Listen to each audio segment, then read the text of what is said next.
R.M. Ballantyne. Fighting the Flames. Chapter 1. How the Fight Began. One's own fireside is, to all well-regulated minds, a pleasant subject of contemplation when one is absent, and a source of deep gratification when present.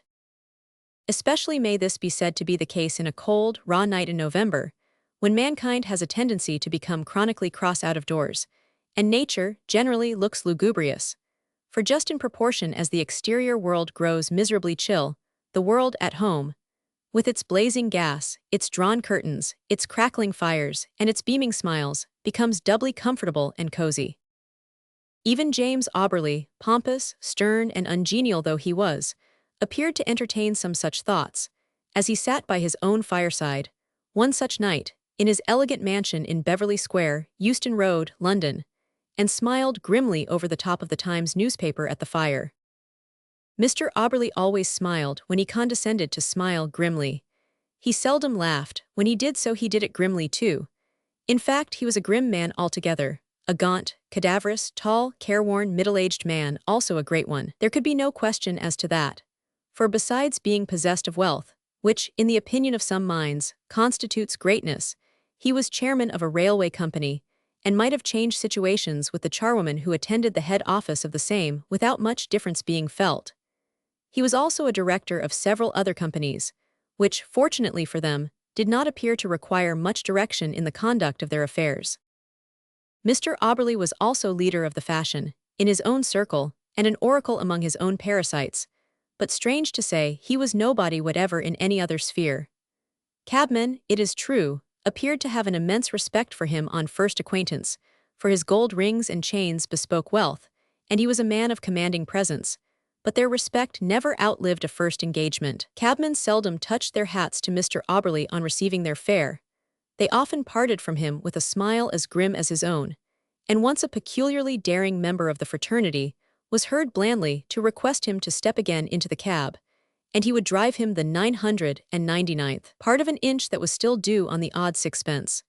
That generous man even went further, and when his fare walked away without making a reply, he shouted after him that, if he'd only do I am the honor to come back, he'd throw in 1 inch and a half extra for nothink.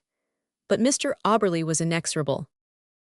"Louisa, dear," said Mr. Auberly, recovering from the grim smile which had indicated his appreciation of his own fireside, "pour me out another cup of coffee, and then you had better run away to bed. It is getting late." "Yes, papa," replied a little dark-eyed, dark-haired girl, laying down her book and jumping up to obey the command. It may be added that she was also dark-dressed, for Mr. Auberly had become a widower and his child motherless only 6 months before. While Louisa was pouring out the coffee, her father rose and turned his back to the fire. It was really interesting, almost awe-inspiring to behold Mr. Auberly rise. He was so very tall and so exceedingly straight, so remarkably perpendicular was he, so rigidly upright, that a hearty but somewhat rude sea captain, with whom he once had business transactions, said to his mate on one occasion that he believed Mr. Auberly must have been born with a handspike lashed to his backbone. Yes, he was wonderfully upright, and it would have been downright madness to have doubted the uprightness of the spirit which dwelt in such a body. So nobody did doubt it, of course, except a few jaundiced and skeptical folk, who never could be got to believe anything. "Good night, my love," said Mr. Auberly, as the child placed the coffee beside his chair, and then advanced, somewhat timidly, and held up her cheek to be kissed. The upright man stooped, and there was a shade less of grimness in his smile, as his lips touched his daughter's pale cheek.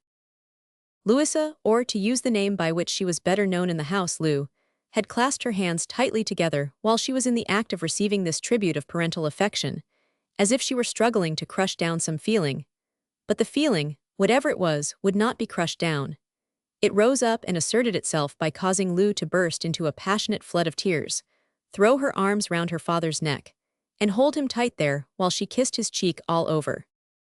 "Tut, tut, child," exclaimed Mr. Auberly, endeavoring to rearrange the stiff collar and cravat which had been sadly disordered. "You must really try to get over these. There, don't be cast down," he added, in a kinder tone, patting Lou's head. "Good night, dear, run away to bed now and be a good girl." Lou smiled faintly through her tears as she looked up at her father, who had again become upright, said good night, and ran from the room with a degree of energy that might have been the result of exuberant spirits, though possibly it was caused by some other feeling. Mr. Auberly sat for some time, dividing his attentions pretty equally between the paper, the fire, and the coffee, until he recollected having received a letter that day which he had forgotten to answer, whereupon he rose and sat down before his writing table to reply.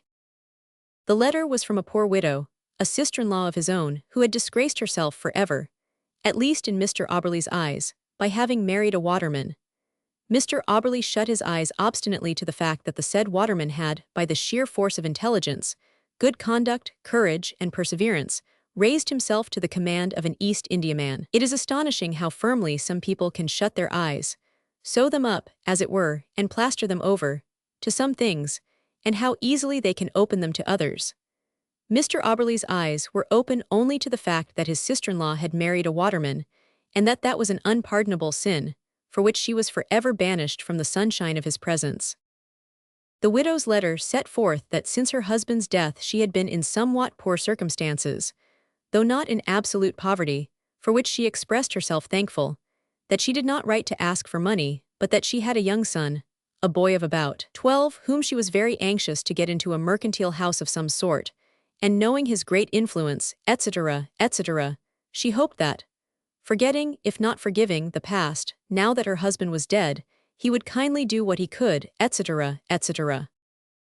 To this Mr. Auberly replied that it was impossible to forgive the past, but he would do his best to forget it, and also to procure a situation for her son, though certainly not in his own office, on one consideration, namely, that she, the widow, should forget the past also, including his own, Mr. Auberly's, existence, as she had once before promised to do, and that she should never inform her son, or any other member of her family, if there happened to be any others members of it, of the relationship existing between them, nor apply to him by visit or by letter for any further favors.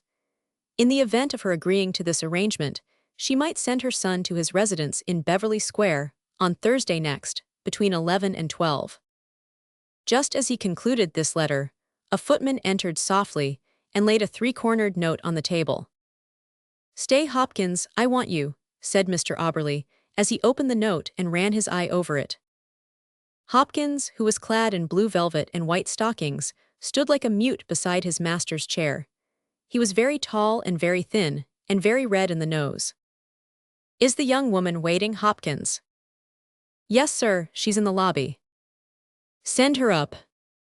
In a few seconds, Hopkins reopened the door, and looked down with majestic condescension on a smart young girl whom he ushered into the room.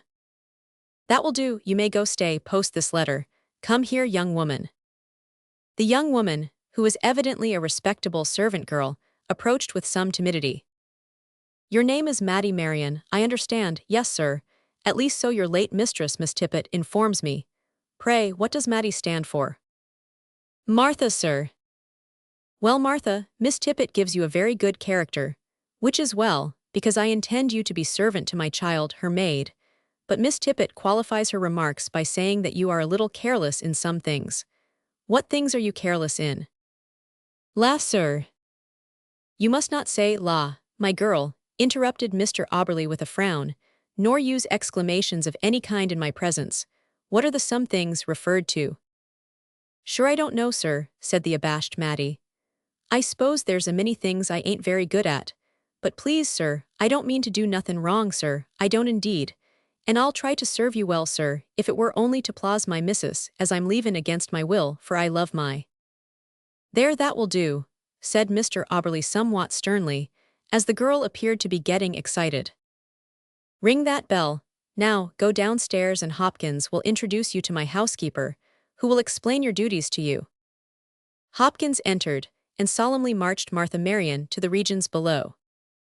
Mr. Auberly locked away his papers, pulled out his watch, wound it up, and then, lighting a bedroom candle, proceeded with much gravity upstairs. He was a very stately-looking man, and strikingly dignified as he walked upstairs to his bedroom, slowly and deliberately, as though he were marching at his own funeral to the tune of something even deader than the Dead March in Saul.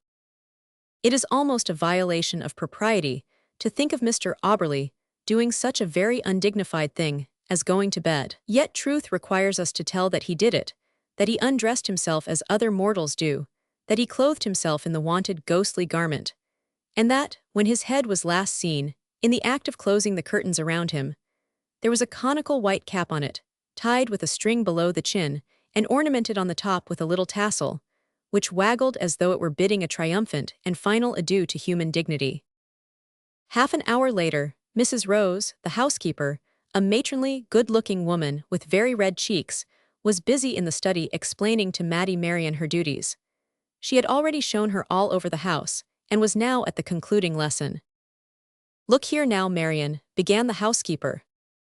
"Oh, please don't call me Marian, I ain't used to it. Call me Maddie do now." "Very well, Maddie," continued Mrs. Rose with a smile, "I've no objection, you Irish are a strange race. Now look here, this is Master's study, and mind, he's very particular, dreadful particular." She paused and looked at her pupil, as if desirous of impressing this point deeply on her memory. "He don't like his papers or books touched, not even dusted, so you'll be careful not to dust 'em, nor to touch 'em even so much as with your little finger, for he likes to find 'em in the mornin', just as he left 'em at night." "Yes, Mrs. Rose," said Maddie, who was evidently giving up her whole soul to the instruction that was being imparted. "Now," continued the housekeeper, "the arranging of this room will be your last piece of work at night. You'll just come in, rake out the grate, carry off the ashes, lay the new fire, put the matches handy on the chimney-piece, look round to see that all's right, and then turn off the gas. The master is a early riser, and lights the fire hisself of a mornin'." "Yes, said Maddie with a courtesy. "Now go and do it," said Mrs. Rose, "that I may see you understand it. Begin with the grate and the ashes." Maddie, who was in truth an experienced maid-of-all-work, began with alacrity to discharge the duties of her new station. She carried off the ashes, and returned with the materials for next day's fire in a shovel. Here she gave a slight indication of her so-called carelessness. Awkwardness would have been more appropriate, by letting 2 or 3 pieces of stick and a bit of coal fall on the carpet, in her passage across the room. "Be careful, Maddie," said Mrs. Rose gently. "It's all owin' to haste. Take your time, and you won't do such things." Maddie apologized, picked up the materials, and laid the fire. Then she took her apron and approached the writing table, evidently with the intention of taking the dust off the corners, but not by any means intending to touch the books or papers. "Stop," cried Mrs. Rose sternly. Maddie stopped with a guilty look. "Not a touch," said Mrs. Rose. "Not even the edges nor the legs?" inquired the pupil. "Neither edges nor legs," said the instructor. "Sure it could do no harm." "Maddie," said Mrs. Rose solemnly, "the great thing that your countrywomen have to learn is obedience." "Thank ye, said Maddie, who, being overawed by the housekeeper's solemnity, felt confused, and was uncertain whether the reference to her countrywomen was complimentary or the reverse. "Now," continued Mrs. Rose, "the matches." Maddie placed the box of matches on the chimney-piece. "Very well, now you've got to look round to see that all's right." Maddie looked round on the dark portraits that covered the walls supposed to be ancestors, on the shelves of books, great and small, new and old, supposed to be read, on the vases, statuettes, chairs, tables, desks, curtains, papers, etc., etc., and being utterly ignorant of what constituted right and what wrong in reference to such things, finally turned her eyes on Mrs. Rose with an innocent smile.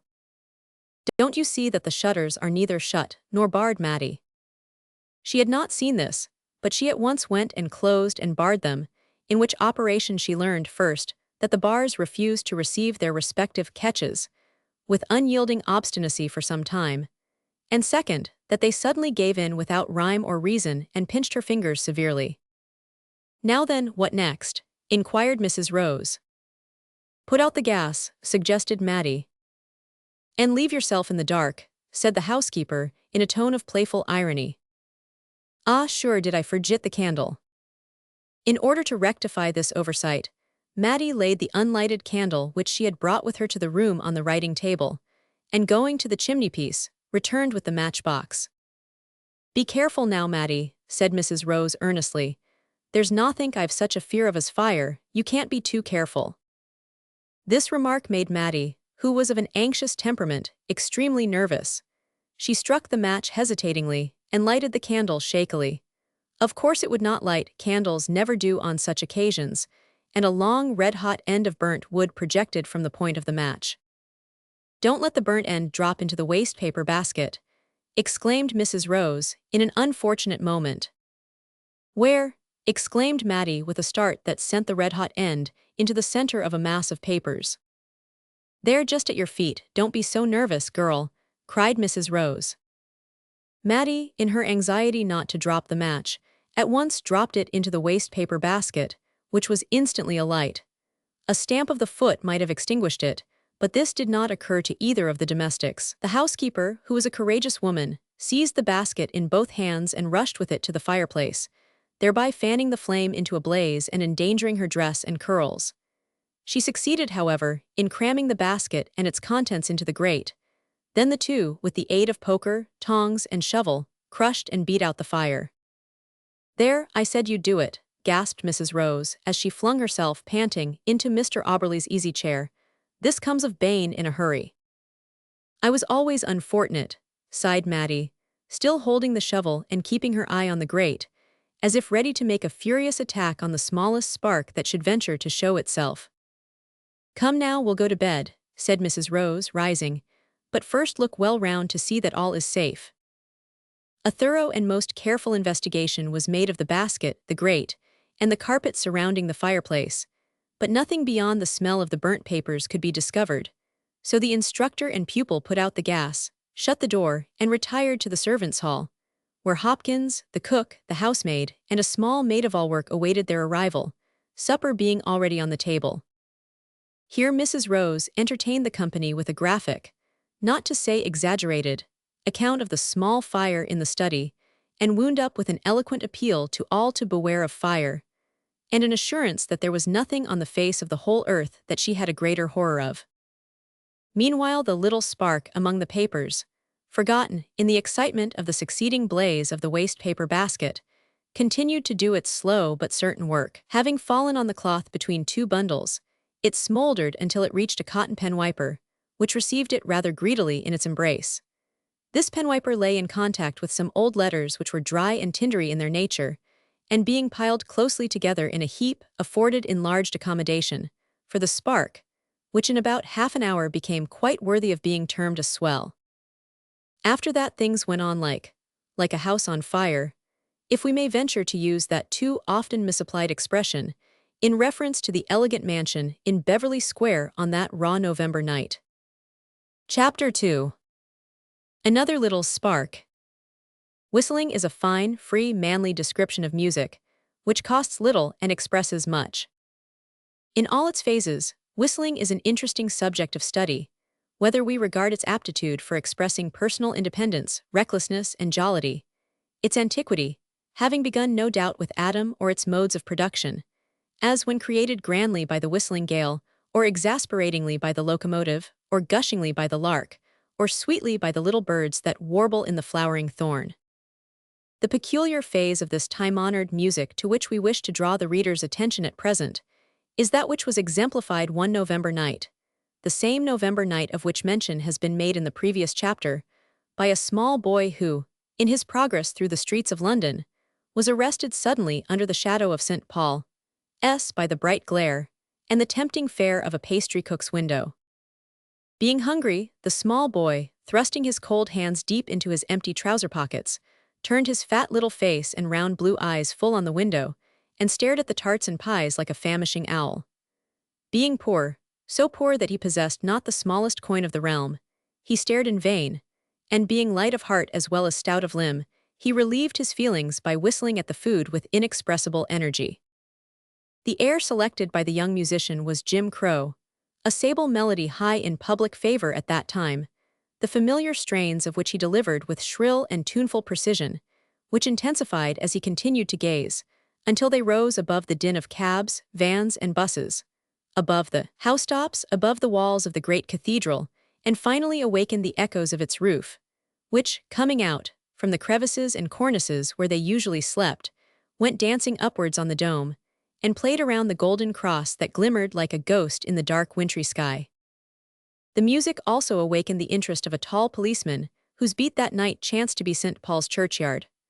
That sedate guardian of the night, observing that the small boy slightly impeded the thoroughfare, sauntered up to him, and just as he reached that point in the chorus where Mr. Crow is supposed to wheel and turn himself about, spun him round and gave him a gentle rap on the head with his knuckles, at the same time advising him to move on. "Oh," exclaimed the small boy, looking up with an expression of deep concern on his countenance as he backed off the pavement. "I hope I didn't hurt you, Bobby. I really didn't mean to. But accidents will happen, you know, and if you won't keep your knuckles out of a feller's way, why?" "Come," muttered the policeman, "shut up your potato trap for fear you catch cold. Your mother wants you, she's got some pap ready for you." "Huh?" exclaimed the small boy, with his head a little on one side, as though he were critically inspecting the portrait of some curious animal.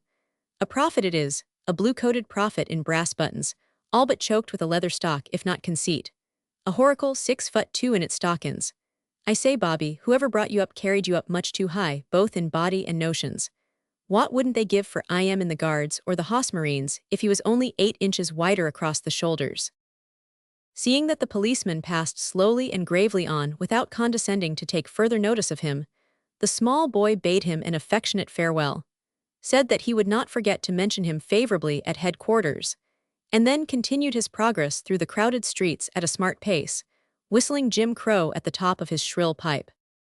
The small boy had a long walk before him, but neither his limbs, spirits, nor lips grew weary by the way. Indeed, his energies seemed to increase with every step, if one might judge from the easy swagger of his gait, and the various little touches of pleasantry in which he indulged from time to time, such as pulling the caps over the eyes of boys smaller than himself, winking at those who were bigger, uttering Indian war-whoops down alleys and lanes that looked as if they could echo, and chaffing all who appeared to be worthy of his attentions. Those eccentricities of humor, however, did not divert his active mind from the frequent and earnest study of the industrial arts, as these were exhibited and exemplified in shop windows. "Jolly stuff that, ain't it?" observed another small boy, in a coat much too long for him, as they met and stopped in front of a chocolate shop at the top of Holborn Hill, where a steam engine was perpetually grinding up such quantities of rich brown chocolate that it seemed quite unreasonable, selfish, and dog-in-the-mangerish of the young man behind the counter to stand there and neither eat it himself, nor let anyone else touch it. "Yes, it's very jolly stuff," replied the first small boy, regarding his questioner sternly. "I know you'd like some, wouldn't you? Go in now and buy 2 pennorth, and I'll buy the half from you when you come out." "Walker," replied the boy in the long coat. "Just so, and I'd advise you to become a walker too," retorted the other. "Run away now, your master 's been askin' after you for half an hour, I know, and more." Without waiting for a reply, the small boy, our small boy, swaggered away whistling louder than ever. Passing along Holborn, he continued his way into Oxford Street, where the print-shop windows proved irresistibly attractive. They seemed also to have the effect of stimulating his intellectual and conceptive faculties, insomuch that he struck out several new, and to himself, highly entertaining pieces of pleasantry, one of which consisted of asking a taciturn cabman, in the meekest of voices, "Please, sir, you couldn't tell me what's o'clock, could you?" The cabman observed a twinkle in the boy's eye, saw through him, in a metaphorical sense, and treated him with silent contempt.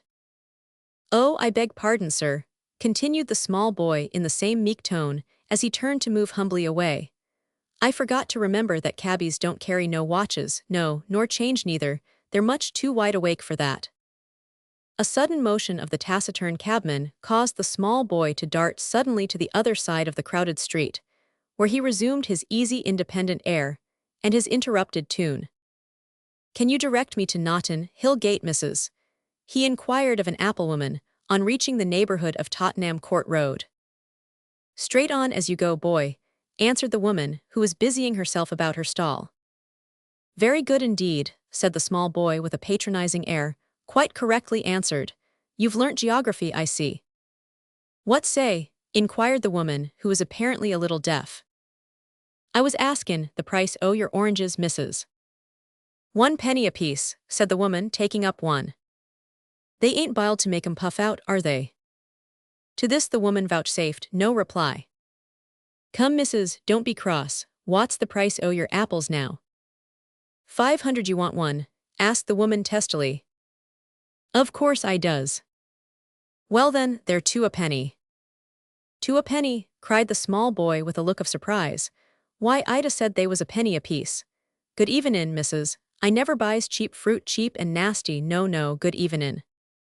It seemed as if the current of the small boy's thoughts had been diverted by this conversation, for he walked for some time with his eyes cast on the ground, and without whistling, but whatever the feelings were that might have been working in his mind, they were speedily put to flight by a facetious butcher, who pulled his hat over his eyes as he passed him. "Now then, pig-sticker, what do you mean by that?" he shouted, but as the butcher walked on without deigning to reply, he let off his indignation by yelling in at the open door of a tobacco shop and making off at a brisk run. From this point in his progress, he became still more hilarious and daring in his freaks, and turned aside once or twice into narrow streets, where sounds of shouting or of music promised him fresh excitement.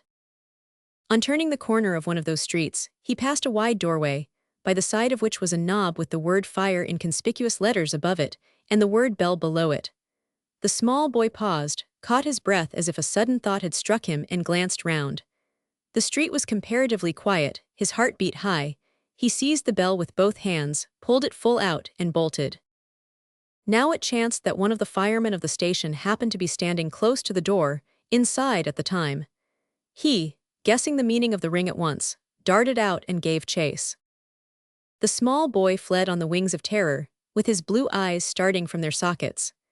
The fireman was tall and heavy, but he was also strong and in his prime, so that a short run brought him up with the fugitive, whom he seized with a grip of iron. "Now then, young bottle-imp, what did you mean by that?" "Oh, please, sir," gasped the small boy with a beseeching look, "I couldn't help it." There was such a tone of truthfulness in this "couldn't" that it tickled the fireman. His mouth relaxed in a quiet smile, and releasing his intended victim, he returned to the station, while the small boy darted away in the direction of Oxford Street. He had scarcely reached the end of the street, however, when a man turned the corner at full speed and ran him down so completely that he sent him head over heels into the kennel, and passing on, darted at the fire bell of the station, which he began to pull violently. The man was tall and disheveled, partially clad in blue velvet, with stockings which had once been white, but were now covered from garter to toe with mud. One shoe clung to his left foot, the other was fixed by the heel in a grating over a cellar window in Tottenham Court Road. Without hat or coat, with his shirt sleeves torn by those unfortunates into whose arms he had wildly rushed, with his hair streaming backwards, his eyes bloodshot, his face pale as marble, and perspiration running down his cheeks, not even his own most intimate friends would have recognized Hopkins. The staid, soft-spoken, polite, and gentle Hopkins, had they seen him that night pulling like a maniac at the fire bell. And without doubt, Hopkins was a maniac that night. At least he was afflicted with temporary insanity. Chapter 3. Fires. "Hallo, that'll do, man," cried the same stalwart fireman who had seized the small boy, stepping out and laying his hand on Hopkins's shoulder. "Whereabouts is it?" Hopkins heard him not. One idea had burnt itself into the poor man's brain, and that was the duty that lay on him to ring the alarm bell. Seeing this, the fireman seized him and dragged him forcibly, almost lifted him, into the station, round the door of which an eager crowd had already begun to collect. "Calm yourself," said the stalwart fireman quietly, as he thrust Hopkins down into a chair. "Consider now, you'll make us too late if you don't speak. Where is it?" "B. Fire," yelled Hopkins, gasping and glaring round him on the men, who were quietly putting on their helmets. Hopkins suddenly burst from the grasp of his captor, and rushing out, seized the bell handle, which he began to pull more furiously than ever. "Get her out, Jim," said the fireman in a low tone to one of his comrades, her being the engine. At the same time he went to the door, and again seizing Hopkins, brought him back and forced him into a chair, while he said firmly, "Now then, out with it, man, where's the fire?" Yes, screamed Hopkins, fire, that's it, B. Beverly, Blazes, Square, number fire." "That'll do," said the fireman, at once releasing the temporary maniac, and going to a book where he calmly made an entry of the name of the square, the hour of the night, and the nature of the call. 2 lines sufficed. Then he rose, put on his helmet, and thrust a small hatchet into his belt, just as the engine was dragged to the door of the station. There was something absolutely magnificent in this scene, which no pen can describe, because more than half its force was conveyed only by the eye and the ear. The strong contrast between human excitement and madness coupled with imbecility, and human calmness and self-possession coupled with vigorous promptitude, was perfect. Just before poor Hopkins rang his first note of alarm, the station had been wrapped in profound silence, the small boy's interruption having been but a momentary affair. George Dale, the fireman in charge, was seated at a desk in the watchroom, known among firemen as the lobby, making an entry in a diary. All the other men, about 13 in number, had gone to their respective homes and beds in the immediate neighborhood, with the exception of the 2 whose turn it was to remain on duty all night. These 2, named Baxmore and Corney, with their coats, belts, boots, and caps on, had just lain down on 2 low trestle couches, and were courting sleep. The helmets of their comrades hung on the walls round the room, with belts and hatchets underneath them. Several pairs of boots also graced the walls, and a small clock, whose gentle tick was the only sound that broke the silence of the night. In an outer room, the dim form of a spare engine could be seen through the doorway. The instant that the bell rang, however, this state of quietude was put to flight. The 2 men rose from their couches, and Dale stepped to the door. There was no starting up, no haste in their movements, yet there was prompt rapidity. The men, having been sailors, had been trained in the midst of alarms. The questions which were put to Hopkins, as above described, were rapidly uttered. Before they were answered, the 2 men were ready, and at Dale's order, "Get her out," they both vanished. One ran round the corner to the engine house and knocked up the driver in passing. The other ran from door to door of the firemen's abodes, which were close at hand, and with a loud double ring summoned the sleepers. Before he got back to help the first with the engine, one and another door opened, and a man darted out, buttoning braces or coat as he ran. Each went into the station, seized his helmet, belt, and axe from his own peg, and in another moment all were armed cap a pie. At the same instant that the engine appeared at the door, a pair of horses were trotted up. 2 men held them, 2 others fastened the traces, the driver sprang to his seat, the others leaped to their respective places. Each knew what to do and did it at once. There was no hurry, no loss of time, no excitement. Some of the men, even while acting with the utmost vigor and promptitude, were yawning away their drowsiness. And in less than 10 minutes from the moment the bell first rang, the whip cracked, and the fire engine dashed away from the station amid the cheers of the crowd. It may be as well to remark here in passing that the London Fire Brigade had, at the time of which we write, reached a high state of efficiency, although it could not stand comparison with the perfection of system and unity of plan which mark the organization and conduct of the brigade of the present day. Mr. Braidwood, the able superintendent, had for many years been training his men on a system, the original of which he had begun and proved in Edinburgh. Modifying his system to suit the peculiarities of the larger field to which he had been translated, he had brought the fire engine establishment, which belonged at that time to several insurance companies, to a state of efficiency which rendered it a model and a training school for the rest of the world. And although he had not the advantage of the telegraph or the powerful aid of the land steam fire engine of the present day, he had men of the same metal as those which compose the force now. The Metropolitan Fire Brigade, as it then existed under the control of the Metropolitan Board of Works, had been carried by its chief, Captain Eyre Massey Shaw, to a condition of efficiency little if at all short of perfection, its only fault being, if we may humbly venture a remark, that it was too small both in numbers of engines and men. Now, good reader, if you have never seen a London fire engine go to a fire, you have no conception of what it is. And even if you have seen it, but have not gone with it, still you have no idea of what it is. To those accustomed to it, no doubt, it may be tame enough, we cannot tell. But to those who mount an engine for the first time and drive through the crowded thoroughfares of London at a wild tearing gallop, it is probably the most exciting drive conceivable. It beats steeplechasing. It feels like driving to destruction, so wild and so reckless is it. And yet it is not reckless in the strict sense of that word, for there is a stern need-be in the case. Every moment, not to mention minutes or hours, is of the utmost importance in the progress of a fire. Fire smolders and creeps at first, it may be, But when it has got the mastery and bursts into flames, it flashes to its work and completes it quickly. At such times, one moment of time lost may involve thousands of pounds, aye, and many human lives. This is well known to those whose profession it is to fight the flames. Hence the union of apparent mad desperation, with cool, quiet self-possession in their proceedings. When firemen can work in silence, they do so. No unnecessary word is uttered, no voice is needlessly raised, like the movements of some beautiful steam engine, which, with oiled pistons, cranks, and levers, does its unobtrusive work in its own little chamber in comparative stillness, yet with a power that would tear and rend to pieces buildings and machinery. So the firemen sometimes bend to their work quietly, though with mind and muscles strung to the utmost point of tension. At other times, like the roaring locomotive crashing through a tunnel or past a station, their course is a tumultuous rush, amid a storm of shouting and gesticulation. So was it on the present occasion. Had the fire been distant, they would have had to commence their gallop somewhat leisurely, for fear of breaking down the horses. But it was not far off, not much more than a couple of miles, so they dashed round the corner of their own street at a brisk trot, and swept into Oxford Street.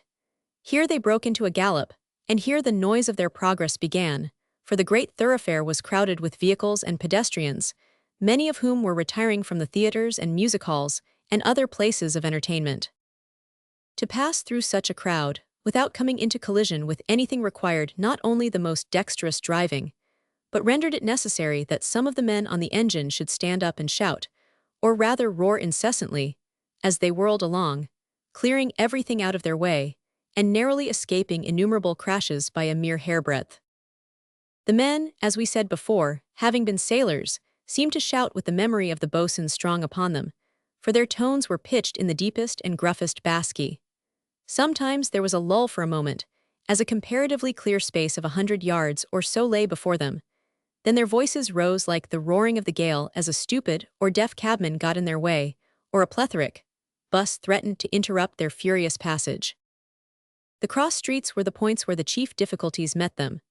There the cab and van drivers turned into or crossed the great thoroughfare, all ignorant of the thunderbolt that was rushing on like a fiery meteor, with its lamps casting a glare of light before, and the helmets of its stern charioteers flashing back the rays of street lamps and windows. For late though the hour was, all the gin palaces, and tobacconists' shops, and many of the restaurants were still open and brightly illuminated. At the corner of Wells Street, the crowd of cabs and other vehicles was so great that the driver of the engine began to tighten his reins, and Jim Baxmore and Joe Corney raised their voices to a fierce shout. Cabs, buses, and pedestrians scattered right and left in a marvelous manner. The driver slackened his reins, cracked his whip, and the horses stretched out again.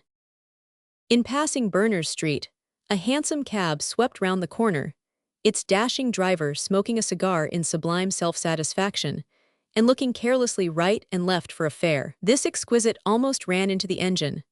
There was a terrific howl from all the firemen. The cabby turned his smart horse with a bound to one side and lost his cigar in the act, in reference to which misfortune he was heartily congratulated by a small member of the shoeblack brigade, while the engine went steadily and sternly on its way. "There, it shows a light," observed one of the firemen to Dale, as he pointed to a luminous appearance in the sky away to the northeast. Dale was already looking in that direction, and made no reply. As they reached Tottenham Court Road, the driver again checked the pace a little, yet even at the reduced speed they passed everything like a whirlwind. The traffic here was so great that it behoved them to be more cautious. Of course, the more need that there was for caution, the more necessity was there for shouting, and the duty of Baxmore and Corney, standing as they did in front of their comrades beside the driver, became severe, but they had good lungs, both of them. At the point where Tottenham Court Road cuts Oxford Street, the accumulation of vehicles of all sorts, from a hand-barrow to a furniture van, is usually very great. To one unaccustomed to the powers of London drivers, it would have seemed nothing short of madness to drive full tilt into the mass that blocked the streets at this point. But the firemen did it. They reined up a little, it is true, just as a hunter does in gathering his horse together for a rush at a stone wall, but there was nothing like an approach to stopping. "Hi, hi, hi," roared the firemen, Baxmore and Corney high above the rest. A bus lumbered to the left just in time, a hansom sprang to the right, not a moment too soon, a luggage van bolted into Crown Street, the pedestrians scattered right and left, and the way was clear. No, not quite clear. The engine had to turn at a right angle here into Tottenham Court Road. Round it went on the two off-wheels, and came full swing on a market gardener and a hot coffee woman, who were wheeling their respective barrows leisurely side by side, and chatting as they went. The roar that burst from the firemen was terrific. The driver attempted both to pull up and to turn aside. The market gardener dropped his barrow and fled. The hot coffee woman, being of a resolute nature, thrust her barrow by main force on the footpath, and so saved her goods and herself by a hairbreadth, while the barrow of her friend was knocked in pieces. But the effort of the engine driver to avoid this had well-nigh resulted in serious consequences. In endeavoring to clear the market gardener, he drew so near to the footpath that in another moment a lamp post would have been carried away, and the wheels of the engine, in all probability, knocked off, had not Joe Corney observed the danger. With a truly Irish yell, Joe seized the rein next him, and pulled the horses round almost at a right angle. The nave of the hindwheel just shaved the post as it flew by. The whole thing passed so swiftly that before the market gardener recovered from his consternation, the engine was only discernible in the distance by the sparks that flew from its wheels as it held on in its furious way. All along its course, a momentary disturbance of London equanimity was created. Families not yet abed rushed to their front windows, and looking out, exclaimed, "Ha, the firemen!" Tipplers in gin palaces ran to the doors and said, "There they go, that's your sort, hurrah my hearties!" Or, "Go it, ye cripples!" according to the different stages of inebriation at which they had arrived, and belated men of business stopped to gaze, and then resumed their way with thoughts and speculations on fire and fire insurance, more or less deep and serious according to temperament. But the disturbance was only temporary. The families retired to their suppers or beds, the tipplers returned to their tipple, the belated speculators to their dreams, and in a few minutes, no doubt, forgot what they had seen and forgot, perchance, that they had any personal interest in fire-raising, or fire extinction, or fire prevention, or fire in any dangerous shape or form, whatever, or indulged in the comforting belief, mayhap, that whatever disasters might attend the rest of the London community, they and their houses being endued with the properties of the salamander, nothing in the shape of fire might, could, would, or should kindle upon them. So true is it that all men think all men mortal but themselves. Do you doubt this, reader? If so, go poll your acquaintance, and tell us how many of them have got rope ladders, or even ropes, to escape from their houses should they take fire. How many of them have got hand pumps, or even buckets, placed so as to be handy in case of fire, and how many of them have got their houses and furniture insured against fire. Meanwhile, the fire engine held on its way, until it turned into Beverly Square, and pulled short up in front of the blazing mansion of James Auberly, Esquire. Another engine was already at work there. It had come from a nearer station, of the existence of which Hopkins had been ignorant when he set out on his wild race for help. The men of this engine were already doing their work quietly, but with perceptible effect, pouring incessant streams of water in at the blazing windows, and watching for the slightest lull in the ferocity of the smoke and flame to attack the enemy at closer quarters. Chapter 4. A fierce fight with the flames. When the small boy, whose name it may be as well to mention was William alias Willie Wilders, saw the fire engine start, as has been already described, his whole soul yearned to follow it, for in the course of his short life he had never succeeded in being at the beginning of a fire, although he had often been at the middle and end of one. Not a very difficult thing in London, by the way, seeing that there are, on the average, between 4 and 5 fires every 24 hours. Willie Wilders was of an inquiring disposition. He wanted to know how things were managed at a fire, from the beginning to the end, and he found that the course of true inquiry, like another course we wot of, never did run smooth. Poor Willie's heart was with that engine, but his legs were not. They did their best, but they failed, strong and active though they were, to keep up with the horses. So Willie heaved a bursting sigh and slackened his speed, as he had often done before in similar circumstances, resolving to keep it in sight as long as he could, and trust to his eyesight and to the flames showing a light for the rest. Just as he came to this magnanimous resolve, a strapping young gentleman called a passing cab, leaped in, ordered the driver to follow the engine, and offered double fare if he should keep it in view up to the fire. Willie, being sharp as a needle, at once stepped forward and made as though he would open the door for the gentleman. The youth was already in and the door shut, but he smiled as he shouted to the driver, "All right," and tossed a copper to Willie with the remark, "There, you scamp." The copper fell in the mud, and there Willie left it, as he doubled nimbly behind the vehicle and laid hold of it. The cabman did his best to earn his double fare, and thus it came to pass that Willie was in time to see the firemen commencing work. As the young man leaped from the cab, he uttered a cry of surprise and alarm, and rushed towards the crowd of firemen nearest to the burning house without paying his fare. Willie was a little astonished at this, but losing sight of the youth in the crowd, and seeing nothing more of him at that time, he became engrossed in other matters. There were so many men on the ground, however, for just then a third engine dashed up to the scene of conflagration, that it was difficult for the excited boy to appreciate fully what he saw. He got as close to the engine, however, as the policeman would allow him, and observed that a fire plug had been already opened, and over it had been placed a canvas cistern of about a yard long by 18 inches broad, stretched on an iron frame. The cistern was filled with water to overflowing, and the first engine had placed its suction pipe in it, while from the front of the engine extended the leathern hose that conveyed the water to the burning house. Willie was deeply interested in this, and was endeavoring to solve certain knotty points in his own mind, when they were suddenly solved for him by a communicative dustman who stood in the crowd close by, and thus expounded the matter to his inquisitive son. "You see, Tommy, the use o' the cistern is hobvious. See, here's 'ow it lies. If an engine comes up and scrooges its suction onto the plug, all the other engines as comes after it has to stand by and do nuffin'. But by puttin' the cistern over the plug and lettin' it fill, another engine or mab two more can ram in its suction and drink away till it's fit to burst, d'ye see?" Willie drank in the information with avidity, and then turned his attention to the front of the engine, to which several lengths of hose, each 40 feet long, had been attached. Baxmore and Corney were at the extreme end, screwing on the branch or nozzle by which the stream of water is directed, and Dale was tumbling a half-drunk and riotous navvy head over heels into the crowd, in order to convince him that his services to pump were not wanted, a sufficient number having been procured. A couple of policemen walked this navvy quietly from the scene, as Dale called out, "Down with her, boys." "Pump away, lads," said one of the firemen, interpreting. The volunteers bent their backs, and the white clouds of steam that issued from the burning house showed that the second engine was doing its work well. Immediately after, Dale and his men, with the exception of those required to attend the engine and the branch, were ordered to get out the ladders. He who gave this order was a tall, sinewy man, middle-aged apparently, and of grave demeanor.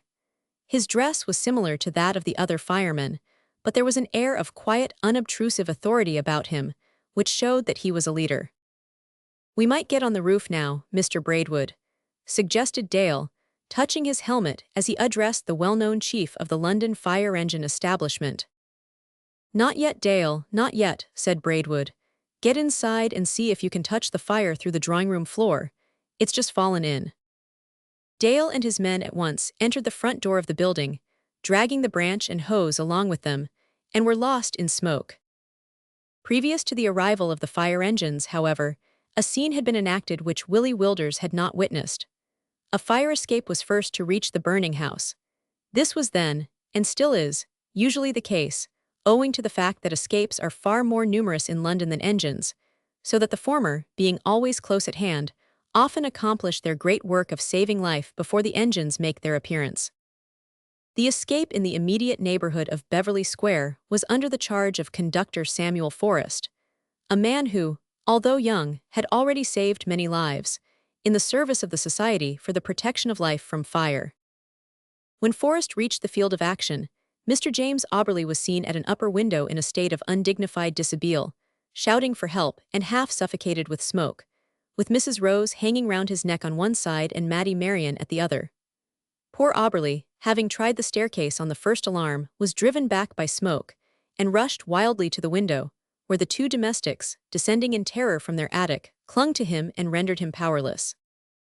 Forrest at once pitched his escape, which was just a huge scientifically constructed ladder, set on wheels. The head of it reached to the windows of the second floor. By pulling a rope attached to a lever, he raised a second ladder of smaller size, which was fitted to the head of the large one. The top of this second ladder was nearly 60 feet from the ground, and it reached the window at which Mr. Auberly was still shouting. Forrest at once sprang up. "Leave me, save the women," gasped Auberly as a man entered the room, but the dense smoke overpowered him as he spoke, and he fell forward. The women also sank to the ground. Forrest instantly seized Mrs. Rose in his powerful arms, and hurrying down the ladder to the top of the escape, put her into the canvas trough, or sack, which was suspended below the ladder all the way. Down this she slid somewhat violently but safely to the ground, while Forrest ran up again and rescued Maddie in the same way. Mr. Auberly was more difficult to manage, being a heavy man, and his rescuer was almost overpowered by the thick smoke in the midst of which all this was done. He succeeded, however, but fainted on reaching the ground. It was at this point that the first engine arrived, and only a few minutes elapsed when the second made its appearance, followed by the cab from which the young man leapt with the exclamation of surprise and alarm that had astonished Willie Wilders. Pushing his way to the place where Mr. Auberly and the others lay, the youth fell on his knees. "My father," he exclaimed wildly. "He's all right, lad," said Mr. Braidwood, coming up at that moment and laying his hand kindly on the youth's shoulder. "He's only choked with smoke and will be better in a minute. Any more in the house?" he added quickly. Young Auberly leaped up with a shout. "My sister, is she not saved? Are all here?" He waited not for a reply, but in another moment was on the fire escape. "After him, two of you," said Braidwood, turning to his men.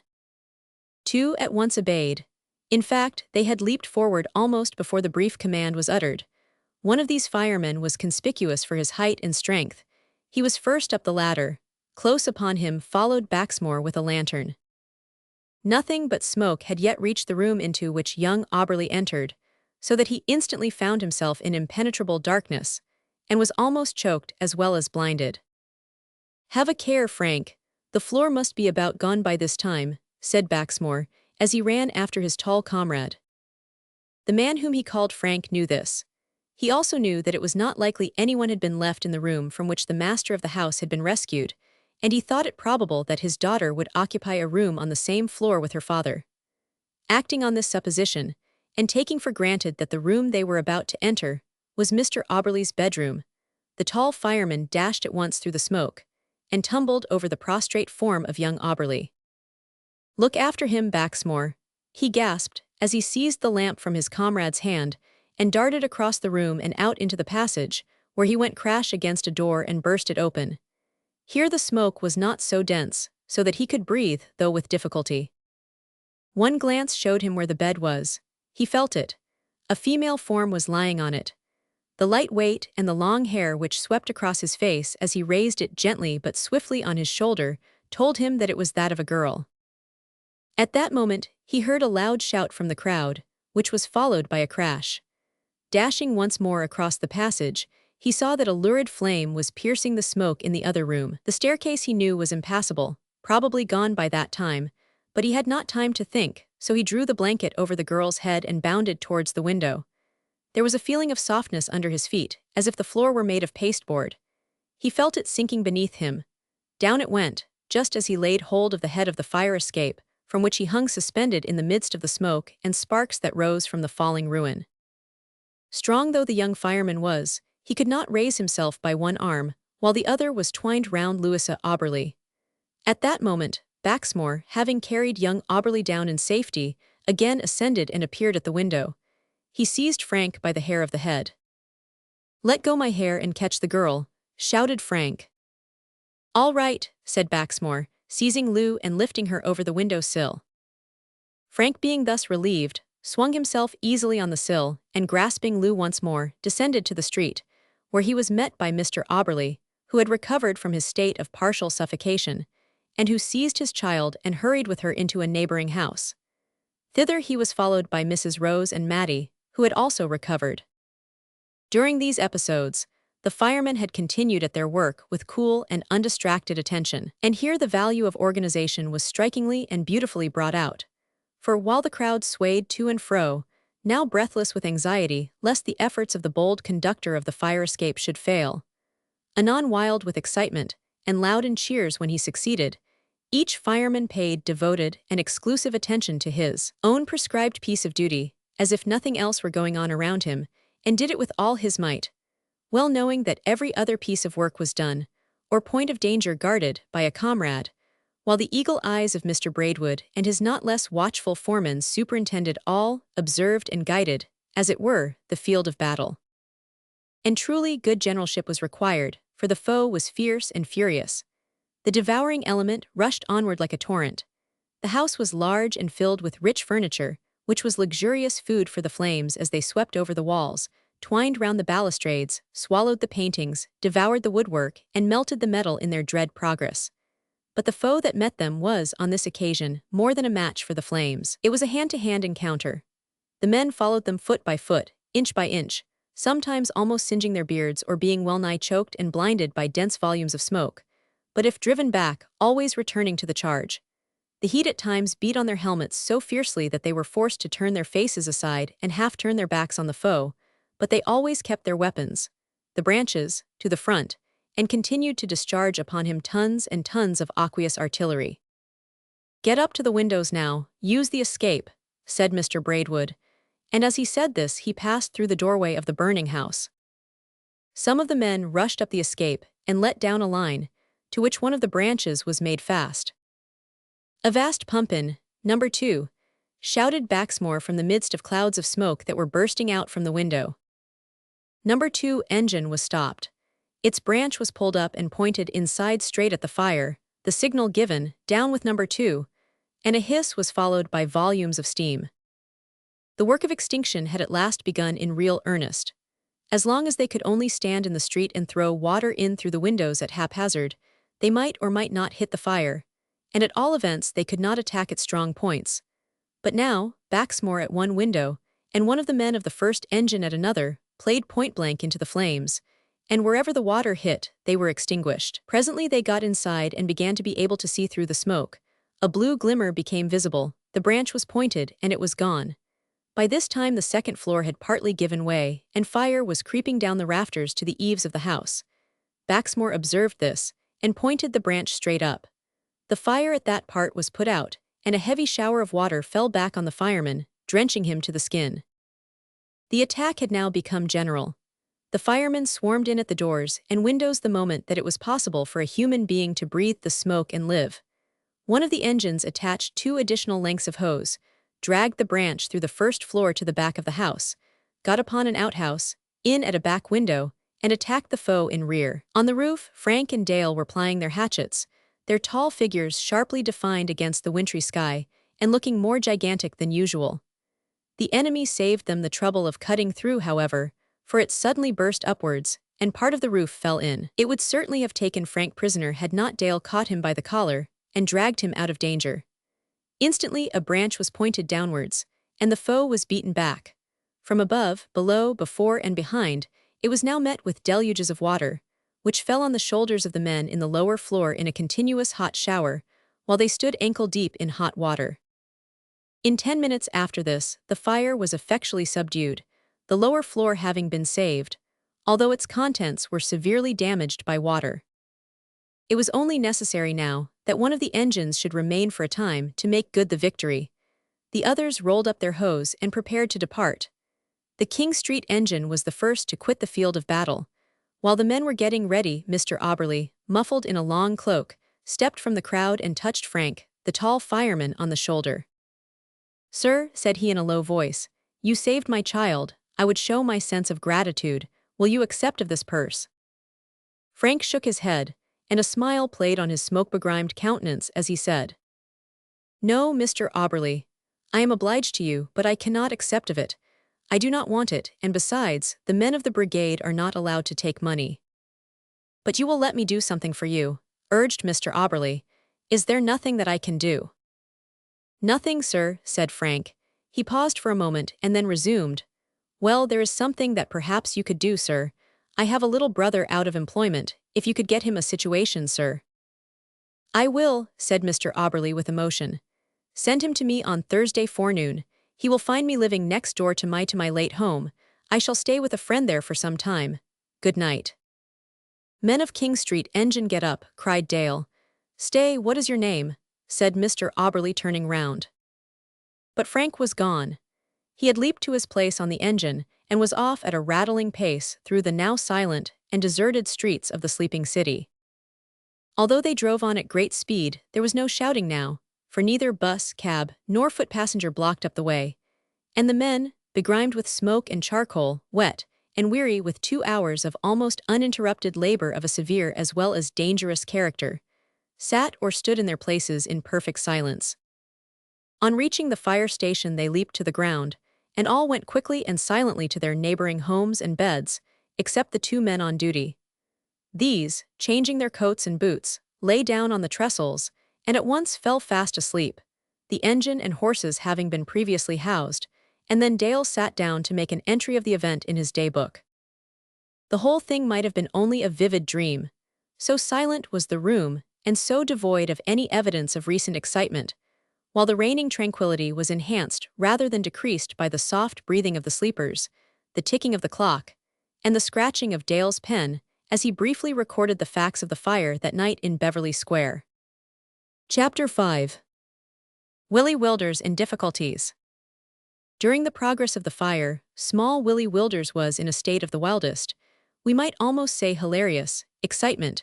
He regarded not the loss of property, the fire never struck him in that light. His little body and big spirit rejoiced in the whole affair as a magnificent display of fireworks and heroism. When the fire burst through the library windows he shouted. When Sam Forrest, the conductor of the fire escape, saved Mr. Auberly and the women, he hurrahed. When the tall fireman and Baxmore rescued Louisa Auberly, he cheered and cheered again until his shrill voice rose high above the shouting of the crowd. When the floors gave way he screamed with delight, and when the roof fell in he shrieked with ecstasy. Sundry and persevering were the efforts he made to break through the police by fair means and foul. But, in his energy, he overreached himself, for he made himself so conspicuous that the police paid special attention to him, and wherever he appeared he was snubbed and thrust back, so that his great desire to get close to the men while they were at work was frustrated. Willie had a brother who was a fireman, and he wished earnestly that he might recognize him if present. But he knew that, being attached to the southern district of the city, he was not likely to be there, and even if he were, the men were all so much alike in their uniform that it was impossible at a distance to distinguish one from another.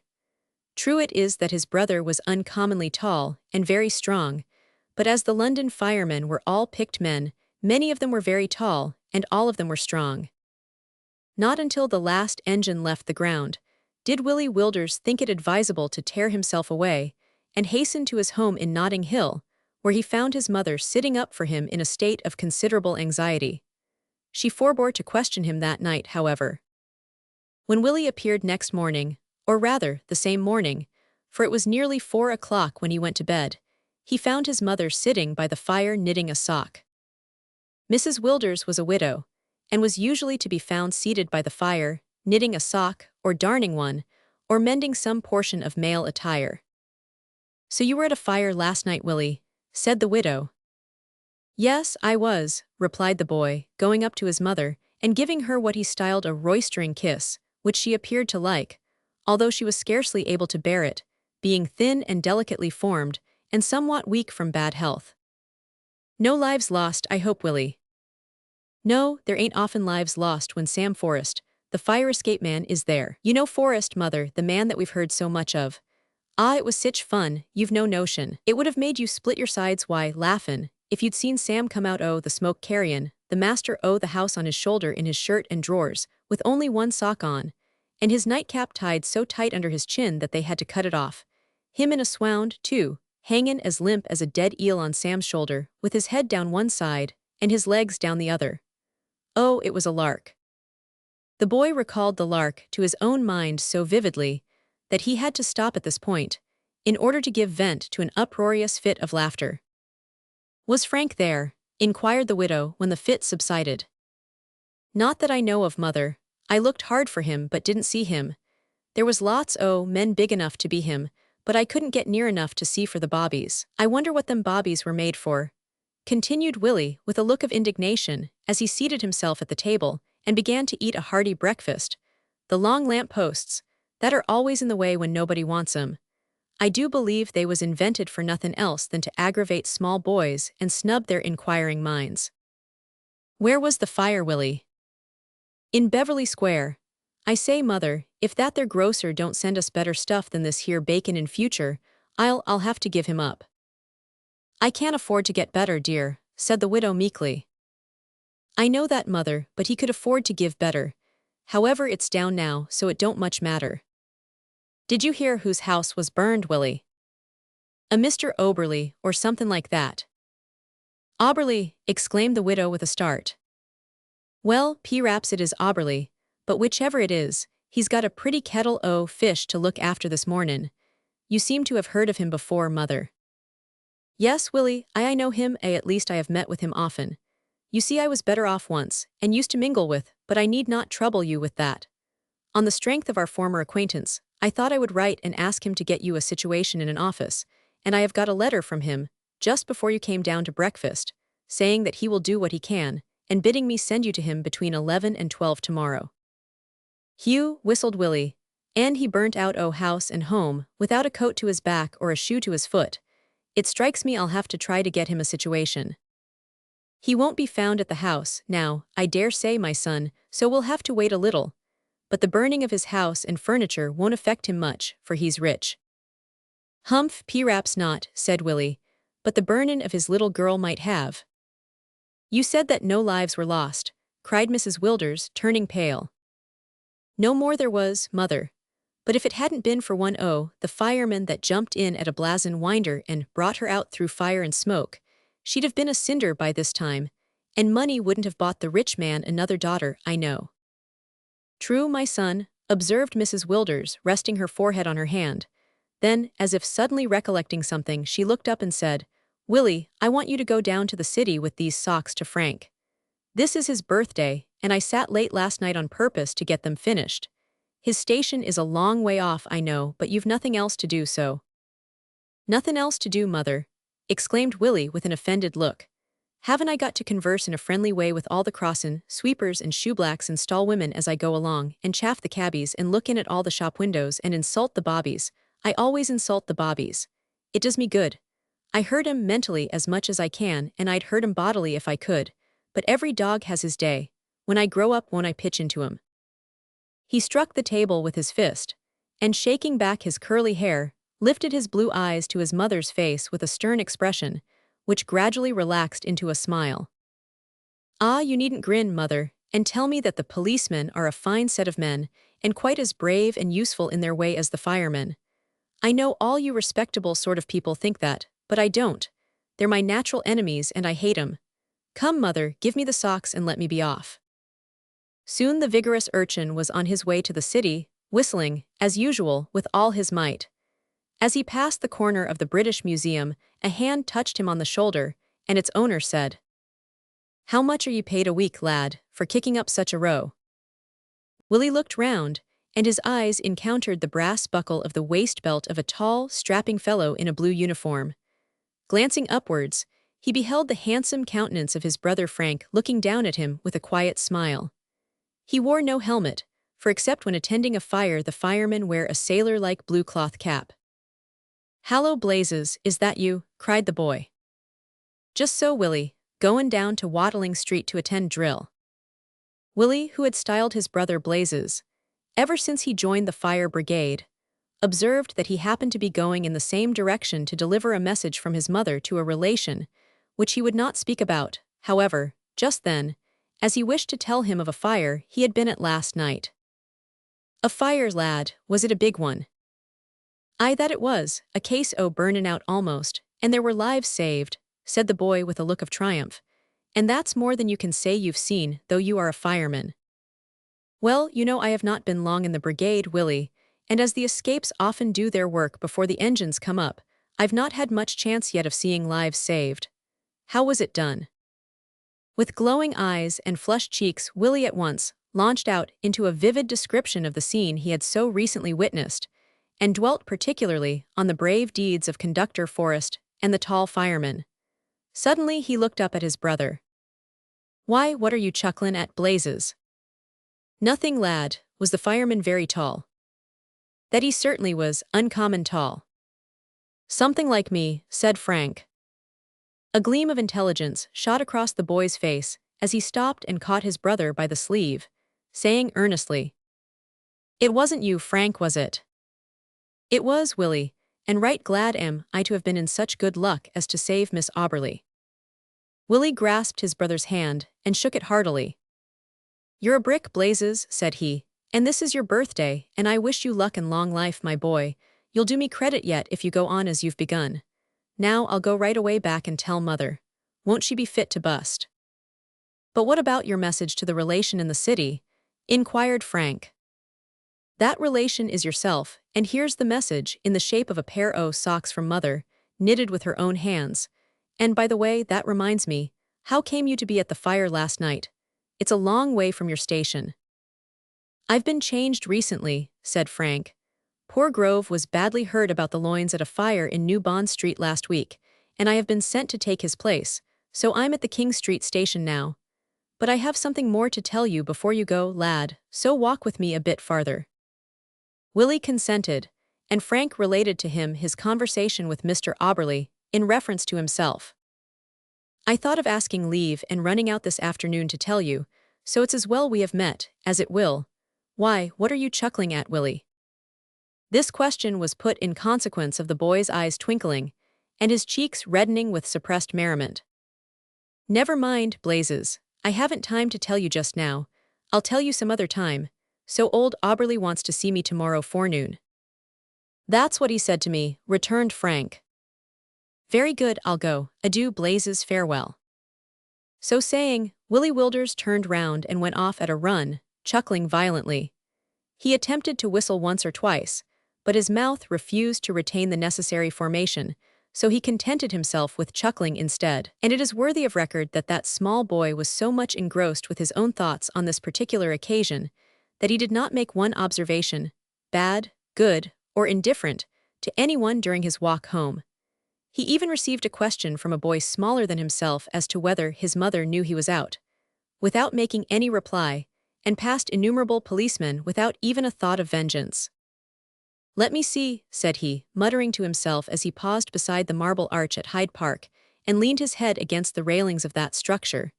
"Mr. Auberly has been and ordered 2 boys to be sent to him tomorrow forenoon. Ha he, esque. The chuckling got the better of him here. Very good. And my mother has ordered one o' the boys to go, while a tall fireman has ordered the other. Now the question is, which o' the 2 boys am I, the one or the t'other? Ha, esque ho, well of course both o' the boys will go, they can't help it, there's no gettin' over that. But then, which of 'em will get the situation? There's a scruncher for you, Mr. Auberly. You'll have to fill your house with tar and turpentine and set fire to it over again, afore you'll throw light on that pint. S'pose I should go in for both situations. It might be managed. The first boy could take a well-paid situation as a clerk, and the second boy might go in for night watchman at a bank." Chuckling again interrupted the flow of thought. "P'raps the 2 situations might be got in the same place o' business. That would be handy. Oh, if one o' the boys could only be a girl, what a lark that would, esque, ha ha." He was interrupted at this point by a shoeblack, who remarked to his companion, "I say, Bob, 'ere's a lark. 'Ere's a feller been and got out o' Bedlam, a larfin' at nothink fit to burst hisself." So Willie resumed his walk, with a chuckle that fully confirmed the member of the Black Brigade in his opinion. He went home chuckling and went to bed chuckling, without informing his mother of the cause of his mirth.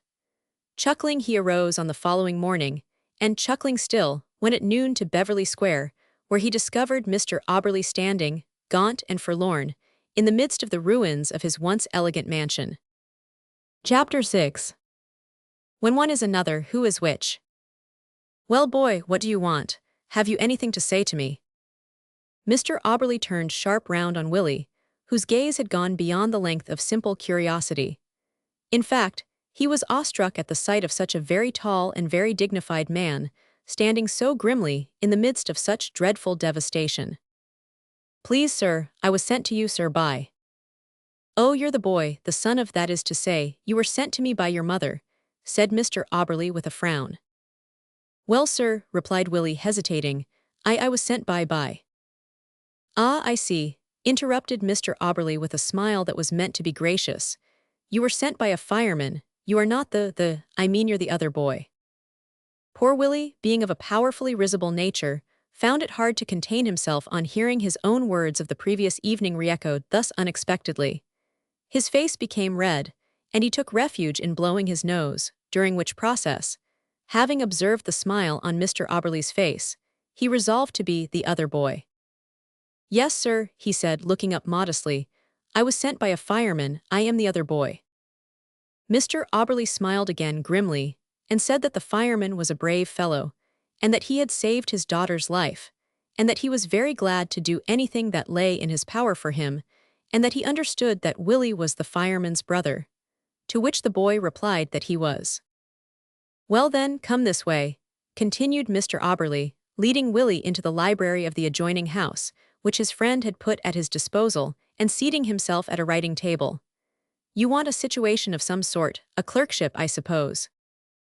Willie admitted that his ambition soared to that tremendous height. "Let me see," muttered Mr. Auberly, taking up a pen and beginning to write. "Yes, she will be able to help me. What is your name, boy?" "Willie, sir." "Just so, William, and your surname, your other name?" "Wilders, sir." Mr. Auberly started, and looked Willie full in the eyes. Willie, feeling that he was playing a sort of double part without being able to avoid it, grew red in the face. "What did you say, boy?" "Wilders," replied Willie stoutly. "Then you're not the other boy," said Mr. Auberly, laying down his pen and regarding Willie with a frown. "Please, sir," replied Willie, with a look of meekness which was mingled with a feeling of desperation, for his desire to laugh was strong upon him. "Please, sir, I don't rightly know which boy I am." Mr. Auberly paused for a moment. "Boy, you're a fool." "Thank 'ee, sir," said Willie. This reply went a long way in Mr. Auberly's mind, to prove the truth of his assertion. "Answer me, boy," said Mr. Auberly with an impressive look and tone. "Were you sent here by a fireman?" "Yes, sir," replied Willie. "What is his name?" "Same as mine, Sir Wilders." Of course," said Mr. Auberly, a little confused at having put such an unnecessary question. "Does your mother know you're here?" This brought the slang phrase, "Does your mother know you're out?" so forcibly to the boy's mind that he felt himself swell internally and had recourse again to his pocket handkerchief as a safety valve. "Yes, sir," said he on recovering his composure. "Arter I saw Blazes, Frank, I mean, that's my brother, sir, I goes right away home to bed. I stops with my mother, sir, and she saw me come off here this mornin', sir. She knows I was comin' here." "Of course, yes, I see," muttered Mr. Auberly, again taking up his pen. "I see, yes, same name, strange coincidence though, but after all there are many of that name in London. I suppose the other boy will be here shortly. Very odd indeed." "Please, sir," observed Willie in a gentle tone, "you said I was the other boy, sir." Mr. Auberly seemed a little annoyed at his muttered words being thus replied to. Yet he condescended to explain that there was another boy of the same name whom he expected to see that morning. "Oh, then there's another other boy, sir," said Willie with a look of interest. "Hold your tongue," said Mr. Auberly in a sharp voice. "You're a fool, and you're much too fond of speaking. I advise you to keep your tongue quieter if you wish to get on in life." Willie once more sought relief in his pocket handkerchief, while his patron indited and sealed an epistle, which he addressed to Miss Tippet, No. 6, Poorthing Lane, Beverly Square. "Here, boy, take this to the lady to whom it is addressed. The lane is at the opposite corner of the square, and wait an answer." "Am I to bring the answer back to you, sir?" asked Willie with much humility. "No, the answer is for yourself," said Mr. Auberly testily. "And hark ye, boy, you need not trouble me again. That note will get you all you desire." "Thank you, sir," said Willie, making a bow and preparing to retire. "But please, sir, I don't very well know, that is to say, ahem." "Well, boy," said the patron sternly. "Excuse me, sir, I can't help it, you know, but please, sir, I wish to explain about that other boy. No, that's me, but the other boy, you know." "Begone, boy," cried Mr. Auberly in a voice so stern that Willie found himself next moment in the street, along which he ran chuckling worse than ever.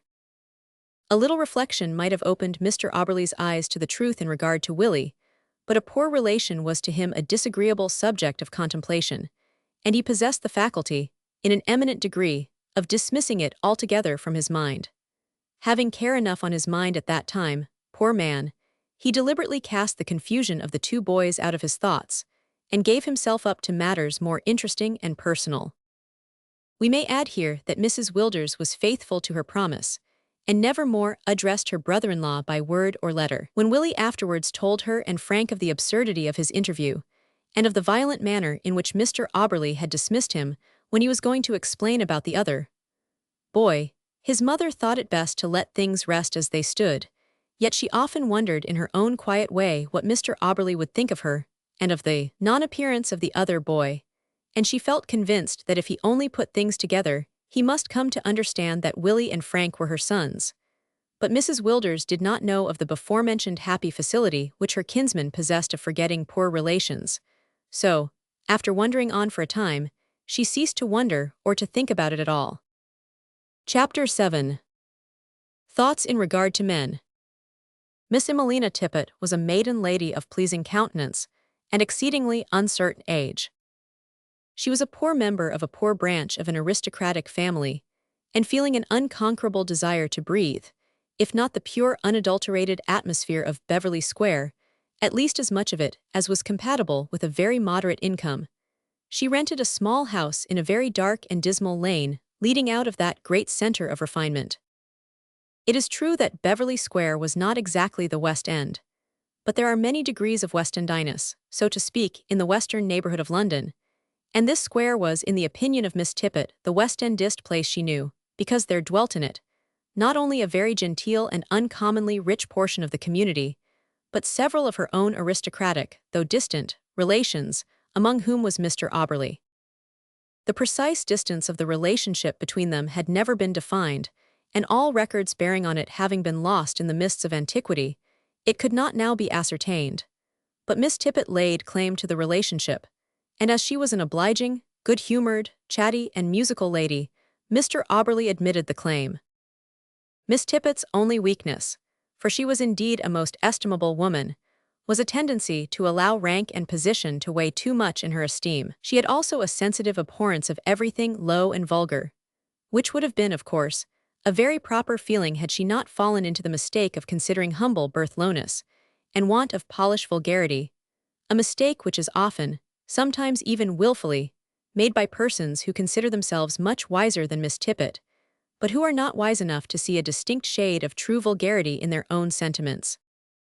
The dark, dismal lane, named Poorthing Lane, besides forming an asylum for decayed and would-be aristocrats, and a vestibule, as it were, to Beverly Square, was a convenient retreat for sundry greengrocers and public house-keepers and small trades, people who supplied the densely peopled surrounding district, and even some of the inhabitants of Beverly Square itself, with the necessaries of life. It was also a thoroughfare for the gay equipages of the square, which passed through it daily on their way to and from the adjoining stables, thereby endangering the lives of precocious babies who could crawl, but could not walk away from home, as well as affording food for criticism and scandal, not to mention the leaving behind of a species of second-hand odor of gentility such as coachmen and footmen can give forth. Miss Tippet's means being small, she rented a proportionately small residence, consisting of 2 floors, which were the upper portion of a house, whose ground floor was a toy shop. The owner of the toy shop, David Boone, was Miss Tippet's landlord, but not the owner of the tenement. He rented the whole and sublet the upper portion.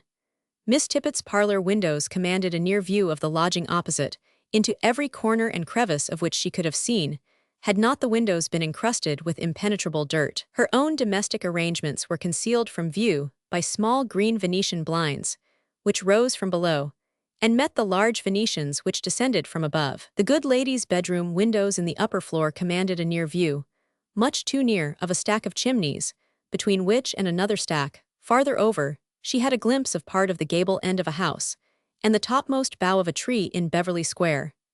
It was this prospect into paradise, terrestrially speaking, that influenced Miss Tippet in the choice of her abode.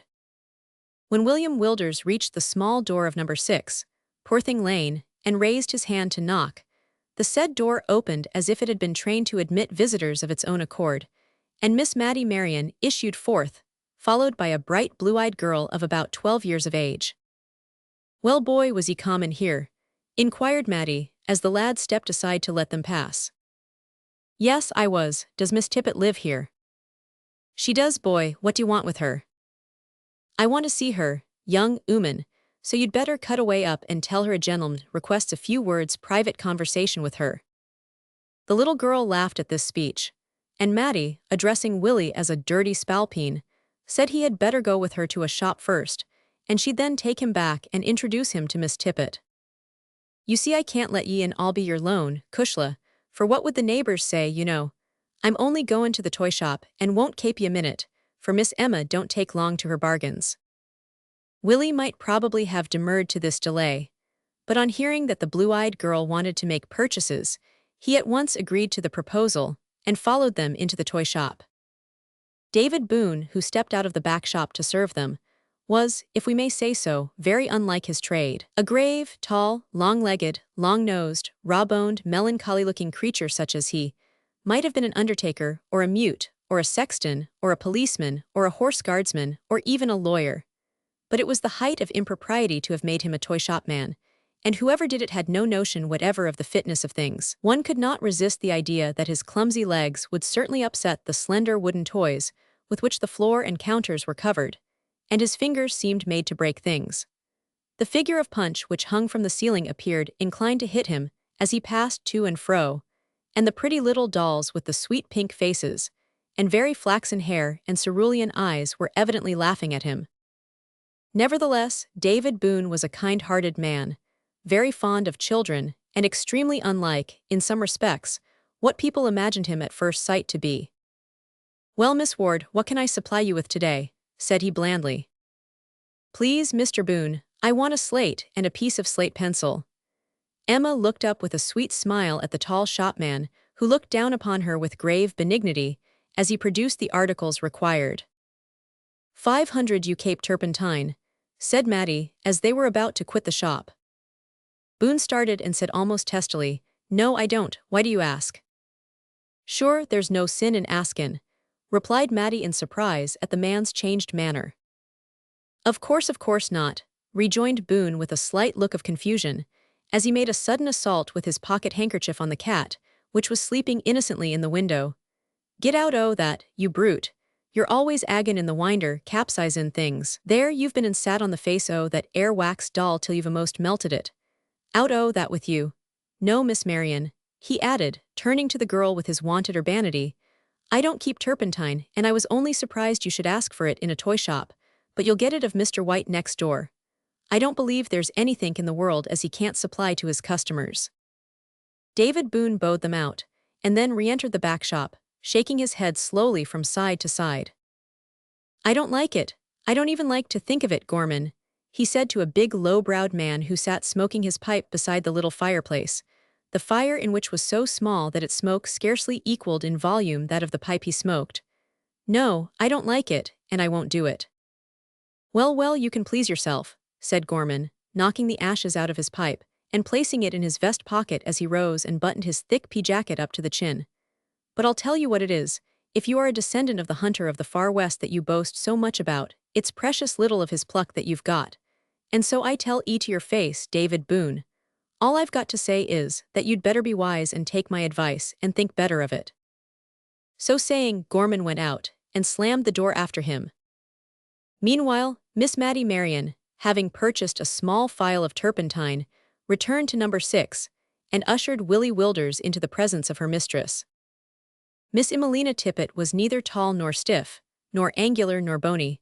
On the contrary, she was little and plump and not bad-looking, and people often wondered why Miss Tippet was Miss Tippet and was not Mrs. Somebody else. Whatever the reason was, Miss Tippet never divulged it, so we won't speculate about it here. "A note, boy, from Mr. Auberly," exclaimed Miss Tippet with a beaming smile. "Give it me, thank you." She opened it and read attentively, while Master Willie glanced round the parlor and took mental notes. Miss Emma Ward sat down on a stool in the window, ostensibly to do sums, but really to draw faces, all of which bore a strong caricatured resemblance to Willie, at whom she glanced slyly over the top of her slate. Matty remained standing at the door to hear what the note was about. She did not pretend to busy herself about anything. There was no subterfuge in Matty. She had been Miss Tippet's confidential servant before entering the service of Mr. Auberly, and her extremely short stay in Beverly Square had not altered that condition. She had come to feel that she had a right to know all Miss Tippet's affairs, and so waited for information. "Ah," exclaimed Miss Tippet, still reading, "yes, get him a situation in your brother's office. Oh, certainly, I'll be sure to get that. He seems smart, I might almost say impoo, ahem, yes, well." "Boy," said Miss Tippet, turning suddenly to Willie, "your name is William Wilders, I believe." "Yes, ma'am." "Well, William, Mr. Auberly, my relative, asks me to get you into my brother's, what's his name office. Of course, I shall be happy to try. I am always extremely happy to do anything for, yes, I suppose of course you can write, and what you call it, count, you can do arithmetic." "Yes, ma'am," replied Willie. "And you can spell A. I hope you can spell Edward, I mean Thomas, is it, or William?" Miss Tippet looked at Willie so earnestly, and put this question in tones so solemn that he was much impressed, and felt as if all his earthly hopes hung on his reply, so he admitted that he could spell. "Good," continued Miss Tippet. "You are, I suppose, in rather poor circumstances. Is your father poor?" "He's dead, ma'am, was drowned." "Oh, shocking, that's very sad. Was your mother drowned too?" "No, ma'am, she's alive and well. At least she's well for her, but she ain't overstrong.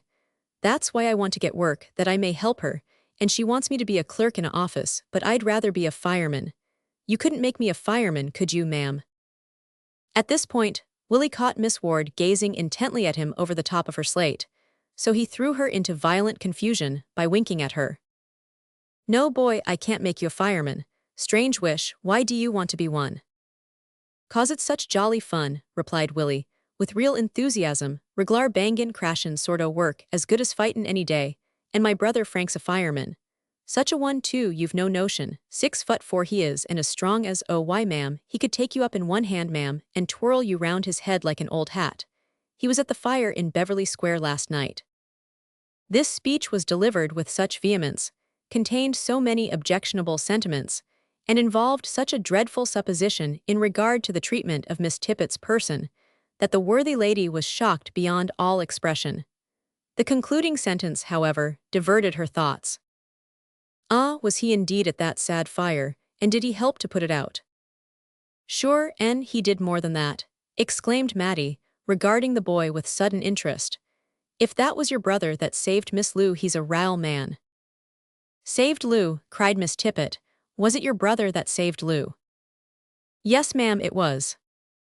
"Bless him, he is a noble fellow, and I have great pleasure in taking you by the hand for his sake." Miss Tippet suited the action to the word, and seized Willie's hand, which she squeezed warmly. Mattie Marian, with tears in her eyes, embraced him, and said that she only wished she had the chance of embracing his brother, too. Then they all said he must stay to lunch, as it was about lunchtime, and Miss Tippet added that he deserved to have been born in a higher position in life. At least his brother did, which was the same thing, for he was a true what's-his-name, who ought to be crowned with thingamajigs.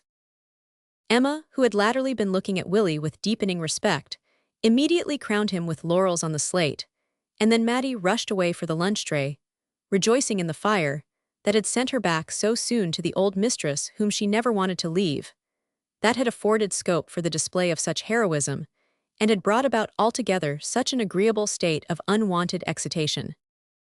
Just as the party were on the point of sitting down to luncheon, the street door knocker was applied to the door with an extremely firm touch. "Miss Demas," exclaimed Miss Tippet. "Oh, I'm so glad, rush, Mattie." Mattie rushed, and immediately there was a sound on the wooden passage as of a gentleman with heavy boots. A moment later, and Mattie ushered in a very tall, broad-shouldered, strapping lady, if we may venture to use that expression in reference to one of the fair sex. Miss Demas was a sort of human eagle. She had an eagle eye, an aquiline nose, an eagle flounce, and an eagle heart. Going up to Miss Tippet, she put a hand on each of her shoulders, and stooping down, pecked her, so to speak, on each cheek. "How are you, my dear?"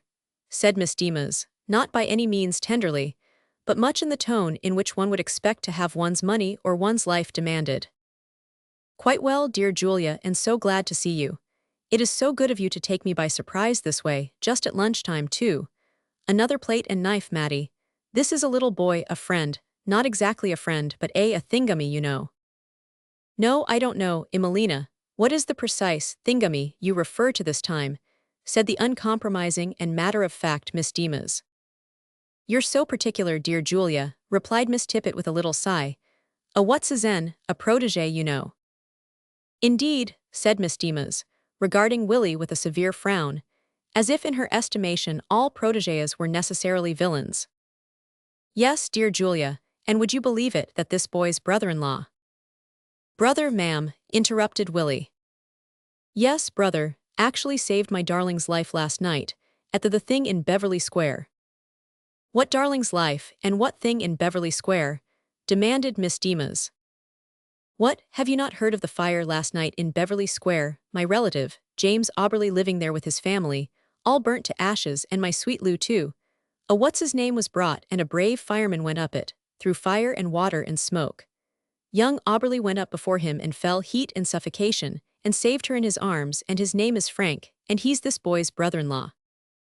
To this brief summary, given with much excitement, Miss Demas listened with quiet composure, and then said with grim sarcasm and very slowly, "Let me see, there was a fire in Beverly Square last night, and James Auberly, living there with his family, were all burned to ashes." Miss Tippet here interrupted with, "No, no," but her stern friend imposing silence with an eagle look continued, "All burned to ashes, and also your sweet Lou. A what's-his-name having been brought, a brave fireman goes up it, and apparently never comes down again, burned to ashes also, I fancy. But young Auberly, who went up before him and fell heat and suffocation being the result, saved someone named her in his arms, his name being Frank, owing no doubt to his having been rebaptized, for ever since I knew him he has been named Frederick, and he is this boy's brother-in-law." By way of putting an extremely fine point on her sarcasm, Miss Demas turned to Willie, with a very condescending air, and said, "Pray, when did your sister marry Mr. Frederick Auberly?" Willie, with a face of meekness, that can only be likened to that of a young turtle-dove, replied, "Please, ma'am, it isn't my sister as has married Mr. Auberly, but it's my brother, Frank Wilders, as hopes to marry Miss Lou Auberly, on account o' havin' saved her life. When she comes of age, ma'am." Miss Demas stood aghast, or rather sat aghast, on receiving this reply, and scanned Willie's face with one of her most eagle glances. But that small piece of impudence wore an expression of weak good nature, and winked its eyes with the humility of a subdued pup, while Miss Tippet looked half horrified and half amused. Mattie grinned, and Emma squeaked through her nose. "Boy," said Miss Demas severely, "your looks belie you." "Yes, ma'am," answered Willie. "My mother always said I wasn't half so bad as I looked, and she's aware that I'm absent from home." At this point, Willie allowed a gleam of intelligence to shoot across his face, and he winked to Emma, who thereupon went into private convulsions in her handkerchief. "Emelina," said Miss Demas solemnly, "let me warn you against that boy. He is a bad specimen of a bad sex. He is a precocious type of that base, domineering, proud, and perfidious creature that calls itself Lord of Creation, and which, in virtue of its superior physical power, takes up every position in life worth having, except that of wife and mother," meekly suggested Miss Tippet. "Worth having," repeated the eagle sternly, as if the position of wife and mother were not worth having, and leaves nothing for poor weak-bodied, though not weak-minded woman to do except sew and teach brats. Bah, I hate men and they hate me, I know it, and I would not have it otherwise. I wish they had never been made. I wish there had been none in the world but women. What a blessed world it would have been then." Miss Demas hit the table with her hand, in a masculine manner, so forcibly that the plates and glasses rattled. Then she resumed, for she was now on a favorite theme, and was delivering a lecture to a select audience. "But mark you, I'm not going to be put down by men. I mean to fight 'em with their own weapons. I mean to—" She paused suddenly at this point, and descending from her platform, advised Miss Tippet to dismiss the boy at once. Poor Miss Tippet prepared to do so. She was completely under the power of Miss Demas, whom, strange to say, she loved dearly. She really believed that they agreed with each other on most points, although it was quite evident that they were utterly opposed to each other in everything. Wherein the bond lay no philosopher could discover. Possibly it lay in the fact that they were absolute extremes, and in verification of the proverb had met. Be this as it may, a note was quickly written to her brother, Thomas Tippet, Esquire, which was delivered to Willie, with orders to take it the following evening to London Bridge, in the neighbourhood of which Mr. Tippet dwelt and carried on his business. Chapter 8. A Hidden Fire. In the afternoon of the following day, Willie set off to the city in quest of Mr. Thomas Tippet. Having to pass the King Street fire station, he resolved to look in on his brother. The folding doors of the engine house were wide open, and the engine itself, clean and businesslike, with its brasswork polished bright, stood ready for instant action. Two of the firemen were conversing at the open door, while several others could be seen lounging about inside. In one of the former, Willie recognized the strong man who had collared him on a well-remembered occasion. "Please, sir," said Willie, going up to him, "is Frank Wilders inside?" "Why, youngster," said Dale, laying his hand on Willie's head, "ain't you the boy that pulled our bell for a lark the other night?" "Yes, sir, I am, but you let me off, you know, so I hope you won't bear me ill will now." "That depends on how you behave in future," said Dale with a laugh. "But what do you want with Frank Wilders?" "I want to see him, he's my brother." "Oh, indeed, you'll find him inside." Willie entered the place with feelings of interest, for his respect for firemen had increased greatly since he had witnessed their recent doings at the Beverly Square fire. He found his brother writing at the little desk that stood in the window, while 5 or 6 of his comrades were chatting by the fire, and a group in a corner were playing draughts and spinning yarns of their old experiences. All assisted in loading the air with tobacco smoke. The round cloth caps worn by the men gave them a much more sailor-like and much less fireman-like appearance than the helmets, which, with their respective hatchets, hung on the walls, rendering the apartment somewhat like a cavalry guardroom. This change in the headpiece, and the removal of the hatchet, was the only alteration in their costume in what may be styled times of peace. In other respects they were at all times accoutred, and in readiness to commence instant battle with the flames. "Hallo, blazes, how are ye?" said Willie, touching his brother on the shoulder. "That you, Willie," said Frank without looking up from his work. "Where away now?" "Come to tell you there's a fire," said Willie, with a serious look. "Eh, what do you mean?" asked Frank, looking at his brother as if he half believed he was in earnest. "I mean what I say, a fire here," said Willie, solemnly striking his breast with his clenched fist. "Here in Hart Street, Buzzum Square, ragin' like fury, and all the engines o' the fire brigade, includin' the float, couldn't put it out, no, nor even so much as squeanch it." "Then it's of no use our turning out, I suppose," said Frank with a smile as he wiped his pen. "What set it alight, lad?" "A wax doll with flaxen hair and blue eyes," answered Willie. "Them's the things as has all along done for me. When I was a boy I falled in love with a new wax doll every other day. Not that I ever owned one myself. I only took a squint at 'em in toy shop winders, and they always had flaxen hair and blue peepers.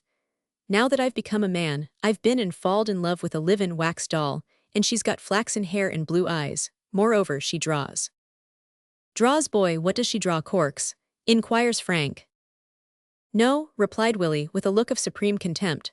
"Nothin' so low, she draws faces and pictures like a schoolmaster, and," added Willie with a sigh, "she's been and drawed all the spirit out o' this here buzzum. She must have left a good lot o' combustible matter behind, however, if there's such a fire raging in it. Who may this pretty fire-raiser be?" "Her name is Emma Ward, and she belongs to a Miss Tippet to whom she's related somehow, but I don't know where she got her, nor who's her parents. This same Miss Tippet is some sort of a relation o' Mr. Auberly, who sent me to her with a note, and she has sent me with another note to her brother near London Bridge, who I suppose will send me with another note to somebody else, so I'm on my way down to see him. I thought I'd look in to ask after you in passin', and cheer you on to duty." A violent fit of somewhat noisy coughing from one of the men at the fireplace attracted Willie's attention at this point in the conversation. "What a noisy feller you are, Corny," remarked one of the men. "Fakes," retorted Corny. "It's noisy you'd be too avy had the cowld in your kiss that I have. Sure, if he had been out 5 times in one night as I was on Whitsunday last, with the branch to howled in a smoke as 'ud choke Baxmore hisself, and it's well known he can stand a'most anything, not to spake o' the hose bustin' right betune me 2 feet. "Come, come, Paddy," said Dale, interrupting. "Don't try to choke us now. You know very well that one of the fires was only a cutaway affair, 2 were chimneys, and 1 was a false alarm." "True for ye," cried Corny, who had a tendency to become irascible in argument or while defending himself. "True for ye, Mr. Dale, but they was alarms for all that, false or through was they not now. Anyhow, they alarmed me out o' me bed 5 times in a night as cold as the polar regions, and the last time was a raw case o' 2 flats burnt out, and 4 hours' work in iced water. There was a general laugh at this point, followed by several coughs and sneezes, for the men were all more or less afflicted with colds, owing to the severity of the weather and the frequency of the fires that had occurred at that time. "There's some of us can sing chorus to Corny," observed one of the group. "I never saw such weather, and it seems to me that the worse the weather the more the fires, as if they got 'em up a purpose to kill us." "Bill Moxie," cried another, "you're always jivin' out some truism with a face like Solomon." "Well, Jack Williams," retorted Moxie, "it's more than I can say of you, for you never say anything worth listenin' to, and you couldn't look like Solomon if you was to try ever so much. You're too stupid for that."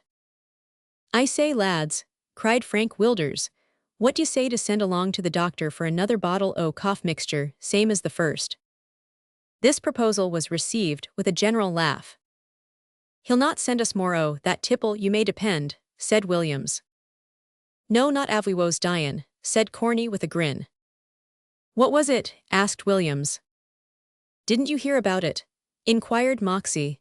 "Oh, to be sure not, you were in hospital after you got run over by the Baker Street engine. Tell him about it, Corny. It was you that asked the doctor, wasn't it, for another bottle?" Corny was about to speak, when a young fireman entered the room with his helmet hanging on his arm.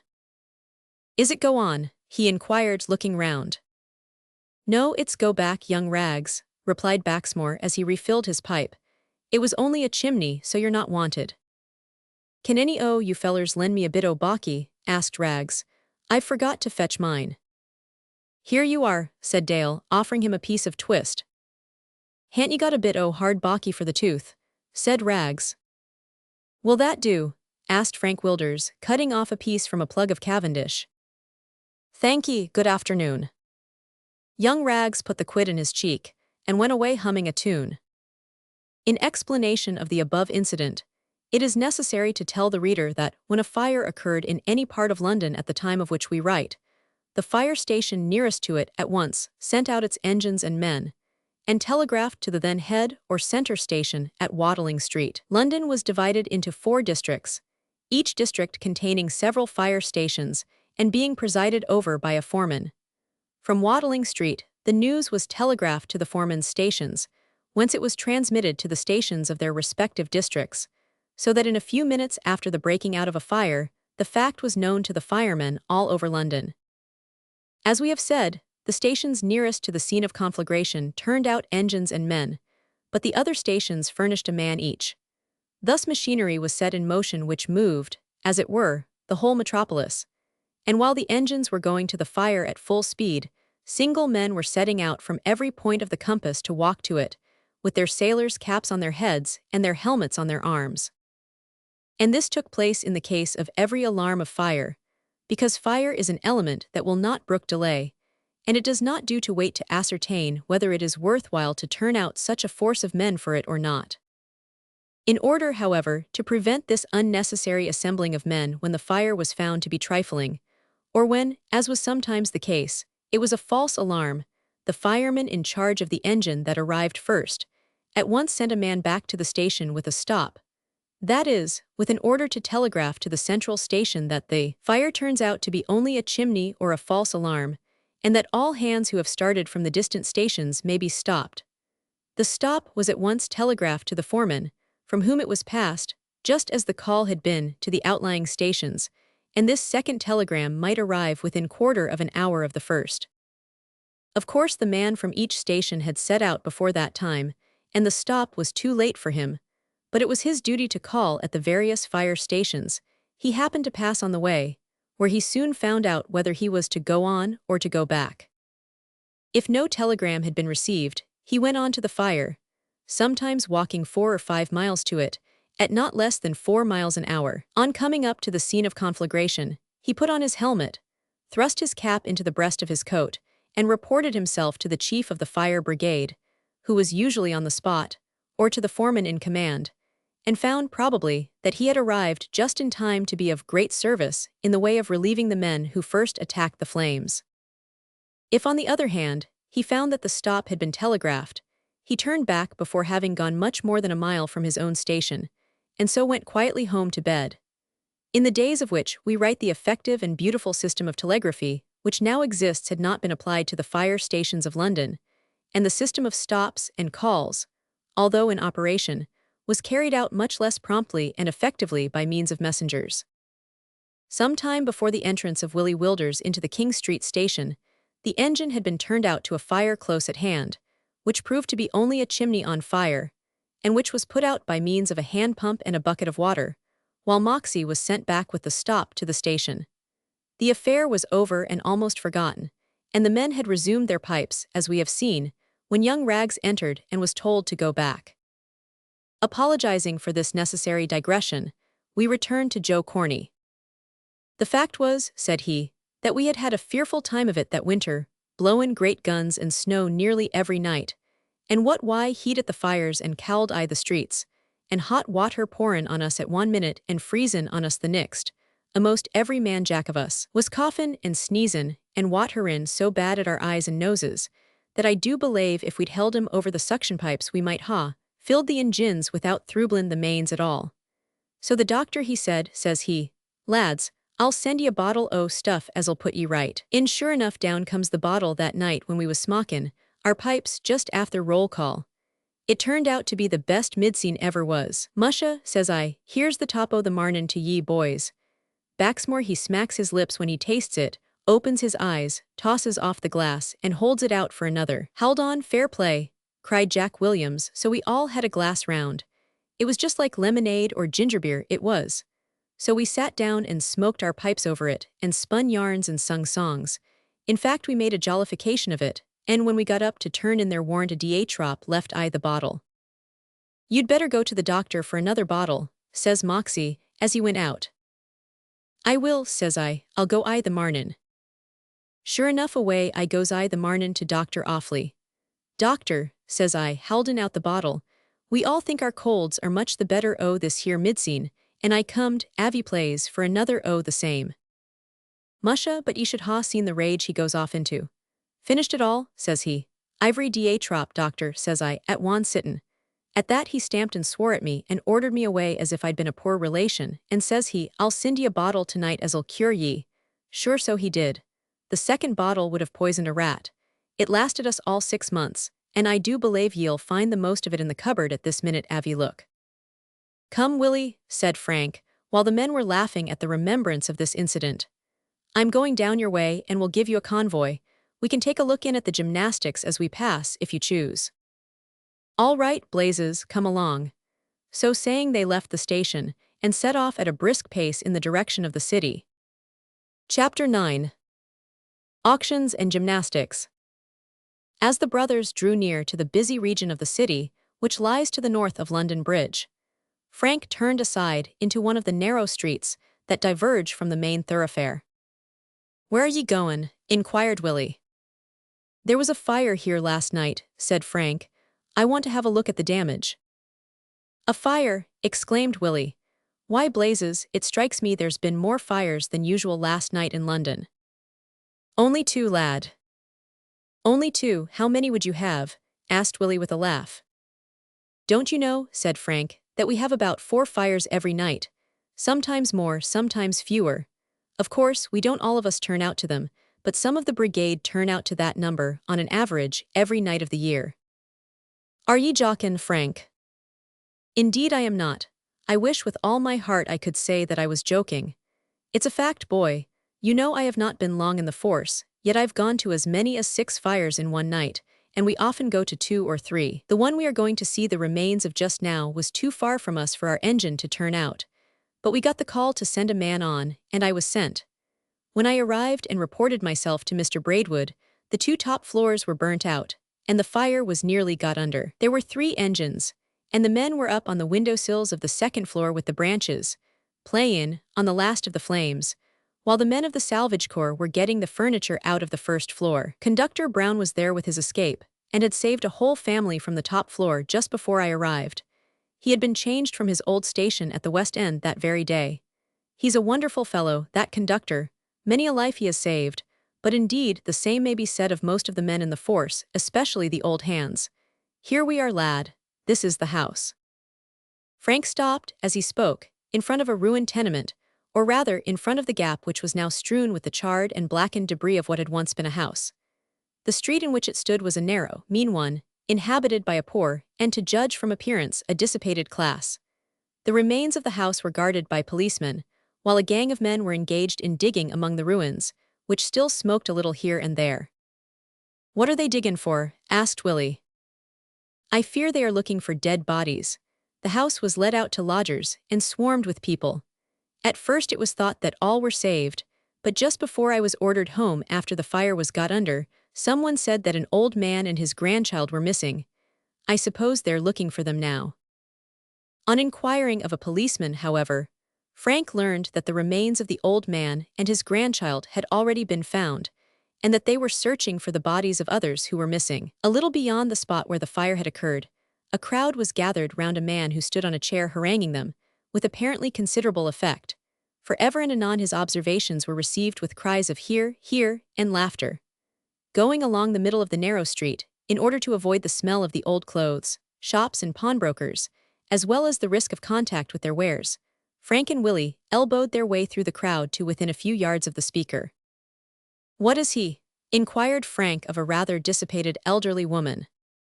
"He's a clown or a acrobat, or something of that sort, in one of the theatres or music halls. He's been burnt out o' his own last night, and's a sellin' off all he's been able to save by hauction." "Come now, ladies and gents," cried the clown, taking up a rather seedy-looking greatcoat, which he held aloft with one hand and pointed to it with the other. "Who's agon to bid for this air garment? A hextra superfine, double-drilled kershimere greatcoat, fresh from the looms o' Tuscany. At least it was fresh from 'em 10 years ago, that was when my grandfather was made Lord Mayor of London. And it's been renewing its youth, the coat, not the Lord Mayor, ever since. It's more glossy, I do assure you, ladies and gents, than when it fust comed from the looms, by reason of the pile havin' worn off, and you'll obsarve that the glossiness is most beautiful and brightest about the elbows and the seams o' the back. Who bids for this air venerable garment? 6 bob, come now, don't all bid at once. Who said 6 bob? No reply being made to this, except a laugh, the clown, who, by the way, wore a similarly glossy greatcoat, with a hat to match, protested that his ears must have deceived him, or his imagination had been whispering hopeful things, which was not unlikely, for his imagination was a very powerful one, when he noticed Frank's tall figure among the crowd. "Come now, fireman, this is the worry harticle you wants. You comed out to buy it, I know, and ere it is, by a strange coincidence, ready-made to hand. What d'ye bid, 6 bob, or say 5? I know you've got a wife and a large family o' young firemen to keep, so I'll let it go cheap. P'raps it's too small for you, but that's easy put right. You've only got to slit it up behind to the neck, which is a infallible cure for a tight fit, and you can let down the cuffs, which is double, and if it's short you can cut off the collar and sew it on to the skirts. It's waterproof, too, and fireproof, patent asbestos. When it's dirty you've got nothing to do but walk into the fire, and it'll come out new. When it's thoroughly wet on the outside, turn it hinside hout, and there you are, to all appearance as dry as bone. What, you won't have it at no price? Well now, I'll tempt you. I'll make it 2 bob.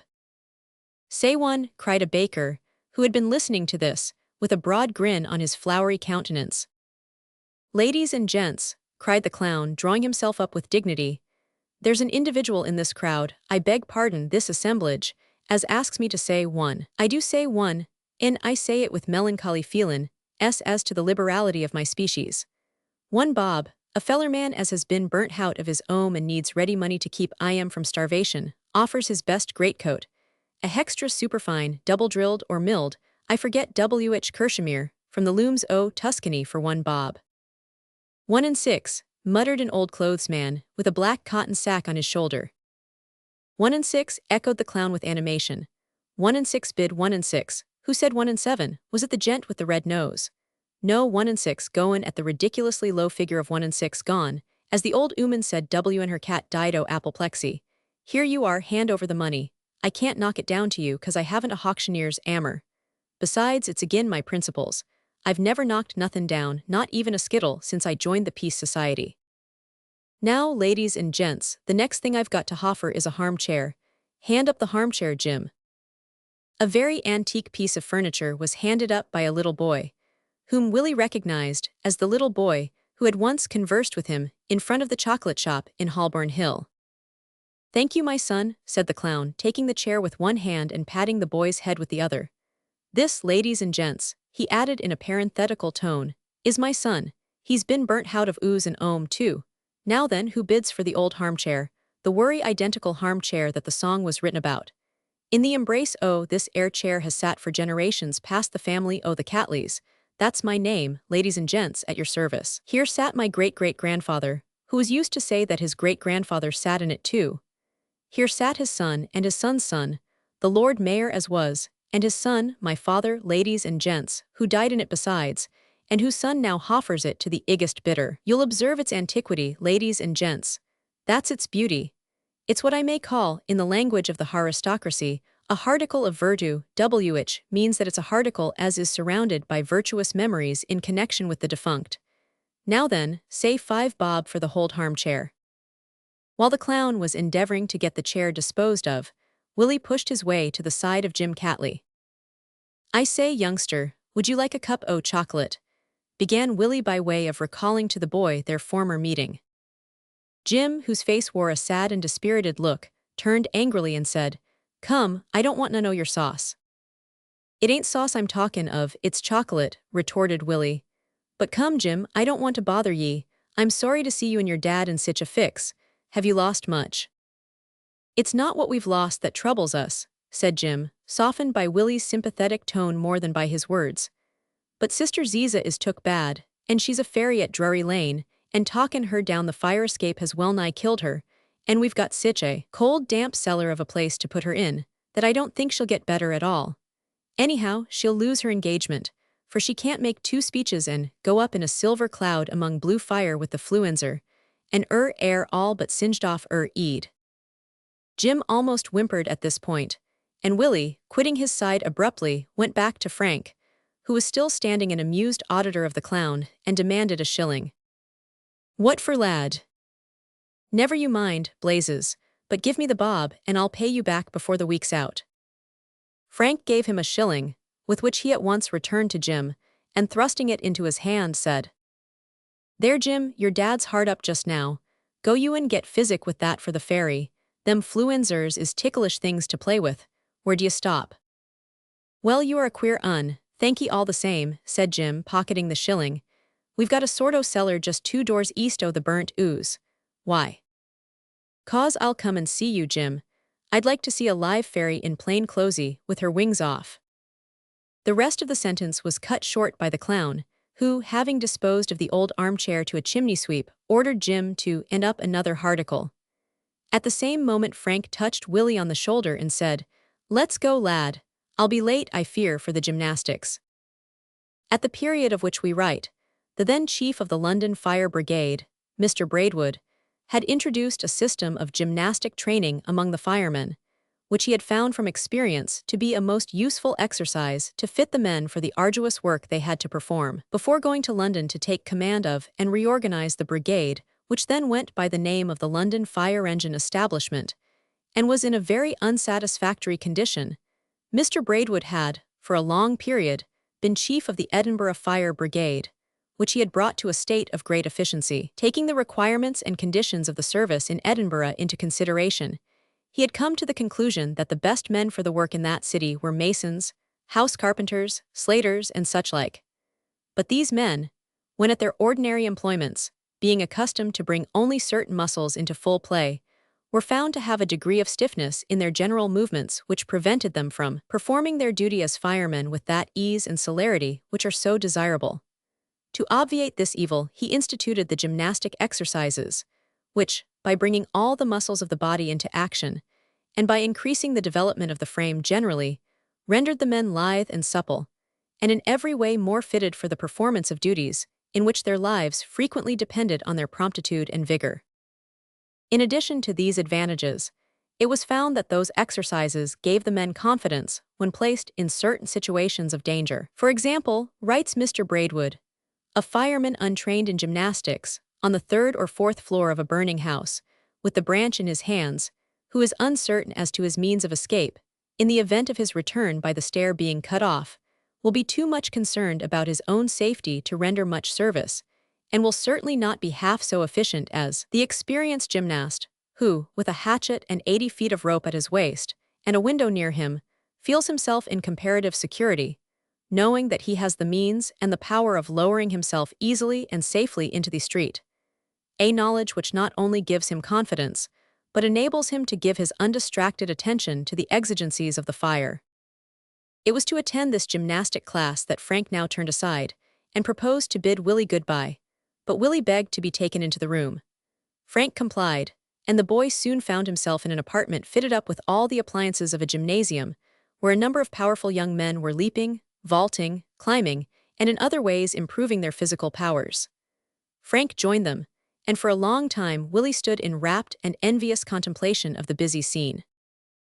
At first he could not avoid feeling that there seemed a good deal more of play than business in their doings, but his admiration of the scene deepened when he remembered the bold acts of the firemen at Beverly Square, and recognized some of the faces of the men who had been on duty there, and reflected that these very men, who seemed thus to be playing themselves, would on that very night, in all probability, be called upon to exert these powers sternly and seriously, yet coolly, in the midst of scenes of terror and confusion, and in the face of imminent personal danger.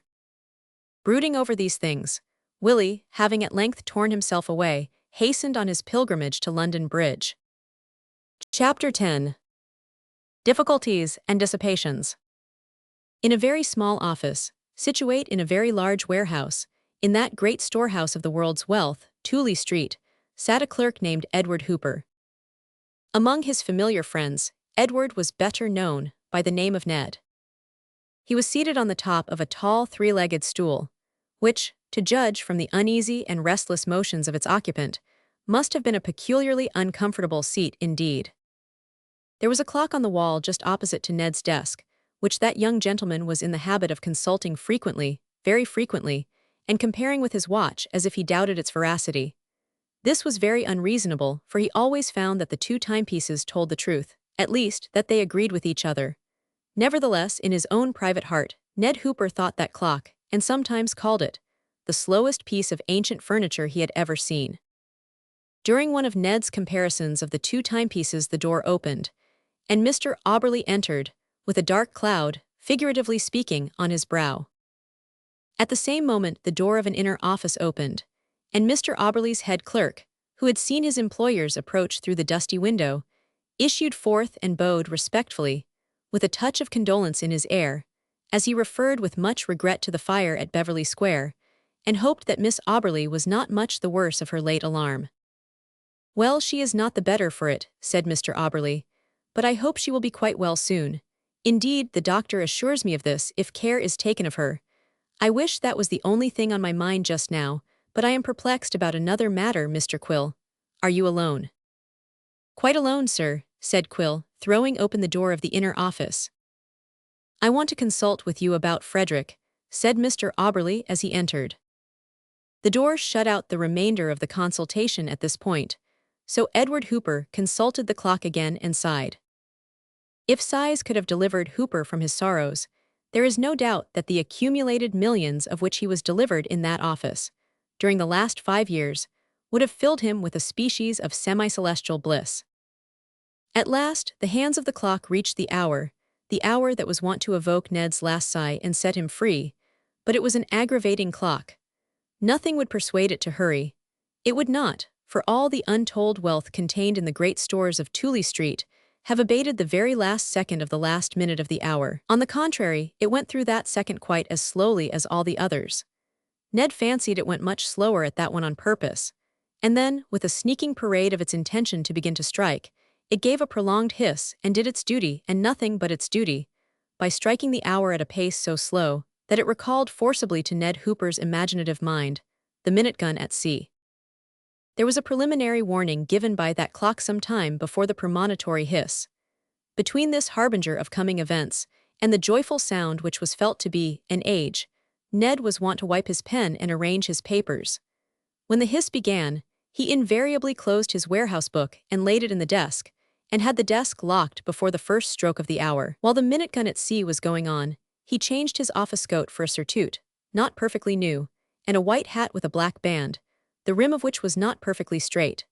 So exact and methodical was Ned in these operations, that his hand usually fell on the door latch as the last gun was fired by the aggravating clock. On occasions of unusual celerity, he even managed to drown the last shot in the bang of the door, and went off with a sensation of triumph. On the present occasion, however, Ned Hooper deemed it politic to be so busy that he could not attend to the warnings of the timepiece. He even sat on his stool a full quarter of an hour beyond the time of departure. At length, Mr. Auberly issued forth. "Mr. Quill," said he, "my mind is made up, so it is useless to urge such considerations on me. Good night." Mr. Quill, whose countenance was sad, looked as though he would willingly have urged the considerations referred to over again, and backed them up with a few more. But Mr. Auberly's tone was peremptory, so he only opened the door and bowed the great man out. "You can go, Hooper," said Mr. Quill, retiring slowly to the inner office. "I will lock up. Send the porter here." This was a quite unnecessary permission. Quill, being a good-natured, easy-going man, never found fault with Ned Hooper, and Ned, being a presumptuous young fellow, though good-humored enough, never waited for Mr. Quill's permission to go. He was already in the act of putting on the white hat, and 2 seconds afterwards was in the street wending his way homeward. There was a tavern named the Angel at the corner of one of the streets off Tooley Street, which Edward Hooper had to pass every evening on his way home. Ned, we grieve to say, was fond of his beer. He always found it difficult to pass a tavern. Yet, curiously enough, he never found any difficulty in passing this tavern, probably because he always went in and slaked his thirst before passing it. "Good evening, Mr. Hooper," said the landlord, who was busy behind his counter serving a motley and disreputable crew. Hooper nodded in reply, and said good evening to Mrs. Butler, who attended to the customers at another part of the counter. "Good evenin', sir. What'll you ave tonight, sir?" "Pot o' the same, Mrs. B," replied Ned. This was the invariable question and reply, for Ned was a man of regularity and method in everything that affected his personal comforts. Had he brought 1/10 of this regularity and method to bear on his business conduct, he would have been a better and a happier man. The foaming pot was handed, and Ned conversed with Mrs. Butler while he enjoyed it, and commenced his evening, which usually ended in semi-intoxication. Meanwhile, Edward Hooper's chum and fellow lodger sat in their mutual chamber awaiting him. John Barrett did not drink, but he smoked, and while waiting for his companion, he solaced himself with a pipe. He was a fine, manly fellow, very different from Ned, who, although strong of limb and manly enough, was slovenly in gait and dress, and bore unmistakable marks of dissipation about him. "Very odd, he's later than usual," muttered Barrett, as he glanced out at the window, and then at the tea-table, which, with the tea service, and indeed everything in the room, proved that the young men were by no means wealthy. "He'll be taking an extra pot at the Angel," muttered John Barrett, proceeding to relight his pipe while he shook his head gravely, "but he'll be here soon." A foot on the stair caused Barrett to believe that he was a true prophet, but the rapidity and firmness of the step quickly disabused him of that idea. The door was flung open with a crash, and a hardy youth with glowing eyes strode in. "Fred Auberly," exclaimed Barrett in surprise.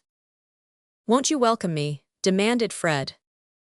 "Welcome you? Of course I will, most heartily, old boy," cried Barrett, seizing his friend's hand and wringing it. "But if you burst in on a fellow unexpectedly in this fashion, and with such wild looks, why—" Well, don't explain, man, I hate explanations. I have come here for sympathy," said Fred Auberly, shutting the door and sitting down by the fire. "Sympathy, Fred." "Aye, sympathy. When a man is in distress, he naturally craves for sympathy, and he turns, also naturally, to those who can and will give it, not to everybody, John Barrett, only to those who can feel with him as well as for him. I am in distress, John, and ever since you and I fought our first and last battle at Eton, I have found you a true sympathizer. So now, is your heart ready to receive the flood of my sorrows?" Young Auberly said the latter part of this in a half-jesting tone, but he was evidently in earnest, so his friend replied by squeezing his hand warmly and saying, "Let's hear about it, Fred," while he relighted his pipe. "You have but a poor lodging here, John," said Auberly, looking round the room. Barrett turned on his friend a quick look of surprise, and then said, with a smile, Well, I admit that it is not quite equal to a certain mansion in Beverly Square that I wot of, but it's good enough for a poor clerk in an insurance office. You are right, continued Auberly. It is not equal to that mansion, whose upper floors are at this moment a chevaux de frise of charcoal beams and rafters depicted on a dark sky, and whose lower floors are a fantastic compound of burned bricks and lime, broken boards, and blackened furniture. You don't mean to say there's been a fire, exclaimed Barrett. And you don't mean to tell me, do you, that a clerk in a fire insurance office does not know it? I have been ill for 2 days, returned Barrett, and have not seen the papers, but I'm very sorry to hear of it, indeed I am. The house is insured, of course. I believe it is, replied Fred carelessly, but that is not what troubles me. No, exclaimed his friend. No, replied the other. If the house had not been insured, my father has wealth enough in those abominably unpicturesque stores in Tooley Street to rebuild the whole of Beverly Square if it were burnt down. The fire cost me not a thought, although, by the way, it nearly cost me my life, in a vain attempt I made to rescue my poor dear sister Lou. Vain attempt, exclaimed Barrett with a look of concern. I vain as far as I was concerned, but a noble fireman, a fellow that would make a splendid model for Hercules in the Life Academy, sprang to the rescue after me and saved her. God bless him. Dear Lou has got a severe shake, but the doctors say that we have only to take good care of her and she will do well. But to return to my woes. Listen, John, and you shall hear. Fred Auberly paused, as though meditating how he should commence. You know, said he, that I am my father's only son, and Lou his only daughter. Yes. Well, my father has disinherited me and left the whole of his fortune to Lou. As far as dear Lou is concerned, I am glad. For myself, I am sad, for it is awkward, to say the least of it, to have been brought up with unlimited command of pocket money and expectations of considerable wealth, and suddenly to find myself all but penniless, without a profession and without expectations, at the age of 22. He paused and looked at his friend, who sat in mute amazement. Failing Lou, continued Fred calmly, my father's fortune goes to some distant relative. But why, wherefore, exclaimed Barrett. You shall hear, continued Auberly. You are aware that ever since I was able to burn the end of a stick and draw faces on the nursery door, I have had a wild, insatiable passion for drawing. And ever since the memorable day on which I was whipped by my father and kissed, tearfully, by my beloved mother, for caricaturing our cook on the dining-room window with a diamond ring, I have had an earnest, unextinguishable desire to become a painter, an artist, a dauber, a dirtier of canvas. 500, you understand? Perfectly, said Barrett. Well, my father has long been resolved, it seems, to make me a man of business, for which I have no turn whatever. You are aware that for many years I have dutifully slaved and toiled at these heavy books in our office, which have proved so heavy that they have nearly squeezed the soul out of me, and instead of coming to like them better, as I was led to believe I should, I have only come to hate them more. During all this time, too, I have been studying painting late and early, and although I have not gone through the regular academical course, I have studied much in the best of all schools, that of nature. I have urged upon my father repeatedly and respectfully that it is possible for me to uphold the credit of the family as a painter, that, as the business can be carried on by subordinates, there is no necessity for me to be at the head of it, and that, as he has made an ample fortune already, the half of which he had told me was to be mine, I would be quite satisfied with my share, and did not want any more. But my father would never listen to my arguments. The last time we got on the subject he called me a mean-spirited fellow, and said he was sorry I had ever been born. Whereupon, I expressed regret that he had not been blessed with a more congenial and satisfactory son, and tried to point out that it was impossible to change my nature.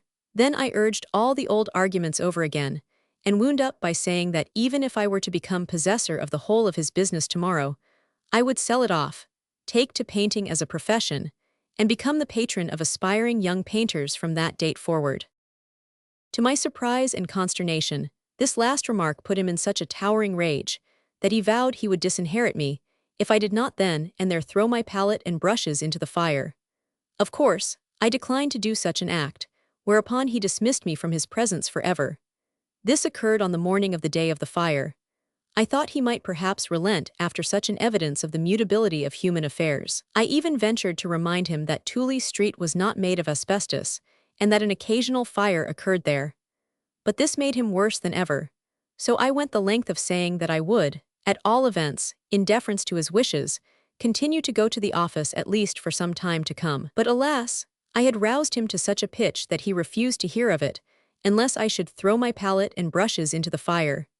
Flesh and blood, you know, could not do that, so I left him, and walked off 20 miles into the country to relieve my feelings. There I fell in with such a splendid bit. A sluice with a stump of a tree and a winding bit of water with overhanging willows and a peep of country beyond. I sat down and sketched and forgot my woes, and rejoiced in the fresh air and delightful sounds of birds and cows and sheep, and hated to think of Tooley Street.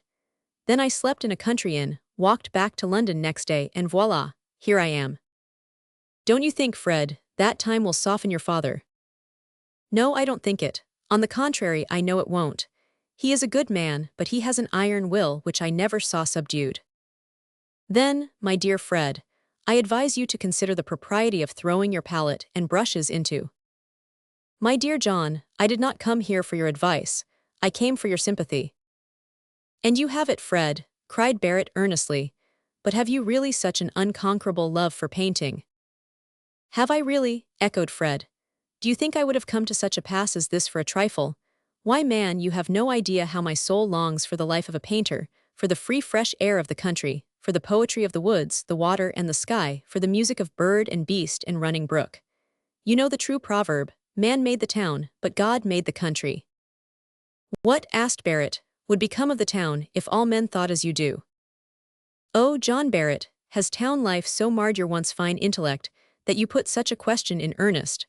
Suppose I answer it by another. What would become of the country if all men thought and acted as you do? Barrett smiled and smoked. And what, continued Auberly, would become of the fine arts if all men delighted in dirt, dust, dullness, and desks? Depend upon it, John, that our tastes and tendencies are not the result of accident. They were given to us for a purpose. I hold it as an axiom that when a man or a boy has a strong and decided bias, or partiality, for any particular work that he knows something about, he has really a certain amount of capacity for that work beyond the average of men, and is led thereto by a higher power than that of man.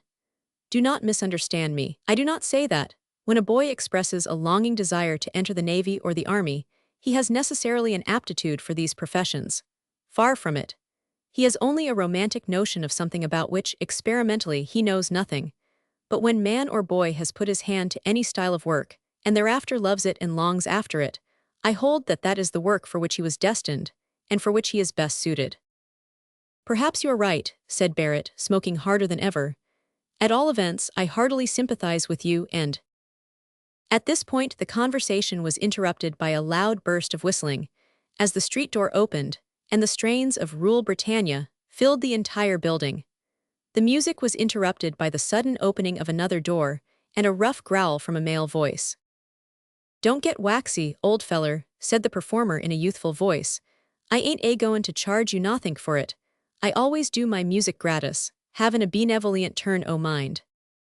The door was slammed violently, and Rule Britannia immediately burst forth with renewed and pointed emphasis. Presently it ceased, and a knock came to Barrett's door. Well, what d'you want, you noisy scamp? Said Barrett, flinging the door open and revealing the small figure of Willie Wilders. Please, sir, said Willie, consulting the back of a note. Are you Mr. T. Tom Tupper, Esquire? No, I'm not. Ain't there sich a name in the house?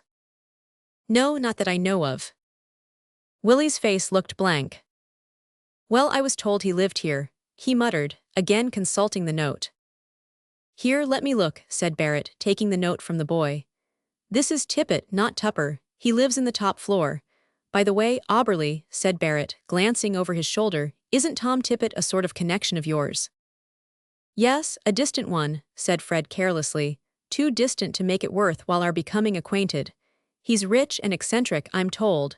Assuredly, he must be the latter if he lives in such a hole as this. What are you staring at, boy? This question was put to Willie. Please, sir, are you the Mr. Auberly who was a most scumfished with smoke at the Beverly Square fire t'other day, in tryin' to get hold o' your sister? Fred could not but smile as he admitted the fact. Please, sir, I hope your sister ain't the wuss of it, sir. Not much, I hope. Thank you for inquiring. but how come you to know about the fire and to be interested in my sister?" "'Cause I was there, sir, and it was my brother, sir, Frank Wilders, as saved your sister." "Was it indeed?" exclaimed Fred, becoming suddenly interested. "Come, let me hear more about your brother." Willie, nothing loth, related every fact he was acquainted with in regard to Frank's career and his own family history, in the course of which he revealed the object of his visit to Mr. Tippet. When he had finished, Frederick Auberly shook hands with him and said, "Now, Willie, go and deliver your note.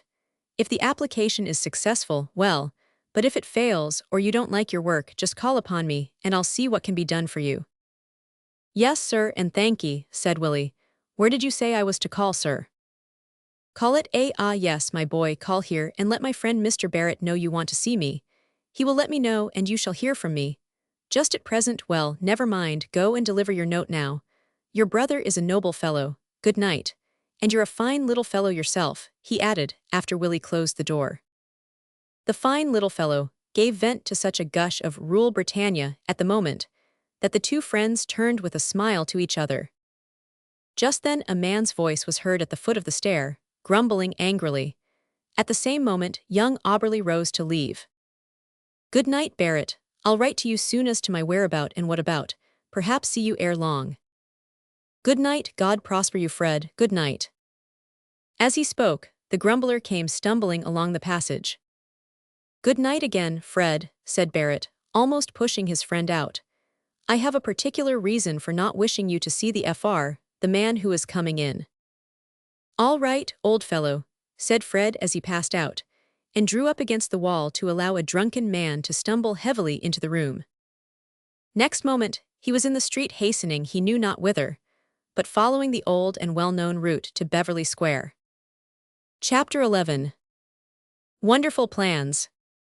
When Willie Wilders knocked at Tom Tippet's door at the top of the house, a rich, jovial bass voice cried, "Come in." So Willie went in and stood before a stout old gentleman, whose voluminous whiskers, meeting below his chin, made ample amends for the total absence of hair from the top of his head. Mr. Tippet stood, without coat or vest, and with his braces tied round his waist, at a carpenter's bench, holding a saw in his right hand and a piece of wood in his left. "Well, my lad, what's your business?" he inquired in the voice of a stentor and with the beaming smile of an elderly cherub. "Please, sir, a note from a lady." "I wish your message had been verbal, boy. It's so difficult to read ladies' hands, they're so abominably angular, and where are my specs? I've a mind to have 'em screw-nailed to my nose. Ah, here they are." He found them under a jack-plane and a mass of shavings, put them on and read the note, while Willie took the opportunity of observing that Mr. Tippet's room was a drawing-room, parlor, dining-room, workshop, and old curiosity shop, all in one. A half-open door revealed the fact that an inner chamber contained Mr. Tippet's bed, and an indescribable mass of machinery and models in every stage of progression, and covered with dust, more or less thick in exact proportion to their respective ages. A dog and cat lay side by side on the hearth asleep, and a small fire burned in a grate, on the sides of which stood a variety of crucibles and such-like articles and a glue pot, also a teapot and kettle. "You want a situation in my office as a clerk?" inquired Mr. Tippet, tearing up his sister's letter and throwing it into the fire. "If you please, sir," said Willie. "Ha, are you good at writing and ciphering?" "Midland, sir." "Hum, 500 you know where my office is, and what it is?" "No, sir." "What would you say now?" asked Mr. Tippet, seating himself on his bench, or rather on the top of a number of gimblets and chisels and files and pincers that lay on it. "What would you say now to sitting from morning till night in a dusty wareroom, where the light is so feeble that it can scarcely penetrate the dirt that encrusts the windows, writing in books that are so greasy that the ink can hardly be got to mark the paper? How would you like that, William Wilders?" "I don't know, sir," replied Willie with a somewhat depressed look. "Of course you don't, yet that is the sort of place you'd have to work in, boy, if I engaged you, for that is a correct description of my warehouse. I'm a sleeping partner in the firm. 500 you know what that is, boy?" "No, sir." "Well, it's a partner that does no work, but I'm wide awake for all that, and have a pretty good notion of what is going on there. Now, lad, if I were to take you in, what would you say to £5 a year?" "It don't sound much, sir," said Willie bluntly. "But if you take me in with the understandin' that I'm to work my way up'ards, I don't mind about the pay at first." "Good," said Mr. Tippet with a nod of approval. "What do you think of my workshop?" he added, looking round with a cherubic smile. "It's a funny place," responded Willie with a grin. "A funny place? Eh, well, I dare say it is, lad, in your eyes. But let me tell you, it is a place of deep interest, and I may add without vanity, importance. There are inventions here, all in a state bordering more or less upon completion, which will, when brought into operation, modify the state of society very materially in many of its most prominent phases. Here, for instance, is a self-acting galvanohydraulic engine, which will entirely supersede the use of steam, and by preventing the consumption of coal now going on, will avert, or at least postpone, the decline of the British Empire. Able men have calculated that, in the course of a couple of 100 years or so, our coal beds will be exhausted. I have gone over their calculations and detected several flaws in them, which, when corrected, show a very different result, namely, that in 17 or 18 years from this time there will not be an ounce of coal in the kingdom. Mr. Tippet paused to observe the effect of this statement. Willie, having never heard of such things before, and having a thoughtful and speculative as well as waggish turn of mind, listened with open eyes and mouth and earnest attention, so Mr. Tippet went on. "The frightful consequences of such a state of things you may conceive, or rather they are utterly inconceivable. Owing to the foundations of the earth having been cut away, it is more than probable that the present coal districts of the United Kingdom will collapse, the ocean will rush in, and several of our largest counties will become saltwater lakes. Besides this, coal being the grand source of our national wealth, its sudden failure will entail national bankruptcy. The barbarians of Europe, taking advantage of our condition, will pour down upon us, and the last spark of true civilization in our miserable world will be extinguished. The last refuge for the hunted foot of persecuted freedom will be finally swept from the face of the earth." Here Mr. Tippet brought the saw down on the bench with such violence that the dog and cat started incontinently to their legs, and Willie himself was somewhat shaken.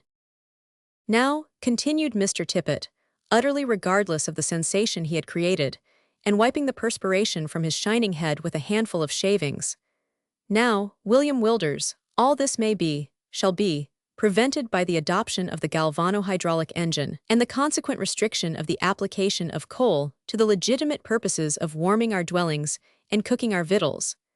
I mean to bring this matter before the Home Secretary whenever I have completed my invention, which, however, is not quite perfected." "Then, again," continued Mr. Tippet, becoming more and more enthusiastic as he observed the deep impression his explanations were making on Willie, who stood glaring at him in speechless amazement, "here you have my improved sausage machine for converting all animal substances into excellent sausages. I hold that every animal substance is more or less good for food, and that it is a sad waste to throw away bones and hair, etc., etc., merely because these substances are unpalatable or difficult to chew. Now my machine gets over this difficulty.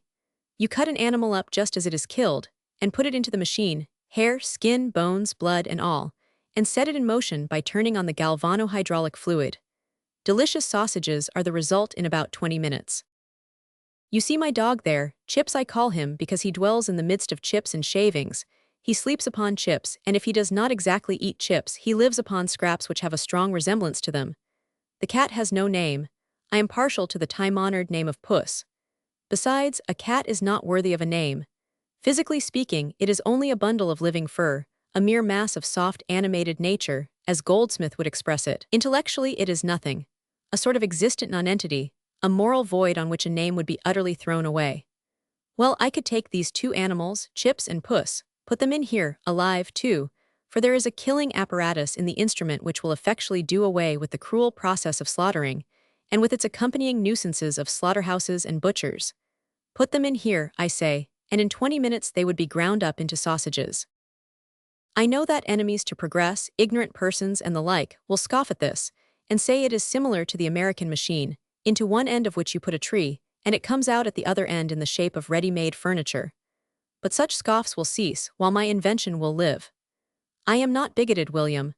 There may be good objections to my inventions and great difficulties connected with them, but the objections I will answer, and the difficulties I will overcome. This instrument, continued Mr. Tippet, pointing to a huge beam which leant against the end of the small apartment, is only a speculative effort of mine. It is meant to raise enormous weights, such as houses. I have long felt it to be most desirable that people should be able to raise their houses from their foundations by the strength of a few men, and convey them to other localities, either temporarily or permanently. I have not succeeded yet, but I see my way to success. And after all, the idea is not new. You can see it partially carried out by an enterprising company in the city, whose enormous vans will remove the whole furniture of a drawing room, almost as it stands, without packing. My chief difficulty is with the fulcrum, but that is a difficulty that met the philosopher of old. You have heard of Archimedes, William, the man who said he could make a lever big enough to move the world if he could only get a fulcrum to rest it on. But Archimedes was weak in that point. He ought to have known that, even if he did get such a fulcrum, he would still have required another world as long as his lever to enable him to walk out to the end of it. No, by the way, he might have walked on the lever itself. That did not occur to me before. He might even have ridden along it. Come, that's a new idea. Let me see. In order the better to see, Mr. Tippet dropped the piece of wood from his left hand and pressed his fingers into both eyes so as to shut out all earthly objects and enable him to take an undistracted survey of the chambers of his mind. Returning suddenly from the investigation, he exclaimed, "Yes, William, I don't quite see my way to it, but I can perceive dimly the possibility of Archimedes having so formed his lever that a line of rails might have been run along the upper side of it, from the fulcrum to the other end." "Yes, sir," exclaimed Willie, who, having become excited, was entering eagerly into his patron's speculations, and venting an occasional remark in the height of his enthusiasm. "Such a thing might be done," continued Mr. Tippet emphatically. "A small carriage on the galvano-hydraulic principle, of course, might run to and fro." "With passengers," suggested Willie. "Well, with passengers," assented Mr. Tippet, smiling. "Of course, the lever would be very large, extremely large. Yes, there might be passengers." "And stations along the line," said Willie. Mr. Tippet knitted his brows. Yes, why not?" he said slowly. "Of course, the lever would be very long, extremely long, and it might be necessary to stop the carriages on the way out. There might be breadth sufficient on the lever to plant small side stations." "And 20 minutes allowed for refreshments," suggested Willie. "Why, as to that," said Mr. Tippet, "if we stop at all, there could be no reasonable objection to refreshments, although it is probable we might find it difficult to get anyone sufficiently enterprising to undertake the supply of such a line. For, you know, if the lever were to slip at the fulcrum and fall—" "Oh," exclaimed Willie, "wouldn't there be a smash, neither?" "The danger of people falling off, too," continued Mr. Tippet, "might be prevented by railings run along the extreme edges of the lever."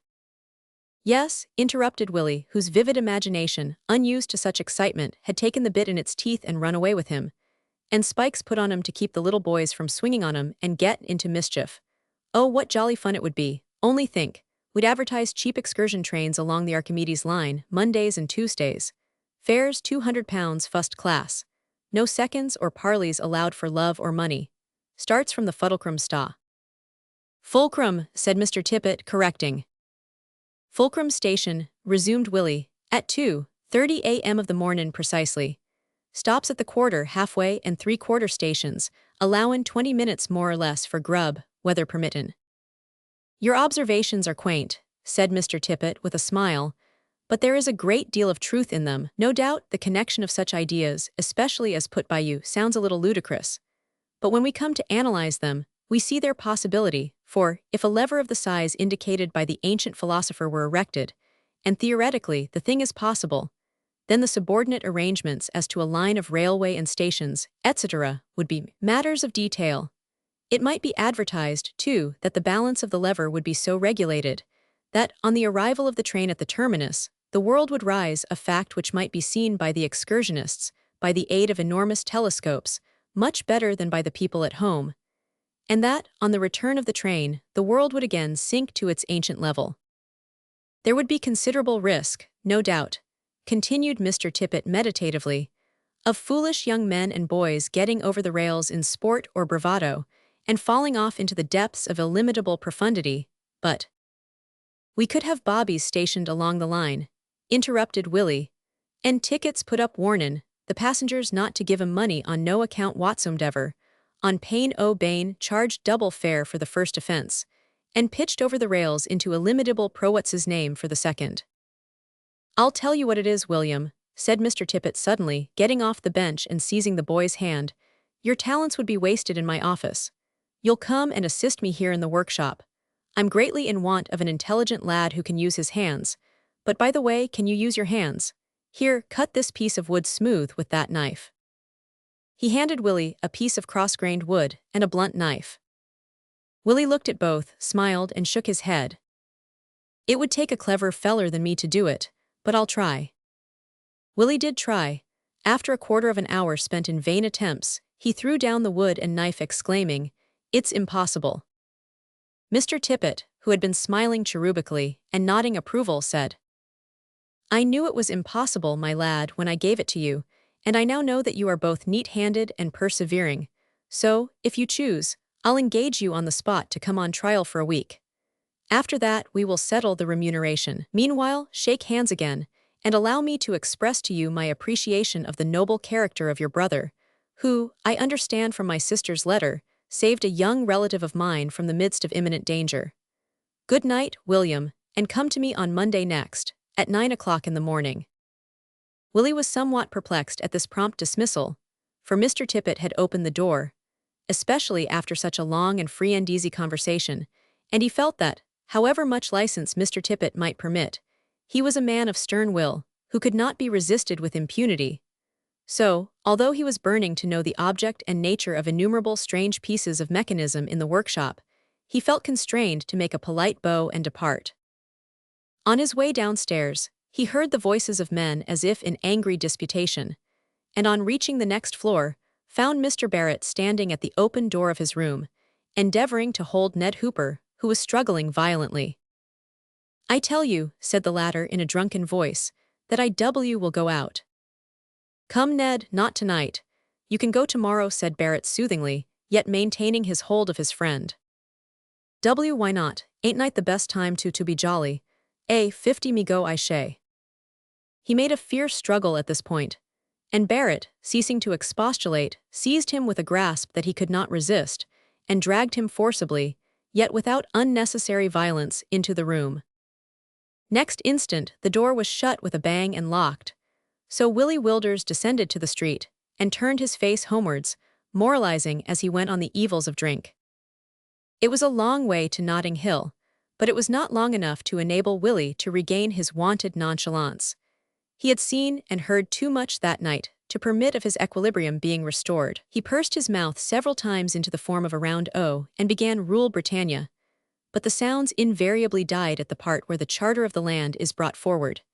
He tried the Bay of Biscay, with no better success, never being able to get farther than lightning's vivid powers, before his mind was up in the clouds, or in Mr. Tippet's garret, or out on the Archimedes lever railway.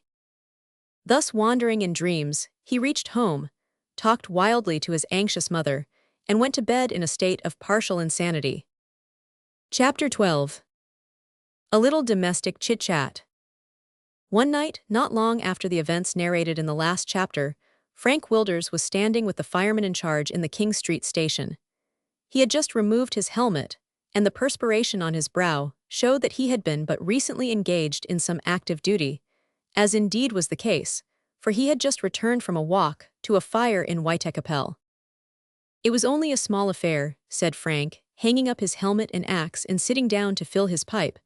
"A low beer shop in Brook Street, the taproom burnt out, and the rest of the house damaged by smoke. It was pretty well over before I got there, and I left half an hour after. Where are the rest o' the lads?" "They're out both engines," said Baxmore, who was busy making a memorandum on a slate. "With both engines," said Frank. "I both," replied Baxmore with a laugh as he sat down in front of the fire. "Let me see, it's now 9 o'clock, so they've been off an hour, one to Walton Street, Brompton, the other to Porchester Terrace, Bayswater. The call was the queerest I've seen for many a day.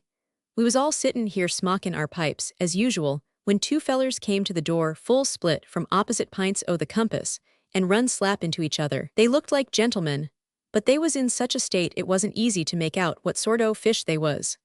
One had his coat torn and his hat gone, the other had his tile pretty well knocked down on his eyes, I s'pose by the people he run into on the way, and both were half mad with excitement. They both stuttered, too, that was the fun o' the thing, and they seemed to think each was talkin' off the other, and got into a most awful rage. My own opinion is that one stuttered by nature, and the other stuttered from fright. Anyhow, they both stuttered together, and a precious mess they made of it. FFF fire, roared one. FFF fire, yelled the other. Where away? Asked Mr. Dale, looking quietly at the two men who were gasping for breath. BBB Brompton, BBB Bayswater. They shouted together, and then, turnin' fiercely on each other, the one said N no, and the other said N no. Now, which is it? Said Dale, and be quick do. A BBB Brompton. BBB Bayswater. In a breath then says one, IISS say Brompton, and the other he says IISS say Bayswater. At this they grew furious, and Dale tried to calm them and settle the question by asking the name of the street. W.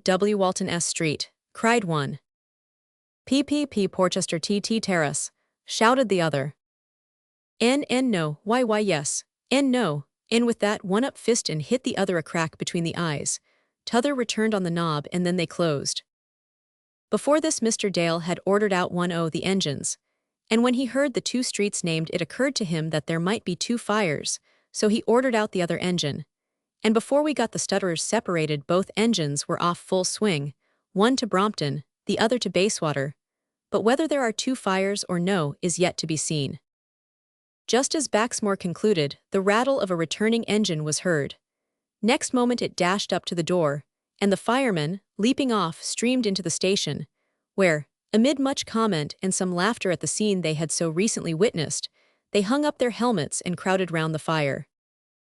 So it was in Brompton, after all, said Jack Williams, stirring the coals, but it was a small affair in a baker's shop, and we soon got it out. Is the other engine back? Inquired Moxie. Here she comes to answer for herself, said Mason, as the second engine dashed up to the station, and the men were joined by their comrades. We've got it out, said Dale, sitting down before the desk to enter the particulars in his diary. It was a private house, and well alight when we got there, but the Paddington engine was playing on it, and we soon got it under. Fakes, it's well them stutterers didn't keep us longer, else the whole house would have been burnt out entirely, observed Joe Corney, binding up a slight wound in his thumb, which he had received from a splinter.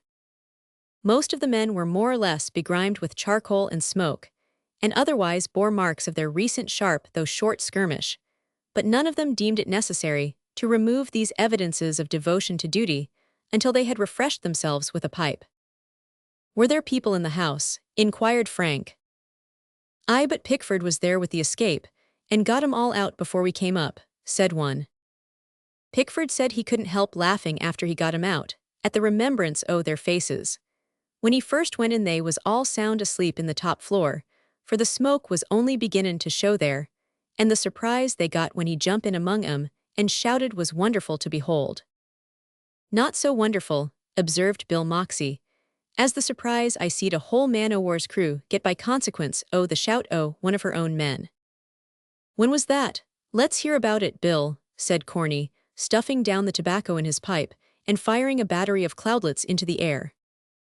We was in the Red Sea at the time, said Moxie, clearing his throat, layin' at anchor, and a precious hot time we had of it. There was never a cloud a'most in the sky, and the sun was nigh hot enough to fry the decks off the ship. Cook said he'd half a mind to try to roast a junk o' beef at it, but I never heard that he managed that. We slep on deck o' nights, 'cause you might as well have tried to sleep in a baker's oven as sleep below.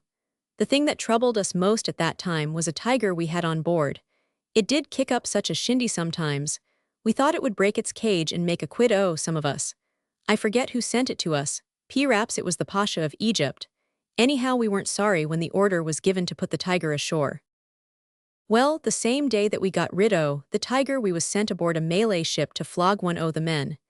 He'd been up to some mischief, and his comrades were afraid, I s'pose, to flog him, and as the offense he had committed was against us somehow, I never rightly understood it myself. Some of us went aboard the Malay ship, tied him up, and gave him 2 dozen.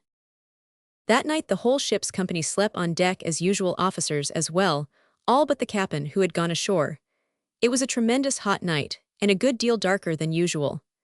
There was one man in the ship named Wilson, but we called him Bob Roarer, because of a habit he had of speakin' and sometimes roarin' in his sleep. Bob lay between me and the purser that night, and we slept on all right till it was getting pretty late, though there was 2 or 3 snorers that got their noses close to the deck and kept up a pretty fair imitation of a brass band. Suddenly Bob began to dream, or took a nightmare or somethin', for he hit straight out with both fists, givin' the purser a tap on the knob with his left, and diggin' his right into my bread basket with such goodwill that he nearly knocked all the wind out o' me.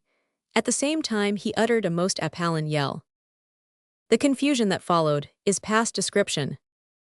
Some of us thought it was the tiger had broke loose, forgettin' that it had been sent ashore. Bob sneaked off the moment he found what he'd done, and the purser, thinkin' it was pirates, grabbed the first he could lay hold of by the throat, and that was me, so to it we went tooth and nail, for I had no notion who was pitchin' into me, it was so dark. 2 of the men in their fright sprang up the main shrouds. 2 others, who were asleep in the maintop, were awoke by the row, looked down on the starboard side, and saw the 2 common up. Thinking it was the friends of the Malay who had been flogged coming to be revenged, they ran down the port shrouds like mad, and one o' them rushed along the port deck, stickin' his feet into the bread baskets of all the sleepers that hadn't been woke by the yell, rousin' them up and causin' them to roar like bosuns. The row woke the cook, who was a nigger. He, thinkin' it was a sudden jollification, seized one o' the coppers and began to beat it with an iron spoon. This set up the quartermaster, who rushed along the starboard deck, trampin' upon the breasts and faces of all and sundry. The gunner thought it was the tiger, and took to the top of the awning, while the doctor and bosun's mate they jumped over the side, and hung on by ropes up to their waists in water. At the worst o' the confusion the captain came aboard. We didn't see him, but he ordered silence, and after a while we discovered that there was no reason whatever for the shindy. It wasn't till a long time afterwards that we found out the real cause of the false alarm, but the only man that got no fright that night, and kept quite cool, was the man who said it all, agin Bob Roarer. "What a feller you are, Bill, to talk blarney," said Corny, rising and knocking the ashes out of his pipe. "Sure, either your father or your mother must have been an Irishman." "Blarney or no blarney, them's the facts," said Moxie, yawning, "and I'm off to bed." "Ditto," said Frank, stretching himself. The 2 trestles, which were always removed from the room during the day, had been brought in, and were by this time occupied by Mason and Williams, whose duty it was to keep watch that night. Baxmore, the sub-engineer of the station, sat down at the desk to read over the events of the day, and the others rose to leave. "By the way, Baxmore," said Dale, "what was that false alarm at 2 p.m. when I was down at Watling Street?" "Only a chemist in Kensington, who, it seems, is mad after Mackin experiments, and all but blew the roof off his house with one of 'em." "Ah, only smoke, I suppose," said Dale. "That was all," said Baxmore, "but there was sich a lot of it that some fellows thought it was a fire, and came tearin' down here why the news, so we had a ride for nothing." "If I'm not mistaken you'll have a ride for something ere long," observed Dale, turning his head aside, while he listened attentively. "Hold on, lads, a minute." There was a sound of wheels in the distance, as if some vehicle were approaching at a furious pace. On it came, louder and louder, until it turned the corner of the street, and the horses' feet rattled on the stones as they were pulled up sharp at the station. Instantly the bell was rung violently, and a severe kicking was bestowed on the door. It is needless to say that the summons was answered promptly. Some of the men quietly resumed the helmets they had just hung up, well knowing that work lay before them. A cabman darted through the door the instant it was opened, shouting, "Fire!" "Where?" asked Dale. "4th Street, Holborn, sir," cried the cabman. Again, for the 3rd time that night, the order was given to get her out. While this was being done, Baxmore took a leathern purse from the cupboard and gave the cabman a shilling for being first to give the call. As the men were already accoutered, the engine left the station on this occasion in less than 5 minutes.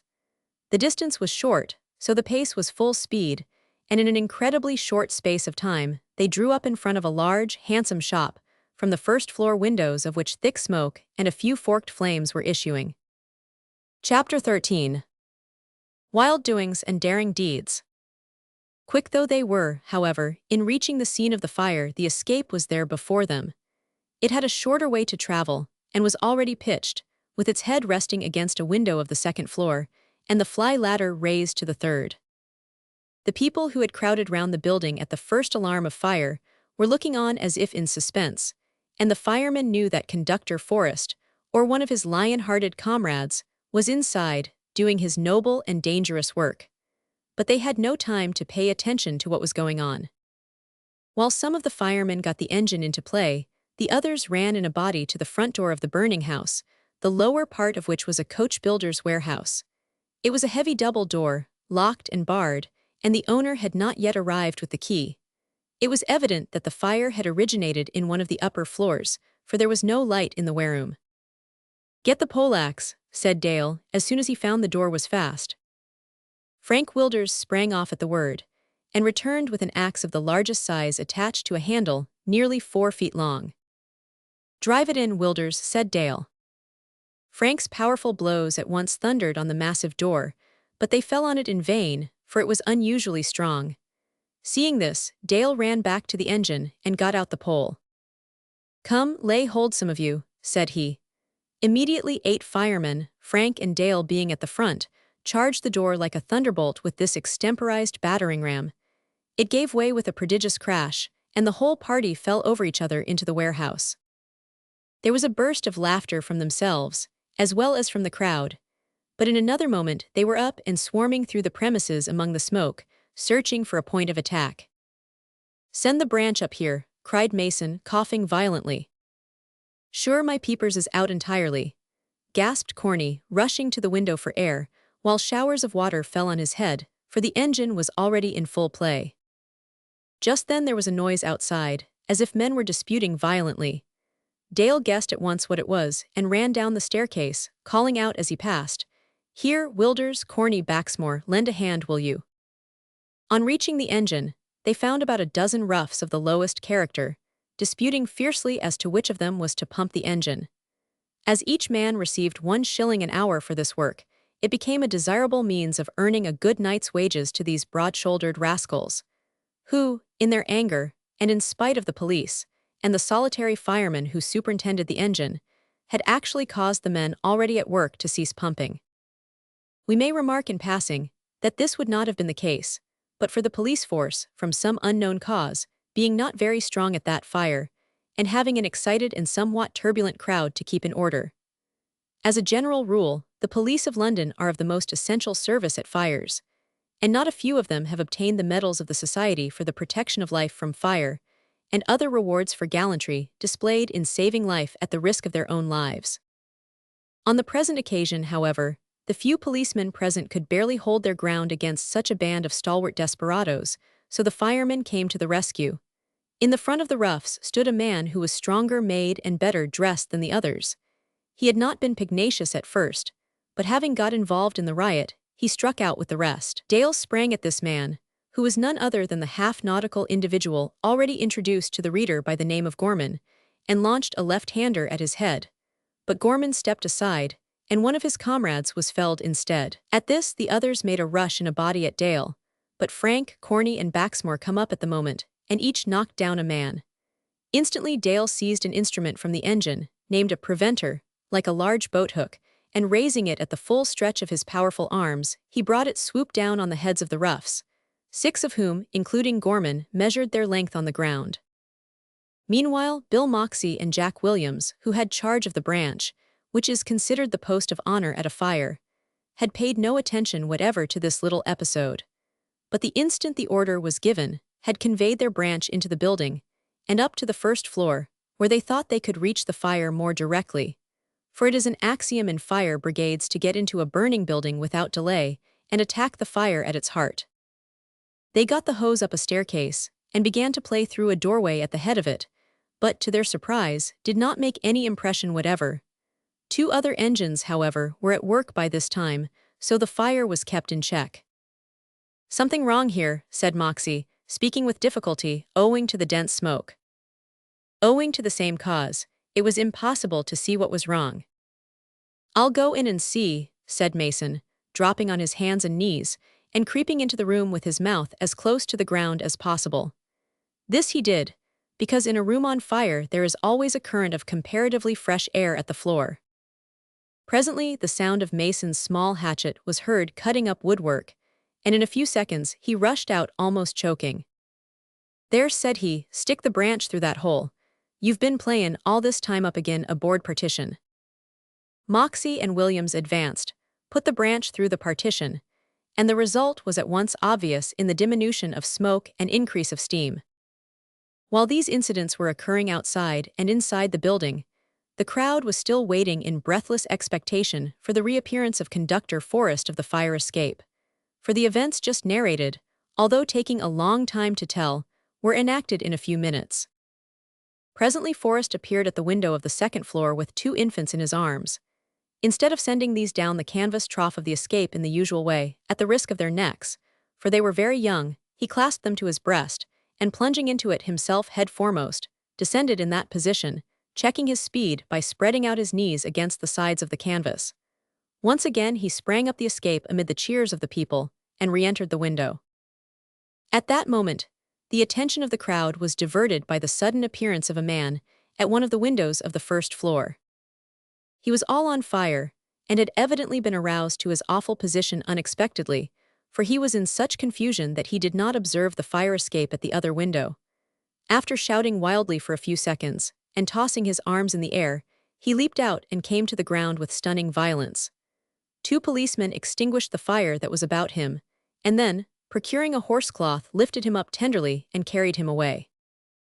It may perhaps surprise the reader that this man was not roused sooner by the turmoil and noise that was going on around him, but it is a fact that heavy sleepers are sometimes found by the firemen sound asleep, and in utter ignorance of what has been going on, long after a large portion of the houses in which they dwell have been in flames. When Forrest entered the window the second time, he found the smoke thicker than before, and had some difficulty in groping his way, for smoke, that may be breathed with comparative ease, is found to be very severe on the eyes. He succeeded, however, in finding a woman lying insensible on the floor of the room above. In carrying her to the window, he fell over a small child, which was lying on the floor in a state of insensibility. Grasping the latter with his left hand, he seized its nightdress with his teeth, and with the woman on his shoulder, appeared on the top of the fly ladder, which he descended in safety. The cheers and shouts of the crowd were deafening as Forrest came down, but the woman, who had begun to recover, said that her brother was in a loft above the room in which she had been found. The conductor therefore went up again, got on the roof of the house, broke through the tiles, and with much difficulty pulled the man through the aperture and conveyed him safely to the ground. See Note 1. The firemen were already at Forrest's heels, and as soon as he dragged the man through the hole in the roof, Frank and Baxmore jumped into it with the branch, and immediately attacked the fire. By this time all the engines of the district in which the fire had occurred, and one from each of the 2 adjoining districts, had arrived, and were in full play, and one by one the individual men from the distant stations came dropping in and reported themselves to Dale, Mr. Braidwood, not being present on that occasion. There was thus a strong force of fresh firemen on the ground, and these, as they came up, were sent, in military parlance, to relieve skirmishers. The others were congregated in front of the door, moving quietly about, looking on and chatting in undertones.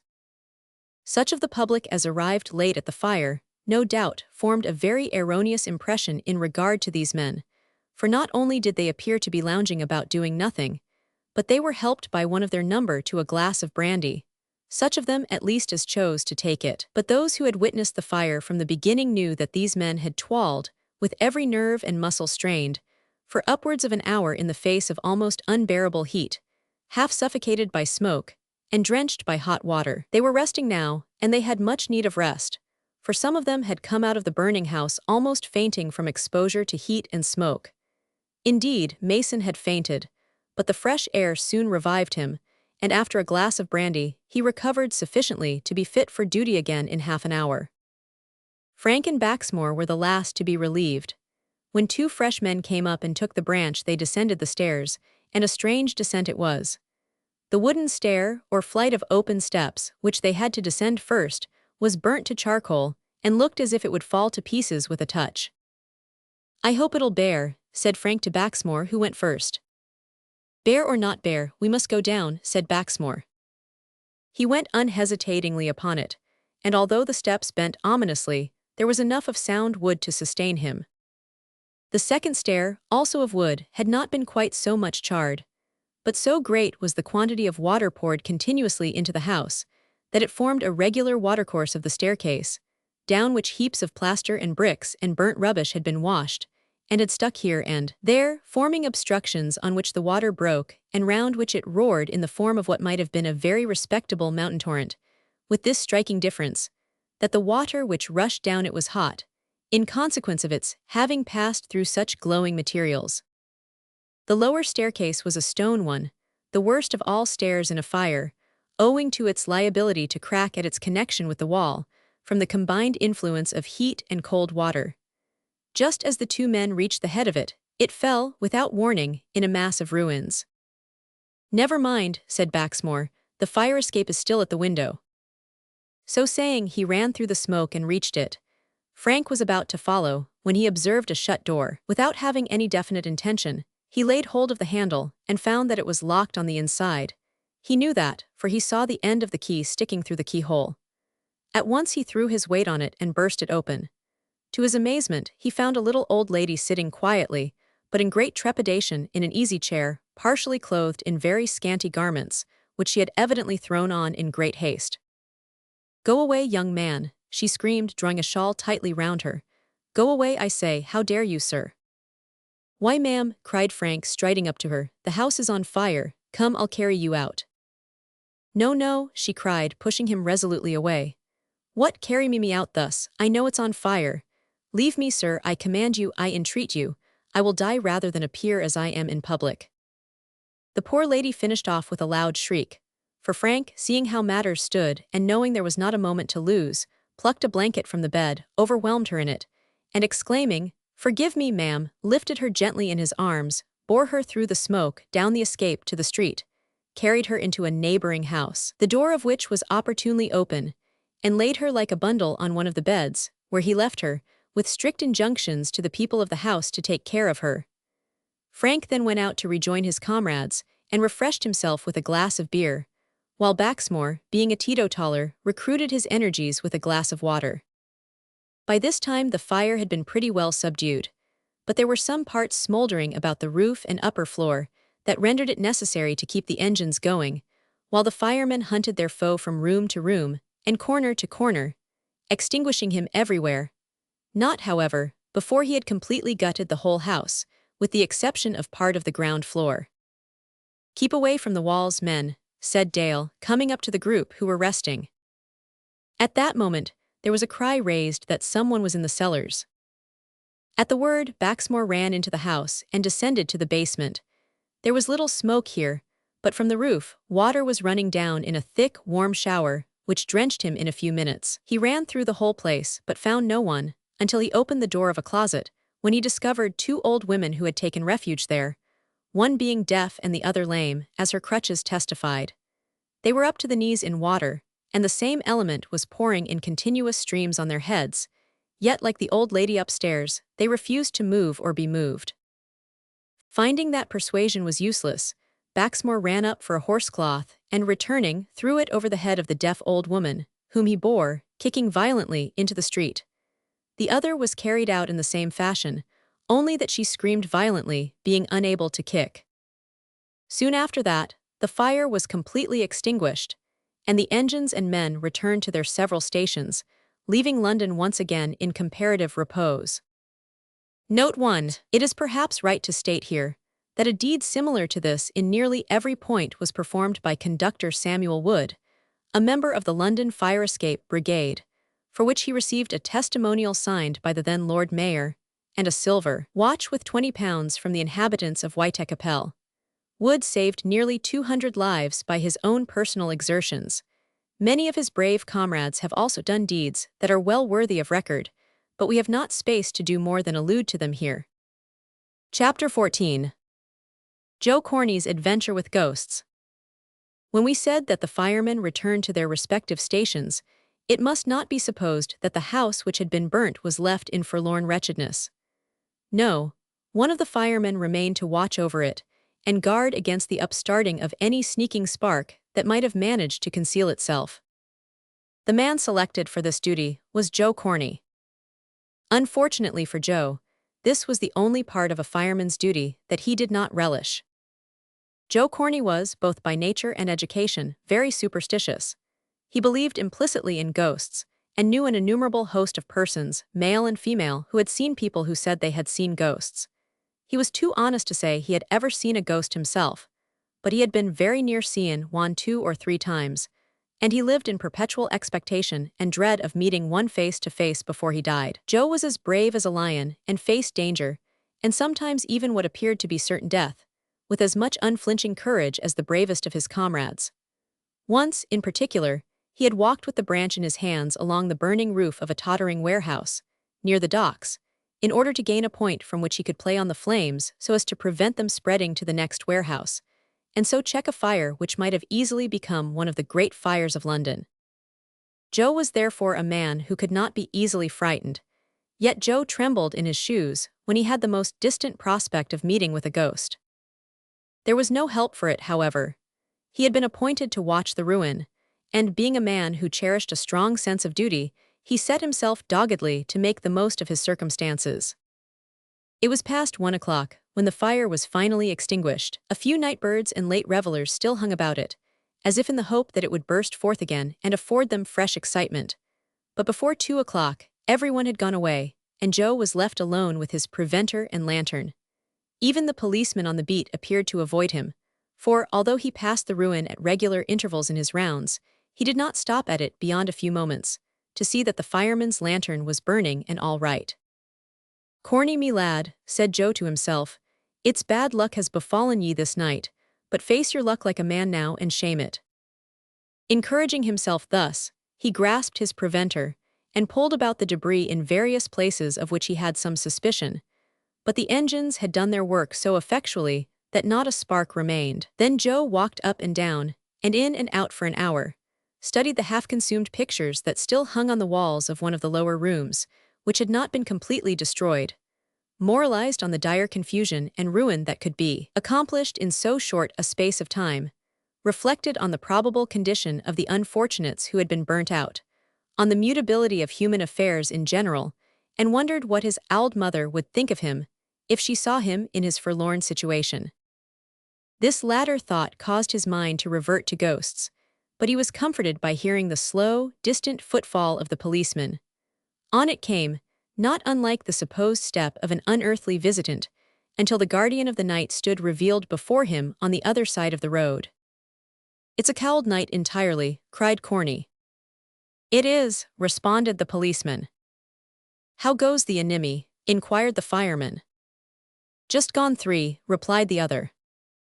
The policeman's voice, although gruff, was good-humored and hearty, but he was evidently a strict disciplinarian, for he uttered no other word and passed on. "Fakes, I'm gettin' slapey," remarked Joe to himself with a loud yawn.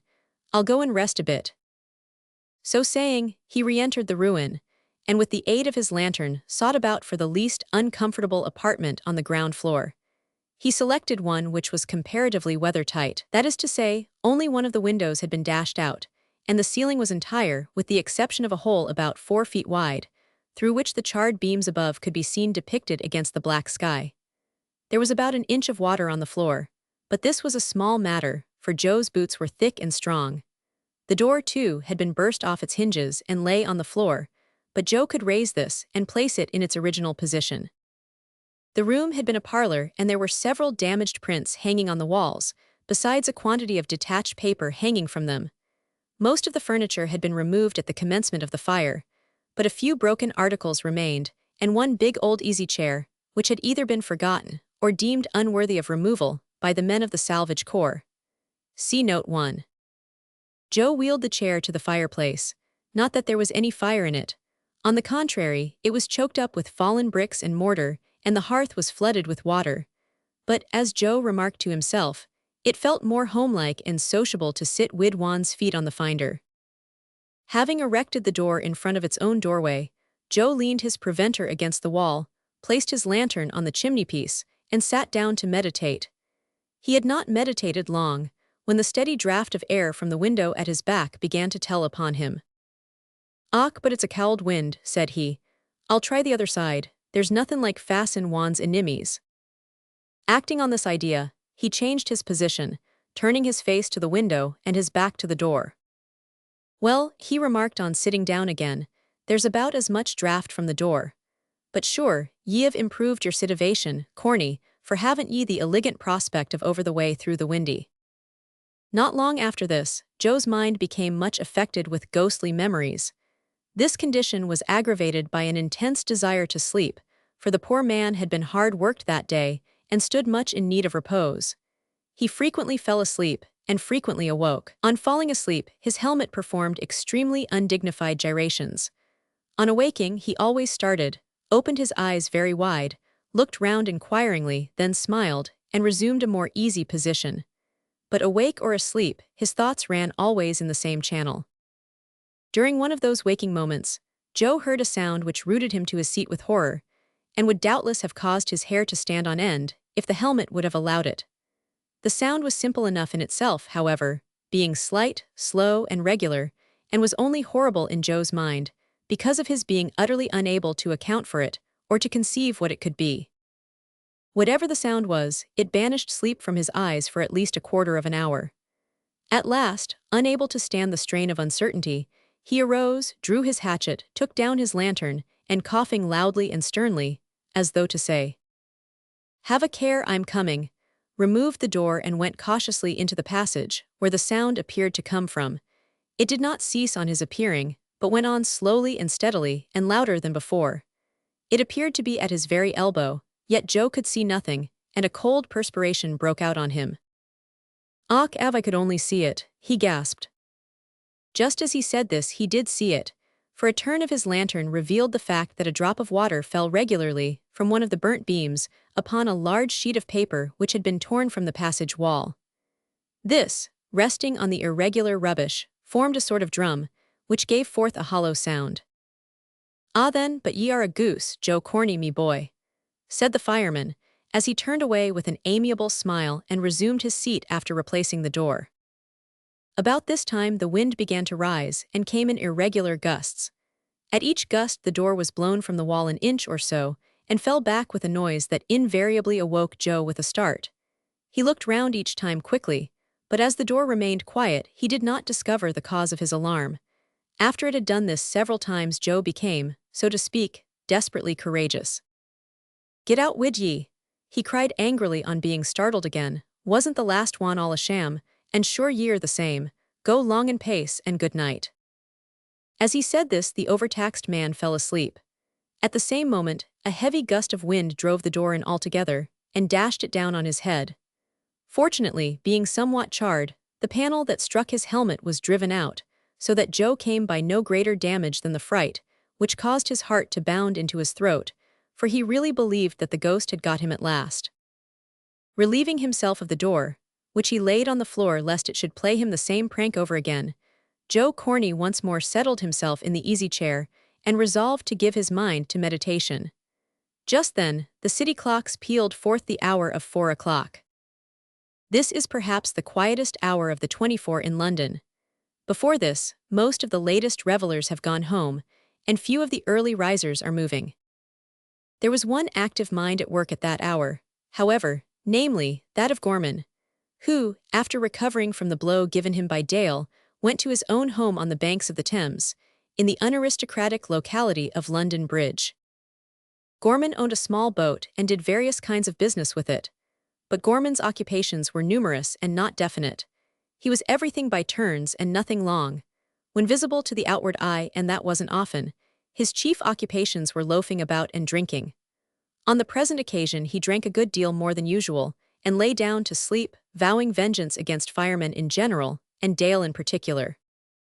2 or 3 hours later he awoke, and leaving his house, crossed London Bridge, and wended his way back to the scene of the fire without any definite intention, but with savage desires in his breast. He reached it just at that point where Joe Corny had seated himself to meditate, as above described. Joe's powers of meditation were not great at any time. At that particular time they were exerted in vain, for his head began to sway backward and forward, and to either side, despite his best efforts to the contrary. Waiting in the shadow of a doorway until the policeman should pass out of sight and hearing, and cautiously stepping over the debris that encumbered the threshold of the burnt house, Gorman peeped into the room, where the light told him that someone kept watch. Great was his satisfaction, and grim his smile when he saw that a stalwart fireman sat there apparently asleep. Being only able to see his back, he could not make certain who it was, but from the bulk of the man and breadth of the shoulders he concluded that it was Dale. Anyhow, it was one of his enemies, and that was sufficient, for Gorman's nature was of that brutal kind that he would risk his life any day in order to gratify his vengeance, and it signified little to him which of his enemies fell in his way, so long as it was one of them. Taking up a brick from the floor, he raised himself to his full height and dashed it down on the head of the sleeping man. Just at that moment, Corny's nodding head chanced to fall forward, and the brick only hit the comb of his helmet, knocking it over his eyes. Next moment he was grappling with Gorman. As on previous occasions, Joe's heart had leaped to his throat, and that the ghost was upon him, at last, he had no manner of doubt. But no sooner did he feel the human arm of Gorman and behold his face than his native courage returned with a bound. He gave his antagonist a squeeze that nearly crushed his ribs together, and at the same time hurled him against the opposite wall. But Gorman was powerful and savage. He recovered himself and sprang like a tiger on Joe, who received him in a warm embrace with an Irish yell. The struggle of the two strong men was for a few moments terrible, but not doubtful, for Joe's muscles had been brought into splendid training at the gymnastics. He soon forced Gorman down on one knee, but at the same moment a mass of brickwork which had been in a toppling condition, and was probably shaken down by the violence of their movements, fell on the floor above, broke through it, and struck both men to the ground. Joe lay stunned and motionless for a few seconds, for a beam had hit him on the head, but Gorman leaped up and made off a moment or two before the entrance of the policeman, who had run back to the house on hearing Joe's war whoop. It is needless to add that Joe spent the remainder of his vigil that night in an extremely wakeful condition, and that he gave a most graphic account of his adventure with the ghosts on his return to the station. Note 1. The Salvage Corps is a body of men appointed by the insurance offices to save and protect goods at fires, and otherwise to watch over their interests. They wear a uniform and helmets, something like those of the firemen, and generally follow close in their wake, in their own vans, when fires break out. Chapter 15. A New Phase of Life. "Mother," said Master William Wilders one night to his parent, as he sat at supper, which meal consisted of bread and milk, "he's the jolliest old feller, that Mr. Tippet, I ever came across." "I'm glad you like him, Willie," said Mrs. Wilders, who was busy patching the knees of a pair of small unmentionables. "But I wish, dear, that you would not use slang in your speech, and remember that fellow is not spelt with an ER at the end of it." "Come now, mother, don't you go and get sarcastic. It don't suit you, besides, there's no occasion for it, for I do my best to keep it down, but I'm so choke full of it that a word or two will spurt up now and then in spite o' me." Mrs. Wilders smiled and continued her patching. Willie grinned and continued his supper. "Mother," said Willie, after an interval of silence. "Well, my son, what do you think the old fellow is up to just now?" "I don't know, Willie. He's inventin' a calculatin' machine, as is to do anythin' from simple addition to fractions, and he says if it works well he'll carry it on to algebra and mathematics, up to the physimal calculus, or somethin' o' that sort. Oh, you've no notion how he strains himself at it. He sits down in his shirt sleeves at a written table he's got in a corner, and tears away at the little hair he has on the sides of his head. I do believe he tore it all off the top with them inventions. Then he bangs up and seizes his tools, and shouts, 'Look here, Willie, hold on.' In goes sowin' and chiselin' and hammerin' away like a steam engine. He's all but bust himself over that calculatin' machine, and I'm much afraid that he'll clap Chips into the sausage machine some day, just to see how it works. I hope he won't, for Chips and I are great friends, though we've only been a month together." "I hope he's a good man," said Mrs. Wilders thoughtfully. "Well, I'm sure he must be," cried Willie with enthusiasm, "for he is very kind to me and also to many poor folk that come about him regularly. I'm gettin' to know their faces now and when to expect 'em.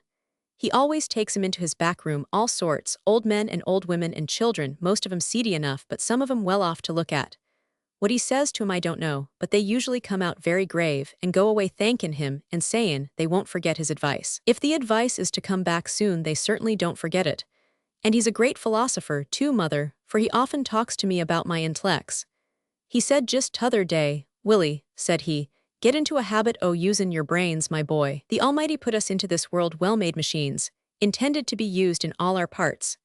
Now, you'll find thousands of people who use their muscles and neglect their brains, and thousands of others who use their brains and neglect their muscles. Both are wrong, boy. We're machines, lad, wonderful machines, and the machines won't work well if they're not used all over. Don't that sound grand, mother? Willie might have received an answer if he had waited for one, but he was too impatient, and went rattling on. And who d'ye think, mother, came to see old Tippet the other day, but little Catley, the clown's boy? You remember my tellin' you about little Catley and the auction, don't you? Yes, Willie. Well, he came, and just as he was goin' away I ran out and asked him how the fairy was. She's very ill, he said, shackin' his head, and lookin' so mournful that I had not the heart to ask more. But I'm goin' to see them, mother. That's right, my boy, said Mrs. Wilders, with a pleased look. I like to hear you talk of going to see people in distress. Blessed are they that consider the poor, Willie. Oh, as to that, you know, I don't know that they are poor. Only I feel sort o' sorry for 'em somehow, and I'm awful anxious to see a real live fairy, even though she is ill. When are you going? Inquired Mrs. Wilders. Tomorrow night, on my way home. Did you look in at Frank's lodging in passing tonight? Yes, I did, and found that he was in the station on duty again. It wasn't a bad sprain, you see, and it'll teach him not to go jumpin' out of a first-floor window again. He couldn't help it, said the widow. You know his escape by the stair had been cut off, and there was no other way left. No other way, cried Willie. Why didn't he drop? He's so proud of his strength is blazes that he jumped offhand a purpose to show it. Ha, he'd be the better of some o' my caution. Now, mother, I'm off to bed. Get the Bible, then, said Mrs. Wilders. Willie got up and fetched a large old family Bible from a shelf, and laid it on the table before his mother, who read a chapter and prayed with her son. After which Willie gave her one of his roistering kisses and went to bed. The lamps had been lighted for some time next night, and the shop windows were pouring forth their bright rays, making the streets appear as light as day, when Willie found himself in the small disreputable street near London Bridge in which Catley the clown dwelt. Remembering the directions given to him by little Jim Catley, he soon found the underground abode near the burnt house, the ruins of which had already been cleared away, and a considerable portion of a new tenement erected. If the stair leading to the clown's dwelling was dark, the passage at the foot of it was darker, and as Willie groped his way carefully along, he might have imagined it to be a place inhabited only by rats or cats, had not gleams of light, and the sound of voices from sundry closed doors, betokened the presence of human beings. Of the compound smells peculiar to the place, those of beer and tobacco predominated. At the farther end of this passage, there was an abrupt turn to the left, which brought the boy unexpectedly to a partially open door, where a scene so strange met his eyes that he involuntarily stood still and gazed. In a corner of the room, which was almost destitute of furniture, a little girl, wan, weary, and thin, lay on a miserable pallet, with scanty covering over her. Beside her stood Catley, not, as when first introduced, in a seedy coat and hat, but in full stage costume with 3 balls on his head, white face, triangular roses on his cheeks, and his mouth extended outward and upward at the corners by means of red paint. Little Jim sat on the bed beside his sister, clad in pink skin tights, with cheeks and face similar to his father, and a red crest or comb of worsted on his head. Ziza, darling, are you feeling better, my lamb? Said the elder clown, with a gravity of expression in his real mouth that contrasted strangely with the expression conveyed by the painted corners. No, father, not much. But perhaps I'm gettin' better, though I don't feel it, said the sweet, faint voice of the child, as she opened her large hollow eyes and looked upward. So that's the fairy, thought Willie sadly, as he gazed on the child's beautiful though wasted features. We'll have done directly, darling, said the clown tenderly. Only one more turn, and then we'll leave you to rest quietly for some hours. Now then, here we are again, he added, bounding into the middle of the room with a wild laugh. "Come along, Jim, try that jump once more." Jim did not speak, but pressing his lips to his sister's brow, leaped after his sire, who was standing in a remarkably vigorous attitude, with his legs wide apart and his arms akimbo, looking back over his shoulder. "Here we go," cried Jim in a tiny voice, running up his father's leg and side, stepping lightly on his shoulder, and planting one foot on his head. "Jump down," said the clown gravely. Jim obeyed. "That won't do, Jim. You must do it all in one run, no pausing on the way, but whoop, up you go and both feet on my head at once. Don't be afeard, you can't tumble, you know." "I'm not afeard, father," said Jim, "but I ain't quite springy in my heart tonight. Stand again and see if I don't do it right off." Catley the elder threw himself into the required attitude, and Catley Jr. rushed at him, ran up him as a cat runs up a tree, and in a moment was standing on his father's head with his arms extended. Whoop! Next moment he was turning round in the air, and whoop! In another moment he was standing on the ground, bowing respectfully to a supposed audience. To Jim's immense amazement, the supposed audience applauded him heartily, and said, "Bravio, young un," as it stepped into the room in the person of William Wilders. "Why, who may you be?" inquired the clown senior, stepping up to the intruder. Before Willie could answer, the clown junior sprang on his father's shoulders and whispered in his ear. Whatever he said, the result was an expression of benignity and condescension on the clown's face, as far as paint would allow of such expression. "Glad to meet you, Master Wilders," he said. "Proud to know anyone connected with T. Tippett, Esquire, who's a trump. Give us your flipper. What may be the object of your unexpected, though welcome visit to this subterraneous grotto, which may be said to be next door to the coral caves, where the mermaids dwell?" "Yes, and there's one o' the mermaids singing," remarked the clown junior with a comical leer, as a woman's voice was heard in violent altercation with someone. "She's a sayin' of her prayers now, beseechin' of her husband to let her have her own way." Willie explained that, having had the pleasure of meeting with Jim at an auction sale some weeks ago, he had called to renew his acquaintance, and Jim said he remembered the incident, and that, if he was not mistaken, a desire to see a live fairy in plain clothesy with her wings off had something to do with his visit. "Here she is, by the way, what's your name?" "Bill Wilders." "Here she is, Bill, this is the fairy," he said, in quite an altered tone as he went to the bed, and took one of his sister's thin hands in both of his. "Ziza, this is the feller I told ye of as wanted to see you, dear, belongs to Mr. Tippett." Ziza smiled faintly, as she extended her hand to Willie, who took it and pressed it gently. Willie felt a wonderfully strong sensation within his heart as he looked into the sufferer's large liquid eyes, and for a few seconds he could not speak. Suddenly he exclaimed, "Well, you ain't one bit like what I expected to see. You're more like a angel than a fairy." Ziza smiled again, and said she didn't feel like either the one or the other. "My poor lamb," said the clown, sitting down on the bed and parting the dark hair on Ziza's forehead with a hand as gentle as that of a mother, "we're goin' now. Time's up. Shall I ask Mrs. Smith to stay with you again till we come back?" "Oh no, no," cried the child hurriedly and squeezing her fingers into her eyes as if to shut out some disagreeable object. "Not Mrs. Smith, I'd rather be alone." "I wish I could stay with you, Ziza," said Jim earnestly. "It's of no use wishin', Jim," said his father. "You can't get off a single night. If you was to fail 'em, you'd lose your engagement, and we can't afford that just at this time, you know, but I'll try to get Mrs. James to come. She's a good woman, I know, and—" "Mr. Catley," interrupted Willie, "if you'll allow a particularly humble individual to make a observation, I would say there's nothin' in life to prevent me from keeping this air fairy company till you come back. I've nothin' particular to do as I knows on, and I'm rather fond of lonely meditation, so if the fairy wants to go to sleep, it'll make no odds to me, so long as it pleases her."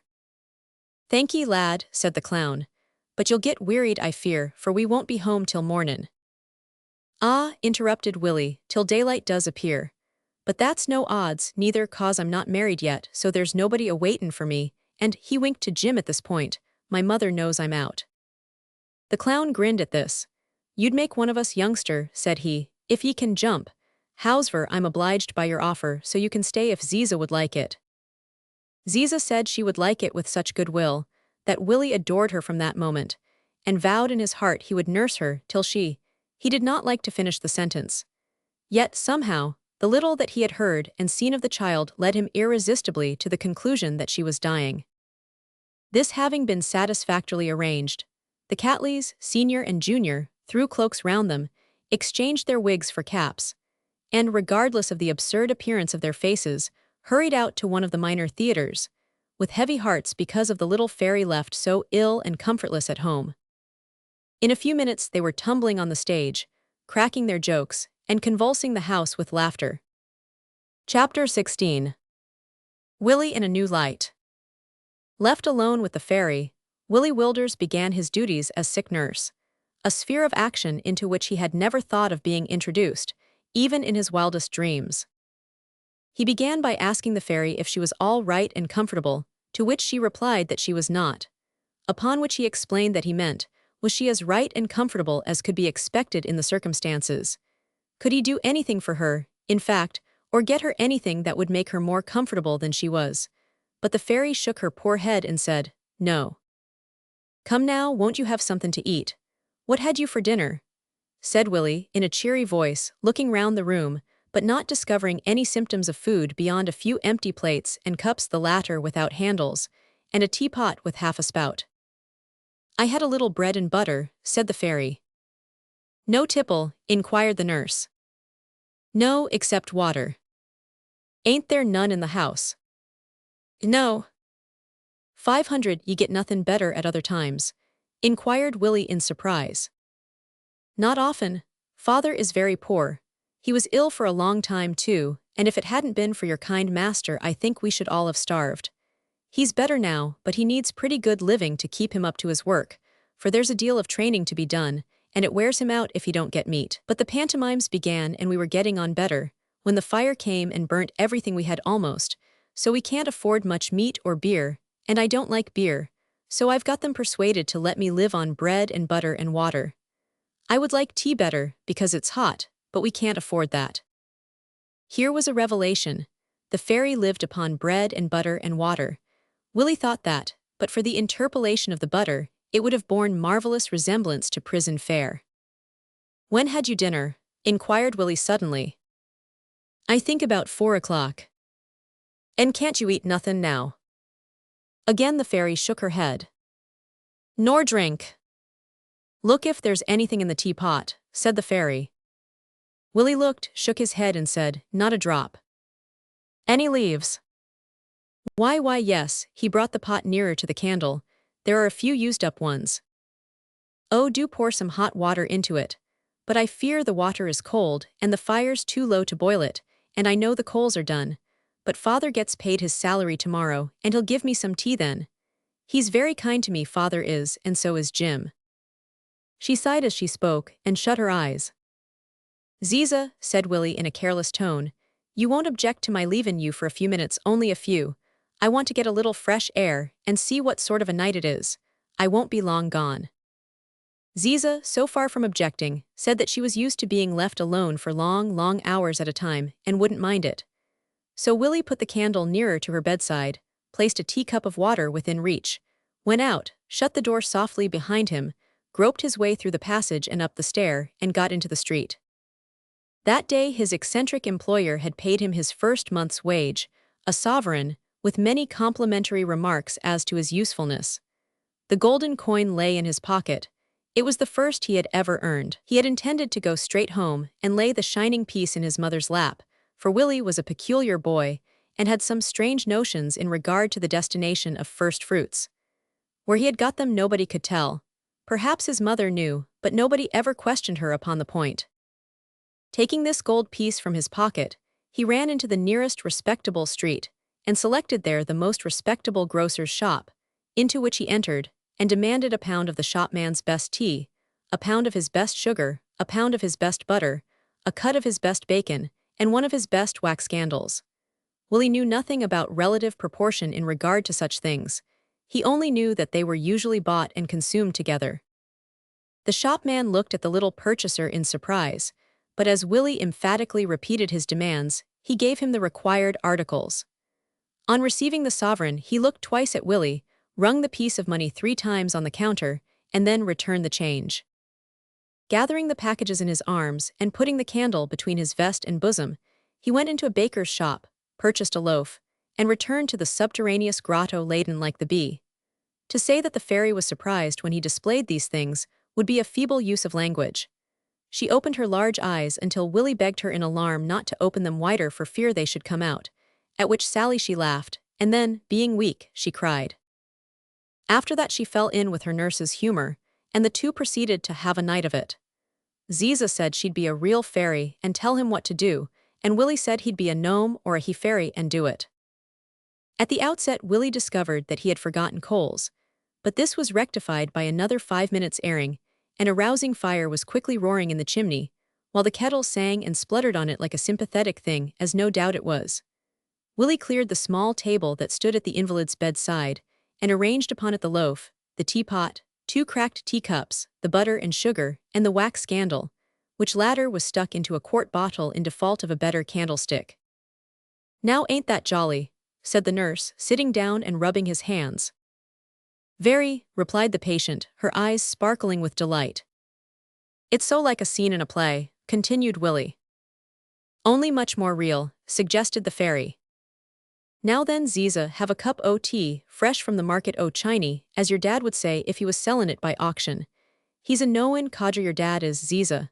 There, I knowed I forgot somethin' else, the cream." "I don't mind it, indeed I don't," said Ziza earnestly.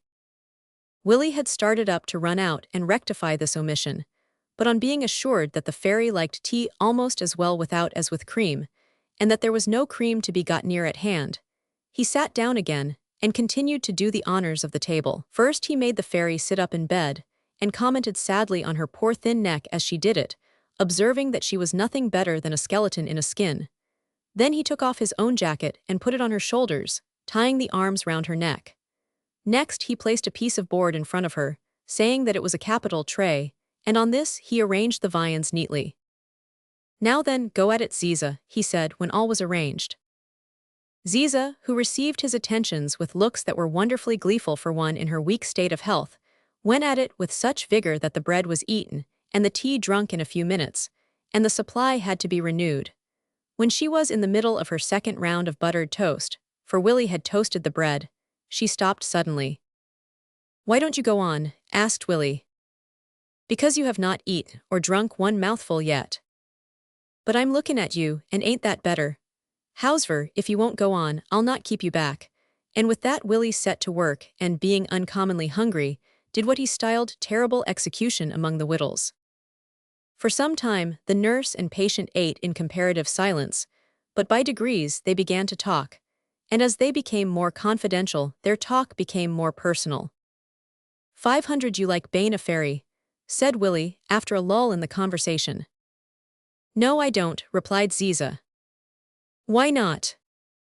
Because I don't like the kind of things we have to do, and in short, I don't like it at all, and I often pray God to deliver me from it."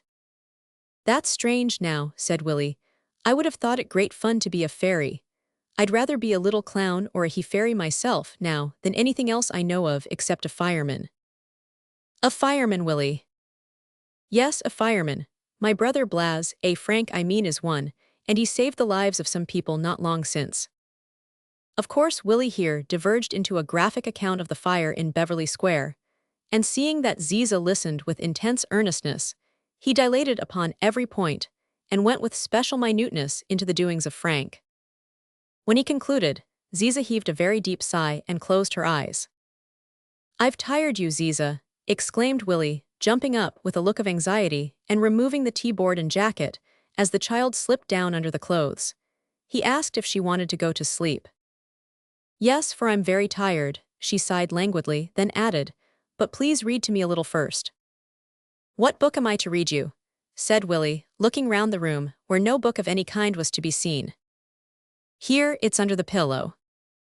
Willie put his hand under the pillow and pulled out a small pocket Bible. "Read the 3rd chapter of St. John's Gospel," said the child, closing her eyes.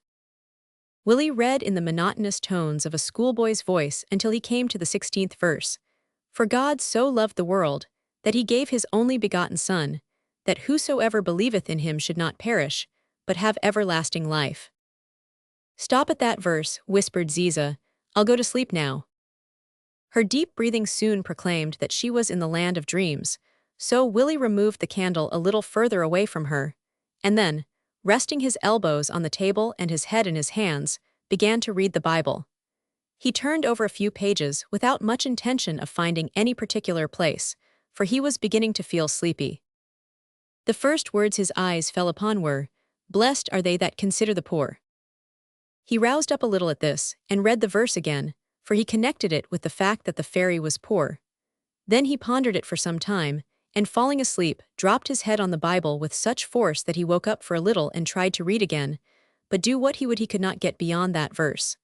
Finally he gave up the attempt, and laying his forehead down upon it, quickly fell sound asleep. In this state, the couple were discovered an hour or two later, by Messrs. Catley Sr. and Jr. on their return from the theatre. "Inscrutable mysteries, say what is this?" exclaimed the elder clown, advancing into the room on tiptoe. Apostrophizing his eye and one Betty Martin, the younger clown said that it was a rare go and no mistake, whereupon his father laid his hand on Willie's shoulder and gently shook him. Another cup, Ziza," exclaimed the self-accused nurse as he put out his hand to seize the teapot. "Hallo, I thought it was the fairy," he added, looking up with a sleepy smile. "I do believe I've gone and fell asleep." "Why, lad, where got ye all those things?" inquired the senior Catley, laying aside his cloak and cap and speaking in a low tone, for Ziza was still sleeping soundly.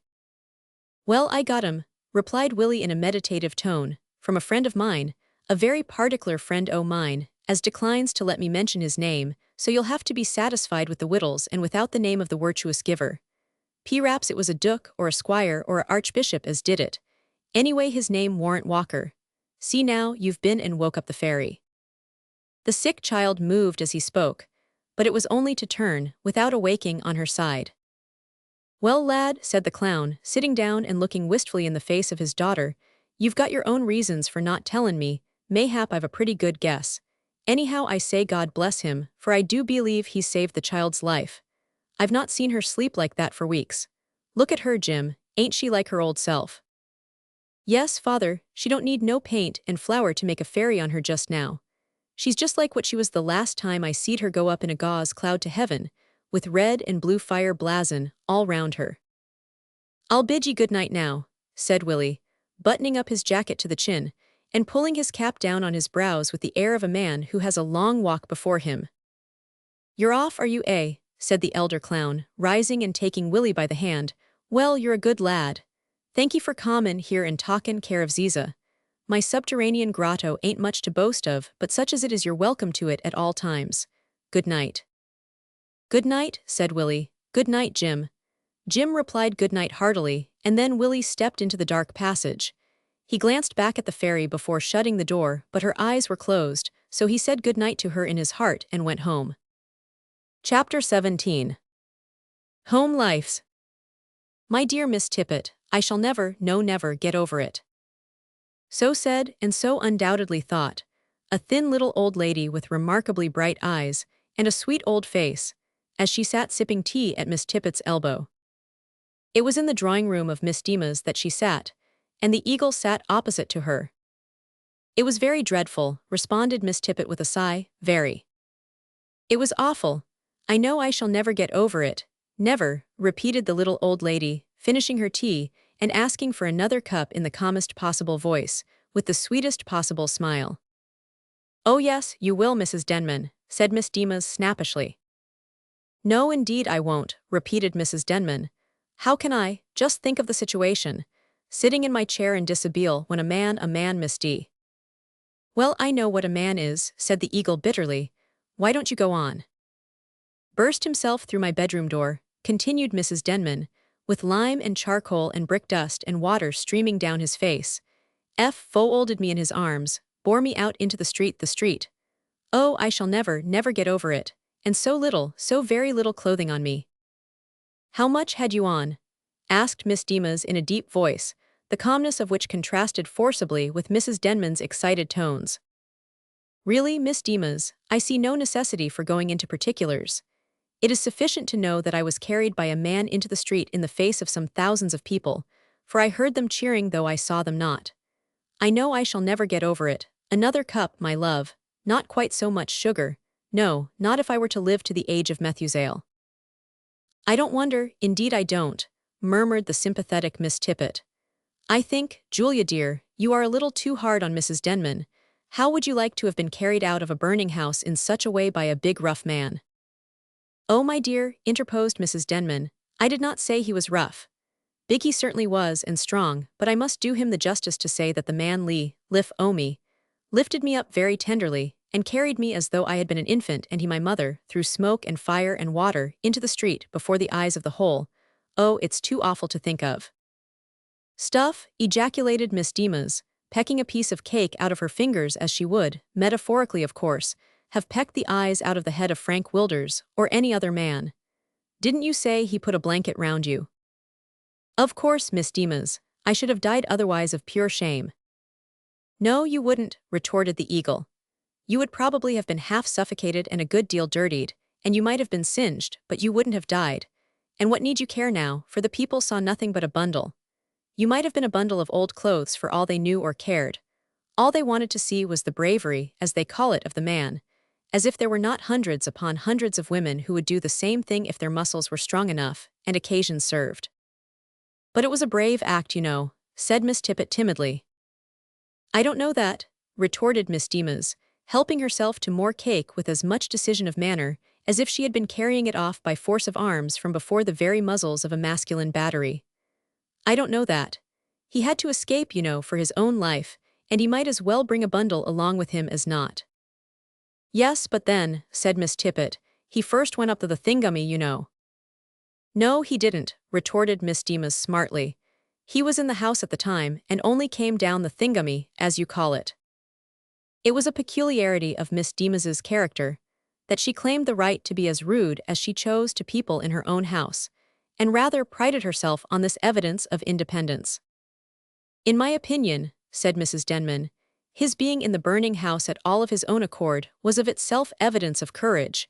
I think the fireman is a brave young man. Thus much Mrs. Denman said with dignity to Miss Demas. The remainder of her speech she addressed to Miss Tippet. But my dear, I feel that although I owe this young man a debt of gratitude which I can never repay, I shall never be able to look my preserver in the face. I know that his mind will always revert, when he sees me, to the the figure that he lifted out of that easy chair. But there is one thing I have resolved on, continued the little old lady in more cheerful tones, as she asked for another cup of tea, and that is to get a fireman to instruct me as to the best method of saving my own life should fire again break out in my dwelling. The eagle gave a hysterical chuckle at this. I have already written to one who has been recommended to me as a shrewd man, and he is coming to call on me this very evening at 7 o'clock.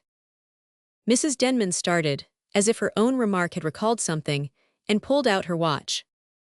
Why, it is almost 6:30, she exclaimed, rising hastily. Excuse a hurried departure, Miss Demas. Your society and sympathy, she looked pointedly at Miss Tippet here, have been so agreeable that I did not observe how time was flying. Goodbye, Miss Demas. Good evening, dear Miss Tippet. Miss Demas bowed. Goodbye, my love, said Miss Tippet, bustling round her friend. I'm so glad to have met you, and I hope you'll come and see me soon. 6 Poorthing Lane, remember. Come whenever you please, dear Mrs. Denman. Yes, yes, time does indeed fly, as you say, or as my friend Sir Archibald What's-his-name used to remark, tempit fugu something what's-his-name. Goodbye, dear Mrs. Denman. While the ladies were thus engaged, one whom the eagle would have tossed her beak at with supreme contempt was enjoying himself in the bosom of his family. This was none other than Joe Corney himself, who, having received a stop for a distant fire, had looked in on his wife to tell her of the note he had received from Mrs. Denman. The family bosom resided in a small portion of a small house in the small street where the fire engine dwelt. Joe had laid his helmet on the table, and having flung himself into a chair, seized his youngest child, a little girl, in his arms, raised her high above his head and laughed in her face, at which the child chuckled and crowed to the best of its ability. Meanwhile his eldest son, Joe Jr., immediately donned the helmet, seized the poker, thrust the head of it into a bucket of water, and, pointing the other end at a supposed fire, began to work an imaginary hand pump with all his might. "It's goin' out, Daddy," cried the urchin. "Sure, he's a true chip o' the ould block," observed his mother, who was preparing the evening meal of the family. "He's uncommon fond o' fire and water." "Molly, my dear," said the fireman, "I'd have ye kape a sharp eye on that same chip, else his fondness for fire may lead to more water than ye'd wish for." "I've been thinkin' that same myself, honey," replied Mrs. Corney, placing a pile of buttered toast on the table. "Sure didn't I kitch him puttin' a match to the straw bed the other day. Me only consolation is that ivery one in the house knows how to use the hand pump." "Ah then, you won't believe it, Joe, but I ketched the baby at it this mornin', no later, and she'd have got it to work, I do believe, av she hadn't tumbled right over into the bucket, and all but drowned it herself. But you know the station's not far off if the house did get a light. Sure you might run the hose from the engine to here without so much as drowin' her out o' the shed. Now then, Joe, tay's ready, so fall to." Joe did fall to with the appetite of a man who knows what it is to toil hard, late and early. Joe Jr. laid aside the helmet and poker, and did his duty at the viands like the true son of a fireman, not to say an Irishman, and for 5 minutes or so the family enjoyed themselves in silence. After that, Joe Sr. heaved a sigh, and said that it would be about time for him to go and see the old lady. "What can it be she wants?" asked Mrs. Corney. "Don't know," replied her husband. "All I know is that she's the old lady as was bundled neck and crop out o' the first floor windy o' the house in Holborn by Frank Wilders. She's a queer ould woman that. She's got 2 houses, no less, one over the coachmaker's shop, the shop bane her property, and one in Russell Square. They say she's rich enough to line her coffin with goold an inch thick. Spackin' o' that, Molly, my dear, a queer thing happened to me the other night. It's what ye call a coincidence." "What's that, Joe?" "Well, 'tain't easy to explain, but it means 2 things happenin' together in a most unlikely way, d'ye see." "No, I don't, Joe," replied Mrs. Corney, helping herself to another slice of toast. "Well, it don't matter much," resumed Joe, "but this is what it was. Mr. Dale and me was sittin', about 2 in the mornin', at the station fire smockin' our pipes, for it was my turn on duty, and chattin' away about one thing and another, when somehow we got upon tellin' our experiences, and Dale he tells me a story o' how he was once called to a fire in a cemetery, and had to go down among the coffins for they was a fire, and what a fright some o' his men got, when, just as he had finished, and all my flesh was creepin', at what I'd heard, there comes a ring at the bell and a call to a fire in Portland Street. I runs and gets out the engine, and Frank, he was my mate that night. He rings up the boys, and away we went in 10 minutes. It wasn't far, and when we got there in we went into the house, which was full o' smoke, but no fire to be seen. We went coughin' and sneezin' and rubbin' our eyes down into a cellar, where the lads of another engine was at work before us wi' the hand pumps, and, would ye belave it, but the walls o' that cellar was lined wi' coffins. True for ye, there they was, all sizes, as thick as they could stand. I thought I was drammin', but it was no drame, for it was an undertaker's shop, and when I went upstairs, after we discovered the fire and put it out, I sees 2 coffins on trestles lyin' ready for use. One was black-painted wood, no doubt for a poor man, and nothin' inside o'. The other alongside was covered wid superfine black cloth and silver-mounted handles, and nameplate, and it was all padded inside and lined wid white satin. "White satin, Joe, you're jockin'." "As sure as your name's Molly, it was white satin," repeated Joe. "I wouldn't have belaved it av I hadn't seen it, but that's the way the quality goes to their graves. I looks at the 2 coffins as I was comin' away, and thinks I to myself, I wonder whether the poor man or the rich man'll be most comfortable when they're laid there. Now, Molly, I'll bid ye good night and be off to see this old lady, this Mrs. Denman. Look after that boy, now, and kape the matches out of his way, whatever ye do." With this very needful warning, Joe Corney kissed his wife and the baby, and went off to the station to obtain leave of absence for a couple of hours. Chapter 18.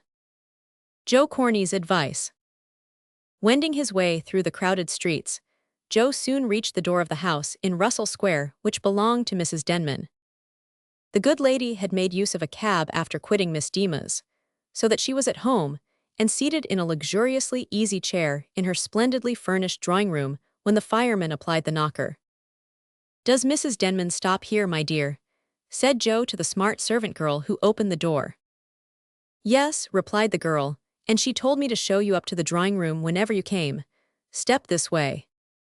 Joe pulled off his cap and followed the maid, who ushered him into the presence of the little old lady. "Pray take a chair," said Mrs. Denman, pointing to one which had evidently been placed close to hers on purpose. "You are a fireman, I understand." "Yes, ma'am," replied Joe. "I've been more nor 10 years at the business now." "You must find it a very warm business, I should imagine," said Mrs. Denman with a smile. "True for ye, ma'am. My body's been a'most burnt off my soul over and over again. But it's cowld enough, too, sometimes, specially when ye have got to watch the premises after the fire's been put out of a cowld winter night, as I had to do at your house, ma'am." Mrs. Denman started and turned pale. "What, do you mean to say that you were at the fire in Holborn that night?" "Indeed I do, ma'am. Och, but ye must be ill, ma'am, for your face is as white as a ghost. Sure, but it's red now. Let me shout for some water for ye, ma'am." "No, no, my good man," said Mrs. Denman, recovering herself a little. The fact is, it did not occur to me that you had been at that fire, else I would never, but no matter. You didn't see anyone saved, did you?" "See anyone saved, is it? Sure, I did, and yourself among the lot. Och, but it's Frank Wilders as knows how to do a thing nately. He brought ye out o' the windy, ma'am, on his shoulder as handy as if ye'd been a carpet-bag or a porkmanty, ma'am." "Hush, man!" exclaimed poor Mrs. Denman, blushing scarlet, for she was a very sensitive old lady. "I cannot bear to think of it. But how could you know it was me? It might have been anything, a bundle, you know." "Not by no monays," replied the candid Joe. "We seed your shape quite plain, ma'am, for the blanket was tight round ye." Mrs. Denman covered her face with her hand at this point, and resting her elbow on the arm of her chair, reflected that the thing was beyond remedy, and that, as the man had come and was now looking at her, matters could not be worse. So she resolved to carry out her original intention and question him as to the best course of action in the event of fire. "My good man," she said, "I have taken the liberty of asking you to come here to tell me what I should do to guard against fire in future." Joe rubbed his nose and looked at the ground. Then he stroked his chin and looked at the old lady. Then a look of intelligence lighted up his expressive countenance as he said abruptly, "Is your house and furniture insured, ma'am?"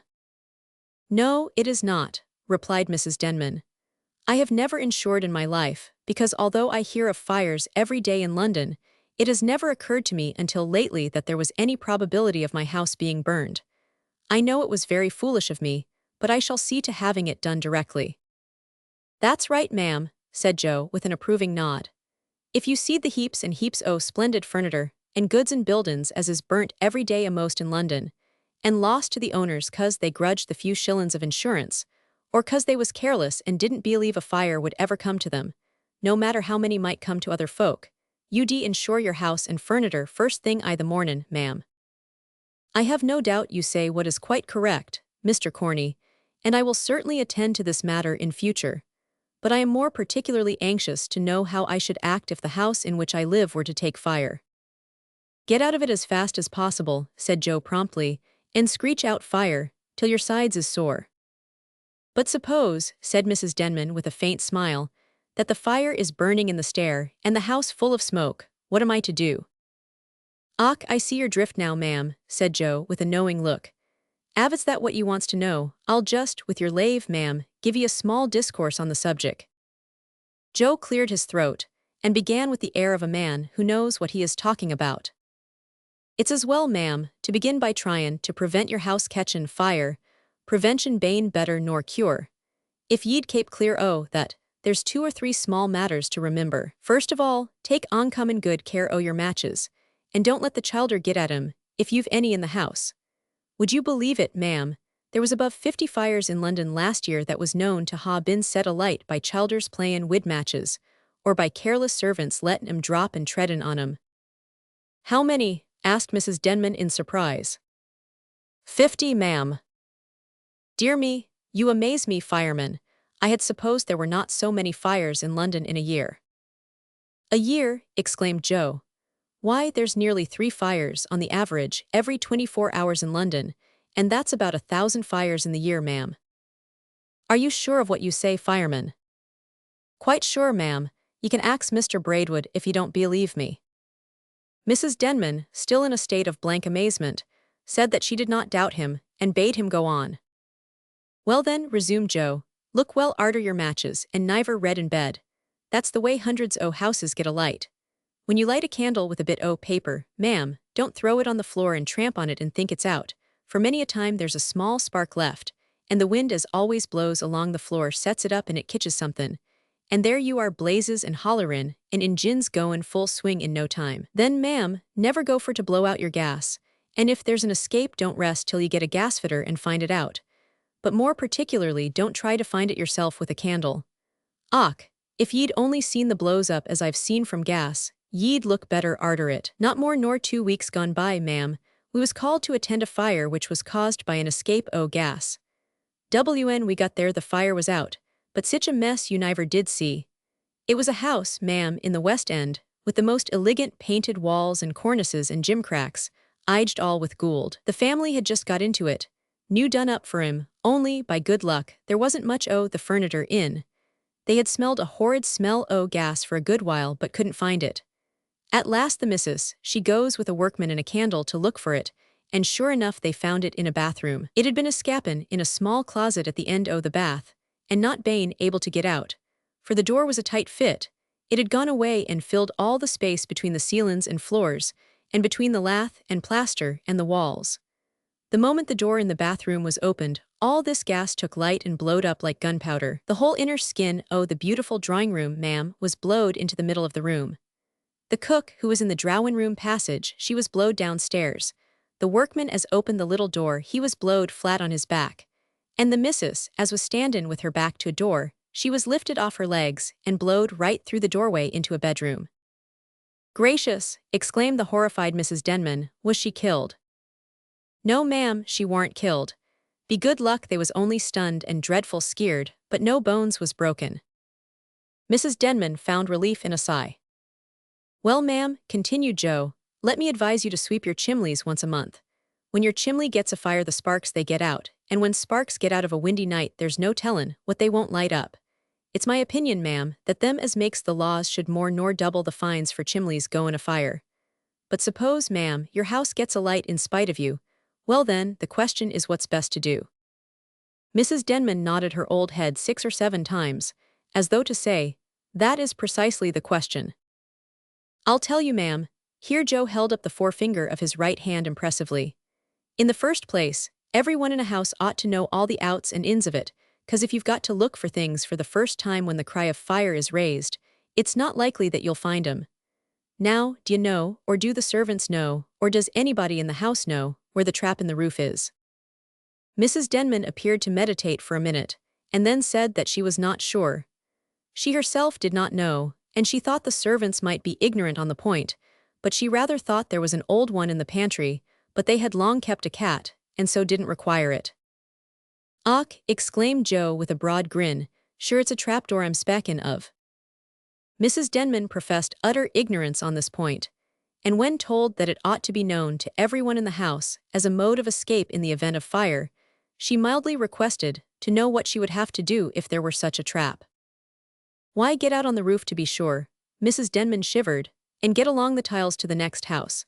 Mrs. Denman shut her eyes and shuddered, "and so make your escape. Then you should have a ladder fixed to this trapdoor so as it couldn't be took away, and you should have some dozen fathoms o' half-inch rope always handy, 'cause if you was cut off from the staircase by fire and from the roof by smoke you might have to let yourself down from a windy. It's as well, too, to know how to knot sheets and blankets together, so that the ties won't slip, for if you have no rope they'd be better than nothin'. You should also have a hand pump, ma'am, and a bucket of water always handy, 'cause if you take a fire at the beginnin' it's easy put out. And it's as well to know that you should go into a room on fire on your hands and knees, with your nose close to the ground, just as a pinter dog goes, 'cause there's more air there than overhead, and it's better to go in the hand pump the first thing. Don't wait to dress, ma'am." "Stop, stop, Mr. Corney," cried Mrs. Denman, holding up her hand. The little lady was stunned with the rapid utterance of the enthusiastic fireman, and with the dreadful suggestion that she, Mrs. Denman, should, in the dead of night, get upon the roof of her dwelling and scramble over the tiles, or let herself down by a rope from a window into the public street, or creep into a burning room on her hands and knees with her nose to the ground like a pointer. And all this, too, in her nightdress.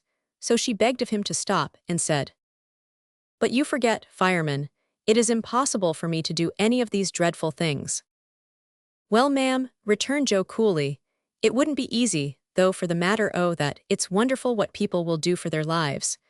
But I was tellin' ye, ma'am, what ought to be done, so as somebody else in the house might do it if you couldn't." "But suppose, ma'am," continued Joe without waiting for a reply, "suppose that the house is alight. Well, the first thing you've got to do is not to get into a fluster. That can't do no good, you know, and is sure to do mischief.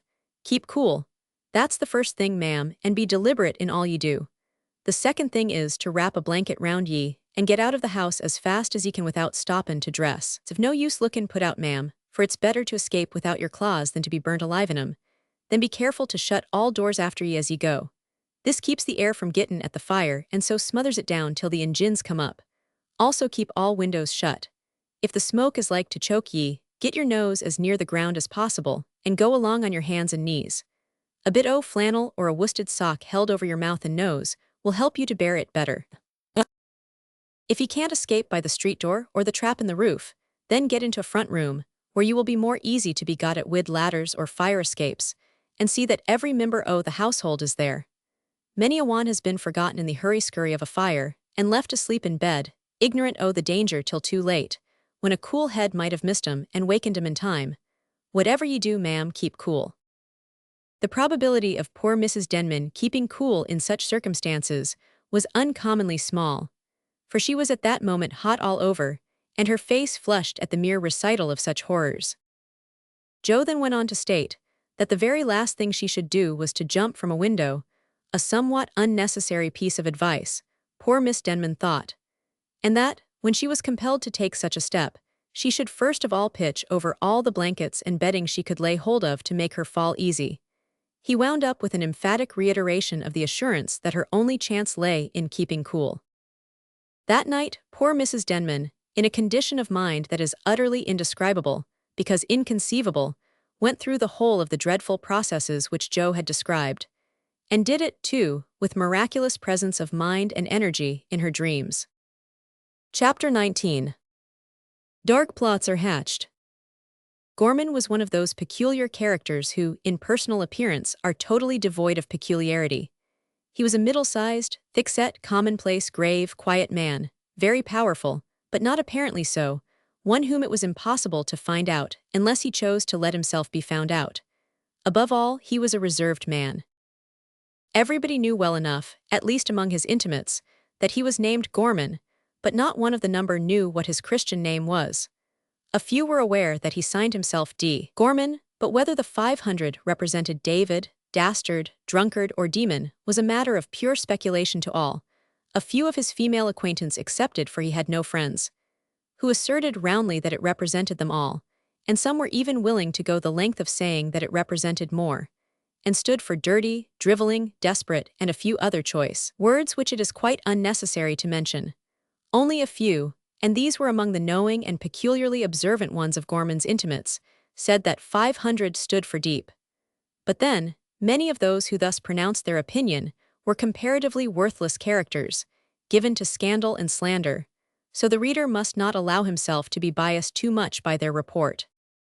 Certain it is, however, that when Gorman was asked on one occasion what his Christian name was, he replied that he had no Christian name, because he didn't believe in Christianity, and that he signed himself 500, to be distinguished from the other Gormans who might chance to exist in the universe. People were not at all shocked at his bold statement of unbelief, because, in the circle in which he moved, the same disbelief was pretty general. Besides many other traits and qualities, definable and indefinable, Gorman had the power of assuming the appearance either of a burglar of the lowest type, or a well-to-do contractor or tradesman. A slight change in dress and manner were sufficient to metamorphose him beyond recognition. Everybody knew, also, that Gorman was the landlord of a small public house at the corner of a dirty street, not far from London Bridge, and that he kept a stout, middle-aged man on the premises to do the duty of host, while he himself went about other business, which nobody knew of, and which no one could find out, although many had tried to do so with all their might. Every day in the year, Gorman might have been seen at the Golden Swan, but never for longer than a few minutes at a time, when he inspected the books, received the cash drawn the day before, and made an impression on all in the premises that tended to convince them they were well looked after. "Humph!" ejaculated Gorman, as he finished counting the dirty coppers and pieces of silver which his agent had delivered to him, and dropped them from his dirty fingers into a dirty leather bag. "Business is dull, I think." "It ain't brisk just now, sir," replied the deputy landlord of the Golden Swan. Gorman received this reply with another humph, and then, putting the bag in his coat pocket, prepared to leave. "No one been askin' for me?" inquired Gorman. "No, sir, no one. I'll be back tomorrow about this time." The deputy knew that this was false, for his employer invariably came at a different hour each day in order to take the house by surprise, but he said, "Very well, sir, as usual." "And mind," continued Gorman, "that you put the lights out. You're uncommon careful about that, I hope."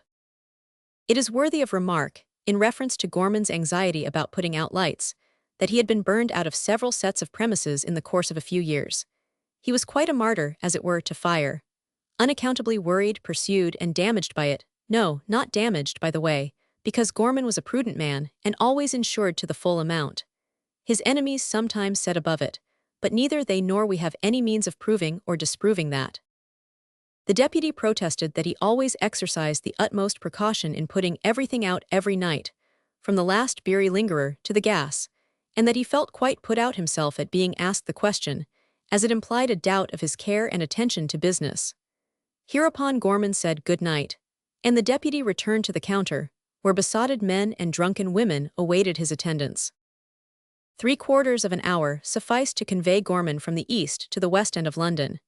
Here he sought the well-known precincts of Porthing Lane, and entered the shop of Mr. David Boone. That worthy received him with a look of glad surprise, but with a feeling of the deepest misery. "Anyone inside?" asked Gorman. "No," said Boone, "'cept the boy. I'll call him to mind the shop and then we can be alone."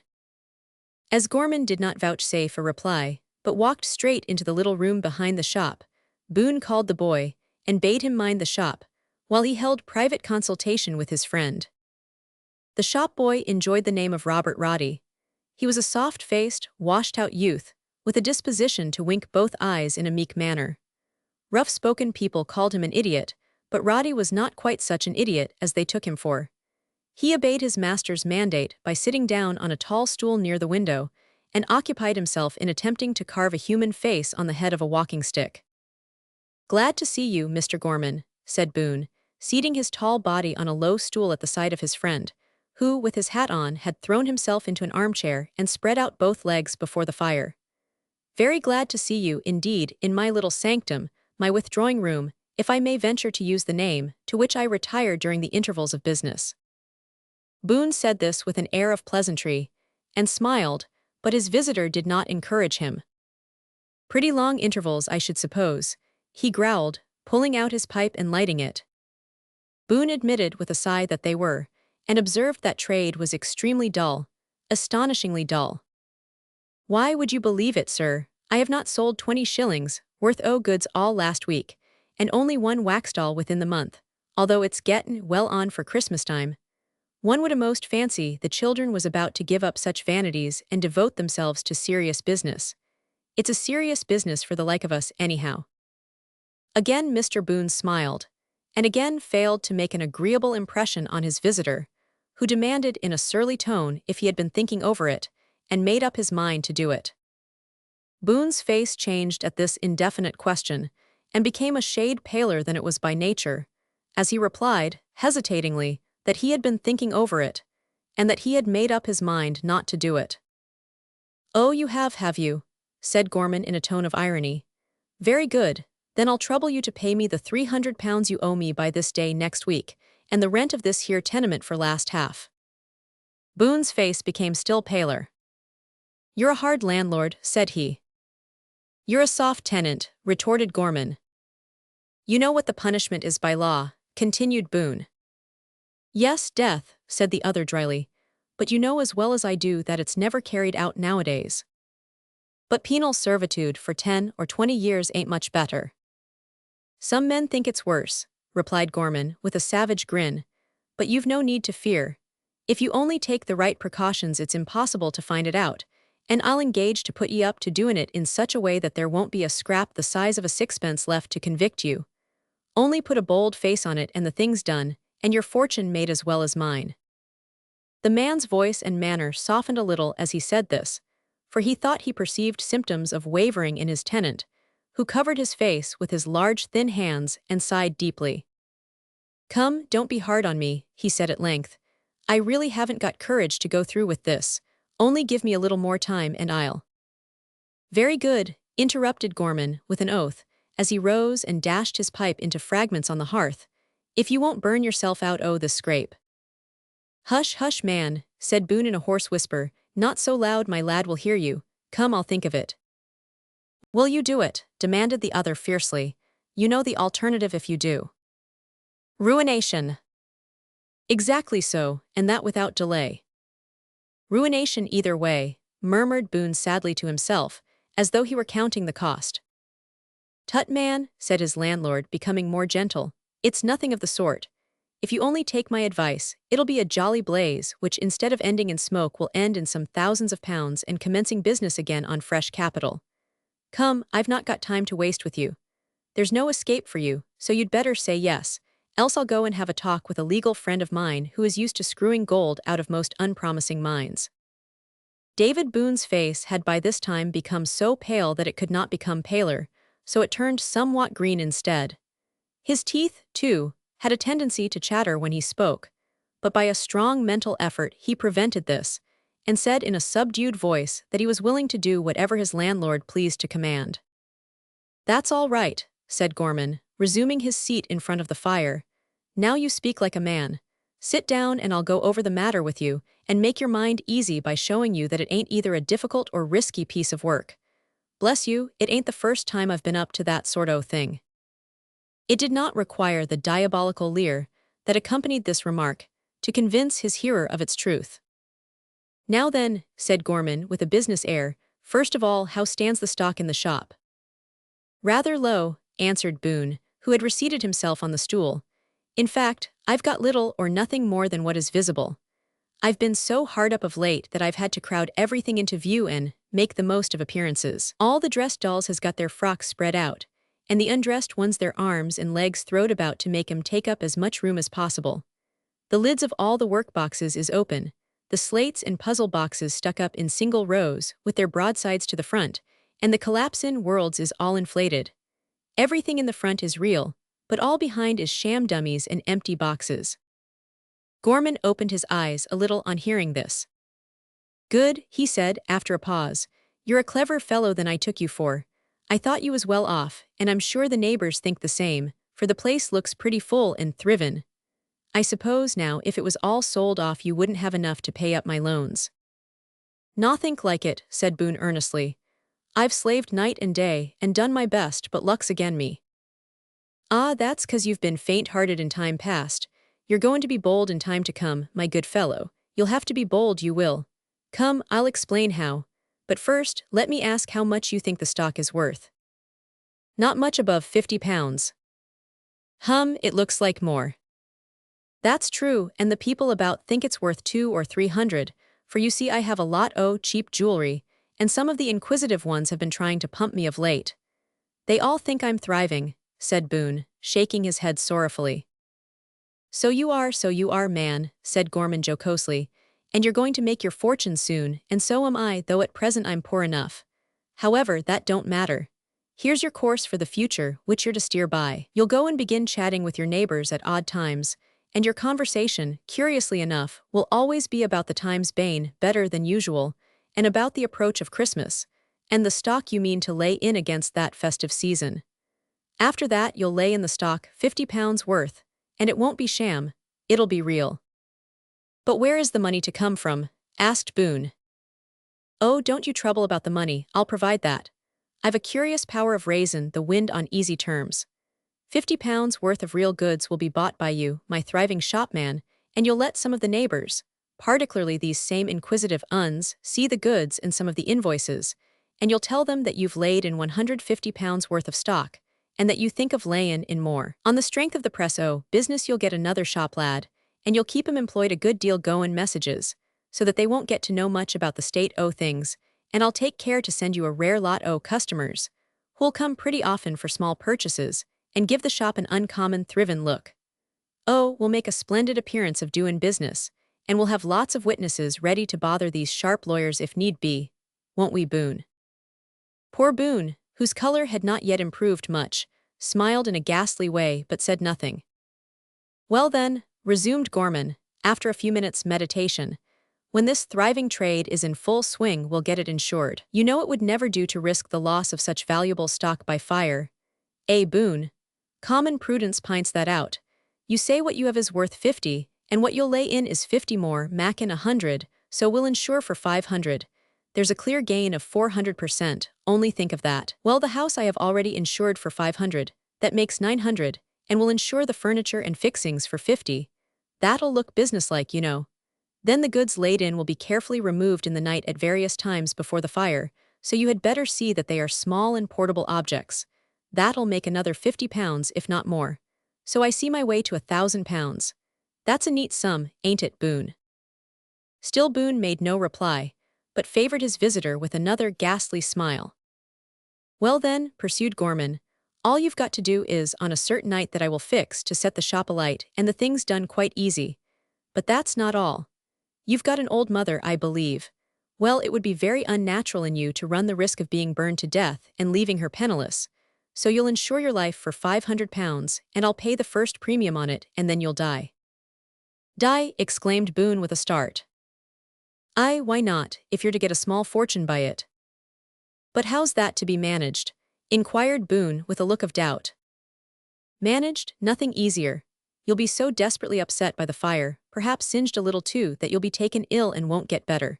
I'll look carefully after you as your loving friend, and when you're about dead you'll get up and clear off in a quiet way. I'll make arrangements to have a corpse as like you as possible put in your bed, and then you'll be buried comfortably, and we'll share the insurance.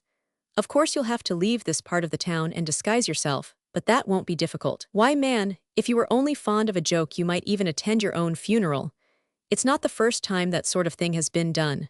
So then, you'll have your life insured, but not yet. Your first business is to set about the purchase of the stock, and let me tell you, there's no time to lose, so I advise you to write out the orders this very night. I'll fetch you 50 pounds in a day or two, and you'll pay up at once. It'll look well, you know, and after it's all settled we'll divide the plunder. Now then, good night. I congratulate you on your thriving business. Gorman opened the door of the inner room as he said the last words, so that the lad in the shop might hear them. As he passed through the shop he whispered in his friend's ear, "Mind the consequences if you fail," and then left him with another hearty good night. Poor David Boone, having sold himself to the tempter, went about his duties like an abject slave.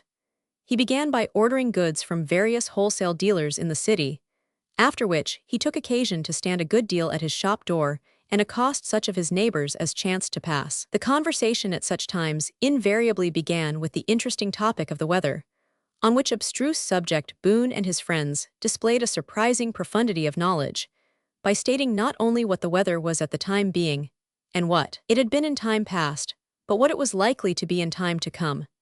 It soon diverged, however, to business, and usually ended in a display of fresh goods and invoices, and in references, on the part of Boone, to the felicitous state of trade at the time. Do what he would, however, this thriving tradesman could not act his part well. In the midst of his prosperity his smiles were ghastly, and his laughter was sardonic. Even when commenting on the prosperity of trade, his sighs were frequent and deep. One of his friends thought, and said that prosperity was turning the poor man's brain. Others thought that he was becoming quite unnatural and unaccountable in his deportment. And a few, acting on the principle of the sailor's parrot, which could not speak much, but was a tremendous thinker, gave no outward indication of their thoughts beyond wise looks and grave shakes of the head, by which most people understood them to signify that they feared there was a screw loose somewhere. This latter sentiment, it will be observed, is a very common one among the unusually wise ones of the earth, and is conveniently safe, inasmuch as it is more or less true of every person, place, and thing in this sad world of loose screws. Chapter 20. A little more hatching.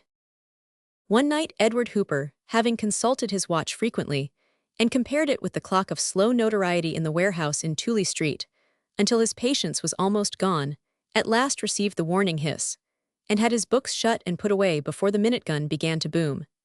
He was out at the door and halfway up the lane, with his hat a good deal on one side of his head and very much over one eye, before the last shot was fired. "It's a jolly time of day this, the jolliest hour of the 24, muttered Ned to himself with a smile. His speech was thick, and his smile was rather idiotic, by reason of his having drunk more than his usual allowance at dinner that day. By way of mending matters, Ned resolved to renew his potations immediately, and announced his intentions to himself in the following words.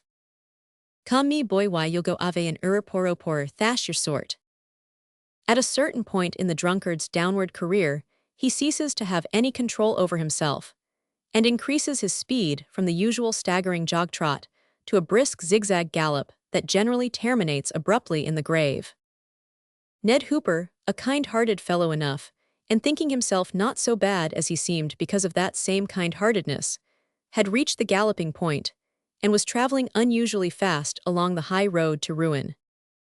Being of a generous nature, Ned was in the habit of extending his patronage to various beer shops, among others to that one near London Bridge, which has been described as the property of Gorman. Business, pleasure, or fancy led him to that shop on the evening in question. He was standing at the counter steadying himself with his left hand and holding a pewter pot in his right, when the door of the inner room opened, and Gorman crossed the floor. He was in a thoughtful mood, and was about to pass out without raising his eyes, when Ned arrested him with, "Good evening, Miss Her Gormed." Gorman glanced back, and then turned away as if in contempt, but suddenly checking himself, returned, and going up to Hooper with as affable a smile as his countenance would admit of, said that he was delighted to shake hands with him, and that he was the very man he wanted to see, as he wished to have a word of conversation with him. "Why me?" said Ned, swaying himself to and fro as he endeavored to look steadily in the face of his friend. "Fire away, Shen. I'm a sage man effer confshashin, grave or gay, comic or sublime's all the shame to me."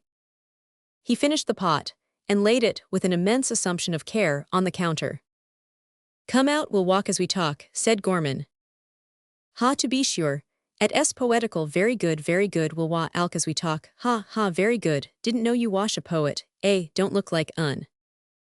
"Come along then," said Gorman, taking him by the arm. "Sh top," said Ned, drawing himself up with an air of drivelling dignity, and thrusting his hand into his trouser pocket.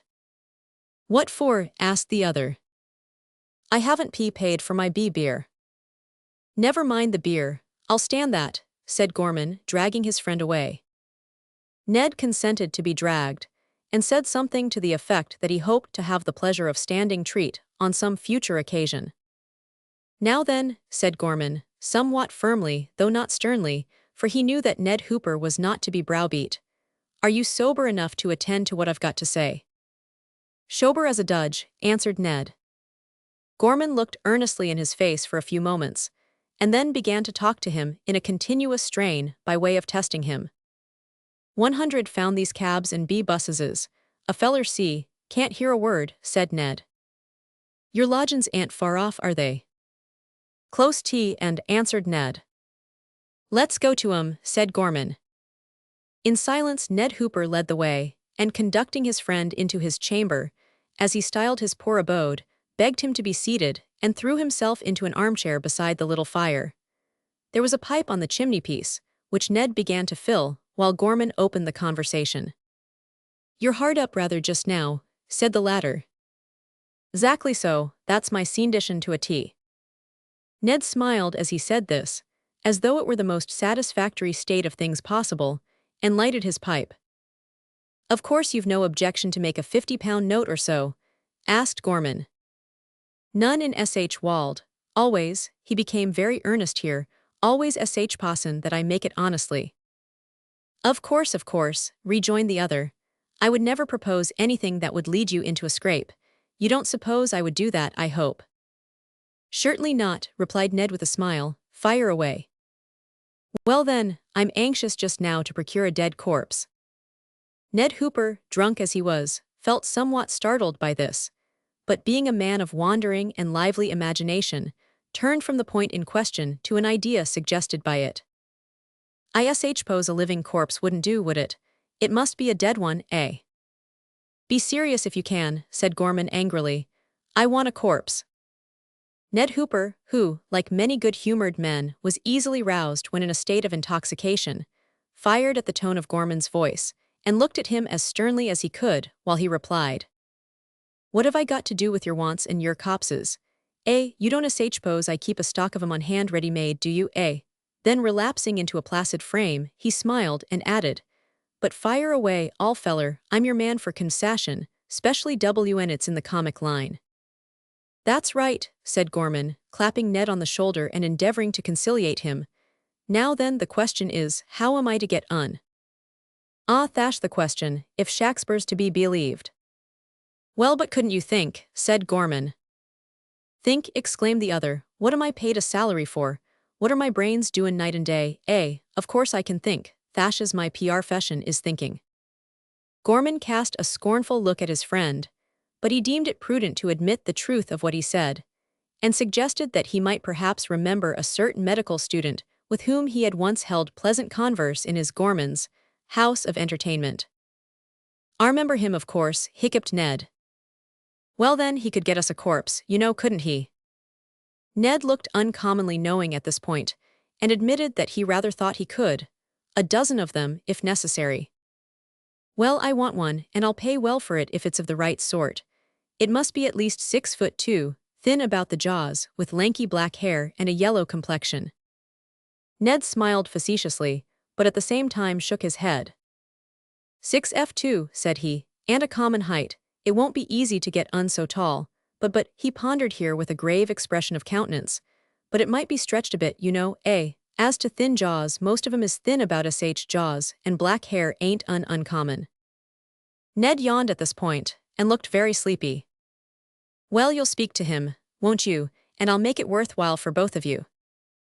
Oh yes, I'll speak to him, said Ned, as his head fell on the table and his senses utterly forsook him. Bah, you beast, muttered Gorman, casting a glance of scorn on his friend as he rose to leave. He had the sense, before going, to extinguish the candle, lest Ned should overturn it and set the house on fire. Not that he cared either for Ned or the house, but as the former happened to be necessary to him just then, he did not wish him to be burned too soon. Then he went out, closing the door softly after him. Half an hour afterwards Ned's friend and fellow lodger, John Barrett, entered the room, accompanied by Fred Auberly. Come, Fred, said the former, we can chat here without hallow. What's wrong? Inquired Fred, endeavoring to make out objects by the feeble flicker of the fire, while his friend struck a light. Barrett did not reply, but the light soon revealed Ned's disreputable figure, half sprawling on and half clinging to the table. Surely this is not your chum John? Asked Fred in surprise.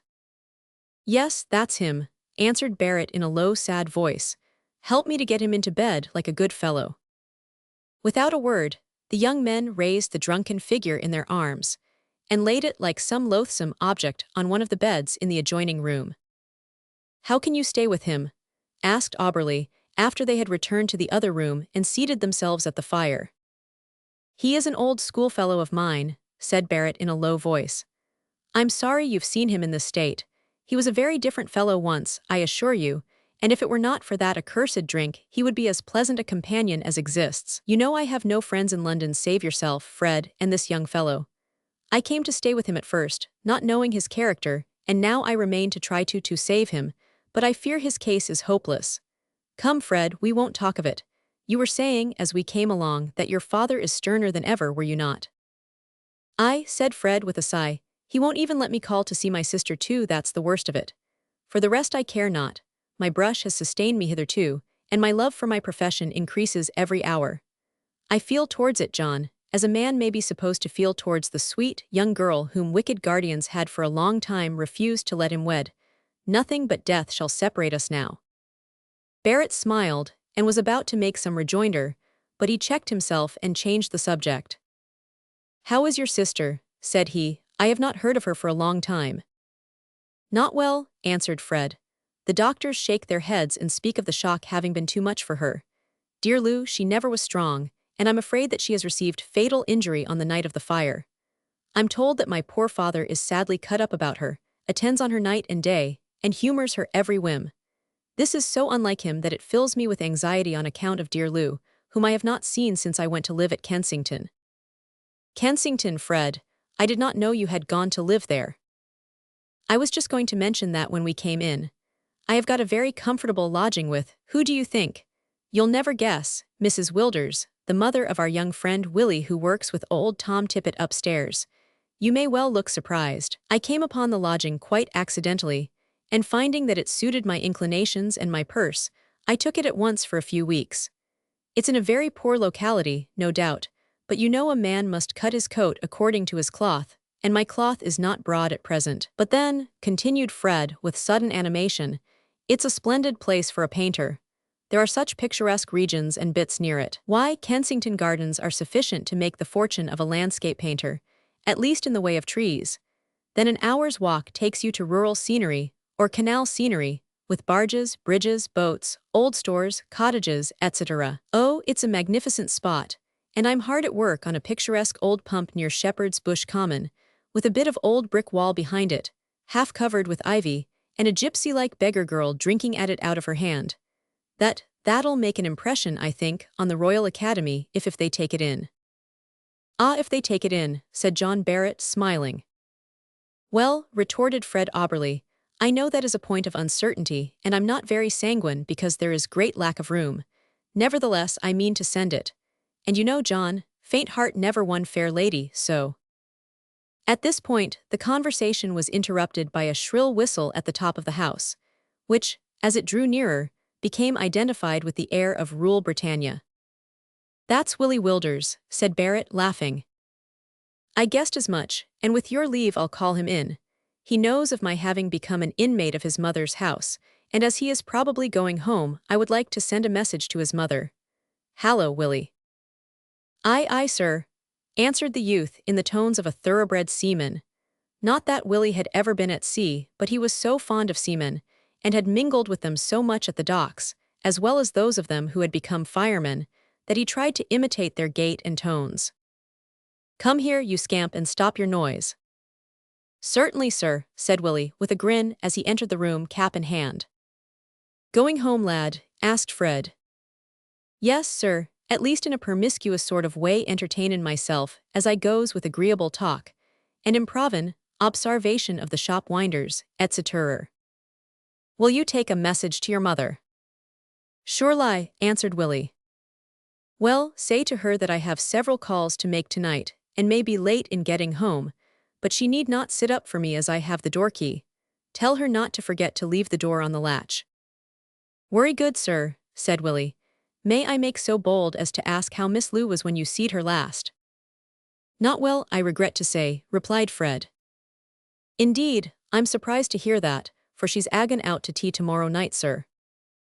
My surprise is greater than yours, lad. How do you know that, and where is she going to? Asked Auberly. Here Willie explained in a very elaborate manner that a note had arrived that forenoon from Miss Tippett, inviting Mr. Tippett to tea the following evening, and expressing a hope that he would bring with him his clerk, Mr. Wilders, the brother of the brave fireman who had saved Lou's life, and that Miss Louisa Auberly was to be there, and that Mr. Tippett had written a note accepting the same. Then you'll have to take another message from me, Willie.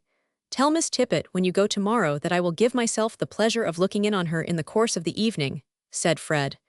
Mr. Auberly is not to be there, is he? No, not as I knows of. Well, good night, Willie. Willie took his departure, marching to the usual national air, and soon after Fred Auberly bade his friend good night and left him. Chapter 21.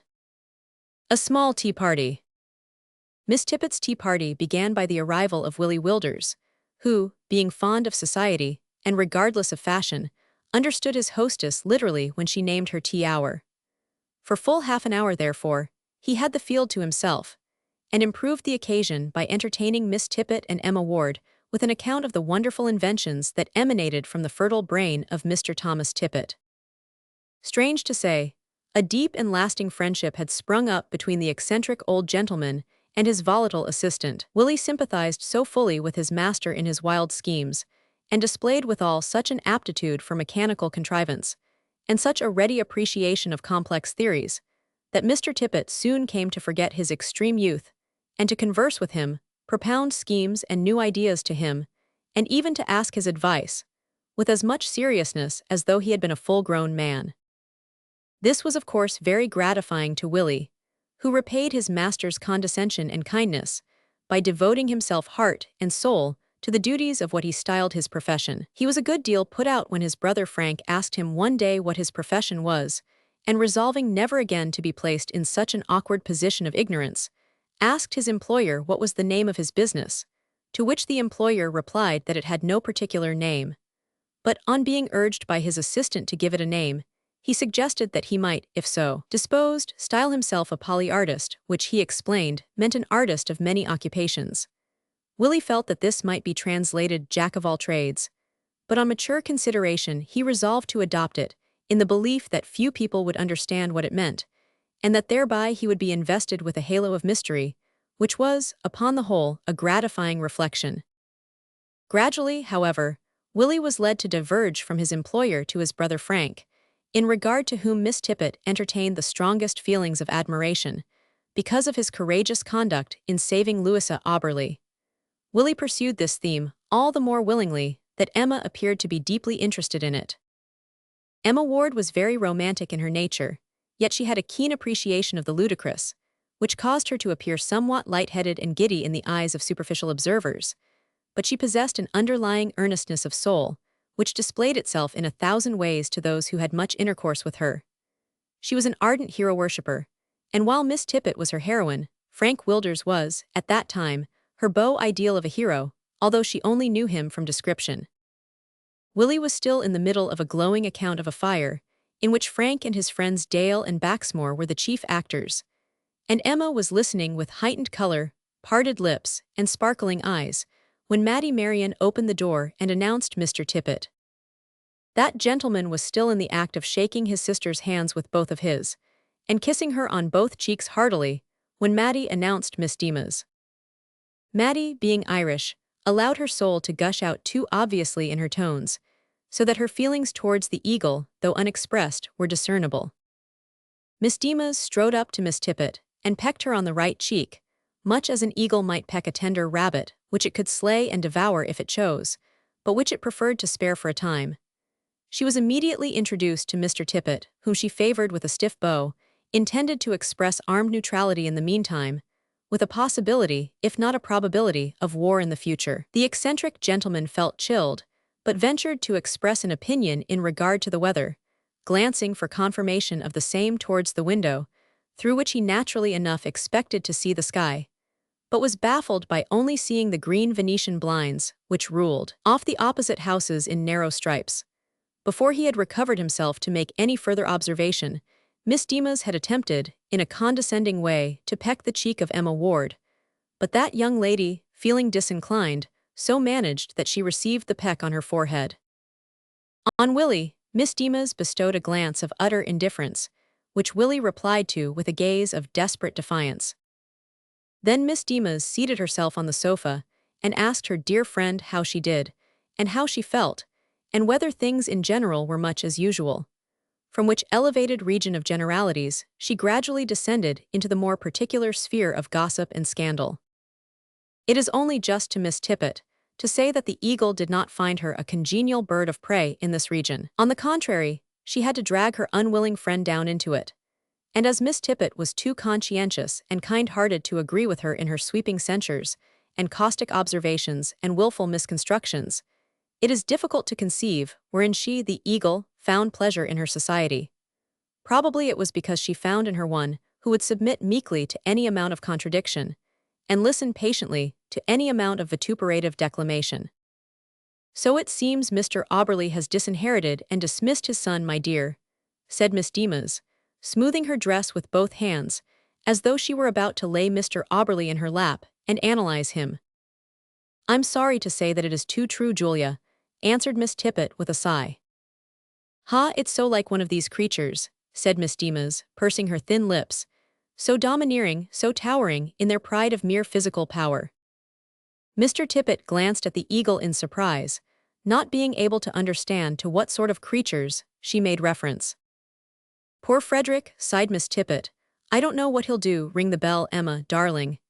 He's such a bold, high-spirited young man, and it's all owing to his determination to take to what's-his-name as a profession. Bring the tea, Mattie.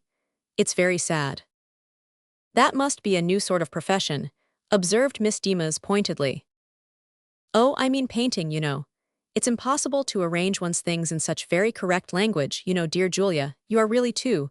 Oh, did you hear of Joe Corney and what's his fireman's visit to Mrs. Denman? To be sure you did. I forgot it was in your house. It was such a funny account. You heard of it, brother. Ring the bell again, dear, didn't you?" Mr. Tippet, whose wonted vivacity was quite subdued by the freezing influence of the eagle, said that he had not heard of it. Whereupon Miss Tippet said that she had heard of it, and so had Willie Wilders, who had heard of it from his brother Frank, who had heard of it from Joe Corney himself. And then she attempted to relate the matter but failed, and finally asked Willie to tell the story, which Willie did with much gusto, looking at Miss Deemas all the time and speaking in a very positive tone, as if he thought she was doubting every word he said, and was resolved to hurl it in her teeth, whether she chose to believe it or not. "Capital!" exclaimed Mr. Tippet, laughing heartily when Willie had concluded. "What an energetic old lady she must be. Really, I must get introduced to her and show her the self-acting fire extinguisher I have just invented. You remember it, Willie?" Willie nodded. "I've laid it aside for some time, but it is very nearly complete now. A little more work on it will finish it. My only difficulty in regard to it is, madam," he addressed himself to Miss Deemas here, "that it is apt to burst, and I am uncertain whether or not to add a safety valve to prevent such a catastrophe, or to make the metal so very strong that nothing short of gunpowder would burst it. But then, you see, that would make the whole affair too heavy. However, these are only minor difficulties of detail, which a little thought will overcome." Miss Deemas received all this with a sinister smile, and replied with the single word, "Oh," after which she turned immediately to Miss Tippet, and remarked that the weather had been unusually warm of late for the season of the year, which remark so exasperated Willie Wilders that he turned with a face of crimson to Emma, and asked her if she didn't feel a draught of cold air coming over her from somewhere, and whether she would not sit nearer the fire, and farther away from the window. Willie meant this for an uncommonly severe cut, for Miss Deemas sat at the end of the sofa, near the window. Fortunately, at this point, Mattie Marian ushered in Lou Auberly, who was instantly enfolded in Miss Tippet's arms, and thence transferred to Emma's, in which she was led to the sofa, and gently deposited in the softest corner. "Darling Lou," exclaimed Miss Tippet with tears in her eyes, "you look so thin and pale." There could be no doubt on that point. Little Lou, as Emma styled her, was worn to a shadow by sickness, which had hitherto baffled the doctor's skill. But she was a beautiful shadow, such a sweet, gentle shadow, that one might feel thankful rather than otherwise to be haunted by it. "Pray don't mind me, I'm too tired to speak to you yet, just go on talking. I like to listen," said Lou softly. With ready kindness, Miss Tippet at once sought to draw attention from the child, by reverting to Mrs. Denman, and Mattie created a little opportune confusion by stumbling into the room with the tea. Mattie usually tripped over the carpet at the door, and never seemed to become wiser from experience. "Poor Mrs. Denman," said Miss Tippet, pouring out the tea. "It must have been an awful shock. Think of a sugar, brother. I always forget. What was I? Oh, yes. Think of a fireman seizing one round the cream, Willie. I know you have a sweet tooth, so I don't need to ask if you take sugar. Yes, he carried her down that dreadful what-do-you-call-it, and into the next house with nothing, a little more sugar, Julia. No, nothing on but her what's-his-name. Oh, it was sad, sad to lose all her fine things, too, her furniture and thingammies. Do try a piece of cake, brother." "I know a worse case than hers," said Willie with a knowing look. "Do you?" exclaimed Miss Tippet. "Oh, do tell it," cried Emma earnestly. "He's just been telling it to me, and it is so sad and interesting." "Come, let's hear about it, lad," said Mr. Tippet. Thus encouraged, Willie related his adventure with the clown's family, and told his tale with such genuine feeling that Miss Tippet, Lou, and Emma found their eyes moist when he had concluded.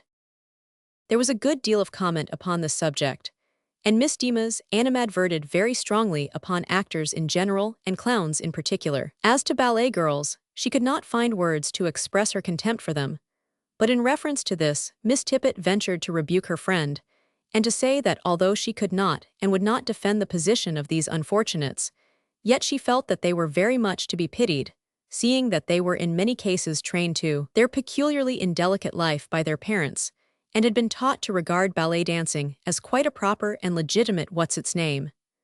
No doubt this was only a palliation of the life they led, but she thought that if anyone was to be severely blamed in the matter, it was the people who went to witness and encourage such wicked displays. Miss Dimas dissented generally from all her friend's observations, and, wishing to change the subject, asked Lou if her father was coming to fetch her home. "No," said Lou, "dear papa is not well tonight, but he is to send the carriage for me. Oh, I wish," she continued, reverting to the previous subject, "I wish I could do something for these poor people. I'm so very, very sorry for the fairy." "So you can if you choose," said Miss Dimas sharply. "No, indeed I cannot," replied Lou in an earnest voice. "I'm too ill and weak now to be of any use to anyone. Once I was useful to dear papa, but ever since the fire I have not been of use to anybody, only a hindrance to them. Since I have been ill I have thought much more about what I read in the Bible, and I've had a great desire to do good in some way or other, but how can I, so weak and helpless?" Lou almost sobbed, for her sympathies had been awakened by Willie, and a chord had been touched which had been vibrating in her breast for some weeks past. "Your father is rich, is he not?" asked the eagle. "Yes, I believe so." "Well, a word to him may be the cause of much good, in the shape of money at least, to people in distress, but rich people don't always like to spend their money in that way." Lou hung down her head and made no reply, for she knew that her father did not like to part with money. She had often heard him refuse to do so in days gone by, even when very pathetic appeals, as she thought, were made to him, and experience told her that it was in vain to look for help in that quarter. The party was now increased by the arrival of Frederick Auberly, who at once infused life into everybody, except Miss Dimas, who had life enough of her own, and would by no means accept the loan of any from anyone else. Fred therefore ignored her altogether, and told stories and cracked jokes, and sang songs as if no such female iceberg were present. Poor Lou was overjoyed to see him, and laying her head on his breast, bade him speak away and not ask questions, only speak, and allow her to listen and rest. Fred obeyed, and at once began an earnest discussion with Willie as to the best method of getting a stout gentleman out of a third-floor window in case of fire, when Mattie Marian entered with a flushed face, and said that a fireman who would not give his name wished to see Willie Wilders for a minute, and she was inclined to think it was his brother. "What, Frank?" exclaimed Willie, rising to go downstairs. "Stay, Willie," cried Miss Tippet eagerly, "don't go down. Pray let me have him up. I should so like to see him, and I'm sure so would Lou. The man, you know, who went up the what's-its-name and brought you, yes, send him up, Mattie." "Plaise mim, he won't come," replied the girl. "I knowed you would like to see him, and axed him in." "Tell him," said Miss Tippet, "that I request it as a favor."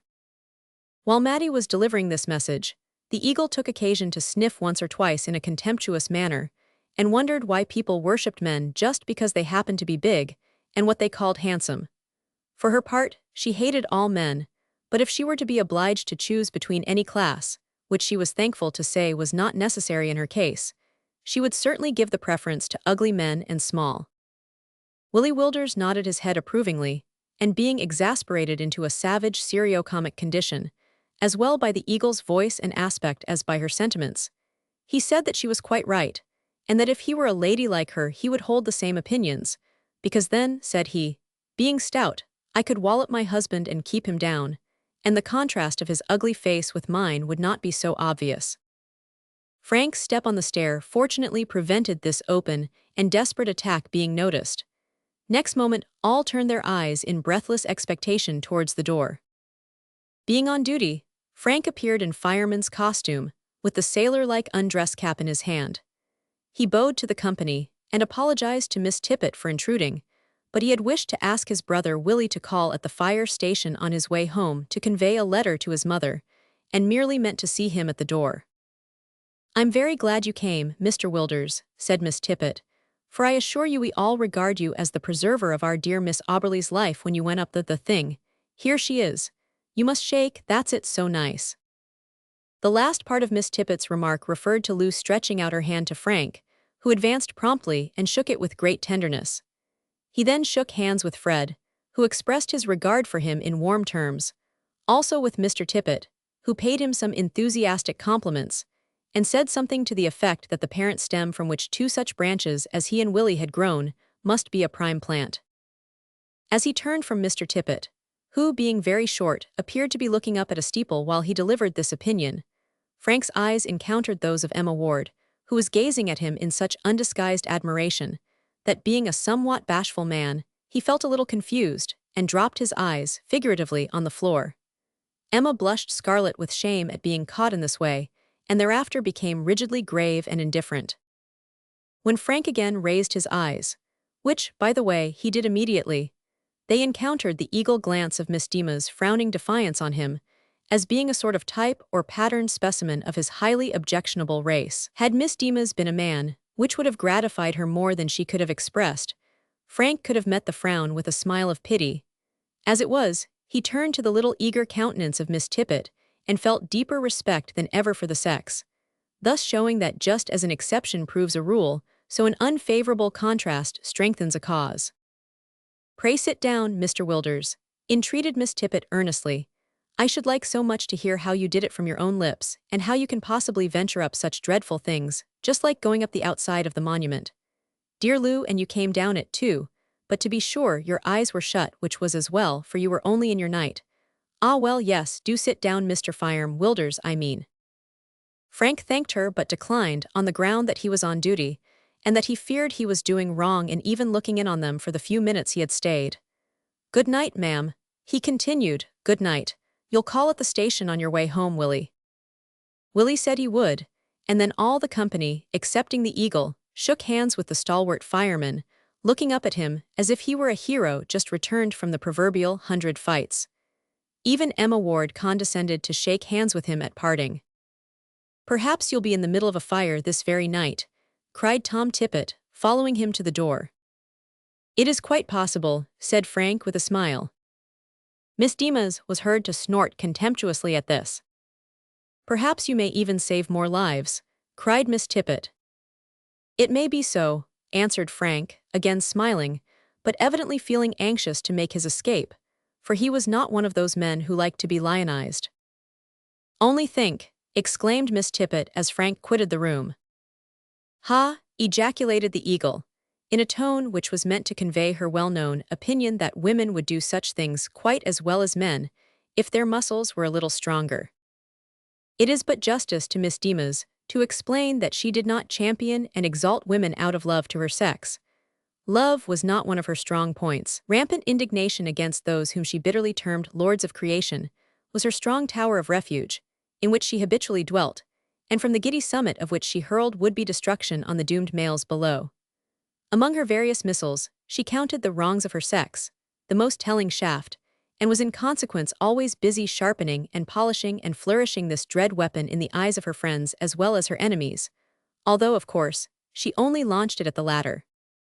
Perched on her self-exalted eyrie, Miss Dimas did not know that there was a pretty large number of her own sex in the comparatively humble multitude below, who, while they clearly recognized the wrongs of women, and preferred to call them misfortunes, did not attribute them solely, or even largely, to the wickedness of men, but to the combined wickedness and folly of society in general, and who were of opinion that such matters were to be put right by patient, persevering, laborious, and persistent efforts on the part of men and women acting in concert, and not by the unwomanly acts and declamation of ladies of the Dimas stamp, whom they counted the worst enemies of the good cause, some wittingly, others unwittingly so. These people among the comparatively humble multitude below also had the penetration to perceive that the so-called wrongs did not lie all on one side, but that there was a pretty large class of the so-called lords who went about the world habitually in a sad and disgraceful state of moral semi-nakedness, in consequence of their trousers having been appropriated and put on by their better halves,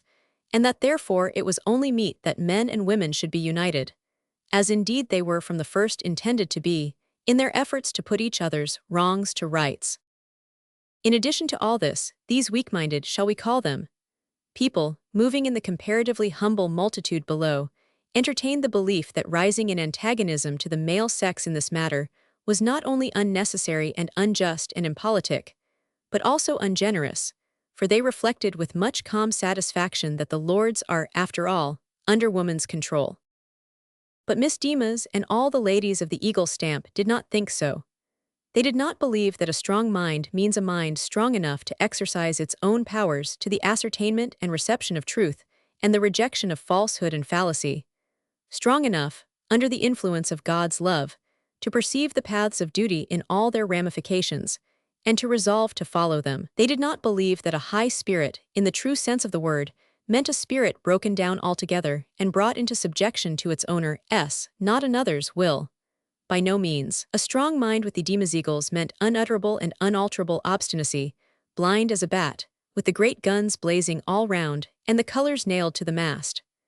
High spirit with them meant the inclination, ever present, always strong and often asserted, to seize all the rest of the world, male and female, and lead it by the nose. The Demas eagles as a class receive ready-made opinions, fabricated by someone else, and call them their own, receiving them originally and holding them subsequently, not because they are true, but because they are pleasant to their eyes and sweet to their taste. They hold them stoutly, too, probably because, having no foundation, they would be apt to fall and get broken if not upheld. Having said thus much in behalf of the Demas eagles, we now dismiss them, with an apology to the reader. Chapter 22. A Fireman's Life. The clocks were striking 9 when Frank issued from Miss Tippett's dwelling and walked briskly away. On turning a corner, he came upon one of the numerous fire escapes that nightly rear their tall heads against the houses all over London, in a somewhat rampant way, as though they knew of the fires that were about to take place, and like mettlesome war horses, were anxious to rush into action without delay. On the pavement, close by the escape, stood a small sentry box, and the moment Frank came in sight of it, he remembered that it was the nocturnal habitation of his friend conductor Samuel Forrest. Sam himself was leaning his arms on the lower half of his divided door and gazing contemplatively along the street. "Well, Sam, what news?" inquired Frank as he came up. "That you, Wilders?" said Sam, a quiet smile of recognition playing on his good-humored features. "I thought it must be the giant they're exhibitin' in St. James's Hall just now, talkin' a stroll at night to escape the boys.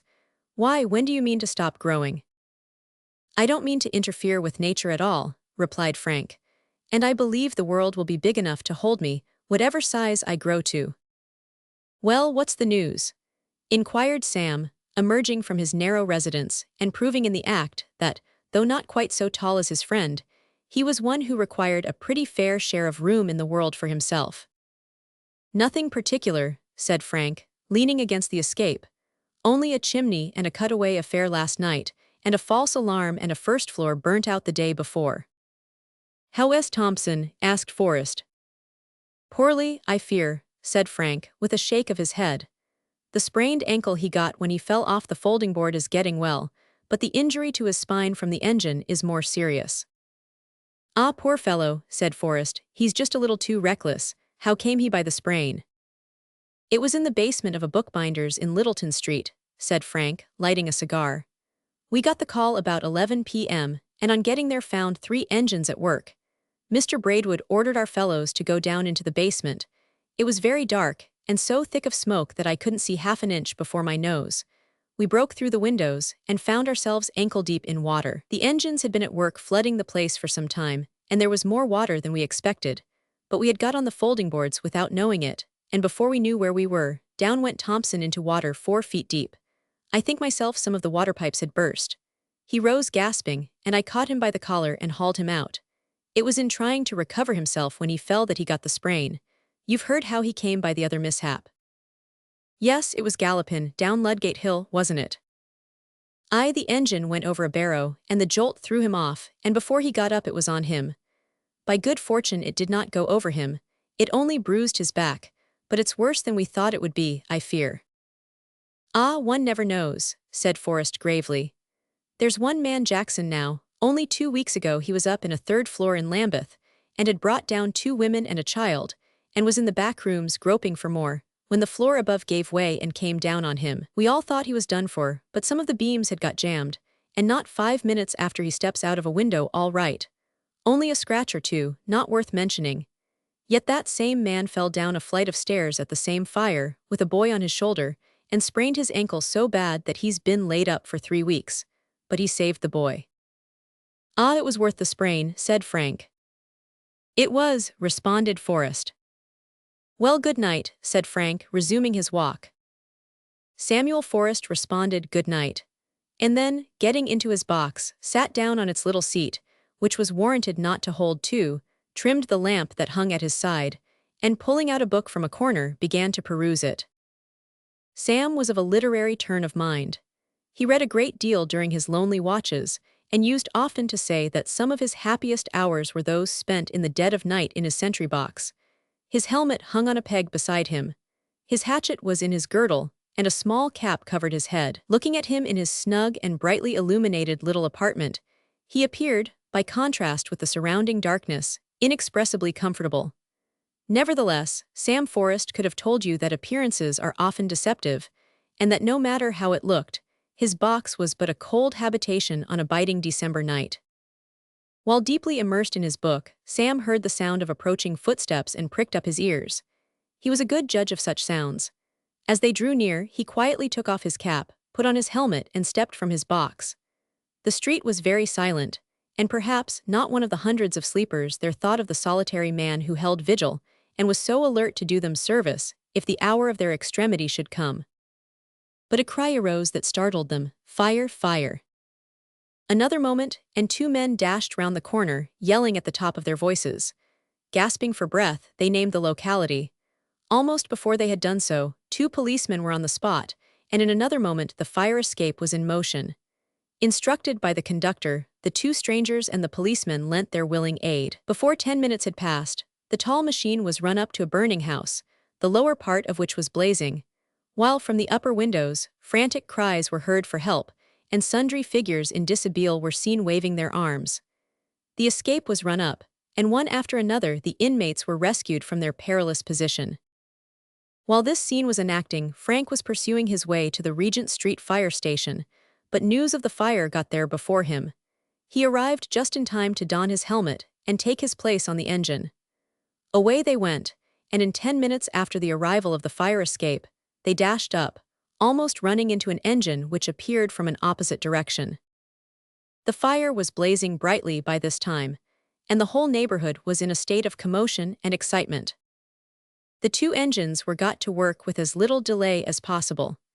A body of police kept the gathering crowd back, and soon volumes of steam began to mingle with the black smoke of the burning building. The superintendent was early on the scene, and he directed Frank and another fireman to try to persuade the people in the adjoining houses to remain quiet and not throw their furniture over the window. But this, some of them would not consent to do. It was plain that 1 or 2 were mad with fear and excitement, and as the ruling passion is strong in death, so it would seem to be by no means weak in the midst of danger from fire, for many of them bent their whole energies to the saving of their goods and chattels, regardless of their lives. One stout old gentleman in particular was seen at a 3rd-floor window, heaving out chairs and stools and books, and small tables and clocks, and even quantities of crockery, with desperate energy, to the great danger of the onlookers, at whose feet the various articles fell and were dashed to atoms. Frank darted up the stairs that led to this man's apartments, and burst in upon him. "Oh, come along, fireman, help me to save my things," he exclaimed, as he struggled with superhuman efforts to thrust a table through the window, which was too small to permit its passage. "Stop, sir, are you mad?" cried Frank sternly. Help me, oh fireman, it will be all burned, fire, fire, fire." His voice rose into a fierce yell, as he strove in vain with the table. "You're quite safe," cried Frank, holding him. "Your house ain't alight, and the engines have got it almost under." But Frank spoke to deaf ears, so he coolly lifted the man in his arms, carried him kicking downstairs, and placed him in charge of a policeman. Just then, a cry was raised that there were 2 kegs of gunpowder in one of the shops on the ground floor. The owner of the shop came up in a frantic state and corroborated this statement. "It'll blow the house to bits, sir," he said to Mr. Braidwood. "Of course it will," remarked the latter in a quiet voice. "Come here, my man," he added, taking the shopkeeper apart from the crowd and questioning him closely. Immediately after, he ordered the engines to play on a particular part of the building. Just then, Frank came up to the superintendent. "There's gunpowder in the back shop somewhere, I'm told, sir. Shall I go in for it?" "No, Wilders, you couldn't find it in the smoke. Take the branch, lad, and get up into that window above the door." Frank sprang to obey. At the same time, Mr. Braidwood suddenly seized a horsecloth and dashed in through the smoke. In a few seconds, he returned with one of the kegs of powder in his arms. Giving it to one of his men, he darted in again and speedily reissued with the second keg of powder, amid the frantic cheering of the crowd. Having done this, he continued to superintend the men until the fire was got under, which was soon accomplished, having been attacked promptly and with great vigor soon after it broke out. "You need wait, Mr. Dale," said Braidwood, going up to his foreman. "It's all safe now. I'll keep one engine, but you and your lads get off to your beds as fast as you can." Dale obeyed, and a few minutes after, the engine was galloping homewards. Willie Wilders was in the station when it arrived, and so was Fred Auberly, who, having accompanied Willie, had got into such an interesting talk with the sub-engineer in charge that he forgot time, and was still in animated conversation when the wheels were heard in the distance. The three were out at the door in an instant. On came the engine, the horses' feet and the wheels crashing harshly in the silent night. They came round the corner with a sharp swing. Either the driver had become careless, or he was very sleepy that night, for he dashed against an iron post that stood at the corner and carried off 2 wheels. The engine went full 30 yards on the 2 off wheels before it came to the ground, which it did at last with a terrific crash, throwing the firemen violently to the ground. The sub-engineer and Fred and Willie sprang forward in great alarm, but the most of the men leaped up at once, and 1 or 2 of them laughed, as if to show that they had got no damage. But one of them lay extended on the pavement. It needed not a second glance to tell that it was Frank Wilders.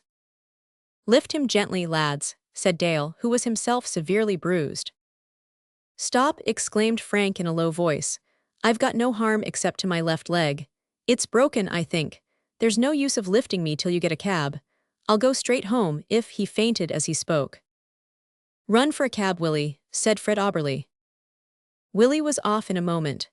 At the same instant, a messenger was dispatched for Dr. Offley, and in a short time after that, Frank Wilders was lying on his mother's sofa, with his left leg broken below the knee. Chapter 23. Mr. James Auberly. With a very stiff cravat, and a dreadfully stiff back, and a painfully stiff aspect, Mr. James Auberly sat by the side of a couch and nursed his sick child. Stiff and starched and stern though he was, Mr. Auberly had a soft point in his nature, and this point had been reached at last, for through all the stiffness and starch there shone on his countenance an expression of deep anxiety as he gazed at Lou's emaciated form.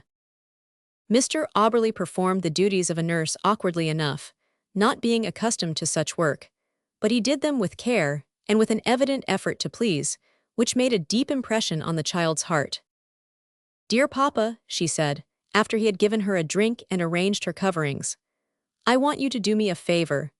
She said this timidly, for she knew from past experience that her father was not fond of granting favors, but since her illness he had been so kind to her that she felt emboldened to make her request.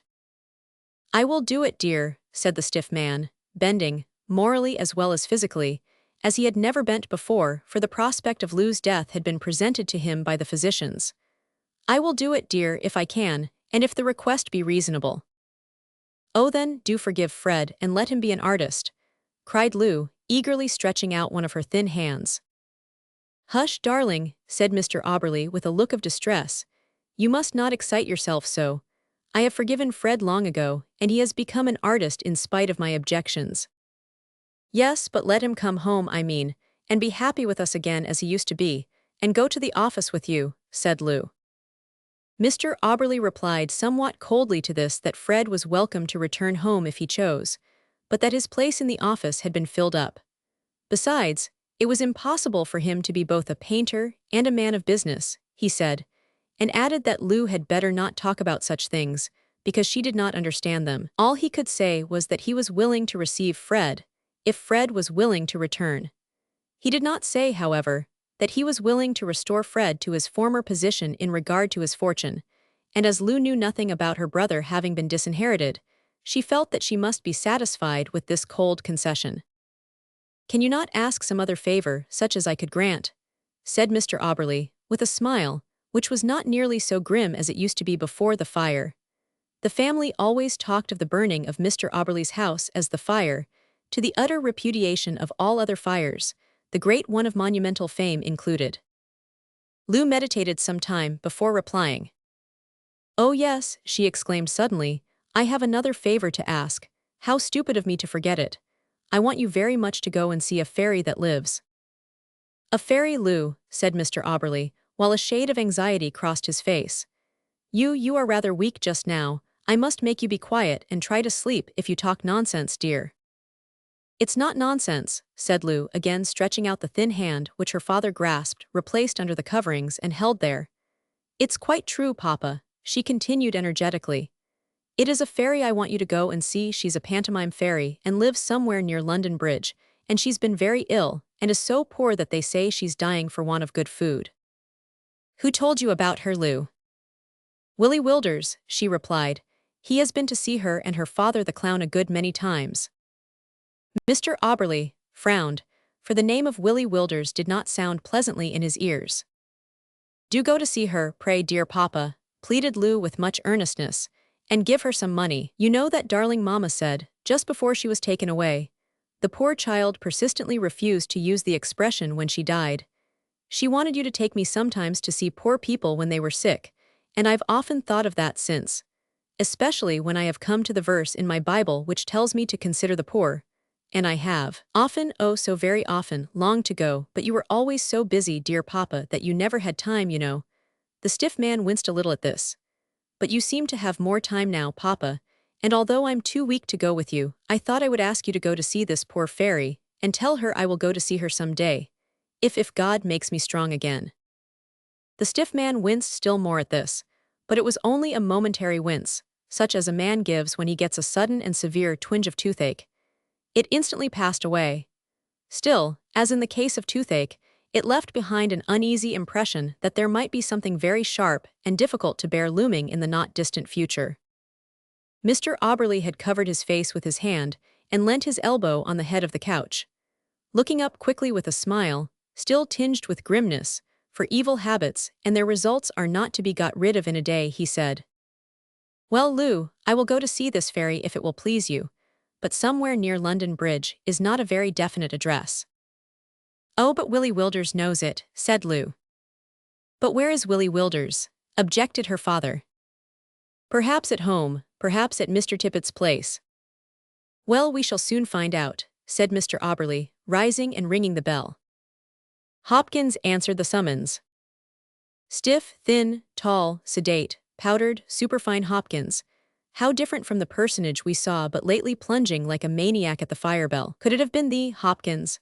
Is it possible that anything so spruce, dignified, almost stately, could have fallen so very low?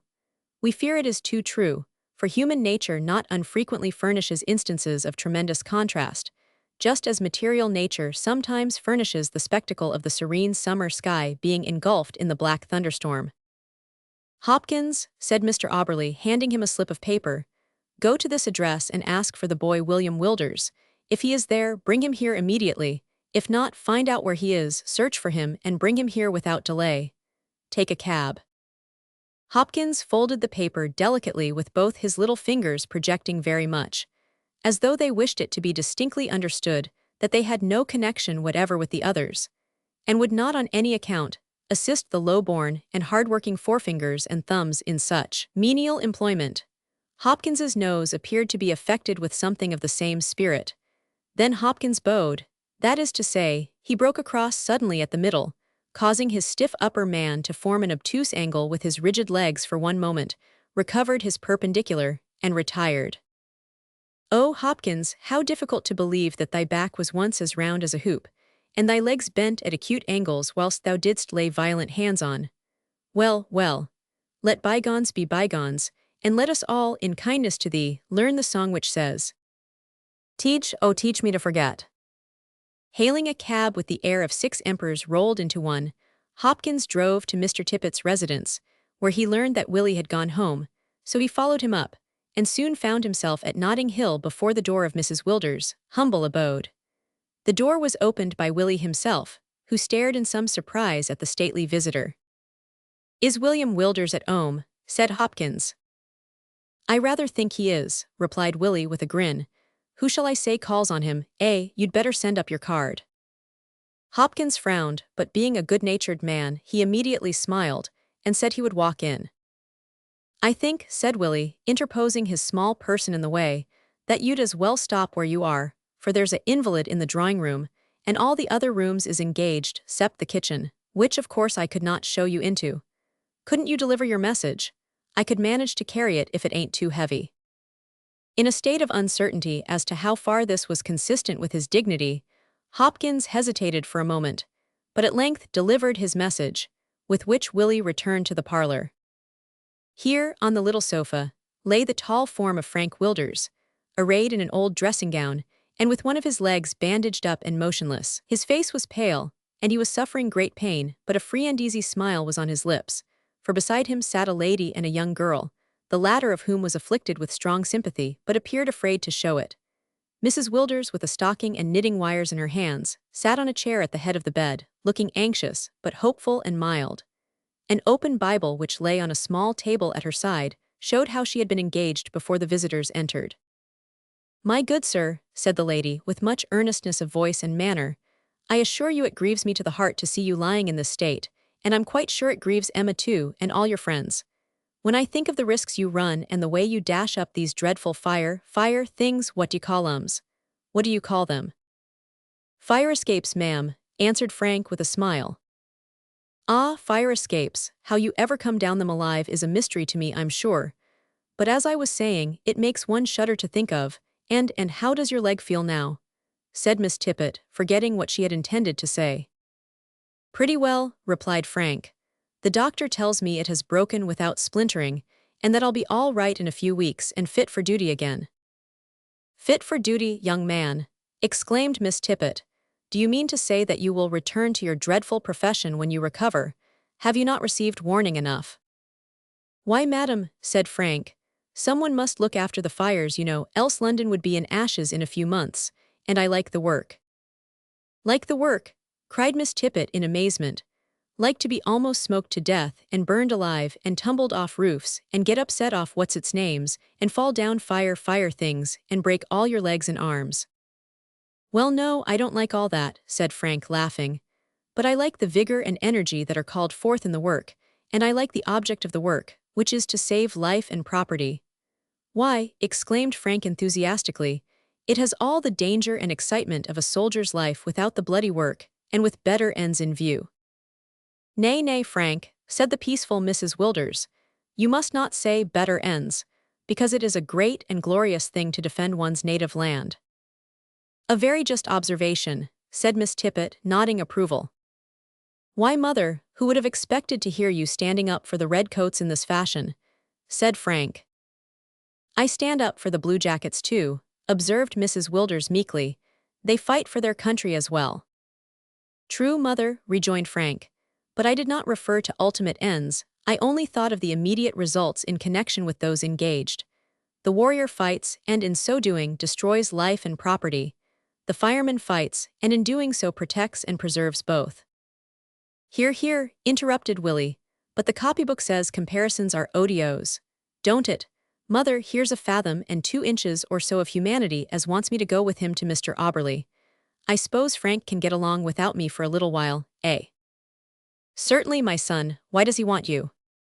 Don't know, p'raps he's goin' to offer to make me his secretary, but you don't seem at all alarmed at the prospect of my being carried off by a flunky.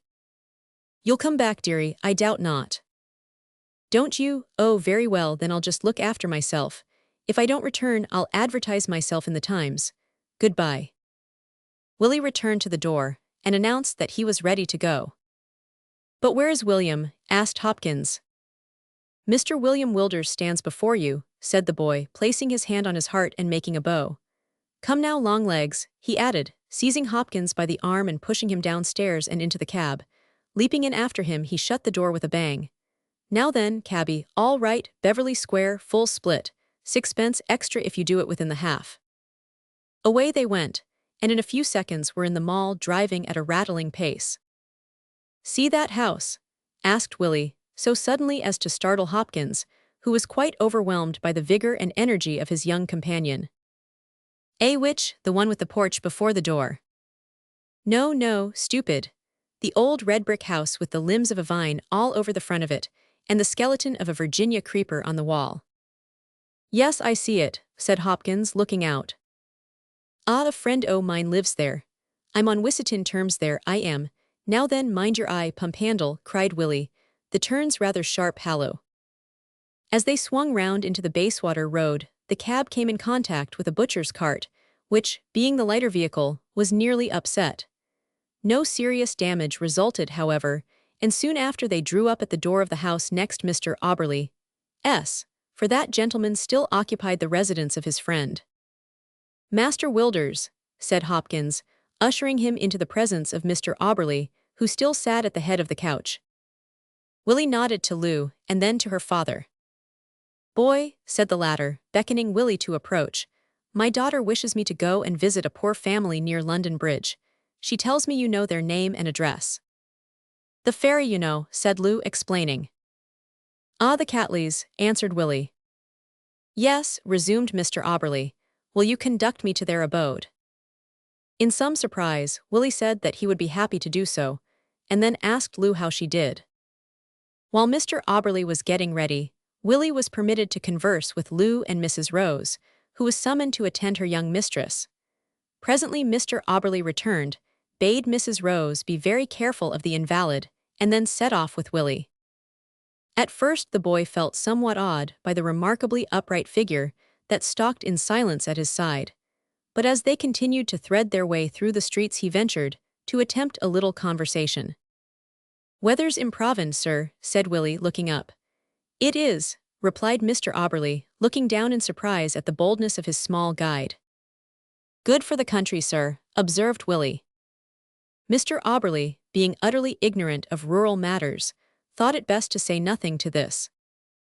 We may add that Willie knew just as little or as much, and had only ventured the remark because he had often heard it made in every possible variety of weather, and thought that it would be a safe observation, replete, for all he knew to the contrary, with hidden wisdom. There was silence after this for some time. 500 you know Mr. Tippet well, sir? Inquired Willie suddenly. Yes, oh yes, I know him pretty well. Ah, he's a first-rater, observed Willie with a look of enthusiasm. You've no notion what a trump he is. Did you hear ever of his new machine for mackin' artificial butter? No, said Mr. Auberly, somewhat impatiently. Ah, it's a wonderful invention, that is, sir. Boy, said Mr. Auberly, will you be so good as to walk behind me? Oh, certainly, sir, said Willie with a profound bow as he fell to the rear. They walked on in silence until they came to the vicinity of the monument, when Mr. Auberly turned round and asked Willie which way they were to go now. Right back again, said Willie. How, boy, what do you mean? We've overshot the mark about half a mile, sir, but please, I thought you must be wishin' to go somewhere else first, as you led the way. Lead the way now, boy, said Mr. Auberly with a stern look. Willie obeyed, and in a few minutes they were groping in the dark regions underground which Mr. Catley and his family inhabited. With some difficulty they found the door, and stood in the presence of the fairy. Thin though the fairy had been when Willie saw her last, she might have been called fat compared with the condition in which they now found her. She appeared like a mere shadow, with a delicate skin thrown over it. A bad transparency would have been more substantial in appearance. She lay alone on her lonely pallet with a farthing candle beside her, which cast a light sufficient only to make darkness visible. Being near the poor invalid, it caused her large dark eyes to glitter in an awful manner. Willie at once forgot his companion, and running up to the fairy, seized her hand, and asked her how she did. Pretty well, Willie. It's kind of you to come and see me so often. Not a bit, Ziza. You know I like it, Besides, I've only come today to show a gentleman the way."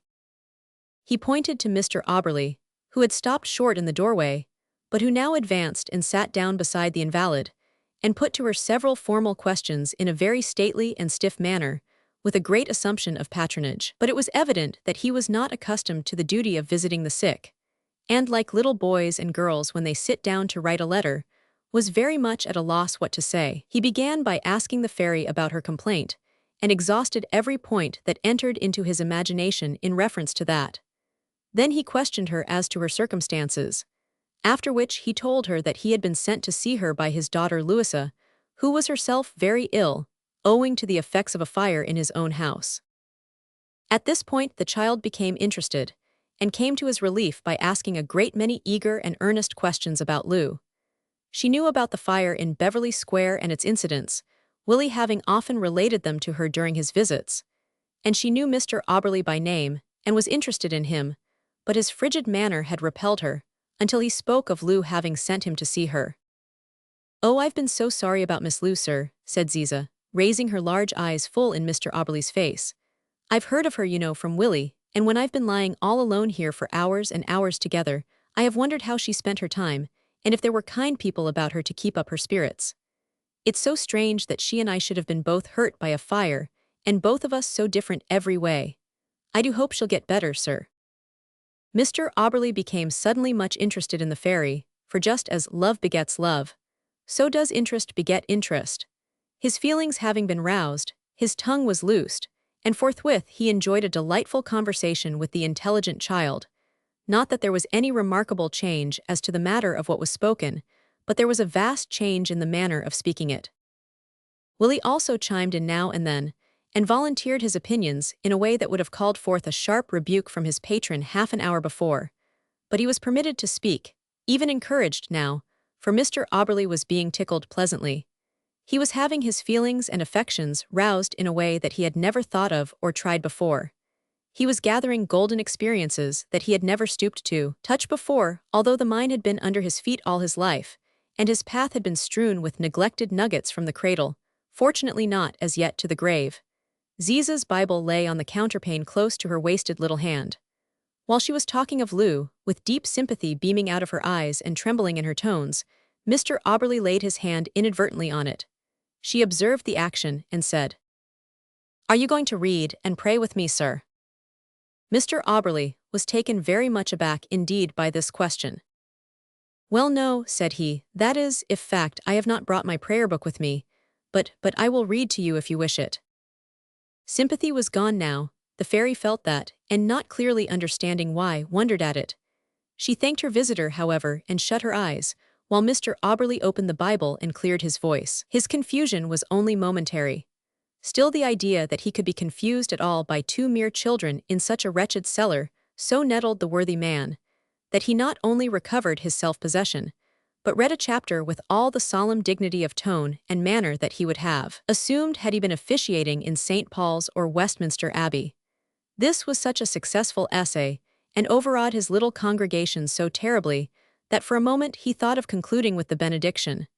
But being uncertain whether he could go correctly through it, he wisely refrained. Thereafter he rose, and bade the fairy good night.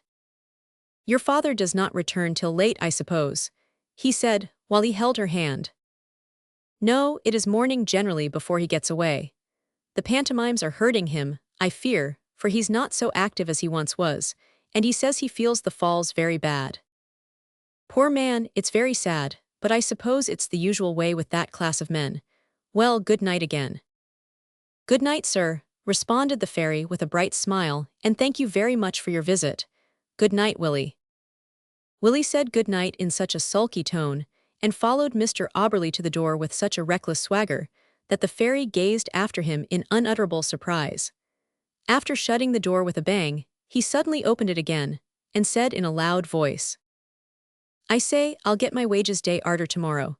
I'll bring you a couple o' bobs then. It's all I can afford just now, for cigars are dear. If you're hard up for wittles in the meantime, just grin and bear it. You'll not die, you know, you'll only get thinner.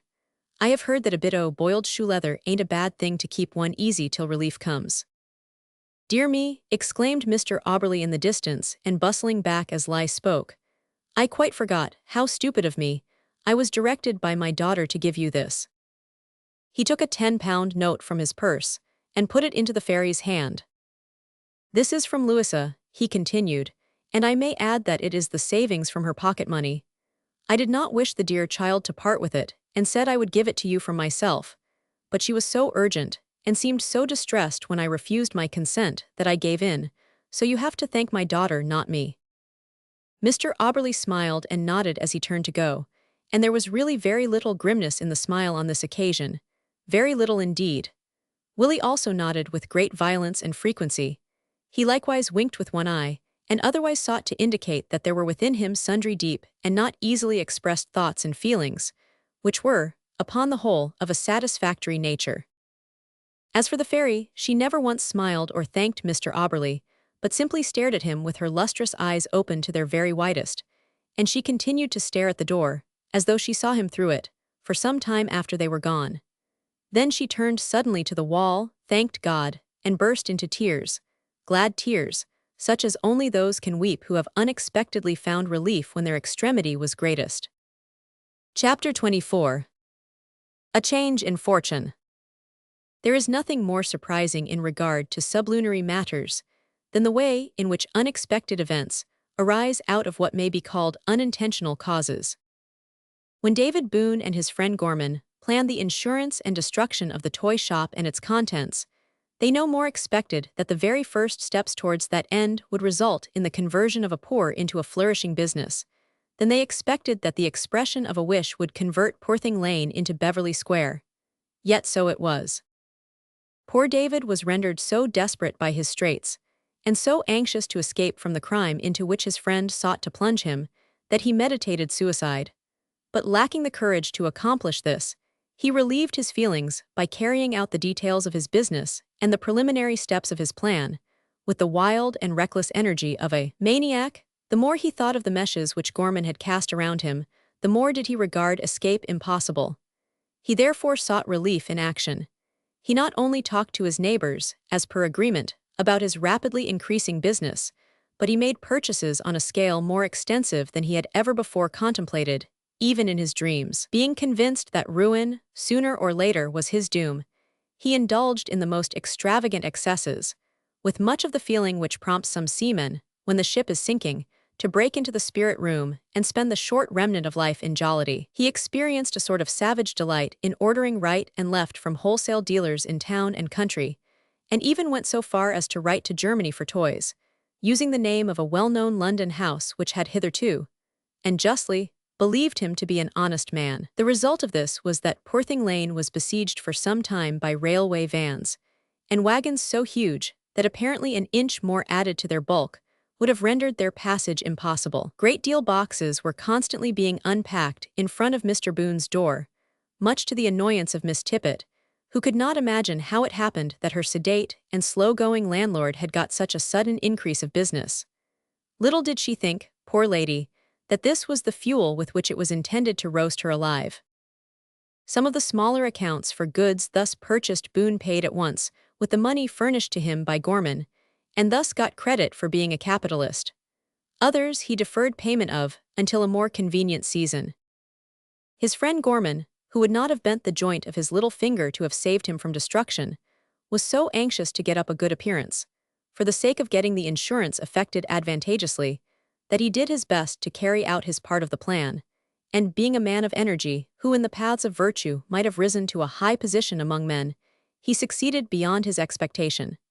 Crowds of purchasers were sent by him to the shop of the celebrated toyman. Some were mere decoy ducks, who came and went for a consideration pretty frequently, and only priced the goods. Others were genuine purchasers, and between the two they created so much traffic in the toy shop, that the multitude, so difficult to move by mere suasion, but so prone to follow blindly in the wake of a senseless rush, when once the rush takes place, began to move in the direction of the toy shop, and shortly before Christmas, the demand for toys was so great that Boone had to engage 2 assistants to carry on the business, and even the lane itself began to feel the benefit of the sudden increase of traffic.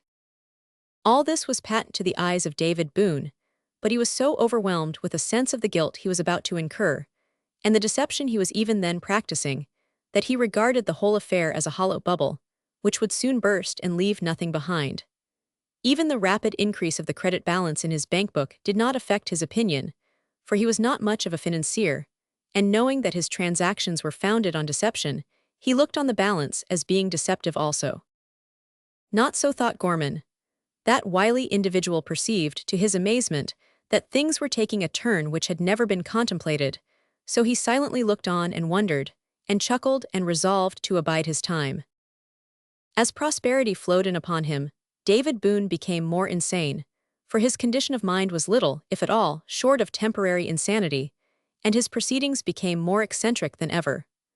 Among other things, he became suddenly smitten with a desire to advertise, and immediately in the columns of the tapers appeared advertisements to the effect that the celebrated toy emporium was to be found in Porthing Lane. Finding that this increased his business considerably, he hit upon a plan of advertising which has been practiced rather extensively of late years in London. He sent out an army of boys with pots of whitewash and brushes, with directions to print in rough but large legible letters the words, "Who's Boone?" on all the blank walls of the metropolis, and in the papers he answered the question by having printed under the same title, "Why the manager of the toy emporium, to be sure, in Porthing Lane." He also advertised specially that he had in stock an assortment of 500 golden-haired dolls from Germany, full-dressed, half-dressed, and naked. This last was irresistible. Thousands of young hearts beat high at the mere thought of such numbers, with golden hair too, and dozens of mammas, and papas too, visited Porthing Lane in consequence. In course of time, David Boone's eyes began to open to the fact that he was rapidly making a fortune. It was after the bustle of the Christmas season was over that he made this discovery. One of his new assistants, a young man named Lyall, was the means of opening his employer's eyes to the truth. Lyall was a clever accountant, and had been much surprised from the first that Boone kept no regular system of books. At the end of the year, he suggested that it would be well to take stock and find out the state of the business. Boone agreed. Lyall went to work, and in a short time the result of his labors showed that after all debts were paid, there would remain a satisfactory credit balance at the bank. On the evening of the day on which this marvelous fact was impressed on Boone's mind, Gorman called, and found his friend rubbing his hands, and smiling benignantly in the back room. "You seem jolly," said Gorman, sitting down as usual by the fire and pulling out as usual the short pipe. "Business gettin' on well." "It is," said Boone, standing with his back to the fire and swaying himself gently to and fro. "Things don't look so bad. I can pay you the arrears of rent now." "Oh, can you?" said Gorman. "Ah. Yes, and I'm in a position to pay you £50 of the debt I owe you besides," said Boone. "And a bill at 3 months for the balance?" inquired Gorman. No, he could not venture to do that exactly, but he hoped to pay a further installment before the end of 3 months. "Humph, how much may the profits be?" Boone could not say precisely, not having had all his accounts squared, but he believed they were considerable. "I'll be bound they are," said Gorman with a growl. "You won't want to set things alight now, I dare say." "Well, I think it'll be as well to wait a bit, and let us make hay while this sunshine goes on." "Let you make hay, you mean?" "Oh, as to that, the most of it will go to your stack for some time to come, Gorman." And what about the insurance?" "Well, you know," observed Boone, "it's of no use paying the premium for nothing, as we don't mean to set the place alight, you know." "Aye, but the life insurance, I mean," said Gorman. Boone laughed and observed that he thought it best not to die just at that particular time, whereupon Gorman laughed, too, and said he was about right, and that it would be as well to delay both events in the meantime. After saying which, he took his leave in better humor than usual, for Gorman was what men of his own stamp termed a deep file. He saw into futurity, so he thought, a considerable way farther than most men, and in the future of his own imagination, he saw such a pleasant picture that his amiable spirit was quite cheered by it. He saw David Boone making money so fast that his goods might be insured at a much larger amount. He saw him getting into fresh difficulties, of course, because such a business, on such a foundation, could not go on prosperously except under the most able management, and even though it did prosper in spite of improbabilities, he foresaw that there was an amiable gentleman, much like himself, who would induce Boone to traffic beyond his means, and when money was wanted, the same kind gentleman, he saw that quite clearly, would come forward generously with a loan, for which he would only ask Boone to make over to him in security his two policies of insurance, fire and life. After which, well, we need not go on revealing the future as it appeared to Gorman's mental vision. Suffice it to say that he saw upon the whole a prospect which gave him great satisfaction. There were one or two things which he did not see, however, and which might have modified his feelings considerably if he had seen them. Of these we shall say nothing at present. As for David Boone, his heart rejoiced, for he, too, had visions of the future which charmed him. He saw his debt to Gorman paid, and himself set free from the power of that amiable friend. He saw a toy shop change its locality and its aspect. He saw it transplanted into Regent Street, with plate-glass windows, in which were displayed objects of marvelous ingenuity and transcendent beauty. One window especially exhibiting, not a crowd, but a very nation of wax dolls with blue eyes and golden hair. He saw, moreover, a very little old woman, lying in a bed, in an elegant and comfortable apartment with a Bible beside her, and a contented smile on her face. This old lady resembled his own mother so strongly that all other prospects of the future faded from his view, and in the fullness of his heart and his success, he resolved then and there to go home and present her with a gift on the strength of the prosperity at that time attained to. David was sorely perplexed as to what this gift ought to be. He thought of a new silk gown at first, but the remembrance of the fact that his mother was bedridden banished this idea. Owing to the same fact, new boots and gloves were inadmissible, but caps were not happy thought. He started off at once, and returned home with a cap so gay, voluminous, and imposing that the old lady, unused though she was to mirth, laughed with amusement, while she cried with joy at this, not the first evidence of her son's affection. Chapter 25. Changes and Mysteries. 7 years passed away. During that period London revolved in its usual course, reproducing its annual number of events, its births, deaths, and marriages, its plans, plots, and pleasures, its business, bustle, and bungle, its successes, sentiments, and sensations, its facts, fancies, and failures, also its fires, which last had increased steadily, until they reached the imposing number of about 1,200 in the year. But although that time elapsed, and many changes took place, for better or for worse, in all circles of society, there had not been much change in the relative positions of the actors in our tale, at least, not much that was apparent. Great alterations, however, had taken place in the physical condition of some of them, as the sequel will show. One bright morning in the springtime of the year, a youth with the soft down of early manhood on his lips and cheeks paced slowly to and fro near the margin of the pond in Kensington Gardens.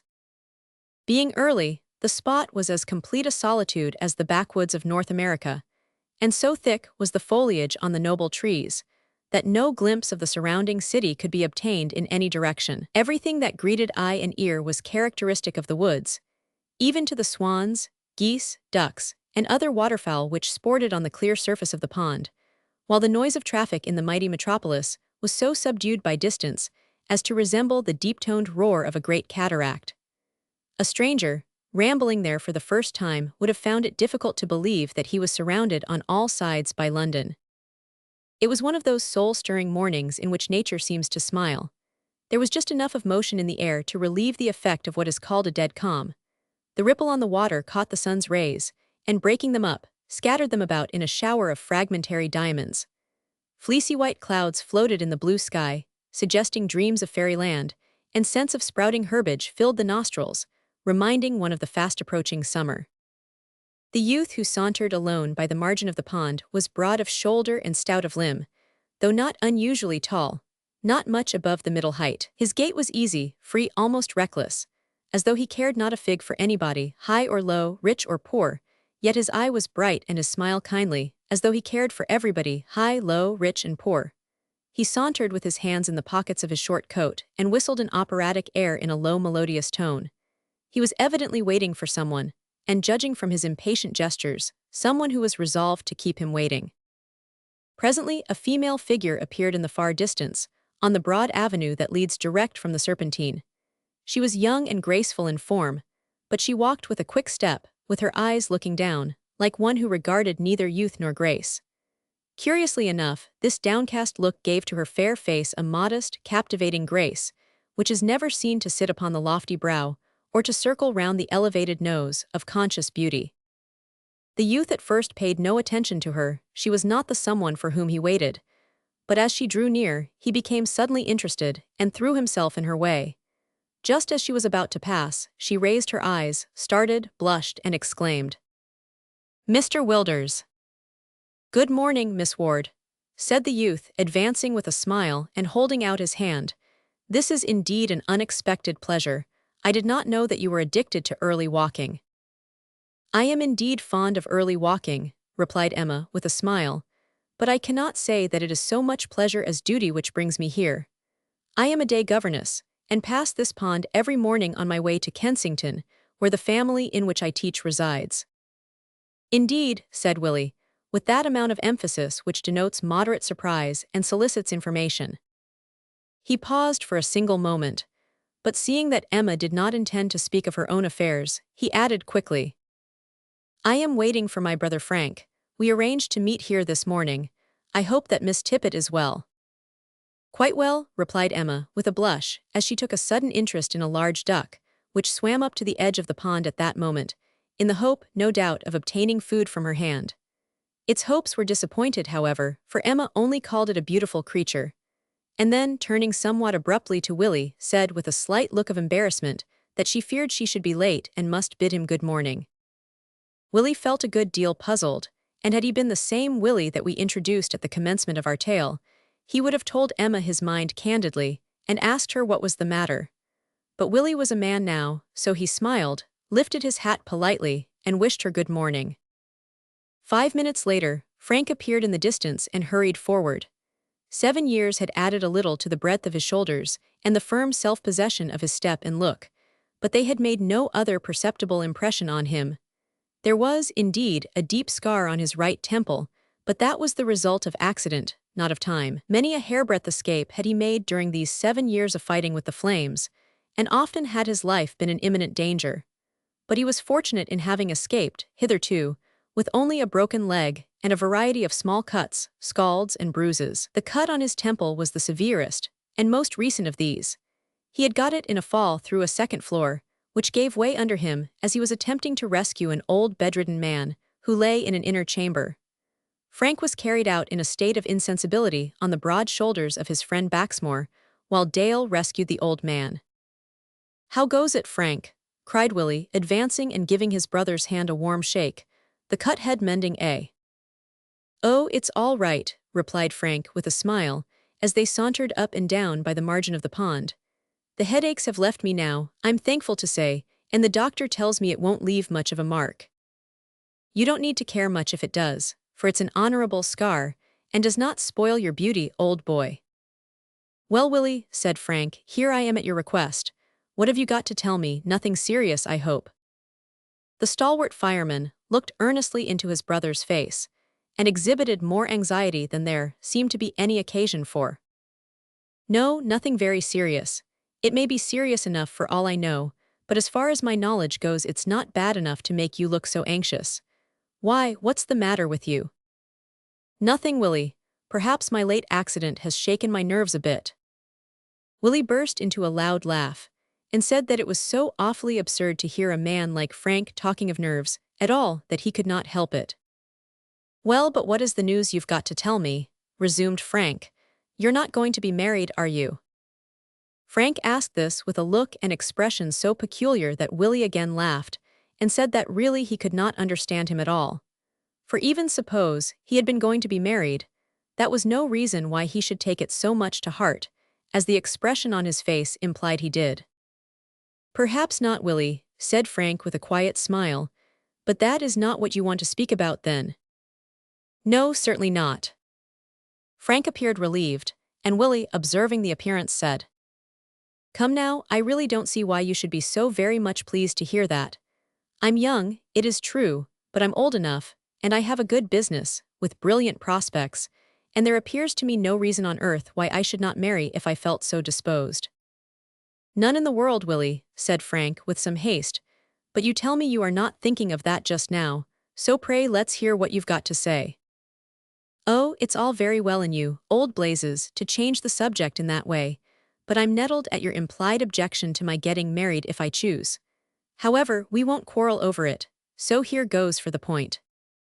Willie's bantering manner instantly left him. He walked in silence for a few seconds, as if he pondered what he had to say.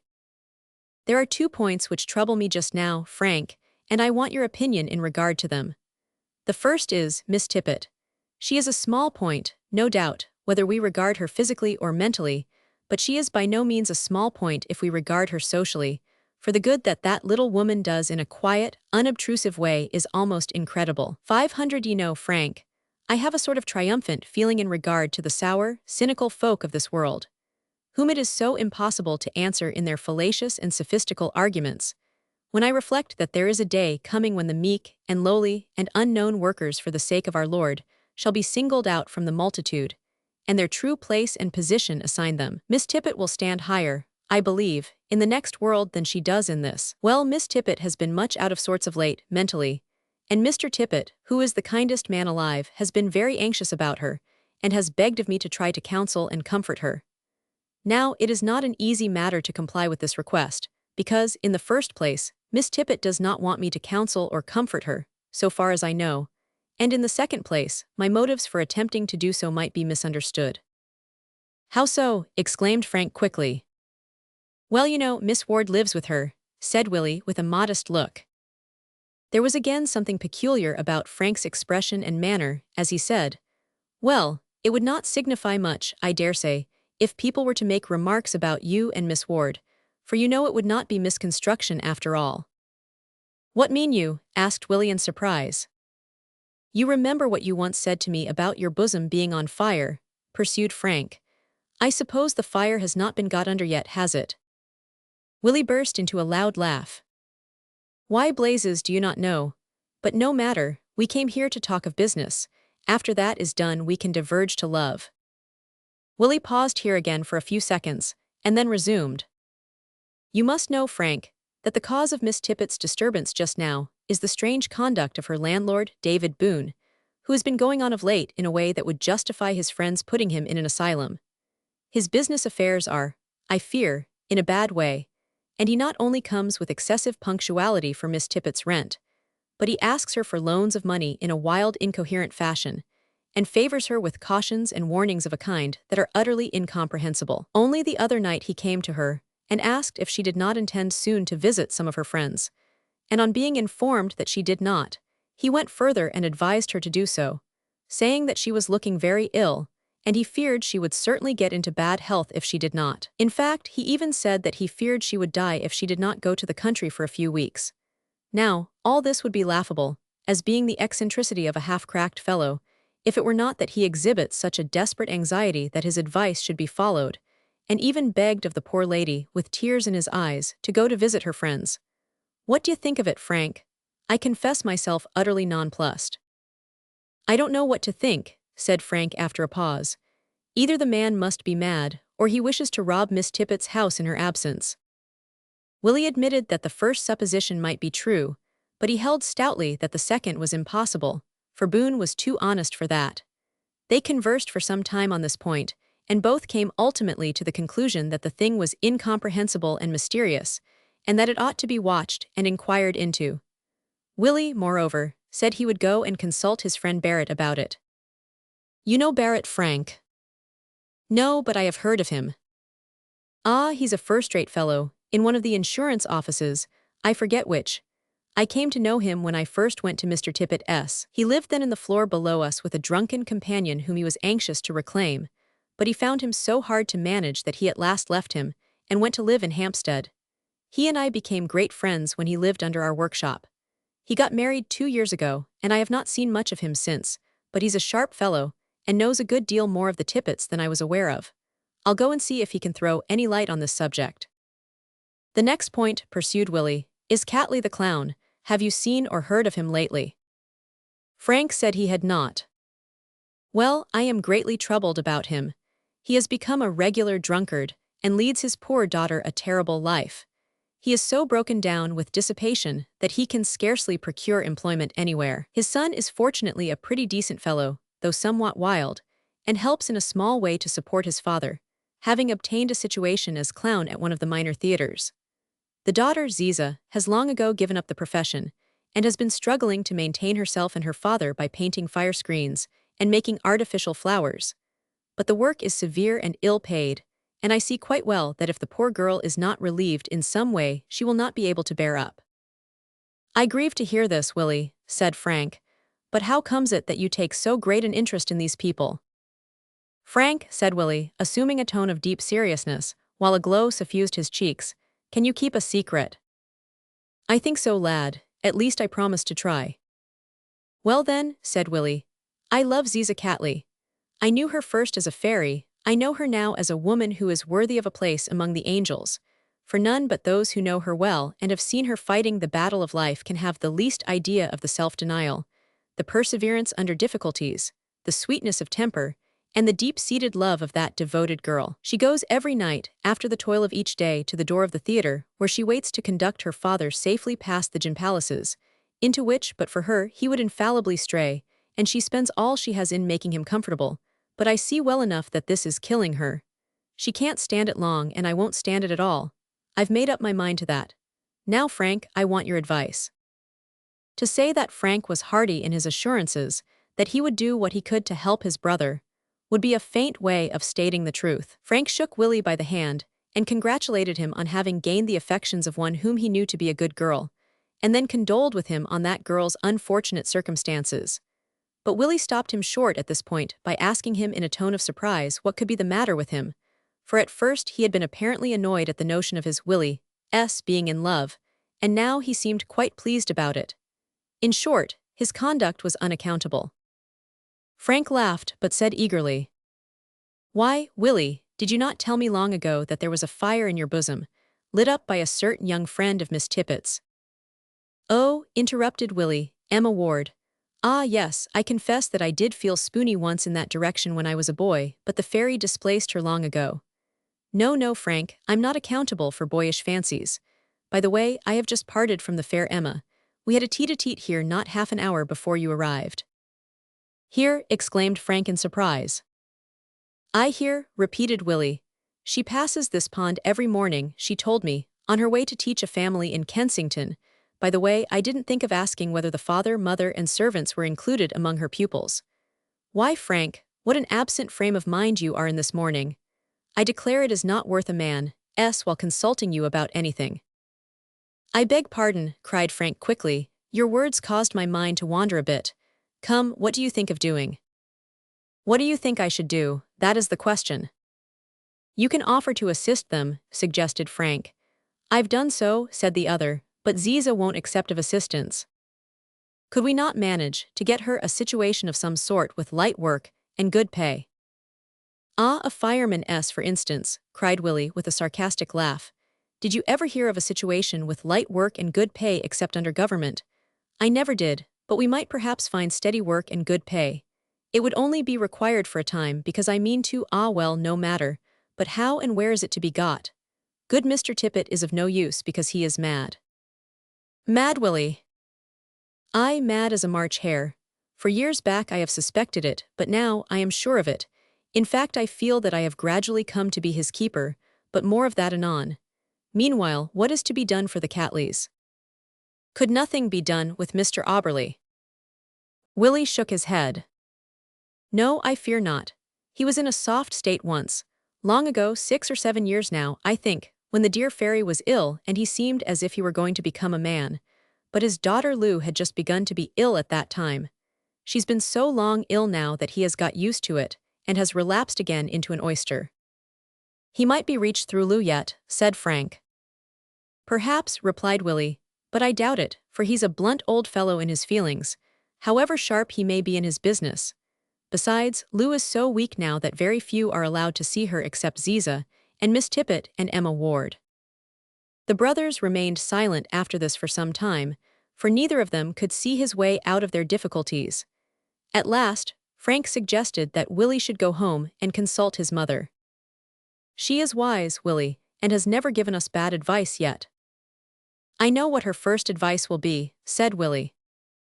"What?" asked Frank. "To go and pray about it," answered Willie. "Well, she might give worse advice than that," said Frank with much earnestness. "In fact, I doubt if she could give better." "True," assented Willie, "and now, old fellow, I'm off. Mr. Tippett likes punctuality. I'll look in at the station in passing if anything turns up to clear my mind on these matters. Meanwhile, goodbye. It is a remarkable fact that Frank Wilders took an early walk, as frequently as possible, in Kensington Gardens, near the pond, after this conversation with his brother, and it is a still more remarkable fact that he always felt like a guilty man on these occasions, as if he were taking some mean advantage of someone.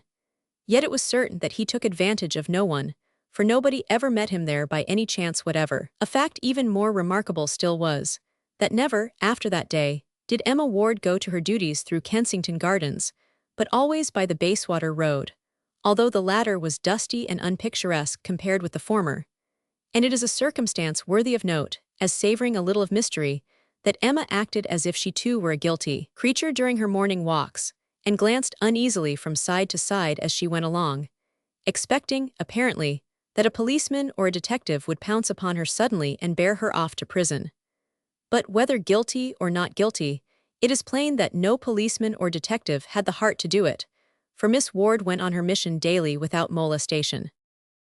It is not easy to say what was the cause of these unaccountable proceedings. We might hazard an opinion, but we feel that our duty is accomplished when we have simply recorded them. Perhaps love had something to do with them, perhaps not, who knows? Chapter 26. What drink will do? Time passed on, as time is wont to do, and Christmas came again. The snow was deep in London streets and thick on the roofs and chimneys. It curled over the eaves of the houses in heavy white folds ready to fall and smother the unwary passengers.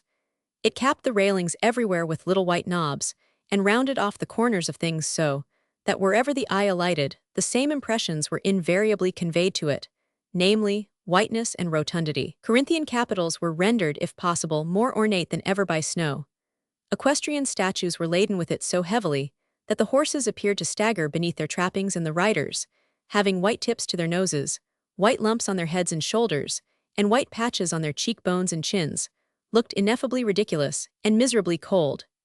Everything, in fact, was covered and blocked up with snow, and Londoners felt as if they had muffled drums in their ears. It was morning. The sky was clear, the air still, and the smoke of chimneys perpendicular. Poulterers' shops were in their holiday attire, toy shops were in the ascendant, and all other shops were gayer than usual. So were the people who thronged the streets and beat their hands and stamped their feet, for it was unusually cold. Street boys were particularly lively, and chaff was flying as thickly as snowflakes had fallen the night before. Even the roughs, who forsook their dens, and with shovels and brooms on their shoulders, paraded the streets, intent on clearing doorsteps with or without the leave of inhabitants, seemed to be less gruff than usual, and some of them even went the length of cutting jokes with the cabmen and the boys. Perhaps their spirits were elevated by the proud consciousness of being for once in the way of earning an honest penny. "I say, Ned," observed one of these roughs, a lively one, who was very rough indeed, to a companion who was rougher still and gloomy, "look at that there gal cleanin' of her steps with a fire shovel. Ain't that economy gone mad? Hallo, young 'ooman, what's the use o' trying to do it with a teaspoon, when there's Ned and me ready to do it with our shovels for next to nothin'?" The servant girl declined the assistance thus liberally offered, so the two men moved slowly on, looking from side to side as they went, in expectation of employment, while a small boy in a man's hat, who walked behind them, nodded to the girl, and said she was a sensible, thrifty gal, and that she might be sure there was some feller unknown who would bless the day he was born after he'd got her. 50 yards farther on, a stout, red-faced, elderly gentleman was observed to look out at the street door and frown at things in general. "Have your doorsteps cleaned, sir?" asked the lively rough, taking the shovel off his shoulder. The elderly gentleman, being angry, on private and unknown grounds, perhaps bad digestion, vouchsafed no reply, but looked up at the sky and then over the way. "Do it cheap, sir," said the lively rough. "No," said the elderly gentleman, with a sort of snapping look, as he turned his gaze up the street and then down it. "Snow's worry deep on the steps, sir," said the rough. 500, you suppose I'm an ass?" exclaimed the elderly gentleman in a sudden burst. "Well, sir," said the lively rough, in the grave tone and manner of one who has had a difficult question in philosophy put to him, "well, sir, I don't know about that." His large mouth expanded gradually from ear to ear after this reply. The elderly gentleman's face became scarlet and his nose purple, and retreating 2 paces, he slammed the door violently in the rough's face. "Ah, it all comes of overfeedin', poor feller," said the lively man, shouldering his shovel and resuming his walk beside his gloomy comrade, who neither smiled nor frowned at these pleasantries. "A warm old gentleman," remarked the boy in the man's hat as he passed. The lively man nodded and winked. "Might eat his wittles raw and cook 'em inside a'most," continued the boy. "Would advise him to keep out of id park, though, for fear he'd get too near the powder magazine." At this point the gloomy rough, who did not appear, however, to be a genuine rough but a pretty good imitation of one, made of material that had once seen better days, stopped, and said to his comrade that he was tired of that sort of work and would bid him good day. Without waiting for an answer he walked away, and his companion, without vouchsafing a reply, looked after him with a sneer.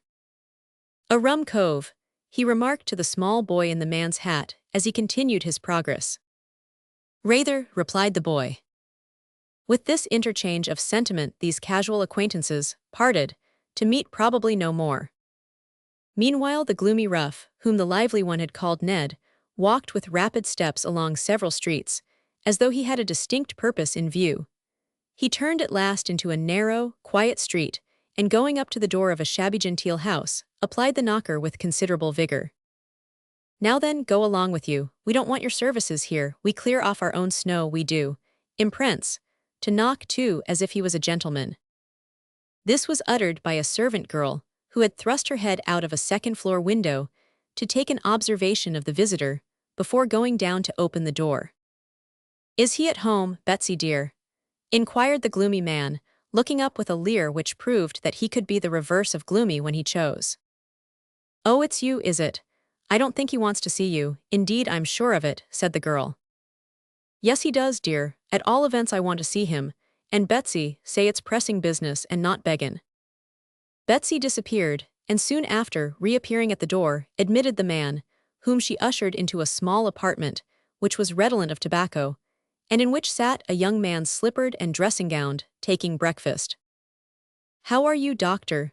said the visitor, in a tone that did not accord with his soiled and ragged garments, as he laid down his hat and shovel, and flung himself into a chair. "None the better for seeing you, Hooper," replied the doctor sternly. "Well, well," exclaimed Ned, "what a world we live in, to be sure. It was hail fellow, well met, when I was well off now," he scowled here. "My old familiars give me the cold shoulder because I'm poor." "You know that you are unjust," said the doctor, leaning back in his chair, and speaking less sternly though not less firmly. "You know, Ned, that I have helped you with advice and with money to the utmost extent of my means, and you know that it was a long, long time before I ceased to call you one of my friends. But I do not choose to be annoyed by a man who has deliberately cast himself to the dogs, whose companions are the lowest wretches in London, and whose appearance is dirty and disgusting as well as disreputable." "I can't help it," pleaded Hooper. "I can get no work." "I don't wonder at that," replied the doctor. "Every friend you ever had has got you work of one kind or another during the last few years, and you have drunk yourself out of it every time. Do you imagine that your friends will continue to care for a man who cares not for himself?"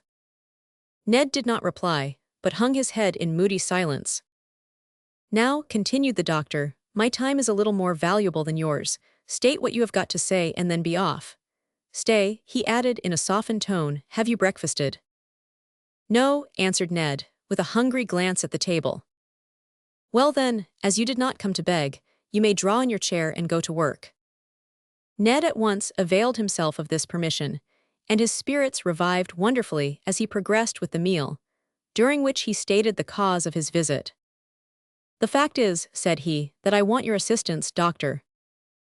"I told you already," interrupted the other, "that I have assisted you to the utmost extent of my means." "My good fellow, not so sharp, pray," said Ned, helping himself to another roll, the first having vanished like a morning cloud. "I don't want money. Ah, that is to say, I do want money, but I don't want yours. No, I came here to ask you to help me to get a body." "A body? What do you mean?" "Why, what I say, surely you've cut up enough of 'em to know 'em by name. A dead body, doctor, a subject." The doctor smiled. "That's a strange request, Ned. You're not going to turn to my profession as a last resort, I hope. No, not exactly. But a friend of mine wants a body, that's all, and offers to pay me a good round sum if I get one for him. Is your friend a medical man? Asked the doctor. No, he's not. In fact, he has more to do with spirits than bodies, but he wants one of the latter, and I said I'd try to get him one, so if you can help me, do so like a good fellow. My friend is particular, however. He wants a man one, above 6 feet, thin and sallow, and with long black hair.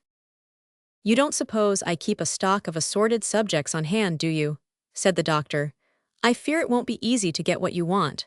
Do you know what your friend intends to do with it? Not I, and I don't care, said Ned, pouring out another cup of coffee. What does a body cost? Between 2 and 3 pounds, replied the doctor. Dear me, so cheap, said Ned, with a look of surprise. Then that knocks on the head a little plan I had. I thought of offering myself for sale at Guy's or one of the hospitals, and drinking myself to death with the money, leaving my address so that they might know where to find me. But it's not worthwhile to do it for so little. In fact, I don't believe I could accomplish it on 3 pounds worth of dissipation. Don't jest about your besetting sin, said the doctor gravely. It's bad enough without that. Bad enough, exclaimed Ned with a sudden flash of ferocity. Aye, bad enough in all conscience, and the worst of it is that it makes me ready to jest about anything in heaven, earth, or hell. Oh, drink, accursed drink. He started up and clutched the hair of his head with both hands for a moment. But the feeling passed away, and he sat down again and resumed breakfast, while he said in a graver tone than he had yet used. Excuse me, doctor, I'm subject to these bursts now and then. Well, what say you about the body? My friend offers me 20 pounds if I get the right kind. That would be 17 pounds of profit on the transaction. It's worth an effort. It might put me in the way of making one more stand. Ned said this sadly, for he had made so many stands in time past, and failed to retain his position, that hope was at dead low water of a very neap tide now. I don't like the look of the thing, said the doctor. There's too much secrecy about it for me. Why don't your friend speak out like a man, state what he wants it for, and get it in the regular way? It mayn't be a secret for all I know, said Ned Hooper, as he concluded his repast. I did not take the trouble to ask him, because I didn't care. You might help me in this, doctor. Well, I'll put you in the way of getting what you want, said the doctor, after a few moments' reflection. But you must manage it yourself. I'll not act personally in such an affair, and let me advise you to make sure that you are not getting into a scrape before you take any steps in the matter. Meanwhile, I must wish you good day. Call here again tonight at 6. The doctor rose as he spoke, and accompanied Ned to the door. He left a coin of some sort in his palm when he shook hands. Thank ye, said Ned. If you had come to beg, you should not have got it, said the doctor. God help him, he added as he shut the door. It is an awful sight to see an old companion fall so low. Chapter 27. An old plot. It is evening now. The snow is still on the ground, but it looks ruddy and warm in the streets, because of the blaze of light from the shop windows, and it looks colder than it did on the housetops, by reason of the moon which sails in the wintry sky. The man in the moon must have been in good spirits that night, for his residence seemed almost fuller than the usual full moon, and decidedly brighter, to many, at least, of the inhabitants of London. It looked particularly bright to Miss Tippet, as she gazed at it through the windows of her upper rooms, and awaited the arrival of a few friends to tea. Miss Tippet's heart was animated with feelings of love to God and man, and she had that day, in obedience to the divine precept, attempted and accomplished a good many little things, all of which were, either directly or indirectly, calculated to make human beings happy. Emma Ward, too, thought the moon particularly bright that night. In fact, she might almost have been regarded as a lunatic, so steadily did she gaze at the moon and smile to herself without any apparent motive. There was reason for her joy, however, for she had come to know, in some mysterious way, that Frank Wilders loved her, and she had known for a long time past that she loved Frank Wilders. Frank had become a foreman of the fire brigade, and had been removed from his former station and comrades to his new charge in the city. But Frank had not only risen in his profession, he had also risen intellectually. His mother had secured to him a pretty good education to begin with, and his own natural taste and studious habits had led him to read extensively. His business required him to sit up and watch when other men slept, He seldom went to bed before 4 o'clock any morning, and when he did take his rest, he lay down like the soldier in an enemy's country, ready to rush to arms at the first sound of the bugle. His bugle, by the way, was a speaking trumpet, one end of which was close to the head of his bed, the other end being in the lobby where the men on duty for the night reposed. During these long watches in the silent lobby, with the two men belted and booted on their trestles, the clock ticking gently by his side, like the soft, quiet voice of a chatty but not tiresome friend, Frank read book after book with absorbing interest. History, poetry, travel, romance, all kinds were equally devoured. At the particular time of which we write, however, he read more of poetry than of anything else. The consequence was that Frank, who was one of nature's gentlemen, became a well-informed man, and might have moved in any circle of society with credit to himself, and profit as well as pleasure to others. Frank was by nature grave, sedate, earnest, thoughtful. Emma was equally earnest, more so perhaps, but she was light-hearted, not light-headed, observe, and volatile. The result was mutual attraction. Let philosophers account for the mutual attraction of these qualities as they best may, we simply record the fact. History records it, nature records it, experience, everything records it. Who has the temerity or folly to deny it? Emma and Frank felt it, and, in some mysterious way, Frank had come to know something or other about Emma's feelings, which it is not our business to inquire into too particularly. So then, Frank also gazed, no, not at the moon. It would have required him to ascend 3 flights of stairs, and a ladder besides passing through a trap to the roof of the station to enable him to do that. But there was a lamp over the fireplace with a tin reflector which had quite a dazzling effect of its own, not a bad imitation of the moon in a small way, so he gazed at that and thought it very bright indeed, brighter than usual. We may as well put the reader out of suspense, at once, by saying that we do not intend to describe Miss Tippet's evening with a few friends. Our own private opinion in regard to the matter is that if they had been fewer than they were, and more worthy of the name of friends, the evening might have been worth recording. But it is sufficient to say that they all came, acted as usual, spoke as usual, felt as usual, favored the company with songs as usual, and yes, enjoyed themselves as usual till about 11:30, when they all took their leave, with the exception of Miss Deemas, who, in consideration of the coldness of the weather, had agreed to spend the night with her dear friend. Miss Deemas was one of those unfortunates with whom it is impossible for anyone to sleep. Besides being angular and hard, she had a habit of kicking in her slumbers, and being powerful was a dangerous bedfellow.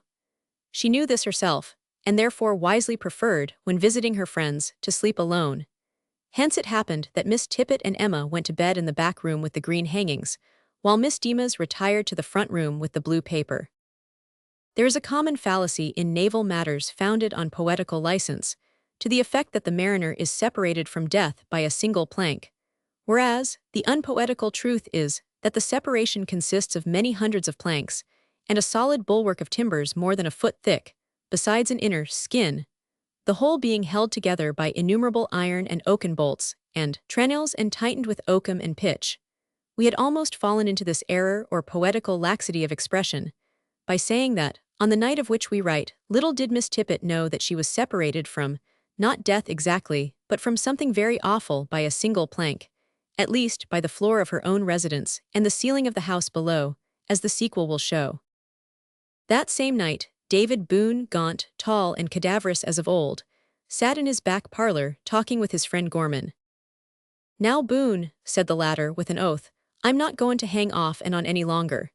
It's more than 7 years since we planned this business, the insurances have been effected, you've been a prosperous man, yet here you are, deeper in my debt than ever." "Quite true," replied Boone, whose face was so pale that he might have easily been mistaken for a ghost. "But you know I have paid up my premiums quite regular, and your interest too, besides clearin' off some of the principal.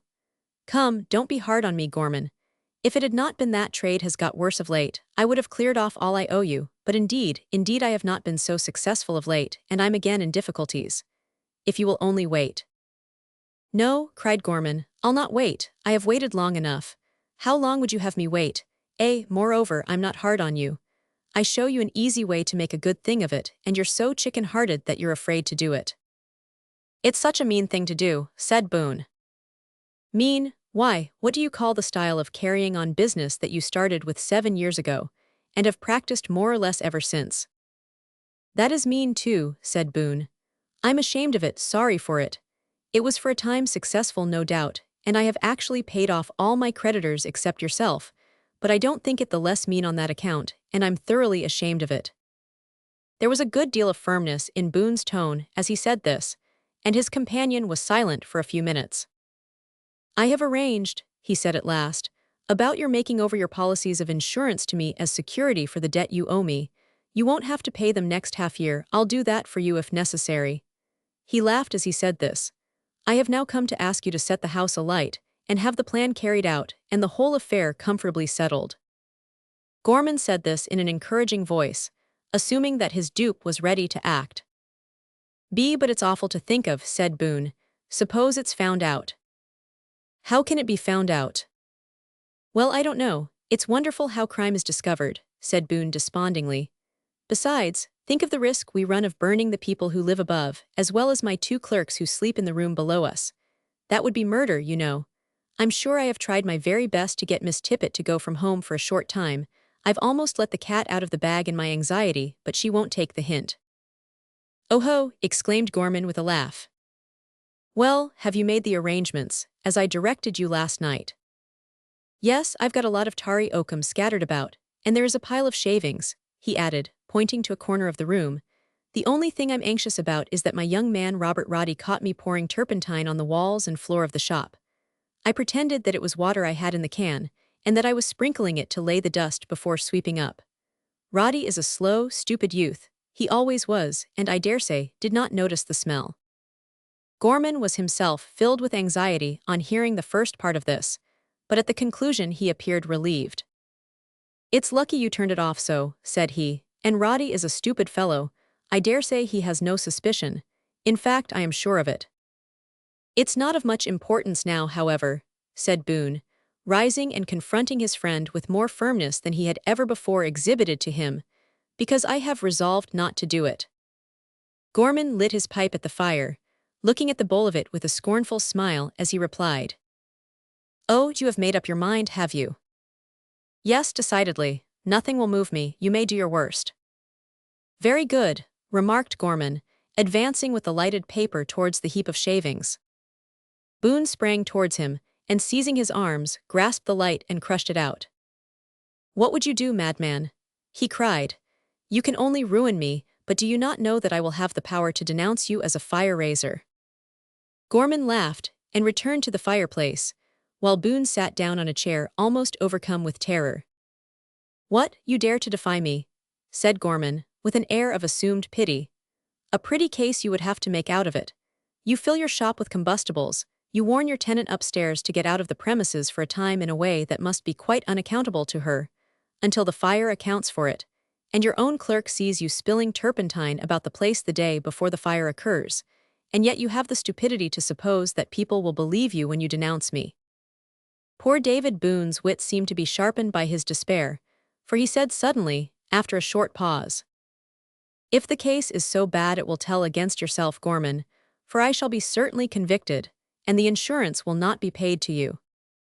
Aye, but the case is not so bad as it looks, said Gorman, if you only have the sense to hold your tongue and do what you are told, for nobody knows all these things but you and me, and nobody can put them together except ourselves, d'ye see? It matters not, said Boone firmly, I won't do it there. Both men leaped up. At the same moment there was a sound as of something falling in the shop. They looked at each other. Go see what it is, said Gorman. The other stepped to the door. It's only 2 of my wax dolls tumbled off the shelf, he said on returning. An exclamation of horror escaped him, for he saw that the heap of shavings had been set on fire during his momentary absence, and Gorman stood watching them with a demoniacal grin. Boone was struck dumb. He could not move or speak. He made a feeble effort to stretch out his hands as if to extinguish the fire, but Gorman seized him in his powerful grasp and held him fast. In a few seconds the flames were leaping up the walls, and the room was so full of smoke that they were driven into the front shop. Now then, said Gorman in a fierce whisper, your only chance is to act out your part as wisely as you can. Shout fire, now till you're black in the face, fire, fire, fire. David Boone obeyed with all his might, and when Gorman released him, ran back into the parlor to try to extinguish the flames, but he was driven back again, scorched and half-choked, while Gorman ran off at full speed to the nearest station, gave the alarm, received the shilling reward for being first to give the call, and then went leisurely home to bed. Chapter 28. At the post of duty. Fire, there is something appalling in the cry to most ears, something deadly in the sound, something that tells of imminent danger and urgent haste. After David Boone's first alarm was given, other voices took it up. Passers-by became suddenly wild, darted about spasmodically and shouted it. Late sitters-up flung open their windows and proclaimed it. Sleepers awoke crying, "What? Where?" and, huddling on their clothes, rushed out to look at it. Little boys yelled it, frantic females screamed it, and in a few minutes the hubbub in Poorthing Lane swelled into a steady roar. Among the sound sleepers in that region was Miss Deemas. The fair head of that lady reposed on its soft pillow, all unconscious of the fact that she was even then being gently smoked before being roasted alive.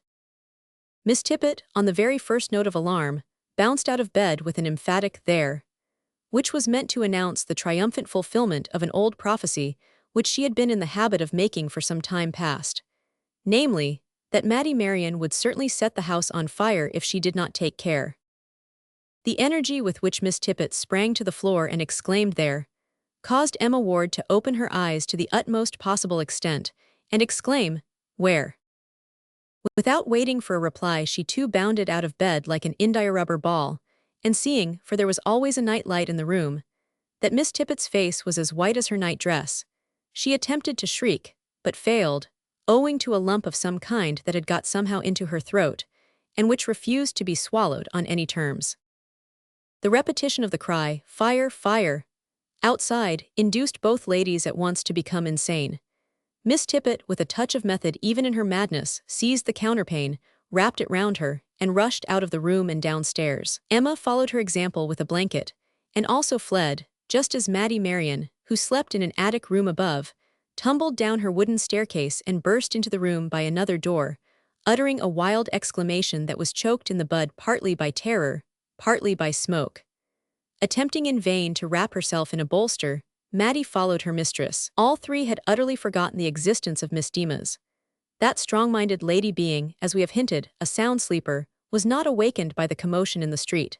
In fact, she was above such weaknesses. Becoming aware of a crackling sound and a sensation of smoke, she smiled sweetly in her slumbers, and turning gently on her other side with a sigh, dreamed ardently of fried ham and eggs, her usual breakfast. While these events were occurring, the cry of fire had reached the ears of one of London's guardians, our friend Samuel Forrest. That stout-hearted man was seated at the time rapping the sides of his sentry box with his head, in a useless struggle with sleep. He had just succumbed, and was snoring out his allegiance to the great conqueror, when the policeman on the beat dashed open his door and shouted "Fire!" Sam was a calm, self-possessed man. He was no more flurried by this sudden, unexpected, and fierce shout of "Fire!" than he would have been if the policeman had in a mild voice made a statement of water. But although self-possessed and cool, Sam was not slow. With one energetic effort, he tripped up and floored the conqueror with one hand, as it were, while he put on his black helmet with the other. And in 3 minutes more the fire escape was seen coming up the lane like a rampant monster of the antediluvian period. It was received by the crowd with frantic cheers, because they had just become aware that a lady was asleep in one of the upper rooms, which were by that time unapproachable, owing to the lower part of the staircase having caught fire. The fact was made known with a sudden look of horror by Miss Tippet, who, with Emma Ward, had been rescued from the first-floor window by a gallant policeman. This man, having procured a ladder, entered the house at considerable personal risk, and carried the ladies out in safety, one after the other. An event, we may remark in passing, which is not of rare occurrence at London fires, where the police are noted for their efficient services and for the daring of some of the members of the force, many of whom have received medals and other rewards for acts of personal daring in attempting to save life before the firemen had arrived on the ground. Having put Miss Tippet and Emma in a place of security, the policeman was about to make a desperate attempt to reach the upper floor by rushing through the flames, when the escape came up and rendered it unnecessary. Dozens of tongues and hundreds of voices directed Sam Forrest to the right window. He pointed his escape towards it, but so vigorous was the uninvited assistance lent by the crowd that the head of the machine went crashing through it and dashed the frame into the middle of the room. To say that Miss Demas was horror-struck by such an awakening would be to use a mild expression. Her strong mind was not strong enough to prevent her strong body from trembling like an aspen leaf, as she lay for a few moments unable to cry or move. Suddenly she believed that she was dreaming, and that the instrument which had burst through her window was a nightmare or a guillotine, and she made dreadful efforts to pinch herself awake without success. Next moment a man's head, looking very grim in the light of a bullseye lamp, appeared at the top of the guillotine. So far this was in keeping with her idea, but when the head leapt into the room, followed by its relative body, and made a rush at her, Miss Demas cast courage and philosophy to the dogs, gave herself over to abject fear, uttered a piercing shriek, dipped her head under the bedclothes, and drawing her knees up to her mouth, clasped her hands over them in agony. "Come, ma'am, don't take on so, no time to lose, floor's goin' down," said Sam. He coughed as he said it, for the smoke was getting thicker every moment. Shriek upon shriek was the only answer vouchsafed by the terrified eagle. A wild cheer from the mob outside seemed to be a reply of encouragement to her, but it was not so. It was called forth by the sudden appearance of a fire engine dashing round the corner of the lane. "Be quiet, my good lady," said Sam Forrest in a voice of tenderness. But if his voice was tender, his actions were the reverse, for it was now a matter of life or death. So he grasped the eagle, bedclothes and all, in his arms and bore her to the window.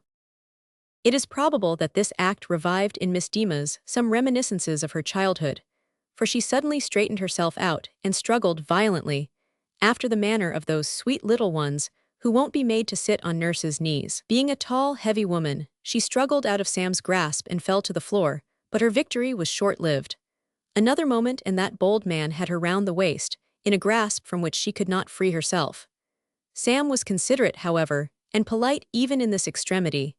He begged pardon as he wrapped the bedclothes round his victim, and lifting her into the head of the escape, let her go. No swoop that the eagle ever made, mentally, down upon base, unworthy, arrogant man, was at all comparable to the descent which she made physically, on that occasion into the arms of an expectant fireman. She held her breath, also the blankets, tightly, as she went down like a lightning flash, and felt that she was about to be dashed to pieces, but to her surprise soft cushions received her, and she was immediately borne, by another of these desperate men in helmets, into an adjoining house, and left unhurt in the arms of her sympathetic friend Miss Tippet. "Oh, my dear, dear Julia," exclaimed Miss Tippet, shutting the door of the room into which they had been ushered, and assisting her friend to disentangle herself from the bedclothes. "Oh, what a mercy we've not all been roasted alive like beef steaks. Or oh, what a sight you are, my darling. You must have got it coming down that dreadful thing, the what's-his-name, you know. Shall I ring for water?" "Tut, nonsense!" exclaimed the eagle, panting as well from nervous excitement as exhaustion. "You are always so fussy, Emelina.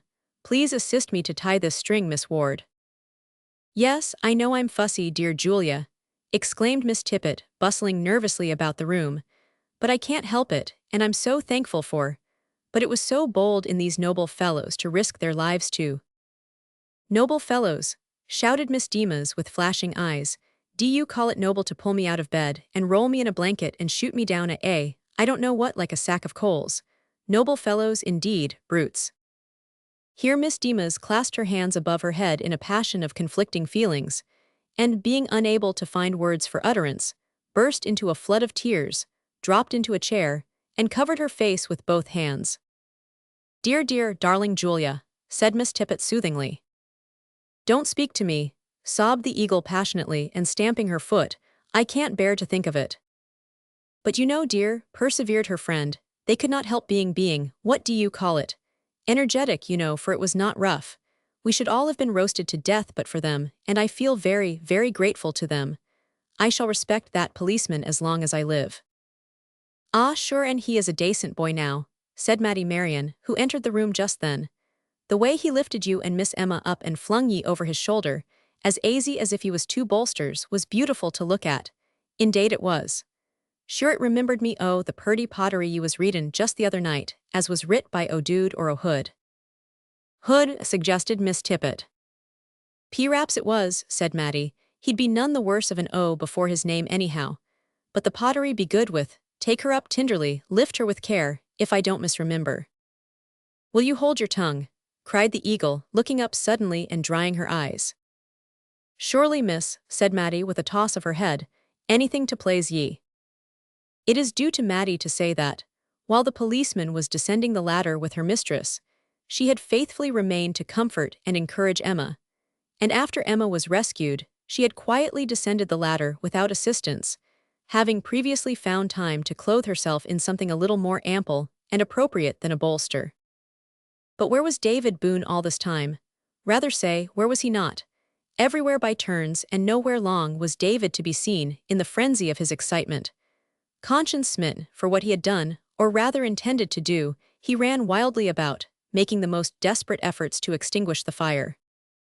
No one knows what he can do till he is tried. That is a proverb, at least if it is not it ought to be, which embraces much deep truth. The way in which David Boone set personal danger at defiance, and seemed to regard suffocation by smoke or roasting by fire as terminations of life worth courting, was astounding, and rendered his friends and neighbors dumb with amazement.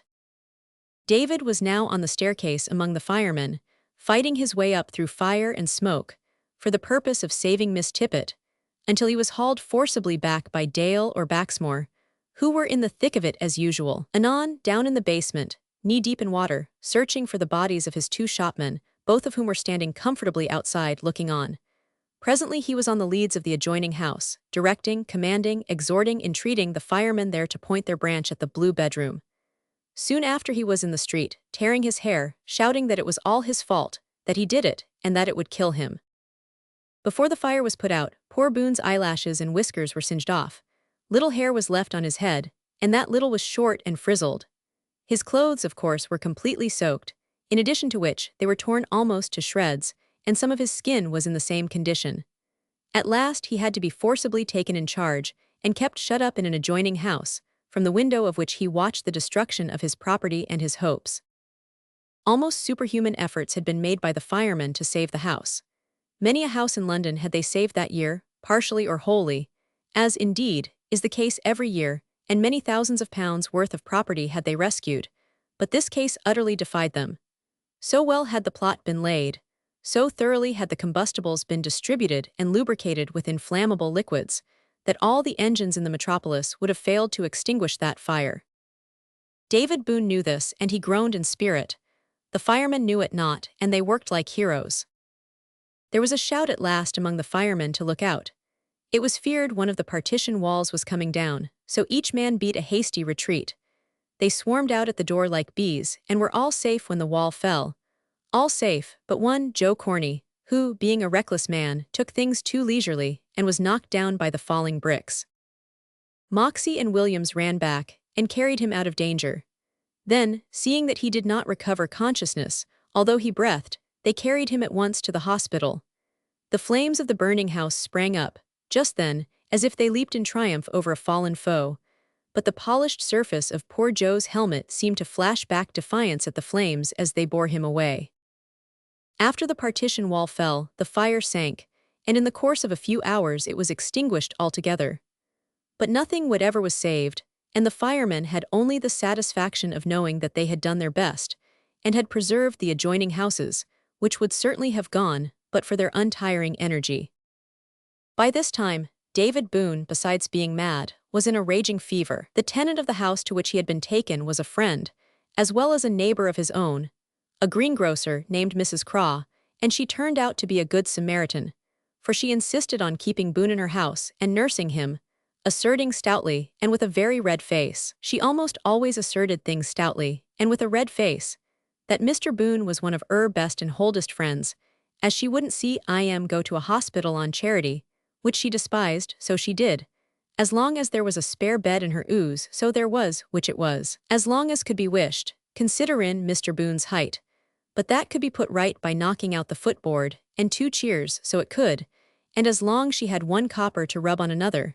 No, though she was to be flayed alive for her hospitality. By which round statement, Mrs. Craw was understood to imply a severe rebuke to Mrs. Grab, another greengrocer over the way, and a widow, who had been heard to say, during the progress of the fire, that it served Boone right, and that she wouldn't give him a helping hand in his distress on any account whatever. Why Mrs. Grab was so bitter, and Mrs. Craw so humane is a matter of uncertainty, but it was generally believed that the former having had a matrimonial eye on Boone, and that Boone having expressed general objections to matrimony, besides having gone of late to Mrs. Craw for his vegetables, had something to do with it. Next day, D. Gorman happened, quite in a casual way of course, to saunter into Porthing Lane, and it was positively interesting to note, as many people did note, the surprise and consternation with which he received the news of the fire from the people at the end of the lane who first met him, and who knew him well. "Worry sad, ain't it, sir?" said a sympathetic barber. "He was sich a droll dog, too. He'll be quite a loss to the neighborhood, won't he, sir?" "I hope he won't," said Gorman, loud enough to be heard by several persons who lounged about their doors. "I hope to see him start afresh, and get on better than ever, poor fellow. At least, I'll do all I can to help him." "Ah, you've helped him already, sir, more than once, I believe. At least so he told me," said the barber with an approving nod. "Well, so I have," returned Gorman modestly, "but he may be assured that any trifle he owes me won't be called for just now. In fact, my small loan to him is an old debt, which I might have got any time these last 6 years when he was flourishing, so I'm not going to press him now, poor fellow. He's ill, you say?" "Yes, so I'm told, rather serious too." "That's very sad. Where is he?" "With Mrs. Craw, sir, the greengrocer." "Ah, I'll go and see him. Good day." Gorman passed on, with as much benignity thrown into his countenance as it could contain, and the barber observed, as he re-entered his shop, that man was a better fellow than he looked. But Gorman's intentions, whatever they might have been, were frustrated at that time, for he found Boone in high fever and quite delirious. He did not, however, quit the house without putting, as he expressed it, at least one spoke in his wheel, for he conducted himself in such a way towards Mrs. Craw, and expressed so much feeling for her friend and his, that he made quite a favorable impression on that worthy woman.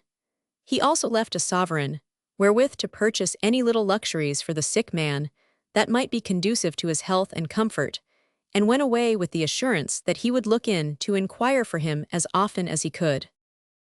Chapter 29. Willie Willders in Difficulties. Mr. Thomas Tippet, beaming and perspiring as of old, was standing at his bench, chisel in hand, and Willie Willders was standing with his back to the fire, and his legs pretty wide apart, not because he preferred that diggage attitude, but because Chips and Puss were asleep side by side between his feet. It must not be supposed that although Willie had changed so much since the first day he stood there, an equal change had taken place in Mr. Tippet. By no means. He was a little stouter, perhaps, but in all other respects he was the same man. Not a hair grayer, nor a wrinkle more. The workshop, too, was in exactly the same state, only a little more crowded in consequence of numerous models having been completed and shelved during the last 7 years. There was, however, something new in the shape of a desk with some half-finished plans upon it, for Willie had gradually introduced a little genuine engineering into the business. At first, naturally enough, the boy had followed his employer's lead, and as we have said before, being very ingenious, as well as enthusiastic, had entered with all his heart and head into the absurd schemes of his patron, but as he became older he grew wiser. He applied himself to reading and study at home in the evenings with indomitable perseverance. The result of his application was twofold.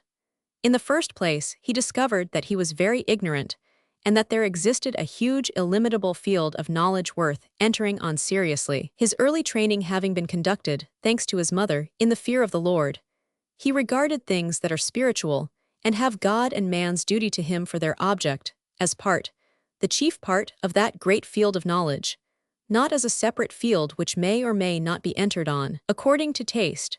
In the second place, he began to discover that his kind-hearted employer was a monomaniac.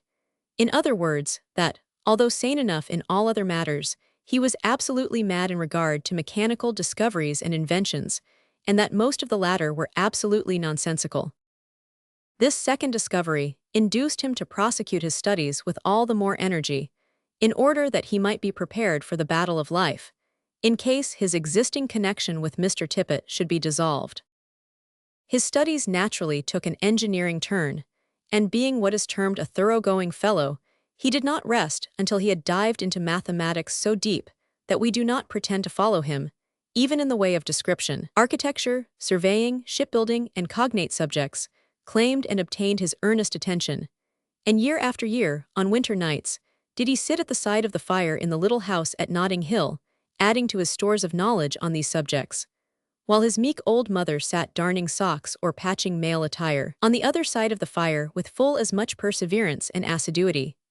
One consequence of this was that Willie Wilders, having begun as a jack-of-all-trades, pushed on until he became a philosopher of all trades, and of many sciences too, so that it would have been difficult to find his match between Charing Cross and Primrose Hill. And Willie was not changeable. True to his first love, he clung with all the ardor of youth to fire, fire engines, and the fire brigade. He would have become a member of the latter if he could, but that was in the circumstances impossible. He studied the subject, however, and knew its history and its working details from first to last. He did his best to invent new engines and improve on old ones, but in such matters, he usually found that his inventions had been invented, and his improvements made and improved upon, long before. Such checks, however, did not abate his ardor one jot. He persevered in his varied courses until he worked himself into a species of business, which could exist only in London, which it would be difficult to describe, and which its practitioner styled polyartism, with as much boldness as if the word were in Johnson's dictionary. Standing on the hearth, as we have said, Willie related to his friend all he knew in regard to the Catley family, and wound up with an anxious demand what was to be done for them. Mr. Tippet, leaning on his bench and looking into Willie's face with a benignant smile, said, "Done, my boy, why help him of course." "Aye, but how?" asked Willie. "How?" cried Mr. Tippet. "Why, by giving 'em money. You are aware that I stopped their allowance because Catley Sr. went and drank it as soon as he got it, and Catley Jr. is able to support himself, and I was not until now aware that the poor daughter was killing herself to support her father. But as I do know it now, I'll continue the allowance and increase it, and we shall give it into the daughter's hands, so that the father won't be able to mis-spend it." Mr. Tippet's visage glowed with ardor as he stated this arrangement, but the glow was displaced by a look of anxiety as he observed that Willie shook his head and looked as perplexed as ever. "If that plan would have availed, I would have tried it long ago," said he, with a sad smile, "for my income is a pretty good one, thanks to you, sir." "Thanks to your own genius, Willie, for the remarkable and prolific offshoots which you have caused to sprout from this dry old root," said Mr. Tippet, interrupting, as he glanced round the room with an air of affection, which showed that he loved the root dearly, despite its age and dryness. "Not the less thanks to you, sir," said Willie, in the deferential tone which he had assumed involuntarily towards his patron almost from the commencement of their intercourse. "But Miss Catley positively refuses to accept of money from anyone in charity, as long as she can work." "Ah," exclaimed Mr. Tippet, shaking his head slowly, "pride, simple pride. Not laudable pride, observe. She deceives herself, no doubt, into the belief that it is laudable, but it is not. For when a girl cannot work without working herself into her grave, it is her duty not to work, and it is the duty as well as the privilege of her friends to support her. Truth is truth, Willie, and we must not shrink from stating it because a few illogical thinkers are apt to misunderstand it, or because there are a number of mean-spirited wretches who would be too glad to say that they could not work without injuring their health if they could, by so doing, persuade their friends to support them. What are those whom God has visited with weakness of body to be made to toil, and moil far beyond their strength, in order to prove that they do not belong to the class of deceivers and sycophants? Yet public opinion in regard to this matter of what is called self-respect and proper pride compels many hundreds who urgently require assistance to refuse it, and dooms many of them to a premature grave, while it does not shut the maw of a single one of the other class. Why, sir, Miss Catley is committing suicide, and in regard to her father, who is dependent on her, she is committing murder, sir." Mr. Tippet's eyes flashed with indignation, and he drove the chisel deep down into the bench, as if to give point and force to his sentiment, as well as an illustration of the dreadful idea with which he concluded. Willie admitted that there was much truth in Mr. Tippet's observations, but did not quite agree with him in his sweeping condemnation of Ziza. "However," continued Mr. Tippet, resuming his quiet tone and benignant aspect, "I'll consider the matter. Yes, I'll consider the matter and see what's to be done for 'em. He leaped from the bench with a quiet chuckle as he said this, and began to saw vigorously, while Willie went to his desk in the corner and applied himself to an abstruse calculation, considerably relieved in mind, for he had unbounded belief in the fertility of Mr. Tippet's imagination, and he knew well that whatever that old gentleman promised he would certainly fulfill. Chapter 30.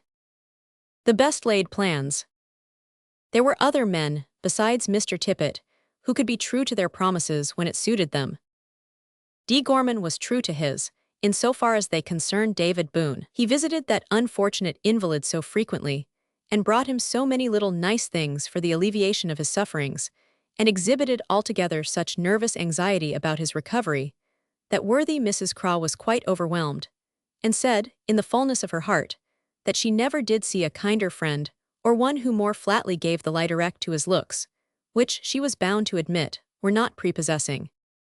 But despite his friend's solicitude, and his doctor's prescriptions, and his nurse's kindness, David Boone continued steadily to sink, until at last the doctor gave it as his opinion that he would not recover. One afternoon, soon after the expression of this opinion, Gorman called on his friend, and was shown as usual into his chamber. It was a wet, cold, stormy afternoon, and the window rattled violently in its frame. Boone was much better that afternoon. It seemed as if he had just waited for the doctor to pronounce his unfavorable opinion in order to have the satisfaction of contradicting it. "He's better today, sir," said Mrs. Craw in a whisper. "Better," exclaimed Gorman with a look of surprise. "I'm glad to hear that, very glad." He looked as if he were very sorry, but then, as Mrs. Craw said, his looks belied him. "He's asleep now, sir. The doctor said if he slept he was on no account to be waked up, so I'll leave you to sit by him, sir, till he wakes, and please be as quiet as you can." Mrs. Craw left the room on tiptoe, and Gorman went to the bedside and looked on the sick man's wasted features with a frown. "Ha, you're asleep, are you, and not to be waked up, eh? Come, I'll rouse you." He shook him violently by the shoulder, and Boone awoke with a start and a groan. "Hope I didn't disturb you, Boone," said his friend in a quiet voice. "I came to inquire for you."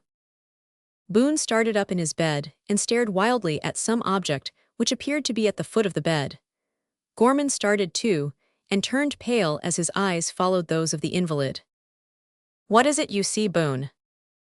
"There, there," he whispered hoarsely, clutching Gorman's arm as if for protection. "Look, I heard his voice just now. Oh, save me from that man, he wants to kill me." "Come, David," said Gorman soothingly. "It's only a fancy, there's nobody there, nobody in the room but me." "And who are you?" inquired the sick man, falling back exhausted, while he gazed vacantly at his friend. "Don't you know me, David?" "Never mind, shut your eyes now and try to sleep. It'll be time to take your physic soon." "Physic?" cried Boone, starting up in alarm and again clutching Gorman's arm. "You won't let him give it me, will you? Oh, say you won't, promise to give it me yourself." Gorman promised, and a very slight but peculiar smile turned up the corners of his mouth as he did so. Boone again sank back on his pillow, and Gorman sat down on a chair beside him. His villainous features worked convulsively, for in his heart he was meditating a terrible deed. That morning he had been visited by Ned Hooper, who in the most drunken of voices told him that it wash impossible to get a body for love or money, so if he wanted one he'd better cut's own throat. His plans having miscarried in this matter, Gorman now meditated taking another and more decided step. He looked at the sick man, and seeing how feeble he was, his fingers twitched as if with a desire to strangle him. So strong was the feeling upon him that he passed his fingers nervously about his own throat, as if to ascertain the formation of it and the precise locality of the windpipe. Then his hand dropped to his side, and he sat still again, while Boone rolled his poor head from side to side and moaned softly. Evening drew on apace, and the shadows in the sick room gradually became deeper and deeper until nothing could be seen distinctly. Still, Gorman sat there, with his features pale as death, and his fingers moving nervously, and still the sick man lay and rolled his head from side to side on the pillow. Once or twice Gorman rose abruptly, but he as often sat down again without doing anything. Suddenly a ray of bright light shot through the window. Gorman started and drew back in alarm.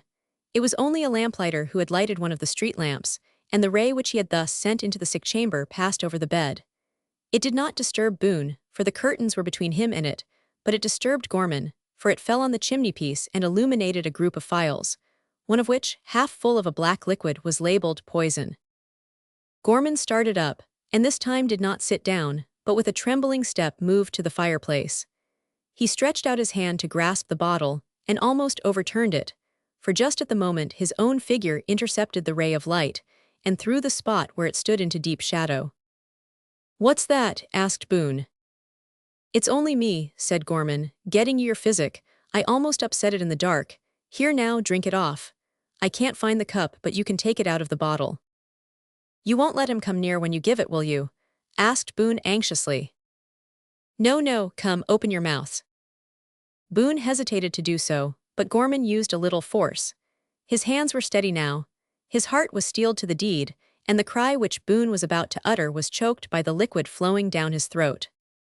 Gorman had flung him back with such violence that he lay stunned, while the murderer replaced the bottle on the chimney-piece and hurried to the door. A gentle knock at it arrested him, but his indecision was momentary. He opened the door softly, and going out, said to Mrs. Craw in a whisper, "He's sleeping now. I found it hard to get him to give up talking, for he waked up soon after I went in, but he's all right now. I suppose the medicine is beginning to operate. He told me he took it himself just before I came in."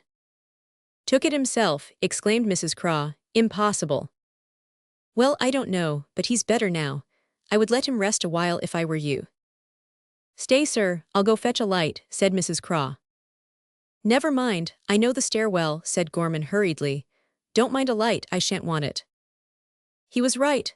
If any man ever wanted darkness rather than light, thick, heavy, impenetrable darkness, it was D. Gorman at that time. "Took it himself," repeated Mrs. Craw in unabated surprise as she closed the street door. "It's impossible. He's got no more strength than an unborn infant. I must go and see to this." Lighting a candle, she went softly into the sick chamber and looked at the invalid, who was apparently asleep but breathing heavily.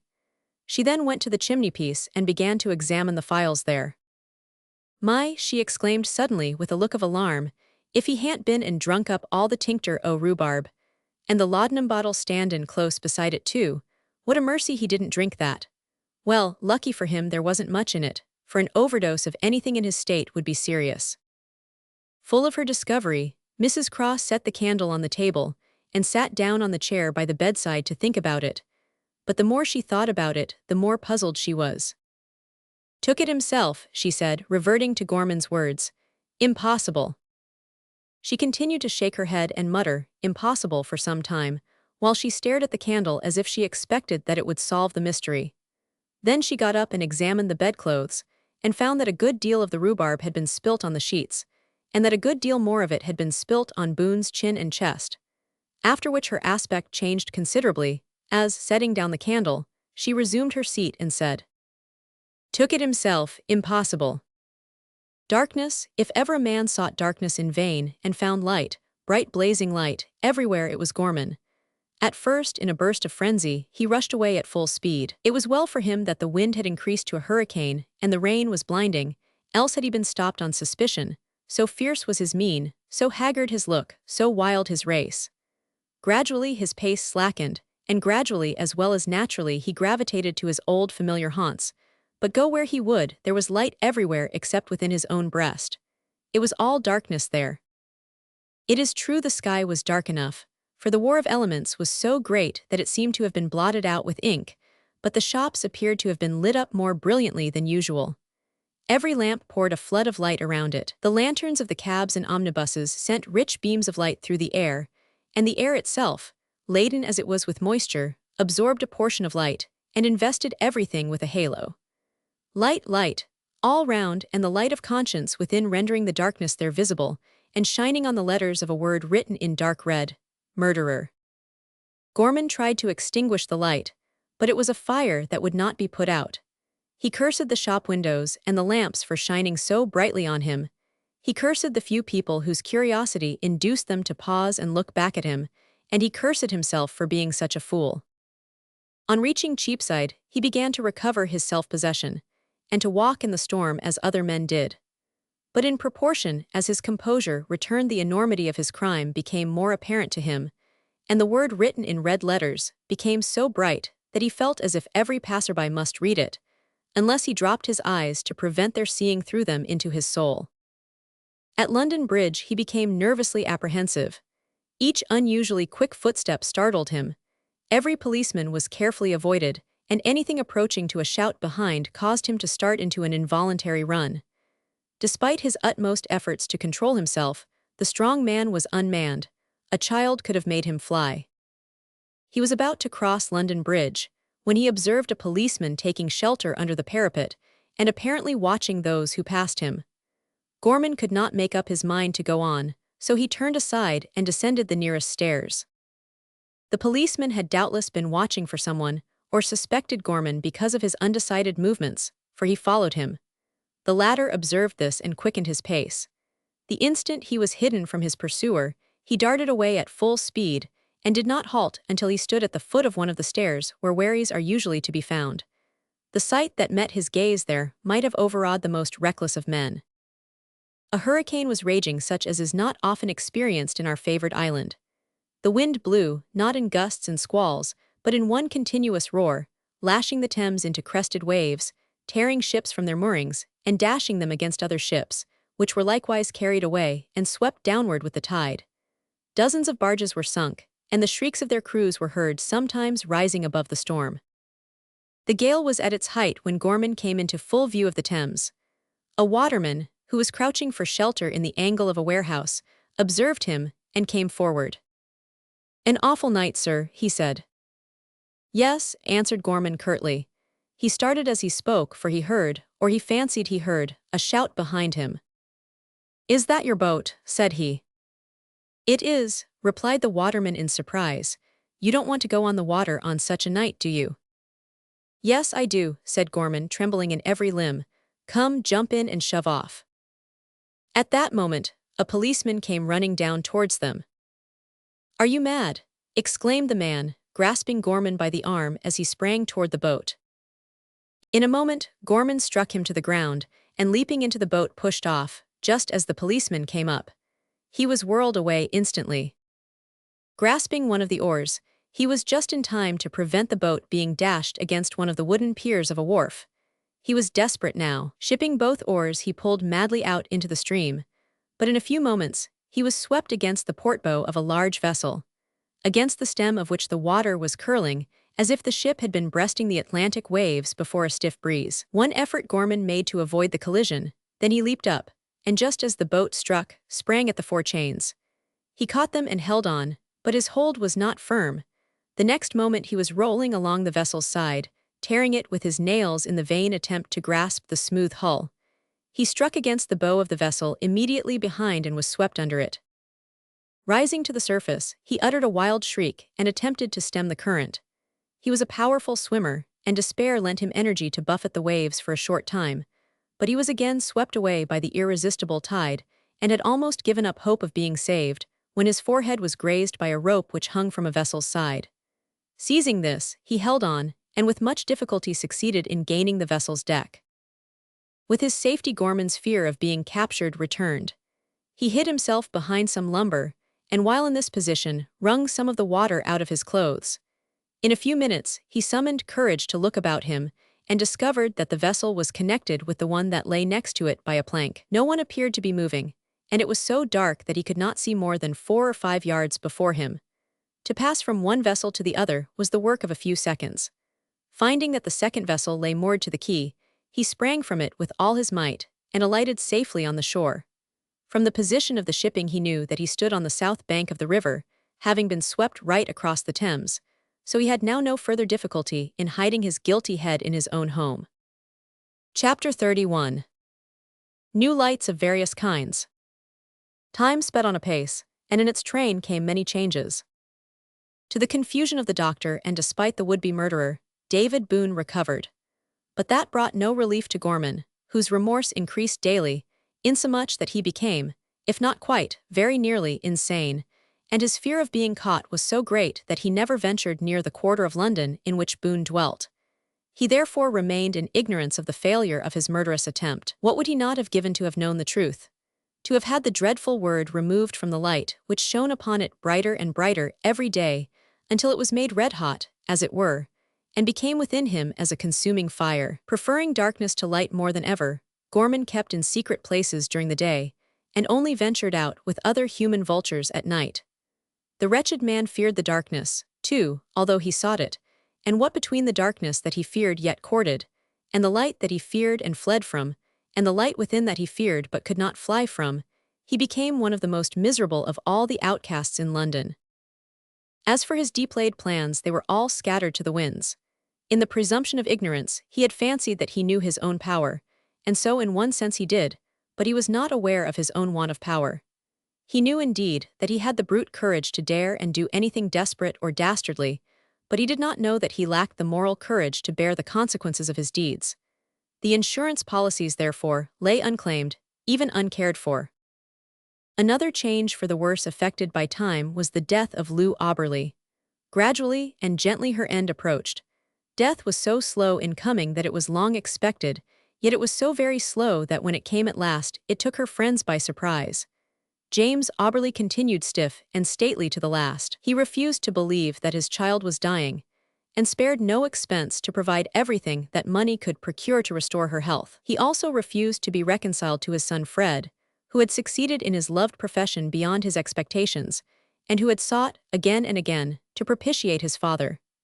At last, Fred resolved to go abroad and study the works of the ancient masters. He corresponded regularly with Lou for some time, but his letters suddenly ceased to make their appearance, and nothing was heard of him for many months. During the long and weary illness, Lou had 3 friends whose visits were to her soul like gleams of sunshine on a cloudy day: Miss Tippet, Emma Ward, and a poor artificial flower maker named Ziza Catley. Those 3, so different yet so like, were almost equally agreeable to the poor invalid.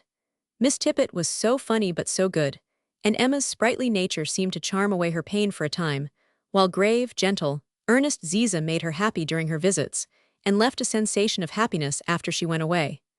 All 3 were equally untiring in talking with her about the old story, the love of Jesus Christ. Yes, it comes to this at last, if not at first with all of us. Even the professed infidel, laugh as he may in the springtide of life, usually listens to that old story. When life's tide is very low, if not with faith at least with seriousness, and with a hope that it may be true.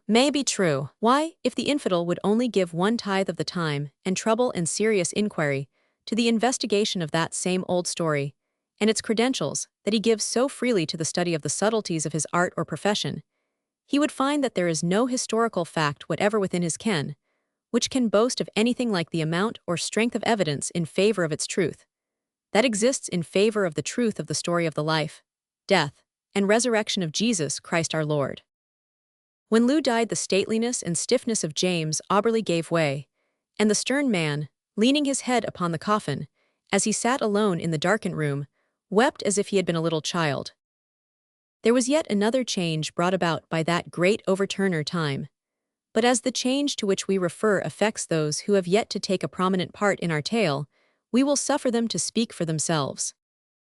One afternoon, long after the occurrence of those changes to which reference has just been made, Mrs. Wilders, while seated quietly at her own fireside, although there was no fire there, the month being June, was interrupted in her not unusual, though innocent, occupation of darning socks by the abrupt entrance of her son Frank, who flung his cap on the table, kissed his mother on the forehead, and then flung himself on the sofa, which piece of furniture, being old and decrepit, groaned under his weight. "Mother," he exclaimed with animation, "I've got strange news to tell you. Is Willie at home?" "No, but I expect him every minute. He promised to come home earlier today, and won't be long, for he is a boy of his word." Mrs. Wilders persisted in calling her strapping sons boys, despite the evidence to the contrary on their cheeks and chins. "Here he comes," cried Frank as a rapid step was heard. Next moment the door burst open and Willie, performing much the same ceremony that Frank had done, and in a wonderfully similar way, said he had come home with something strange to tell, though not altogether strange either, as his mother, he said, knew something about it already. Mrs. Wilders smiled and glanced at Frank. Which is to begin first? She asked. What do you know about it too? Cried Willie, turning to his brother. Know about what? Said Frank. You have not told me what it is, how can I answer you? About Mr. Auberly, said Willie. Frank said that he knew nothing new or peculiar about him, except that he was. No, he wouldn't say anything bad of him, for he must be a miserable man at that time. But out with your news, Willie, he added. Mine will keep. And as yours is, according to yourself, partly known already to my mother, it's as well to finish off one subject before we begin to another. Oh, then you have news too, have you? Said Willie. Frank nodded. Strange coincidence, exclaimed Willie. Did you ever hear of a coincidence that was not strange, lad? Go on with your news, else I'll begin before you. Thus admonished, Willie began. Oh, mother, you're a nice deceiver. You're a sly old lady, ain't you? And you sit there with a face as meek and sweet and smiling as if you had never deceived anybody in all your life, not to speak of your two sons. Oh, fie. As Mrs. Wilders still smiled and went on with her knitting serenely, without vouchsafing a reply, Willie continued with an offhand air. Well then, I may as well tell you that I have just had an interview with Uncle Auberly. Hallo, you seem surprised. Mrs. Wilders was indeed surprised. Her serenity of aspect fled in an instant. Oh, Willie, how comes it that you know? I'm sure I did not mean to tell you. I promised I never would. I must have let it out inadvertently, or when I was asleep. Make yourself quite easy, mother, said Willie. I'll explain it all presently. Just go on with your knitting and don't put yourself into a state. The widow, recovering herself a little, resumed her work, and Frank, who had listened with an amused smile up to this point, supposing that his brother was jesting, elongated his face and opened his eyes wider and wider as he listened. You must know, resumed Willie, that I received a note from Mr. Auberly last night, asking me to call on him some time this afternoon. So I went, and found him seated in his library. Poor man, he has a different look now from what he had when I went last to see him. You know I have hardly ever seen him since that day when I bamboozled him so about another boy that he expected to call. But his spirit is not much improved, I fear. Sit down, Mr. Wilders, he said. I asked you to call in reference to a matter which I think it well that the parties concerned should understand thoroughly. Your brother Frank, I am told, has had the presumption to pay his addresses to Miss Ward, the young lady who lives with my relative, Miss Tippet. Yes, Mr. Auberly, I replied, and Miss Ward has had the presumption to accept him. It was wrong of you to answer so, interrupted Mrs. Wilders, shaking her head. Wrong, mother, how could I help it? Was I going to sit there and hear him talk of Frank's presumption as if he were a chimney sweep? Mr. Auberly thinks Miss Ward above him in station, and so deems his aspiring to her hand presumption, replied the widow gently. Besides, you should have remembered the respect due to age. Well, but mother, said Willie, defending himself, it was very impudent of him, and I did speak very respectfully to him in tone if not in words. The fact is I felt nettled, for after all, what is Miss Ward? The society she mingles in is Miss Tippet's society, and that's not much to boast of, and her father, I believe, was a confectioner, no doubt a rich one, that kept his carriage before he failed, and left his daughter almost a beggar. But riches don't make a gentleman or a lady either, mother. I'm sure you've often told me that, and explained that education, and good training, and good feelings, and polite manners, and consideration for others, were the true foundations of gentility. If that be so, mother, there are many gentlemen born who are not gentlemen bred, and many lowly born who— Come, lad, don't bamboozle your mother with sophistries, interrupted Frank, but go on to the point, and don't be so long about it. Well, mother, resumed Willie, Mr. Auberly gave me a harder rebuke than you have done, for he made no reply to my speech at all, but went on as quietly and coolly as if I had not opened my lips. Now, said he, I happen to have a particular regard for Miss Ward. I intend to make her my heir, and I cannot consent to her union with a man who has nothing. Mr. Auberly, said I, and I assure you, mother, I said this quite respectfully, my brother is a man who has little money, no doubt, but he has a good heart and a good head and a strong arm, an arm, too, which has saved life before now. I stopped at that, for I saw it went home. Quite true, he replied. I do not forget that he saved my lost child's life. But the thing is outrageous, that a penniless man should wed the lady who is to be my heir. No, sir, I sent for you to ask you to say to your brother from me, that however much I may respect him, I will not consent to this union, and if it goes on despite my wishes, I shall not leave Miss Ward a shilling." He had worked himself up into a rage by this time, and as I felt I would only make matters worse if I spoke, I held my tongue, except that I said I would deliver his message at once, as I expected to meet my brother at home. He seemed sorry for having been so sharp, however, and when I was about to leave him he tried to smile and said, "I regret to have to speak thus to you, sir, but I felt it to be my duty. You talk of meeting your brother tonight at home. Do you not live together?" "No, sir," I replied. "My brother lodges close to his station, and I live with my mother in Notting Hill." "Notting Hill," he cried, falling back in his chair as if he had been struck by a thunderbolt. "Your mother," he gasped, "Mrs. Wilders, my sister-in-law, the waterman's widow." "A sailor's widow, sir," said I, "who is proud of the husband who rose to the top of his profession." "Why did you deceive me, sir?" cried Mr. Auberly with a sudden frown.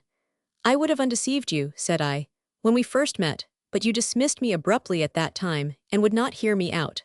Since then, I have not thought it worth while to intrude on you in reference to so small a matter, for I did not know till this day that we are related." He frowned harder than ever at this, and bit his lip and then said, "Well, young man, this will make no difference, I assure you.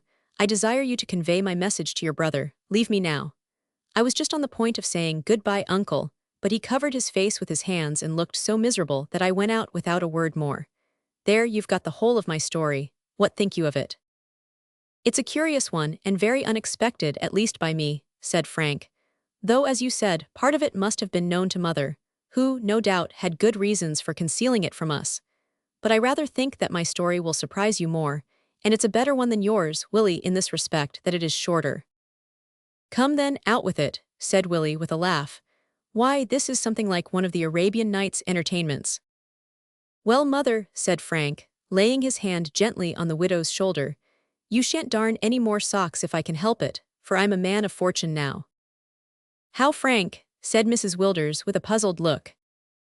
"The fact is, mother, that Mrs. Denman, the poor old lady whom I carried down the escape, I forget how many years ago, is dead, and has left me her fortune, which, I believe, amounts to something like £20,000. "You don't mean that?" cried Willie, starting up. "Indeed I do," said Frank earnestly. "Then long life to ye, my boy," cried Willie, wringing his brother's hand, "and success to the old—" "Well, no, I don't exactly mean that, but if she were alive I would say my blessing on the old lady. I wish you joy, old fellow. I say, surely the stately man won't object to the penniless fireman now. Ha, ha, well, it's like a dream, but tell us all about it, Frank." "There is very little to tell, lad. I got a very urgent message the day before yesterday to go to see an old lady who was very ill. I obtained leave for an hour, and went at once, not knowing who it was till I got there, when I found that it was Mrs. Denman. She looked very ill, and I do assure you I felt quite unmanned when I looked into her little old face. 'Young man,' she said in a low voice, 'you saved my life. I am dying and have sent for you to thank you. God bless you.' She put out her thin hand and tried to shake mine, but it was too feeble. She could only press her fingers on it. That was all that passed, and I returned to the station feeling quite in low spirits, I do assure you. Well, next day a little man in black called, and said he wished to have a few words with me. So I went out, and he introduced himself as the old lady's lawyer, told me that she was gone, and that she had, almost with her last breath, made him promise to go, the moment she was dead, and see the fireman who had saved her life, and tell him that she had left her fortune to him. He congratulated me, said that there were no near relations to feel aggrieved or to dispute my rights, and that, as soon as the proper legal steps had been taken, the debts and legacies paid, etc., he would have the pleasure of handing over the balance, which would probably amount to £20,000. "It's like a dream," said Willie. "So it is," replied Frank. "But it's well that it is not a dream, for if I had been the penniless man that Mr. Auberly thinks me, I would have been obliged in honor to give up Emma Ward." "Give her up!" exclaimed Willie in amazement. "Why?" "Why, because I could not think of standing in the way of her good fortune." "Oh, Frank, oh, blazes," said Willie sadly, "has money told on you so fearfully already? Do you think that she would give you up for the sake of Auberly's dross?" "I believe not, lad, but well, never mind, we won't be troubled with the question now. But mother, you don't seem to think much of my good fortune." "I do think much of it, Frank. It has been sent to you by the Lord, and therefore is to be received with thanksgiving. But sudden good fortune of this kind is very dangerous. It makes me anxious as well as glad. At that moment, there came a loud knocking at the door, which startled Mrs. Wilders, and caused Willie to leap up and rush to open it. Frank rose, and put on his cap with the quiet promptitude of a man accustomed to alarms. "That's a fire, Mother. The kind of knock is quite familiar to me now. Don't be alarmed. We hear that kind of thing about 2 or 3 times a day at the station. They knew I was here and have sent a messenger." "A fire!" cried Willie, running into the room in great excitement. "Tut, lad," said Frank with a smile as he nodded to his mother and left the room. "You'd never do for a fireman, you're too excitable. Where's the messenger? Ah, here you are. Well, where is it?" "Tooley Street," exclaimed a man, whose condition showed that he had run all the way. Frank started, and looked very grave as he said hurriedly to his brother, "Good night, lad. I won't likely be able to get out tomorrow to talk over this matter of the fortune. Fires are usually bad in that neighborhood. Look well after Mother. Good night." In another moment he was gone. And well might Frank look grave, for when a fireman is called to a fire in Tooley Street, or any part of the docks, he knows that he is about to enter into the thickest of the great fight. To ordinary fires he goes light-heartedly, as a bold trooper gallops to a skirmish, but to a fire in the neighborhood of the docks he goes with something of the feeling which must fill the breast of every brave soldier on the eve of a great battle. Chapter 32.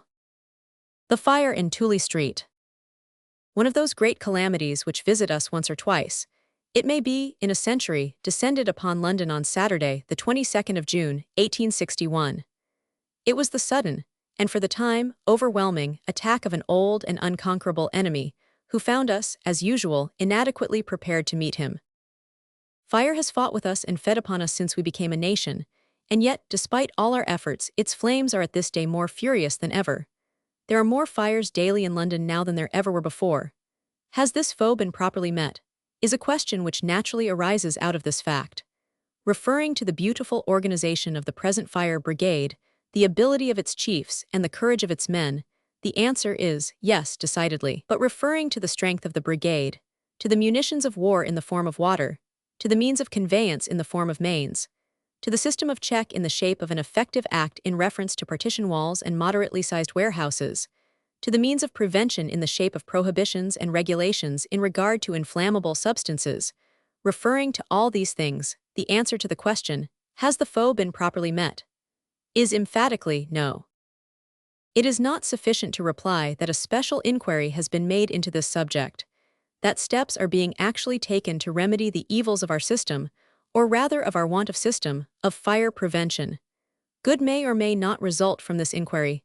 That is yet to be seen. Meanwhile, the public ought to be awakened more thoroughly to the fact that an enemy is, and always has been abroad in our land, who might be, if we chose, more effectively checked, who, if he has not yet attacked our own particular dwelling, may take us by surprise any day when we least expect him, and who does at all times very materially diminish our national wealth and increase our public burdens. Perhaps we should not style fire an enemy, but a mutinous servant, who does his work faithfully and well, except when neglected or abused. About 5 o'clock, on Saturday afternoon, intelligence of the outbreak of fire in Tooley Street reached the headquarters of the brigade in Watling Street. Fire in Tooley Street. The mere summons lent energy to the nerves and spring to the muscles of the firemen. Not that Tooley Street in itself is more peculiarly dangerous in regard to fire than are the other streets of shops in the city. But Tooley Street lies in dangerous neighborhood. The streets between it and the Thames, and those lying immediately to the west of it, contain huge warehouses and bonded stores, which are filled to suffocation with the wealth of nations. Dirty streets and narrow lanes here lead to the fountainhead of wealth untold, almost inconceivable. The elegant filigree work of West End luxury may here be seen unsmelted, as it were, and in the ore. At the same time, the rich substances on which fire feeds and fattens are stored here in warehouses which, as they are, should never have been built, and in proximities which should never have been permitted. Examine the wharves: Brooks Wharf, Beale's Wharf, Cotton's Wharf, Chamberlain's Wharf, Freeman's Wharf, Griffin's Wharf, Stanton's Wharf, and others. Investigate the lanes: Hayes Lane, Mill Lane, Morgan's Lane, and the streets: Bermondsey, Dockhead, Pickle Herring Street, Horseladown, and others. And there, besides the great deposit and commission warehouses which cover acres of ground, and are filled from basement to ridgepole with the commodities and combustibles of every clime, you will find huge granaries and stores of lead, alum, drugs, tallow, chicory, flour, rice, biscuit, sulfur, and saltpeter, mingled with the warehouses of cheese agents, ham factors, provision merchants, tarpaulin dealers, oil and color merchants, etc. In fact, the entire region seems laid out with a view to the raising of a bonfire or a pyrotechnic display on the grandest conceivable scale. Little wonder, then, that the firemen of Watling Street turned out all their engines, including 2 of Shand and Mason's new land steam fire engines, which had at that time just been brought into action. Little wonder that the usual request for a man from each station was changed into an urgent demand for every man that could possibly be spared. The fire began in the extensive wharves and warehouses known as Cotton's Wharf, near London Bridge, and was first observed in a warehouse over a counting room by some workmen, who at once gave the alarm and attempted to extinguish it with some buckets of water. They were quickly driven back, however, by the suffocating smoke, which soon filled the various floors so densely that no one could approach the seat of the fire. Mr. Braidwood, who was early on the spot, saw at a glance that a pitched battle was about to be fought, and like a wise general, concentrated all the force at his command. Expresses were sent for the more distant brigade engines, and these came dashing up, one after another, at full speed. The 2 powerful steam floating engines which guard the Thames from fire were moored off the wharf, 2 lengths of hose attached to them, and led on shore and brought to bear on the fire. A number of land engines took up a position in Tooley Street, ready for action, but these were compelled to remain idle for nearly an hour before water was obtainable from the fire plugs. O London, with all your wealth and wisdom, how strange that such words can be truly written of you. The vessels which were lying at the wharf, discharging and loading, were hauled out of danger into the stream. In course of time the engines were in full play, but the warehouse burst into flames from basement to roof in spite of them, and ere long 8 of the great storehouses were burning furiously. The flames made rapid work of it, progressing towards the line of warehouses facing the river, and to the lofty building which adjoined on the Tooley Street side. Dale and his men were quickly on the scene of action, and had their engines soon at work. Before long, Frank Wilders joined them.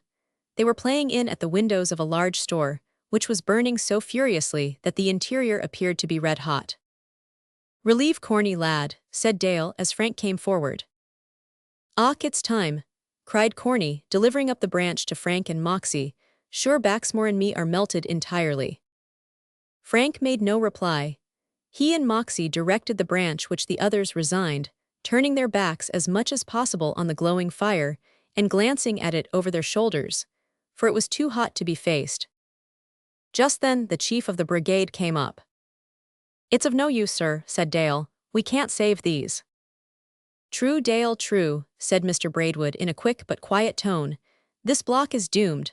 Take your lads round to the northeast corner, we must try to prevent it spreading." As he surveyed the progress of the fire, with a cool, practical eye, and hurried off to another part of the battlefield to post his men to best advantage, little did the leader of the forces think that he was to be the first to fall that day.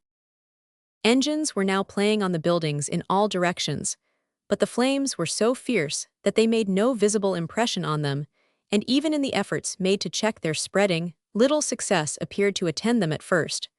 Warehouse after warehouse ignited.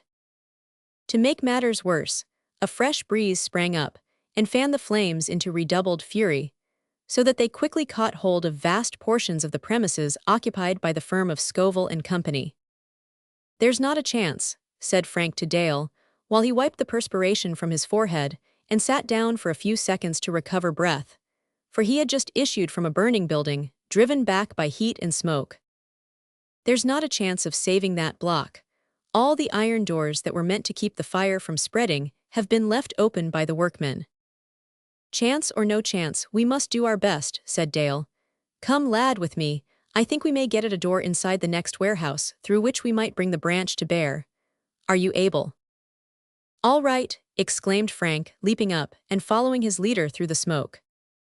"Have a care," cried Frank, pausing as a tremendous explosion caused the ground to tremble under their feet. "It's sulfur or saltpeter," said Dale, pushing on. There are tons upon tons of that stuff in the cellars all round." This was indeed the case. It was said that upwards of 2,000 tons of saltpeter were in the vaults at the time, and several explosions had already taken place, though fortunately, without doing injury to anyone. Dale had already partially examined the warehouse, into which he now led Frank, and therefore, although it was full of smoke, he moved rapidly along the narrow and intricate passages between the bales of goods, until he reached an iron door. "Here it is, we'll open this and have a look," he said, grasping the handle and swinging the heavy door open. Instantly, a volume of black smoke drove both the men back, almost suffocating them. They could not speak, but each knew that the reclosing of that iron door was all-important, for the fire had got nearer to it than Dale had imagined. They both darted forward, but were again driven back, and had to rush to the open air for breath. Frank recovered before his comrade, in consequence of the latter having made a more strenuous and prolonged effort to close the door which he had so unfortunately opened. Without a moment's hesitation, he sprang into the warehouse again, regained and partially closed the door when the stifling smoke choked him, and he fell to the ground. A few seconds later, Dale followed him and found him there. Applying his great strength with almost superhuman energy to the door, it shut with a crash, and the communication between the buildings was cut off. Dale then seized Frank by the collar and dragged him into the open air, when he himself almost sank to the ground. Fresh air, however, soon restored them both, and in a few minutes they were actively engaged at another part of the building. Bravely and perseveringly though this was done, it availed not, for nothing could withstand the fury of the fire. The warehouse caught, and was soon a glowing mass like the others, while the flames raged with such violence that their roaring drowned the shouting of men, and the more distant roar of the innumerable multitude that densely covered London Bridge, and clustered on every eminence from which a safe view of the great fire could be obtained. The floating fire engines had now been at work for some time, and the men in charge of their branches were suffering greatly from the intense heat. About this time, nearly 7 o'clock in the evening, Mr. Braidwood went to these men to give them a word of encouragement. He proceeded down one of the approaches to the river from Tooley Street, and stopped when nearly halfway to give some directions, when a sudden and tremendous explosion took place, shaking the already tottering walls, which at this place were of great height. A cry was raised, "Run, the wall is falling." Everyone sprang away at the word. The wall bulged out at the same time, and one of the firemen, seeing that Mr. Braidwood was in imminent danger, made a grasp at him as he was springing from the spot. But the heavy masses of brickwork dashed him away, and in another moment, the gallant chief of the fire brigade lay buried under at least 15 feet of burning ruin. Any attempt at rescue would have been impossible as well as unavailing, for death must have been instantaneous. The hero's warfare with the flames, which had lasted for upwards of 38 years, was ended, and his brave spirit returned to God who gave it. That a man of no ordinary note had fallen was proved, before many hours had passed, by the deep and earnest feeling of sorrow and sympathy which was manifested by all classes in London, from Queen Victoria downwards, as well as by the public funeral which took place a few days afterwards, at which were present the Duke of Sutherland, the Earl of Caithness, the Reverend Dr. Cumming, and many gentlemen connected with the insurance offices, the committee and men of the London Fire Brigade, also those of various private and local brigades, the secretary and conductors of the Royal Society for the Protection of Life from Fire, the Mounted Metropolitan and City Police, the London Rifle Brigade, of which Mr. Braidwood's 3 sons were members, the superintendents and men of the various water companies, and a long string of private and mourning carriages, to witness the progress of which hundreds of thousands of people densely crowded the streets and clustered in the windows and on every available eminence along the route.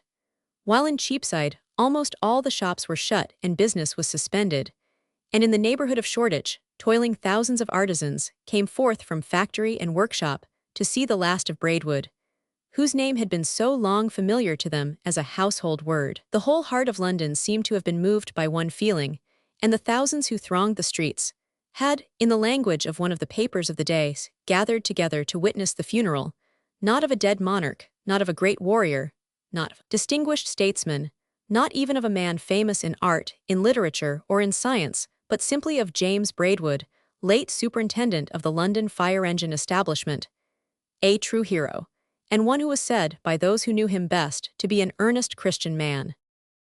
But at the moment of his fall, his men were engaged in the thick of battle. Crushing though the news of his death was, there was no breathing time to realize it.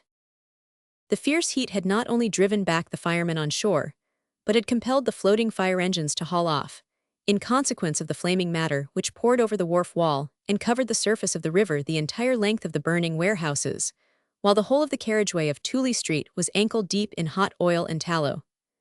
After the fall of their chief, Messrs. Henderson and Fogo, two of the principal officers of the brigade, did their utmost to direct the energies of the men.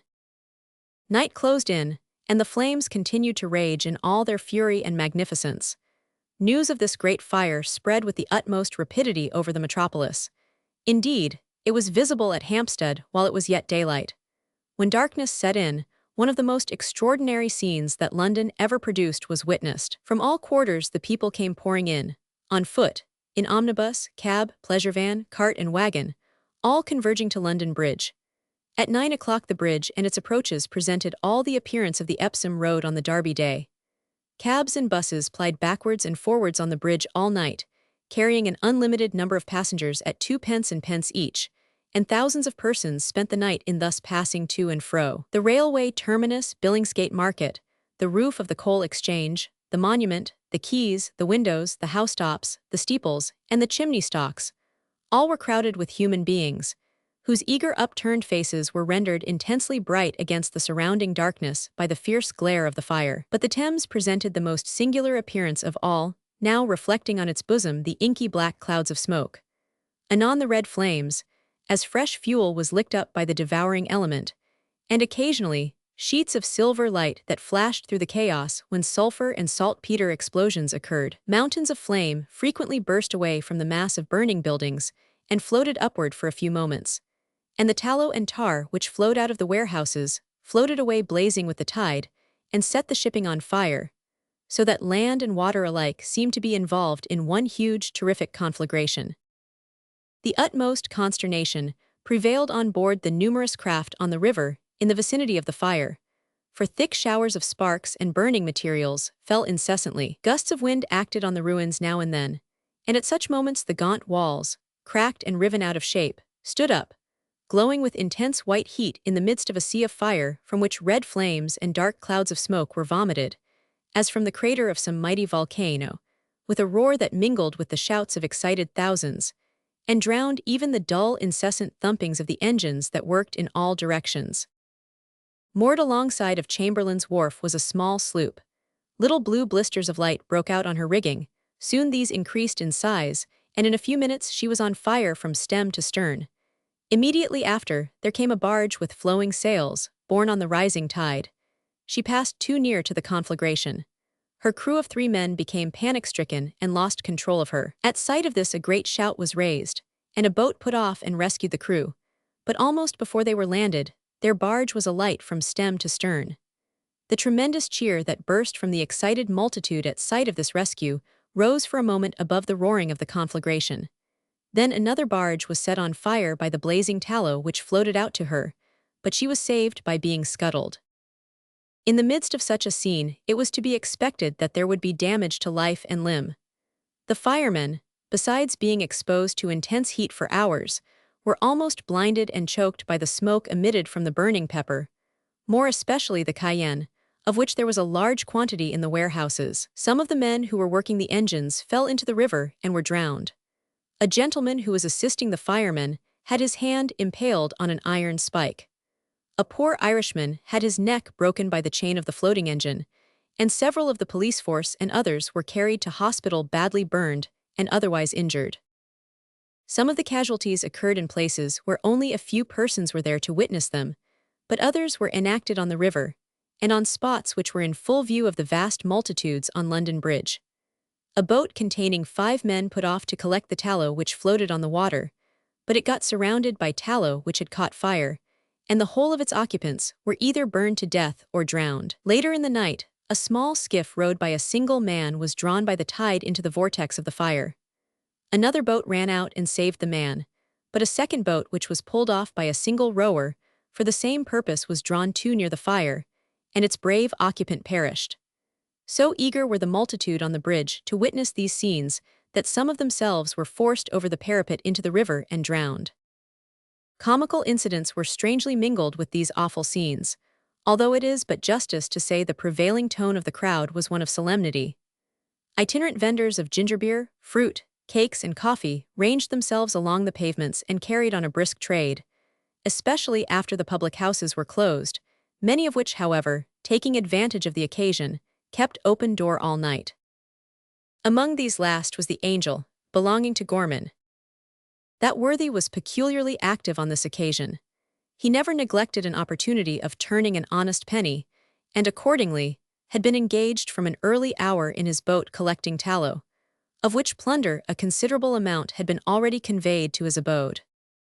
Besides Gorman, several of the other personages of our tale found their way to the great center of attraction, London Bridge, on that night.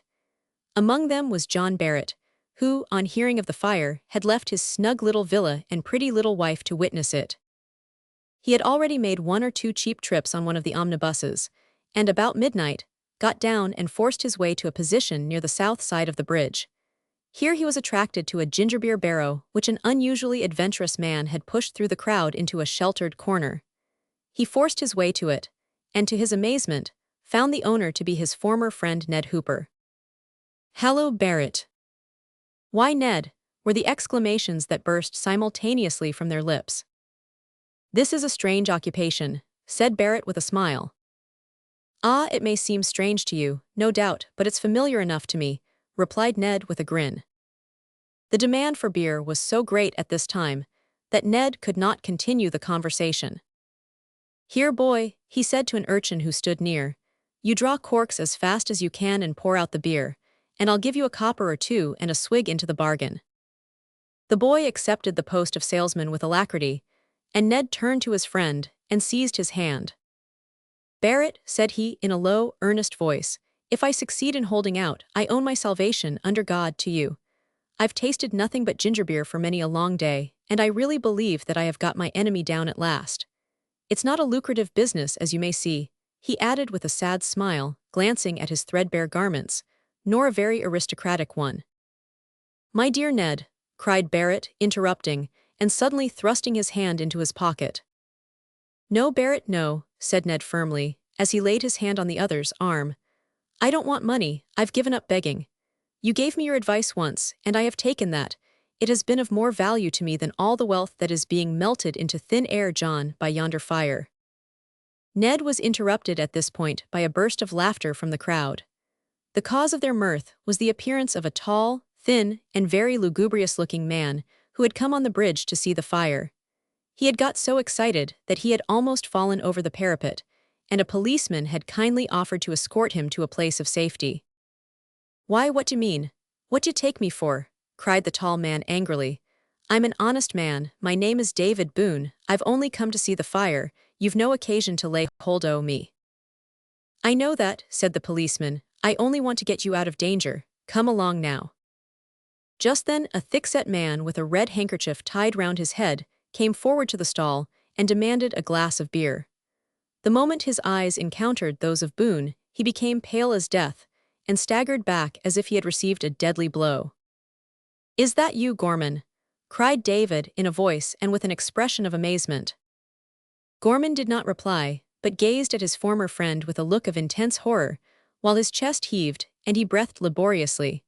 Suddenly he uttered a loud cry and rushed towards the river. Part of the crowd sprang after him, as if with a view to arrest him, or to see what he meant to do. In the rush, Barrett and Boone were carried away.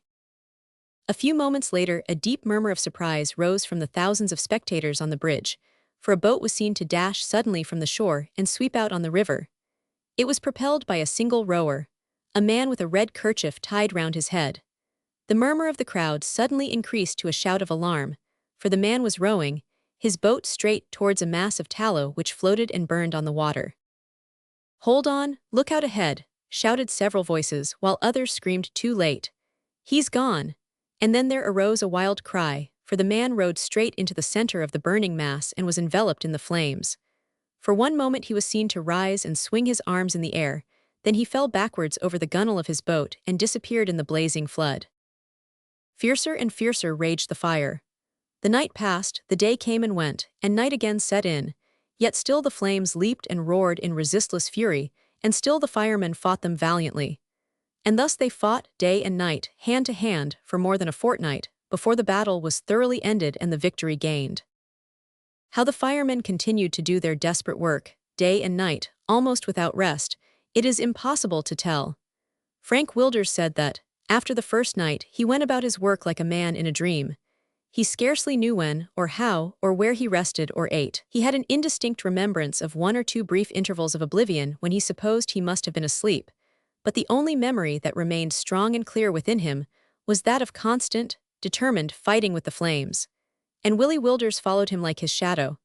Clad in a coat and helmet borrowed from a friend in the Salvage Corps, Willie fought in that great fight as if he had been a trained fireman. On the fourth day, towards evening, Frank was ordered down into a cellar where some tar barrels were burning. He seized the branch and was about to leap down the stair when Dale stopped him. "Fasten the rope to your belt," he said. Frank obeyed without speaking and then sprang forward, while Dale himself followed, ordering Corny, Baxmore, and one or two others to hold on to the ropes. Willie Wilders also ran in, but was met by such a dense cloud of smoke that he was almost choked. Rushing back, he shouted, "Haul on the ropes." The men were already hauling them in, and in a few seconds Dale and Frank were dragged by their waist belts into the open air, the former nearly, and the latter quite, insensible. In a few minutes they both recovered, and another attempt was made to reach the fire in the cellar, but without success. The public did not witness this incident. The firemen were almost surrounded by burning ruins, and none but comrades were there. Indeed, the public seldom see the greatest dangers to which the fireman is exposed. It is not when he makes his appearance on some giddy height on a burning and tottering house, and is cheered enthusiastically by the crowd, that his courage is most severely tried. It is when he has to creep on hands and knees through dense smoke, and hold the branch in the face of withering heat, while beams are cracking over his head, and burning rubbish is dropping around, and threatening to overwhelm him. It is in such circumstances, when the public know nothing of what is going on, and when no eye sees him save that of the solitary comrade who shares his toil and danger, that the fireman's nerve and endurance are tested to the uttermost. After leaving the cellar, Dale and his men went to attempt to check the fire in a quarter where it threatened to spread, and render this, the greatest of modern conflagrations, equal to the great one of 1666. "We might reach it from that window," said Dale to Frank, pointing to a house, the sides of which were already blistering and the glass cracking with heat. Frank seized the branch and gained the window in question, but could not do anything very effective from that point. He thought, however, that from a window in an adjoining store he might play directly on a house which was in imminent danger, but the only means of reaching it was by passing over a charred beam, 30 feet beneath which lay a mass of smoldering ruins. For one moment he hesitated, uncertain whether or not the beam would sustain his weight. But the point to be gained was one of great importance, so he stepped boldly forward, carrying the branch with him. As he advanced, the light of the fire fell brightly upon him, revealing his tall figure clearly to the crowd, which cheered him heartily. At that moment the beam gave way. Willie, who was about to follow, had barely time to spring back and gain a firm footing, when he beheld his brother fall headlong into the smoking ruins below. In another moment he had leaped down the staircase and was at Frank's side.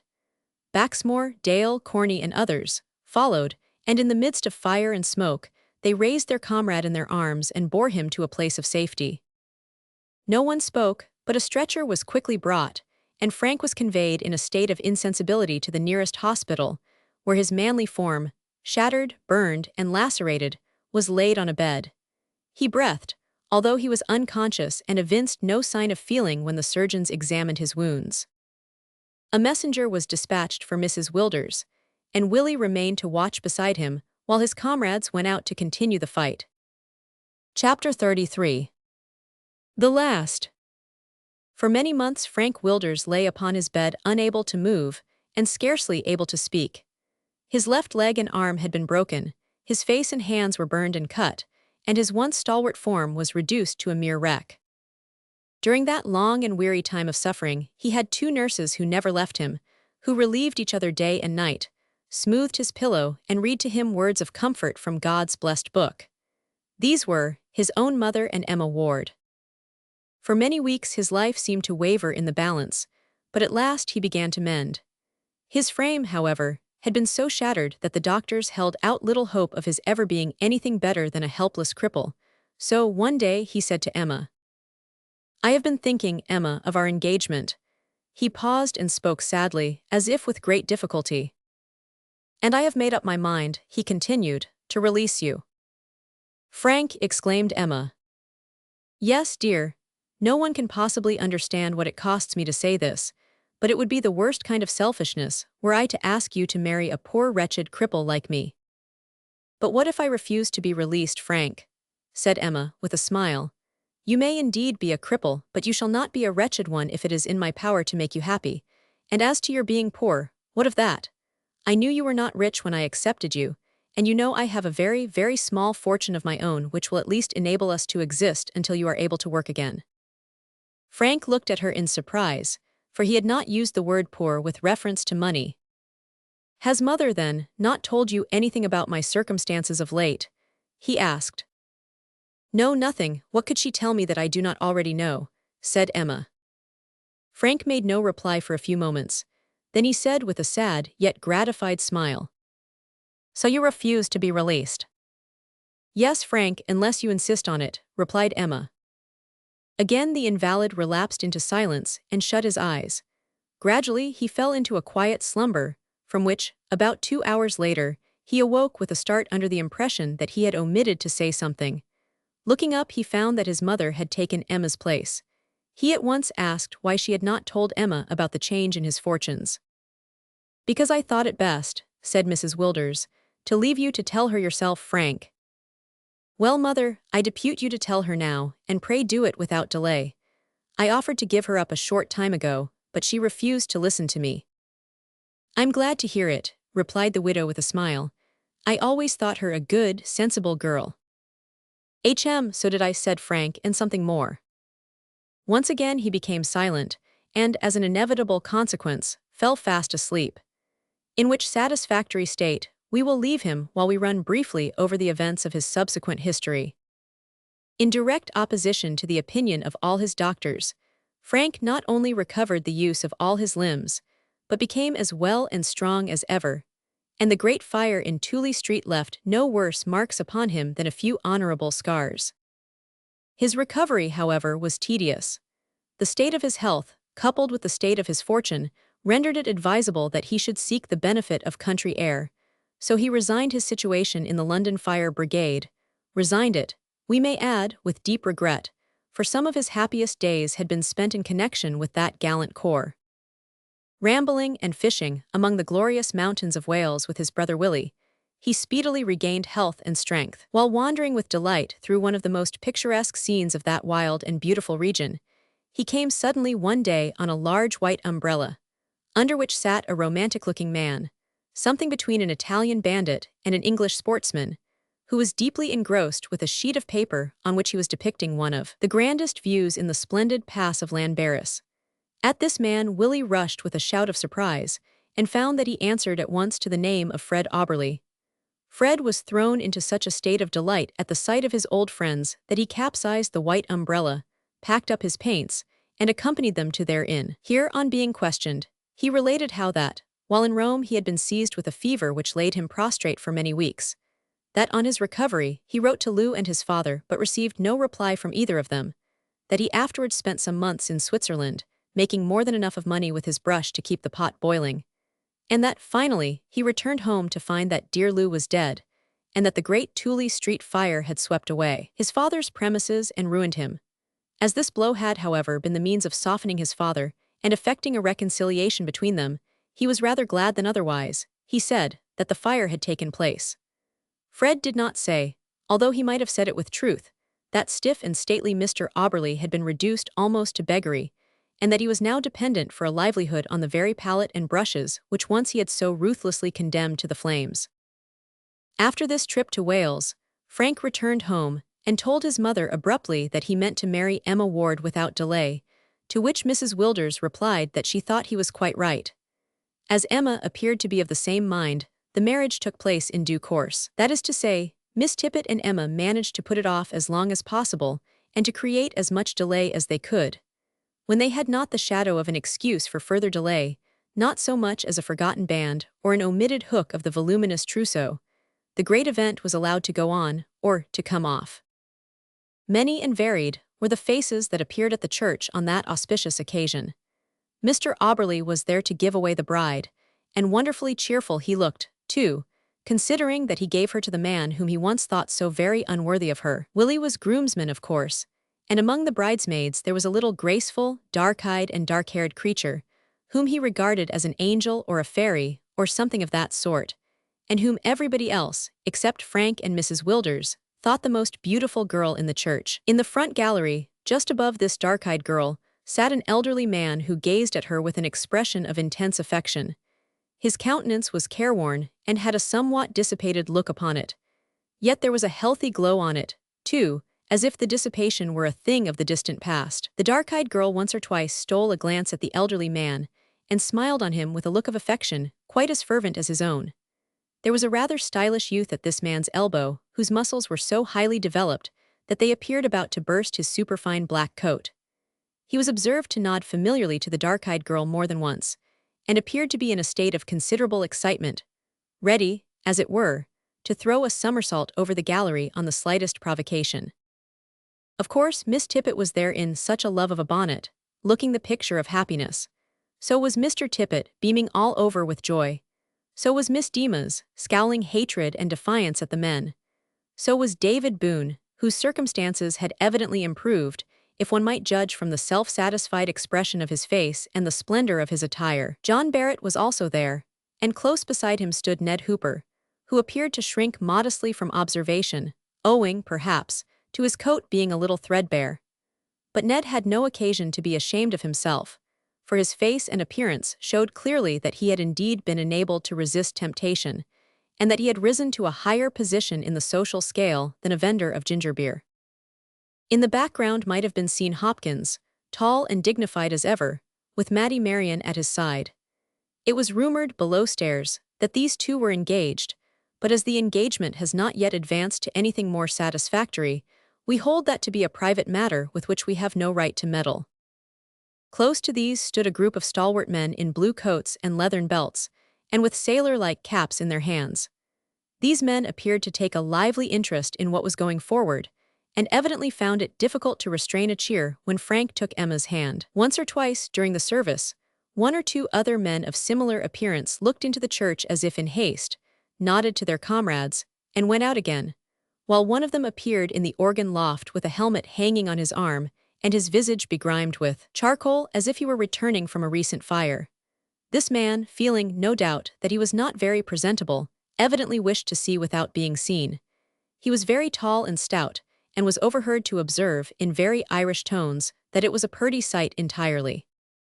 When the carriage afterwards started from the door, this man, who bore a strong resemblance to Joe Corney, sprang forward and called for 3 cheers, which call was responded to heartily by all, but especially by the blue-coated and belted fellows with sailor-like caps, who cheered their old comrade and his blooming bride with those deep and thrilling tones which can be produced in perfection only by the lungs and throats of true blue British tars. Now, it must not be supposed that this was the end of Frank's career. In truth, it was only the beginning of it, for Frank Wilders was one of those men who know how to make a good use of money. His first proceeding after the honeymoon was to take a small farm in the suburbs of London. He had a tendency for farming, and he resolved at least to play at it if he could make nothing by it. There was a small cottage on the farm, not far from the dwelling house. This was rented by Willie, and into it he afterwards introduced Ziza Catley as Mrs. William Wilders. The widow inhabited another small cottage not 100 yards distant from it, but she saw little of her own home except at night, being constrained to spend most of her days with one or other of her boys. As the farm was near a railway station, Willie went to town every morning to business, Saturdays and Sundays excepted, and returned every evening. His business prospered, and so did Mr. Tippet's. That eccentric old gentleman had, like Mr. Auberly, been ruined by the Great Fire, but he did not care, so he said, because the other business kept him going. He was not aware that Willie's engineering powers turned in all the money of that other business, and Willie took care never to enlighten him, but helped him as of old in planning, inventing, and discovering to the end of his days. There was one grand feature, which Frank introduced into his suburban establishment, which we must not omit to mention. This was a new patent steam fire engine. He got it not only for the protection of his own farm, but being a philanthropic man, for the benefit of the surrounding district, and he trained the men of his farm and made them expert firemen. Willie was placed in command of this engine, so that the great wish of his early years was realized. There was not a fire within 10 miles round them at which Willie's engine was not present, and the brothers continued for many years to fight the flames together in that neighborhood. As for stout George Dale, and sturdy Baxmore, and facetious Joe Corney, with his comrades Moxie, Williams, and Mason, and Sam Forrest, those heroes continued to go on the even tenor of their way, fighting more battles with the flames in 6 months than were fought with our human enemies by all our redcoats and bluejackets in as many years, and without making any fuss about it, too, although danger was the element in which they lived, and wounds or death might have met them any day of the year. For all we know to the contrary, they may be carrying on the war while we pen this chronicle, and unless more vigorous measures are adopted for preventing fire than have been taken in time past, there can be no question that these stout-hearted men will in time to come have more occasion than ever for fighting the flames. The end.